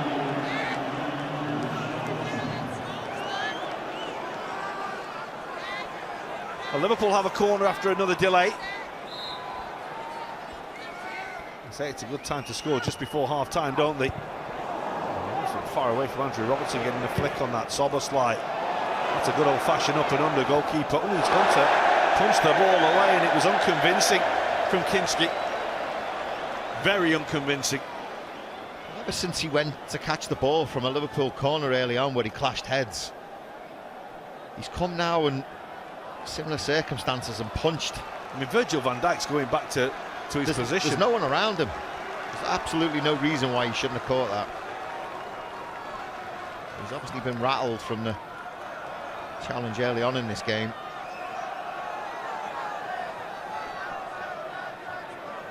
Will Liverpool throw this right under the crossbar and test him out again? There's a lot of traffic in there. Robertson's take. Van Dijk was coming, he ended up on the floor. Gravenberch. Jones.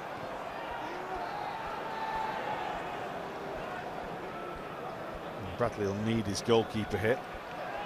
Liverpool had just got a little bit narrow, hadn't it? And Papsar ended up on the floor. Always amuses the crowd. All the centre-halves, all the big boys had stayed up the field, hadn't they? And it just didn't come to make the way all the way back. Konate and Virgil van Dijk. Curtis Jones. Virgil van Dijk. It was a horrible ball to deal with, and look at the Tottenham numbers forward here. Liverpool have to try and switch from thinking of going forward to defending. Very, very careless as it is. They've managed to get the ball all the way back to Kinski, and they can reset. A little bit complacent there, Liverpool. That's long for Son. And his touch is going to carry it through to Kelleher anyway. The flag would have gone up.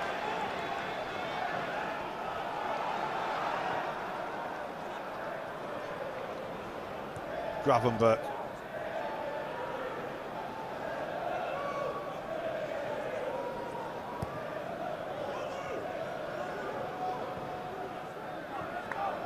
Van Dijk.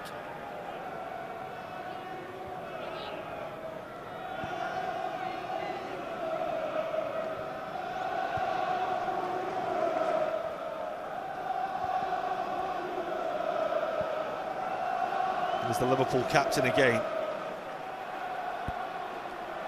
Robertson. Gakpo. A little touch for Jones. Gravenberch.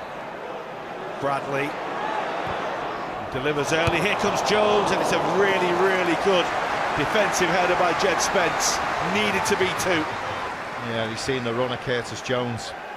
Spence, he's just out of position on this right-hand side. Him and Gray have switched, but he reads it really well. He gets across Curtis Jones. We're already 4 minutes into the 7 minutes additional time in this first half.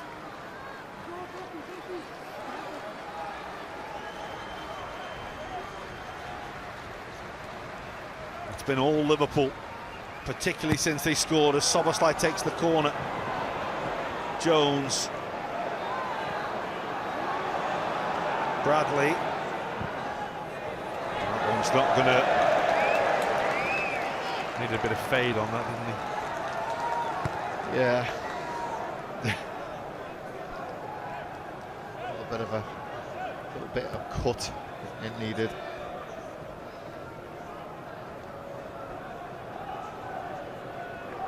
He's got some thinking to do half-time. What does he do? Does he play higher up the pitch and leave some space behind? Are they too deep for you at the moment? Yeah. I mean, we know they're very good at on the break, but coming from as deep as they are, it's always difficult to get numbers up when they can get it into the front man. Tell will offer a little bit more pace than what Richarlison will, but they need to help him. Bradley under pressure. Oh, what a turn that is. Dancing on ice. Oh, pirouette there. Van Dijk.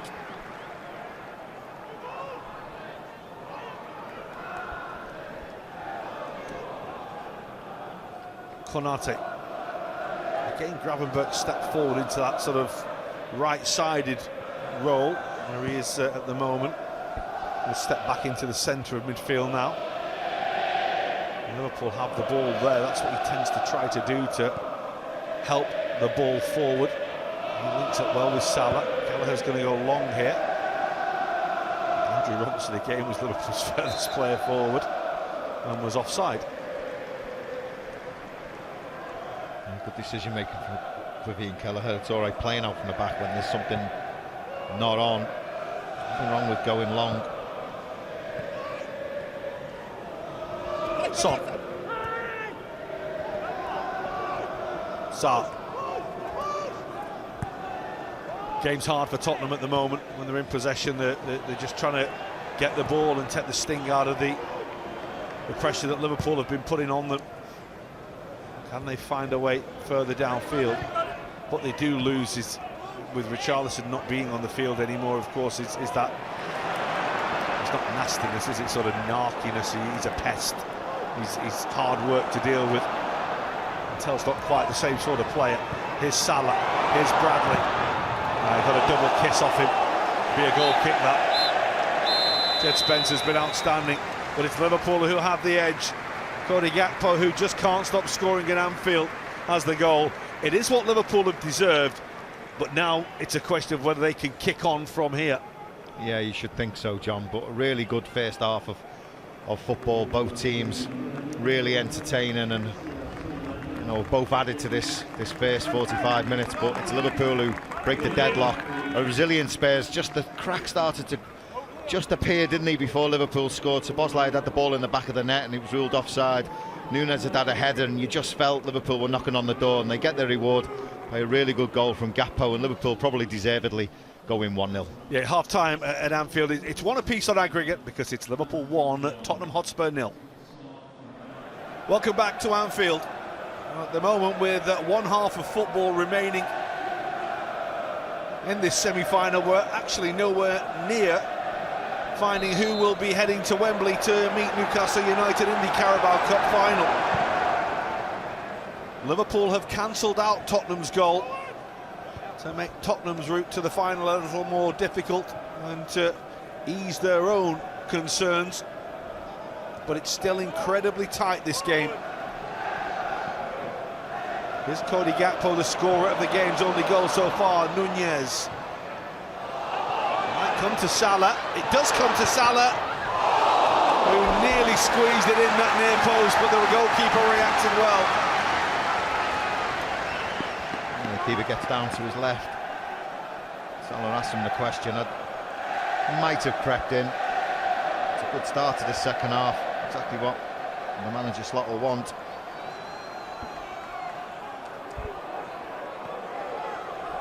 Back on the front foot.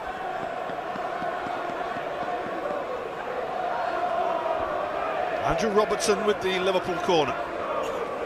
We're a minute into the second half. It comes across the front post. In the end, it's away by Bentancur. Liverpool will try again. A second corner in quick succession here, which will be delivered once again by Andrew Robertson. Danso given the unenviable job of dealing with Virgil van Dijk. Here comes the delivery now. Brilliant flick, and it's a good stop by the goalkeeper, who managed to get his hands up right on the line. This is going to come to Szoboszlai. Lovely take and touch. Robertson. Gravenberch. Liverpool will try again. Gakpo. And away by Danso. Gakpo will get it back. Pressure mounting. Liverpool coming on strong at the start of this second half, looking for a way through.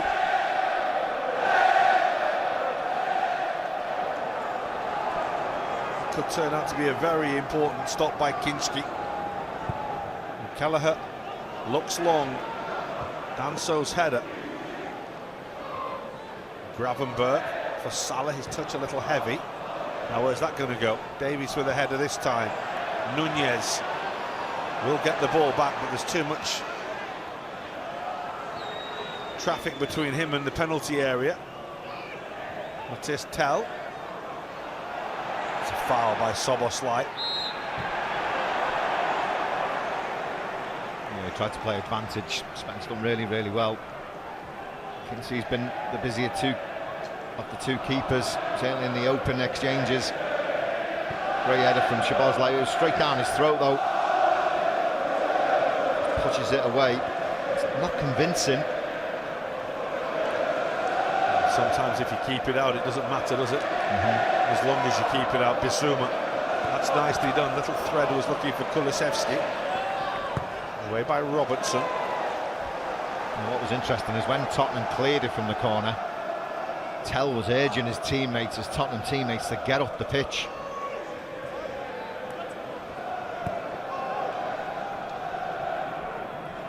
Davies. Well read by Gravenberch. Salah's touch, immaculate. Early ball, looking for Nunez. Gets the ball, caught by the goalkeeper. Liverpool penalty. An absolute inevitability. Well, Salah's pass was a foot race, wasn't it? Between Nunez and Kinsey. And you just felt there was only going to be one winner. Nunez knew he just had to get the slightest of touches, and the keeper's momentum was going to take him over. That's exactly how it played out, and there's no doubt from me that's a penalty.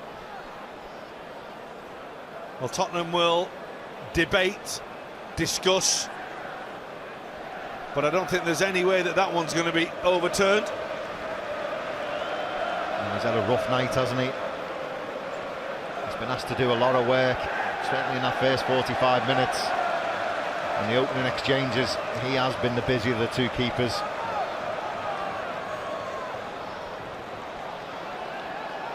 It needed only a momentary check by VAR.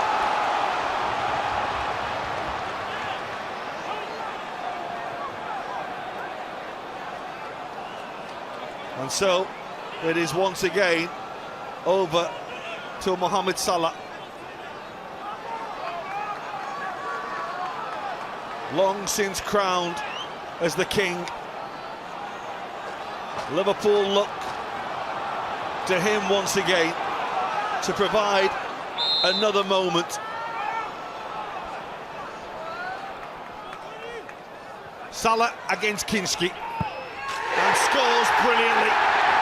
Was there ever a doubt? Mohamed Salah nerves of steel on the biggest of occasions. But hey, that's what he's all about. Kinski tried everything in his locker to put Mo Salah off, but we knew the outcome. You're right, never a doubt. Really good penalty. High into the top corner of the net. Advantage Liverpool. How about this?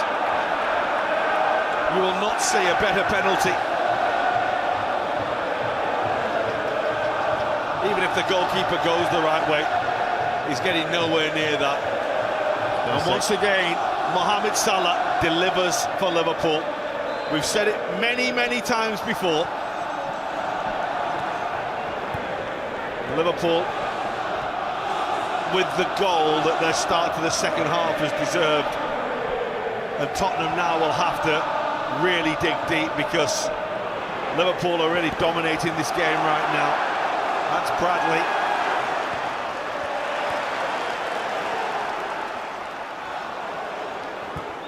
Konate will clear. Well, that might break for Darwin Nunez. A careless touch. And Salah goes now. Flag stays down. Look at the red shirts pouring forward. The ball is towards Curtis Jones, who was right up there, and Cody Gakpo. And Salah's left annoyed with himself for not setting up a goal. But a goal and an assist again for him. He's got some thinking to do. Bench Postecoglou. Just turn around and had a quick look at his bench. I mean, it's not... Well, it's not as deep as Liverpool's. I think this is a good way of putting it. Mohamed Salah has 26 goals now this season. Add that to the assists as well. It's a frightening tally. Brilliant from Conor Bradley. Liverpool playing so nicely away downfield. Spence in the end got a challenge in on Gravenberch. Liverpool are faced with everything, John. I think Tottenham a little bit shell-shocked by the way Liverpool have started. Listen, they would have been contrasting team talks in both dressing rooms. I'm sure the Liverpool managers would have said more of the same, just turn the pressure up a bit. Range Postecoglou would have been a lot more in depth. Salah's touch and Robertson's miscued his ball for Cody Gakpo.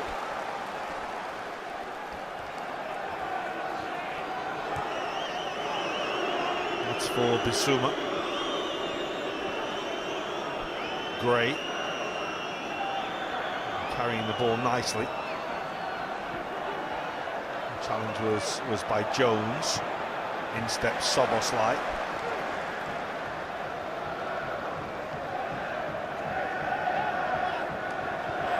I mean, so far, if you were going to write down how to overturn a 1-0 deficit in a home second leg semi-final, Liverpool have played it to a T, haven't they? Eased their way into the game.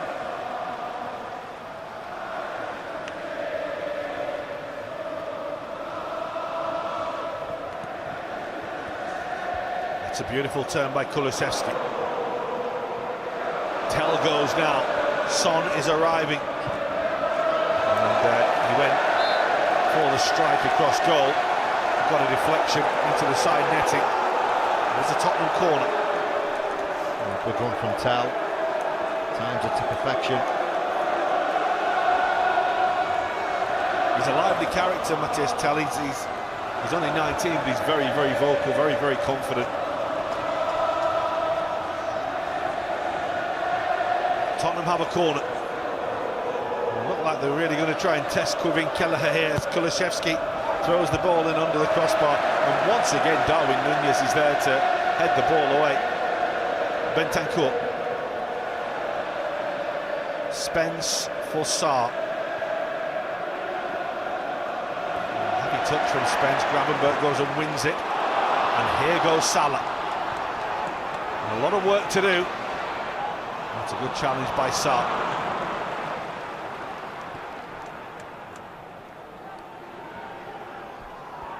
Davies. Nice take and turn again by Tell. Kulusevski makes a run now, but well watched by Andrew Robertson. they've spent so much time in their own half, Tottenham, and so deep. They just can't get their lines equal measures. They're so out of distance from each other. It's very difficult to get out. Well, they're going to go with Pedro Porro and Oscar Bergwijn, while Tottenham with their double change to try and influence some change on the game. Liverpool have had the legs on them in midfield. They've had the power on them in midfield. They've so overrun them, haven't they? In steps Van Dijk. And we'll see what these changes are. And Tottenham will make them now. Pedro Porro actually played a little narrower at the last week, so interested to see where he's going to come on now. And Bergwijn will step on for Pape Sarr. He's not really been able to get into the game at all. I mentioned that. We saw the goal scorer from the first leg, who, well, I think even the most ardent of Tottenham fans might have admitted shouldn't have been on the field. And Yves Bissouma is the other who will make way. On comes Pedro Porro. He will go all the way to the right hand side, and presumably that will mean Archie Gray will be freed into midfield. There he is, right at the base of the centre circle. As we mentioned, that's where he sort of made his name at Leeds when he came through. You made a good point about the midfield. They really need to get some control in the midfield. Tottenham, it's just been bypassed. Well, here's Bergwijn.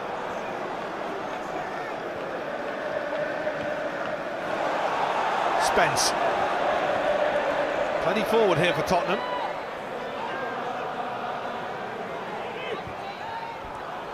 Danso. Lovely ball, Spence. Away by Bradley. Robertson will help the ball further away.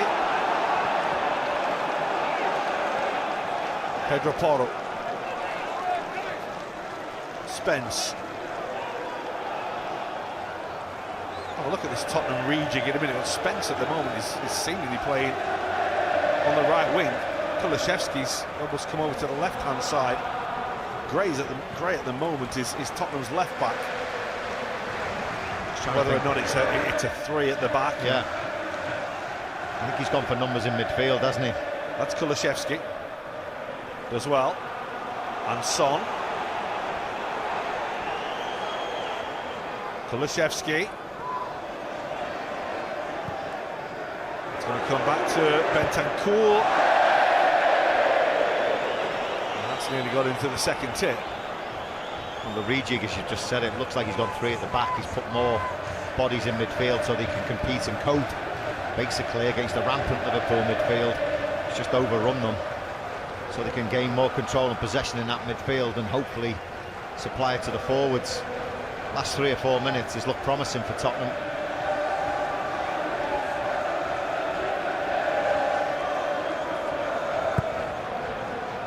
Kelleher long towards Gakpo.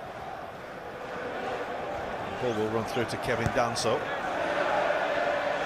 Kinsley has a touch, has to be careful. And in the end, Darwin Núñez again, he's just working so hard for his team. Forces the error. Turning into a night to forget for the Tottenham keeper.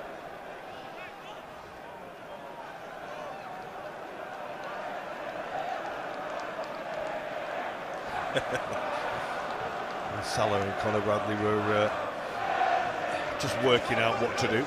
Eventually Salah just leaves the ball for the fullback.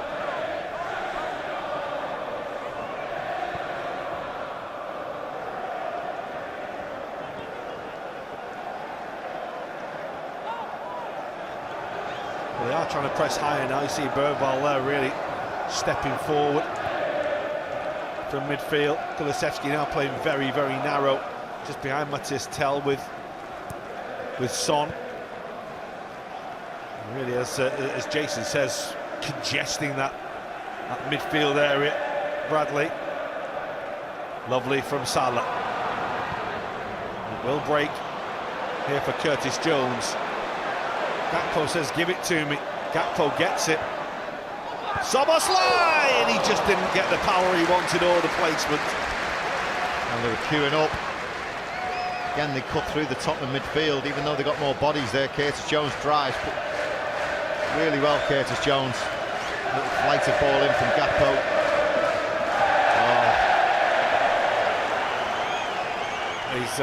He's struggling at the moment as the young goalkeeper. Darwin Nunez is causing it. Bradley, lovely, not much to hit. Oh, Nunez was there, just poked out a foot and very nearly added to Liverpool's advantage. Great play from Conor Bradley. Lovely quick piece. Oh, lovely. To be honest, Nunez was on a really poor angle, wasn't he, to direct that goalwards. Gray comes off Ibu Kinate.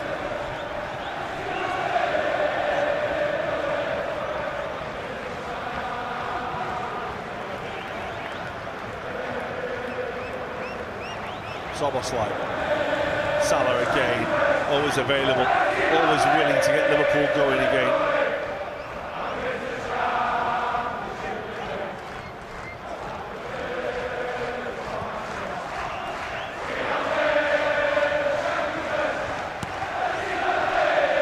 Salah's trying to work his way through, but it was Ben Davies who dealt with it. Gray. Liverpool are just hunting them down at the moment, and Tottenham have nowhere to go. Got no answers, Tottenham, to Liverpool's press. Liverpool need to get another goal now while they are so dominant in this game. It might just knock the stuffing out of Tottenham once and for all in this League Cup semi-final second leg. Liverpool leading 2-1 on aggregate, 2-0 on the night.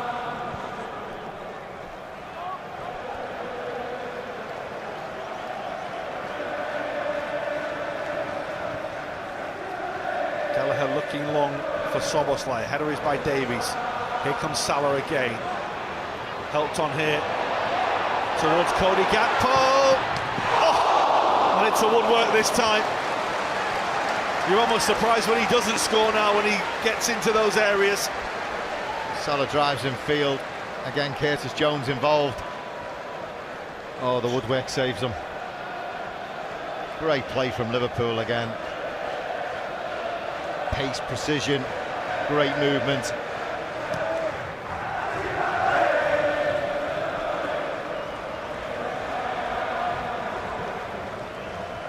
Van Dijk.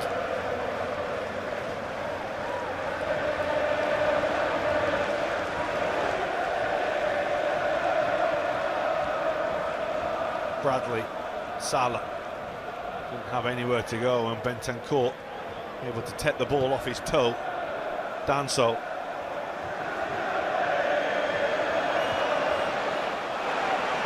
Davies. Nicely played up to Tell. Bentancur. Pocket pick by Curtis Jones. There goes Gakpo. Good challenge by Bergvall. That's Pedro Porro. Well, it's going to take someone to give him a running, isn't it? Because Conor Bradley is sharp.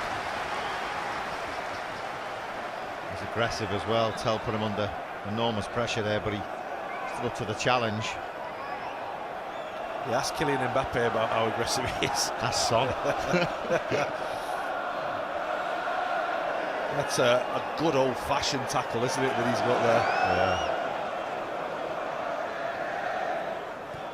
Salah's touch, Szoboszlai helps the ball downfield. Here come Liverpool again to win the ball back, and they do win the ball back.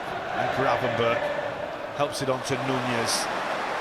Robertson says to Gakpo, off you go. He does have support.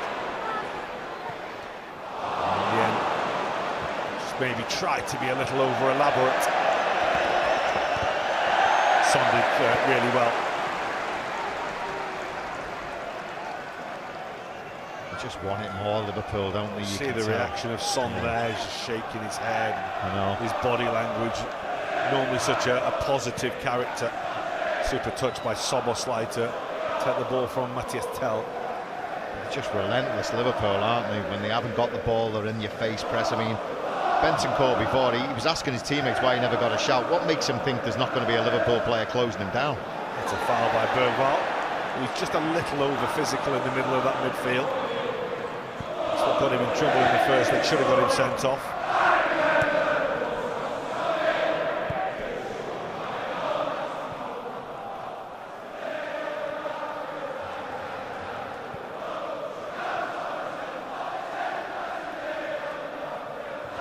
We've got a shot from Pedro Porro, and the ball was tumbling over.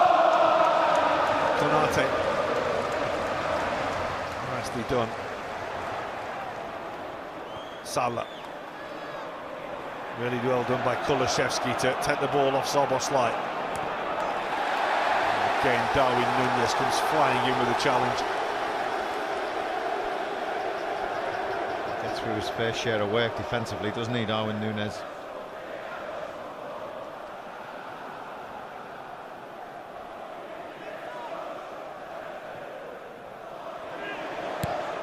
Bradley away. Danso's header. Everyone missed it.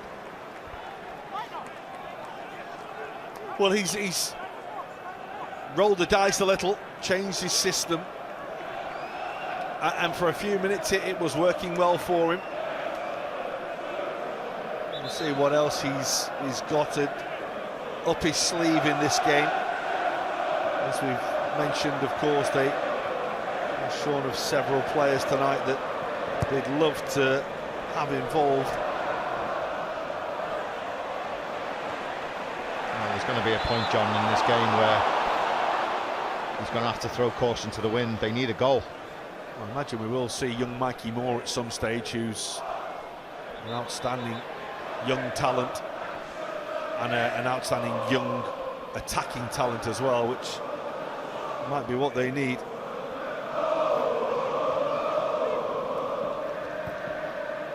It's a nice ball for Spence. Liverpool, for the first time, just look at a little short number at the back. Maybe in the entire game. Spence wants to go on his own. Single-minded maybe was the wrong thing to do, although you wouldn't be saying that had he put that in the roof of the net. Yeah, but he had the advantage to put the ball into the box at one point. Changed his mind. He had numbers in the box and went for the ambitious.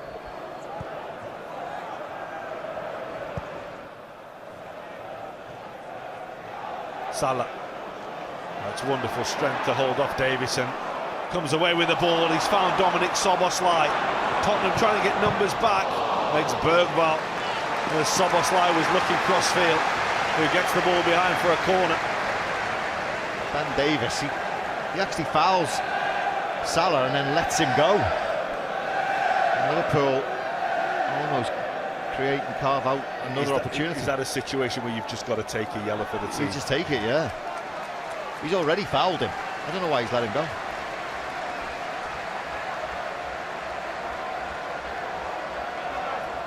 Well, we're heading for the last 20 minutes of this game. Liverpool on course. We hit the 69-minute mark. One more goal for Liverpool, you feel, will put them into that position that would be unassailable. Konate tried to get there, and in the end he's come crashing through and end up cracking heads. We're seeing this corner more and more, aren't we, certainly in the Premier League, where they're just dropping it onto the keeper and everyone runs in and challenges. Well, I wouldn't want to clash heads with him. No. I think you'd know about it. Crashed into Rodrigo Bentancur. Liverpool are going to bring on Diogo Jota and Alexi McAllister. Gray. Again, Konate doing well. Jones. Robertson. And Quiveen Kelleher, who Liverpool will be grateful hasn't had, frankly, anything to do really. But that can change in an instant. In a game like this, there's a foul there. Certainly many people knew what it was for. funny, the manager at Liverpool's been very consistent with his team selection. The trust has certainly grown over the last 5 months. And all the squad now, he's not afraid to make big decisions, big calls, change his players around. They're all up to speed with his tactics and what he wants. It's Pedro Porro. This is Son. Helps it on for Gray. Gallagher just had to be careful. The ball may well have actually gone behind and then come back in there. Archie Gray will contest that, but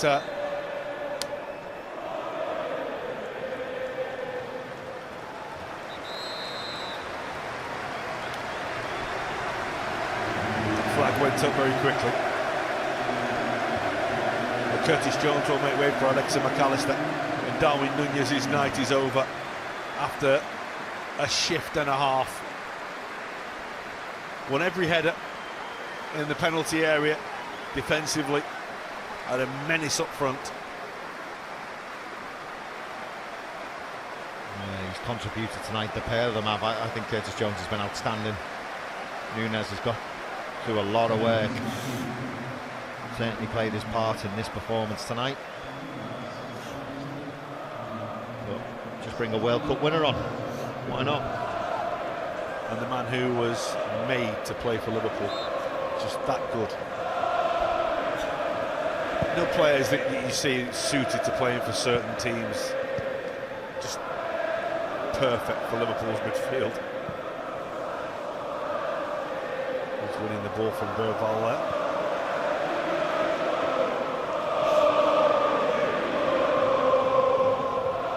Konate. Bradley, who's running to traffic there, and they've just got to be careful that they don't get a little too over elaborate. Kulusevski shouldering off Diogo Jota, not many do that. Danso, that's nice, this is Son, and again, and Danso, and Matthias Tell didn't get enough of a touch on that, and away by McAllister to Diogo Jota. Really good cover by Bentancur, who basically now is just playing as a shield in front of 3 centre-backs. It feels like Tottenham are playing everyone else up front. We said, didn't we, only 10 minutes ago, they need to work their way up the pitch a lot better. Starting so deep doesn't help them. Davies. That's a straightforward ball, looking for Son. Too much on it for the Tottenham Hotspur captain. Salah, oh, it's a lovely cushion ball for Gravenberch. The support, both sides. The ball is a little behind Cody Gakpo, which just stunts the momentum of the Liverpool attack. But here's Szoboszlai and Gravenberch! Well, he's so unfortunate. Almost gave the goalkeeper the eyes. Oh, you're right, John, he's unfortunate, he hits the post, but just before that, he had so many options. It's like a kid walking into a sweet shop and walking out with nothing. He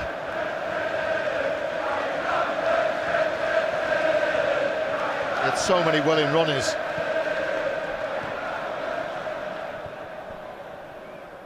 Berval. Spence. Berval's just got to be careful again as he overrun the ball there and ended up diving into challenges. He's very enthusiastic, is the youngster. The young Swede, well, he trod a very fine line in that first leg. McAllister. Bradley, what a run. Onto Szoboszlai.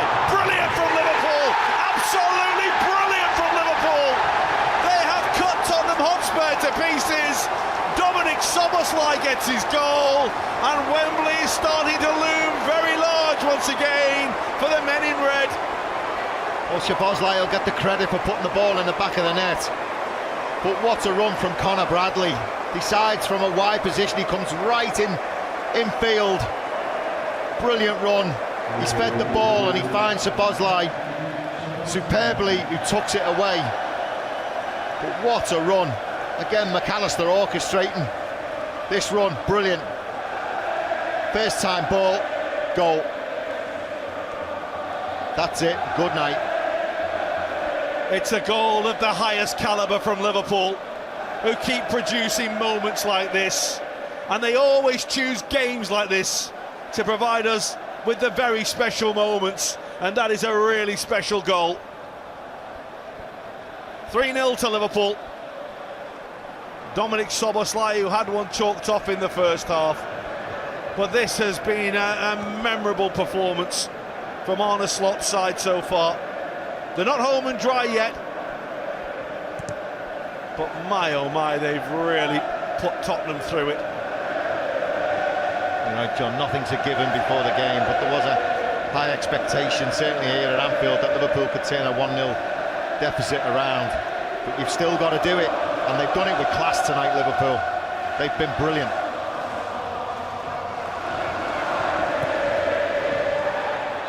Spencer's just left a little bit on the goalkeeper there in his attempts to chase the ball down. I don't remember Kelleher having too much to do, really, John. Well, Daniel Levy looks on.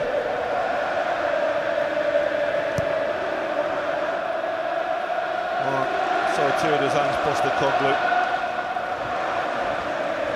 Having won the first leg against the odds, it must be said. I'm talking about 3 attempts at goal in the game so far. None of them has been close, really. As Jason says, Kelleher's had nothing to do. But if they get one, things could change, and they could get some momentum. Son's done it before at Anfield. Here he goes again. Oh, and he's very nearly done it again. He's very unlucky. Well, he can provide moments of inspiration. Nearly did so here. Yeah, one man from a Tottenham point of view, you want with it in a one-on-one situation. It's Son. He manipulates the ball really well, gets it onto that left foot, and just drives it high at Kelleher, who can thank his woodwork for keeping his clean sheet intact.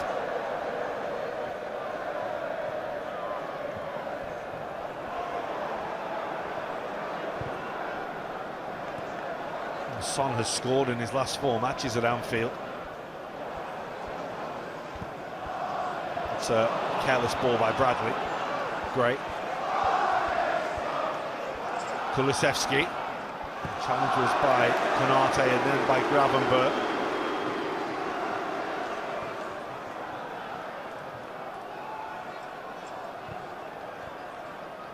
Szoboszlai on a mission again to cover every blade of the Anfield playing surface.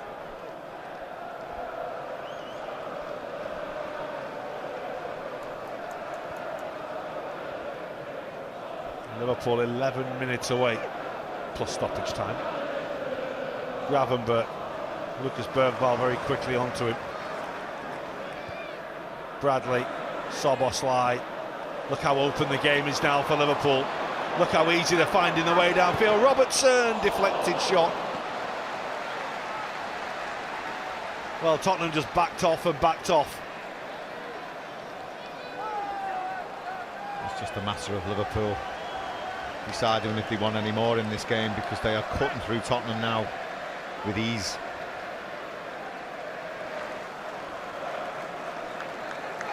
Alexi McAllister's going to come and take this. Harvey Elliott and Luis Diaz will also be joining us very soon.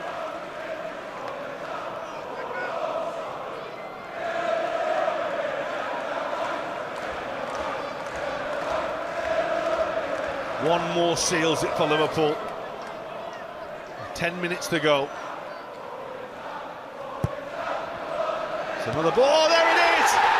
It's Virgil van Dijk, the man who won the League Cup for Liverpool last season, seals their place in the final for 2025, and that was as easy as it can be for someone with the presence of Virgil van Dijk. Well, at 0-0, Tottenham were winning all them headers from Liverpool corners because they had something to hang on to. At 3-0, there was no challenge. And Virgil van Dijk says thanks very much. He's going back to Wembley again, it would appear. Again, just like it was at Wembley late into stoppage time. It's a header from a corner.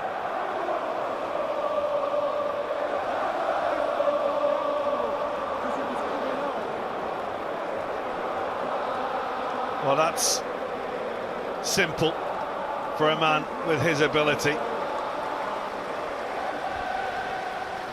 I have to say, a 4-0 scoreline does not flatter Liverpool. They've been absolutely outstanding.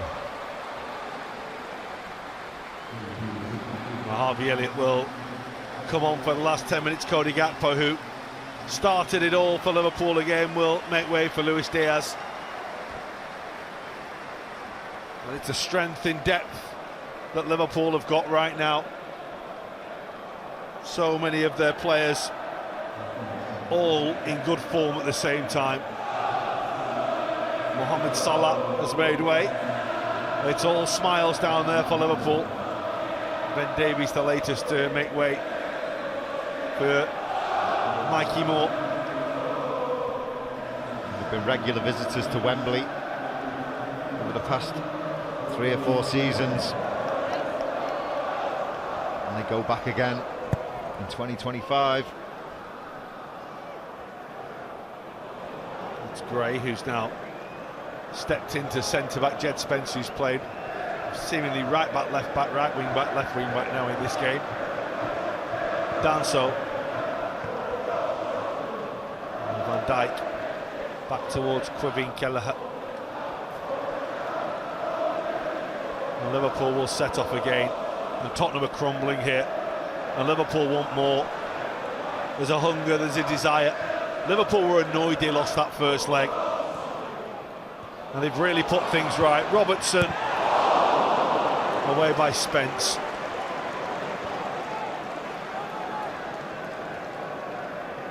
Oh, remember the night that they overturned that deficit against Barcelona when they were 3 down. And they came back with those 4 moments of brilliance. 1-0 at half-time that night. Became 4 in the second half, and Liverpool made it to the Champions League final. Tonight, maybe not quite the same heroics in only being 1-0 down against Tottenham, but it's 4 more for Liverpool at Anfield in the second leg.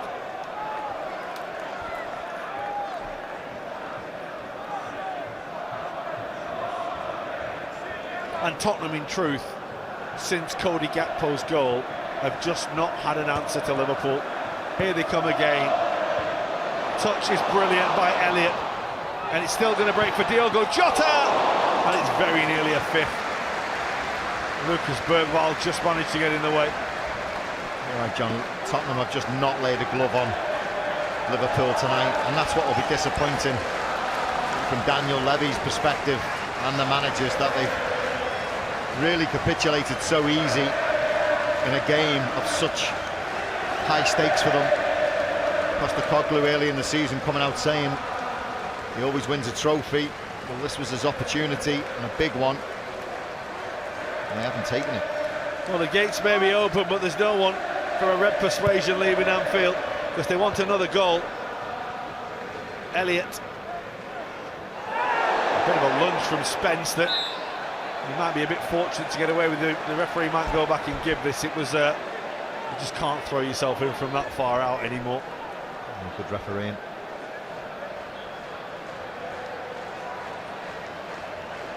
It's classed as dangerous play. Craig Pawson's done well, actually. He's let the game flow. He's kept his cards away. It's not really been a difficult game to referee, in truth. Yeah, the only thing that's been tested are his lungs tonight.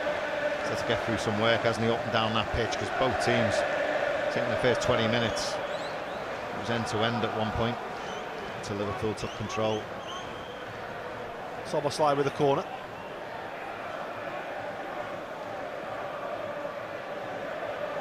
Corner, free kick, shall we say. And so a Liverpool free kick, looking for a 5th goal in this game. It's Dominic Szoboszlai who chips in, and Szoboszlai Szoboszlai put it right on the head of Diogo Jota, who just couldn't quite get the touch that was required. It's a lovely little ball, isn't it?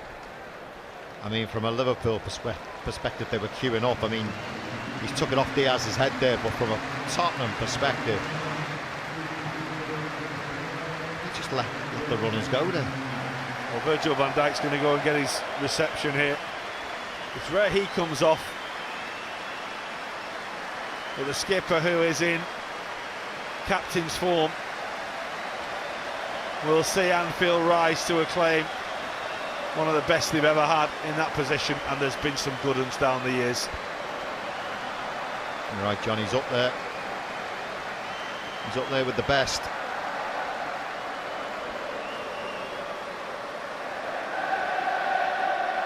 Probably had to become more vocal since the likes of James Milner and Jordan Henderson have left the football club.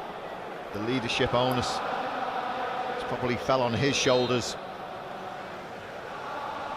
and he's lived up to that expectation as well. Well, it's all smiles down on that Liverpool bench, and rightfully so, because this has been as good a performance as they could have put together on a game and on a night like this. The Tottenham end is emptying rapidly. Liverpool have just given them the biggest going over. Foul by Pedro Porro. Referee does him a bit of a favour, could easily have cautioned him for that. It was a bit of a trip and flick at him. With the 2.5 minutes to go.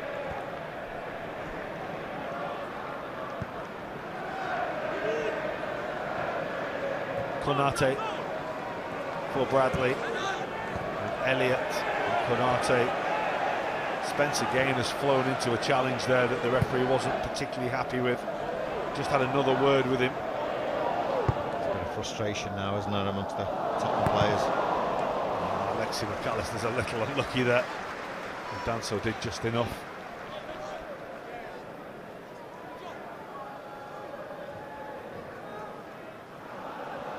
But it hasn't diminished at all, the hunger, has it? It's still in Tottenham's face now, even with 4-0 up, with a couple of minutes to go.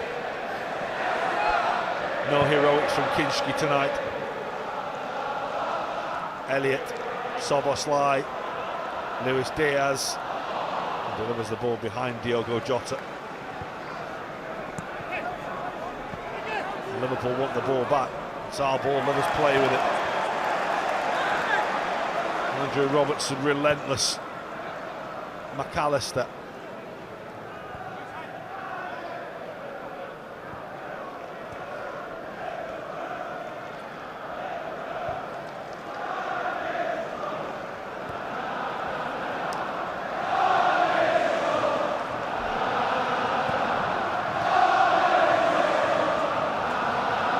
Gravenberch.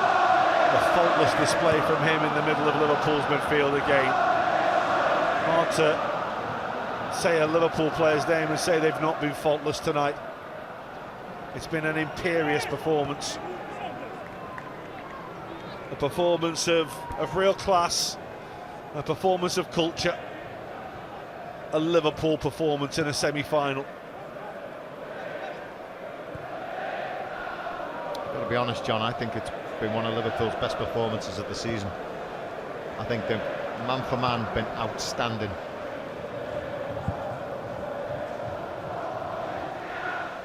We'll run through to Kinski.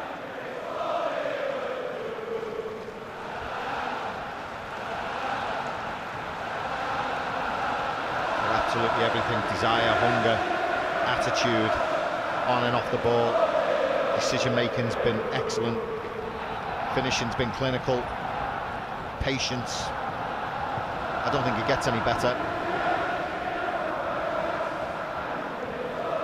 Well, Tottenham are long since done in this tie. And the time that's added on now.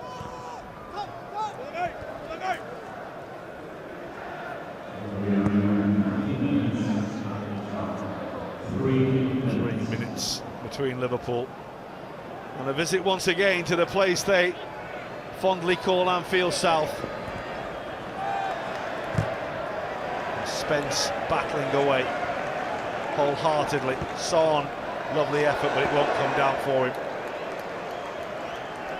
Tough night for Son, almost rewarded for his hard work when he seen his shot ricochet off the bar. And he gives something to smile about, but he's fed on scraps, to be honest. He's done more work in his own half than the Liverpool final third. Yes, he rattled the Liverpool crossbar. But Tottenham haven't had a shot on target. And you can't do that in the semi-final second leg, can you? When you're only 1-0 up.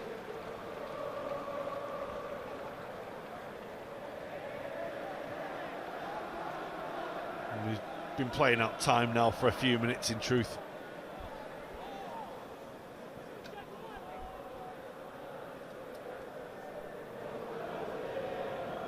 Konate.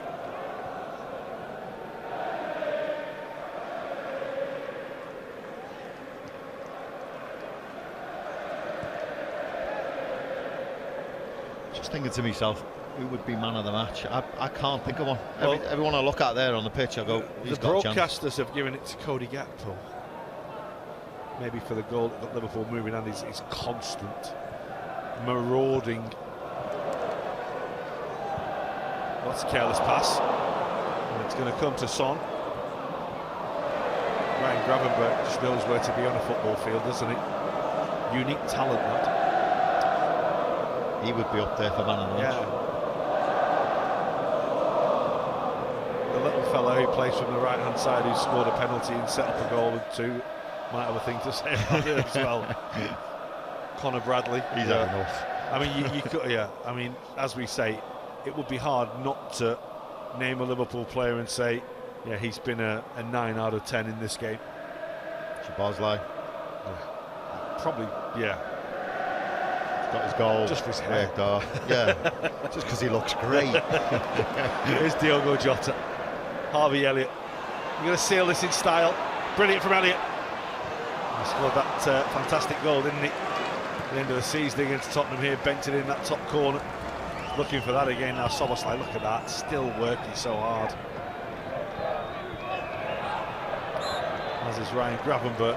It's a Liverpool free kick. Dominic Szoboszlai puts his hands on his knees and almost takes his first breath of the night. Well, it's Arne Slot's first season as Liverpool's head coach, but he makes sure that Liverpool's long-standing love affair with the League Cup will mean another visit to Wembley Stadium and Anfield South in a few weeks' time.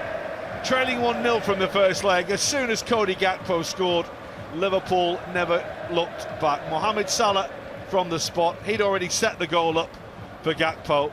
Dominic Szoboszlai got a deserved third for him and for Liverpool, and Virgil van Dijk wrapped it up in what was as good a second leg semi-final performance from Liverpool as we've seen. Really enjoyable game, and certainly from a Liverpool point of view, John. Exceptional performance from the Reds. They navigated a tricky opening 10 minutes, but once they took control of the game and got themselves level on aggregate, you just felt the writing was on the wall for Tottenham. They came out second half, Liverpool, and they were irresistible. Man for man, excellent, different class. I said it in commentary, I thought it was one of the best performances I've seen from Liverpool this season. They thoroughly deserve the scoreline, and like I said, it's another trip to Wembley. Yeah, Liverpool were unhappy at losing the first leg in North London a month ago. My oh my, did they turn it around tonight with style, with panache. A really outstanding performance from Liverpool. Liverpool 4, Tottenham Hotspur 0. Liverpool go through to the final 4-1 on aggregate.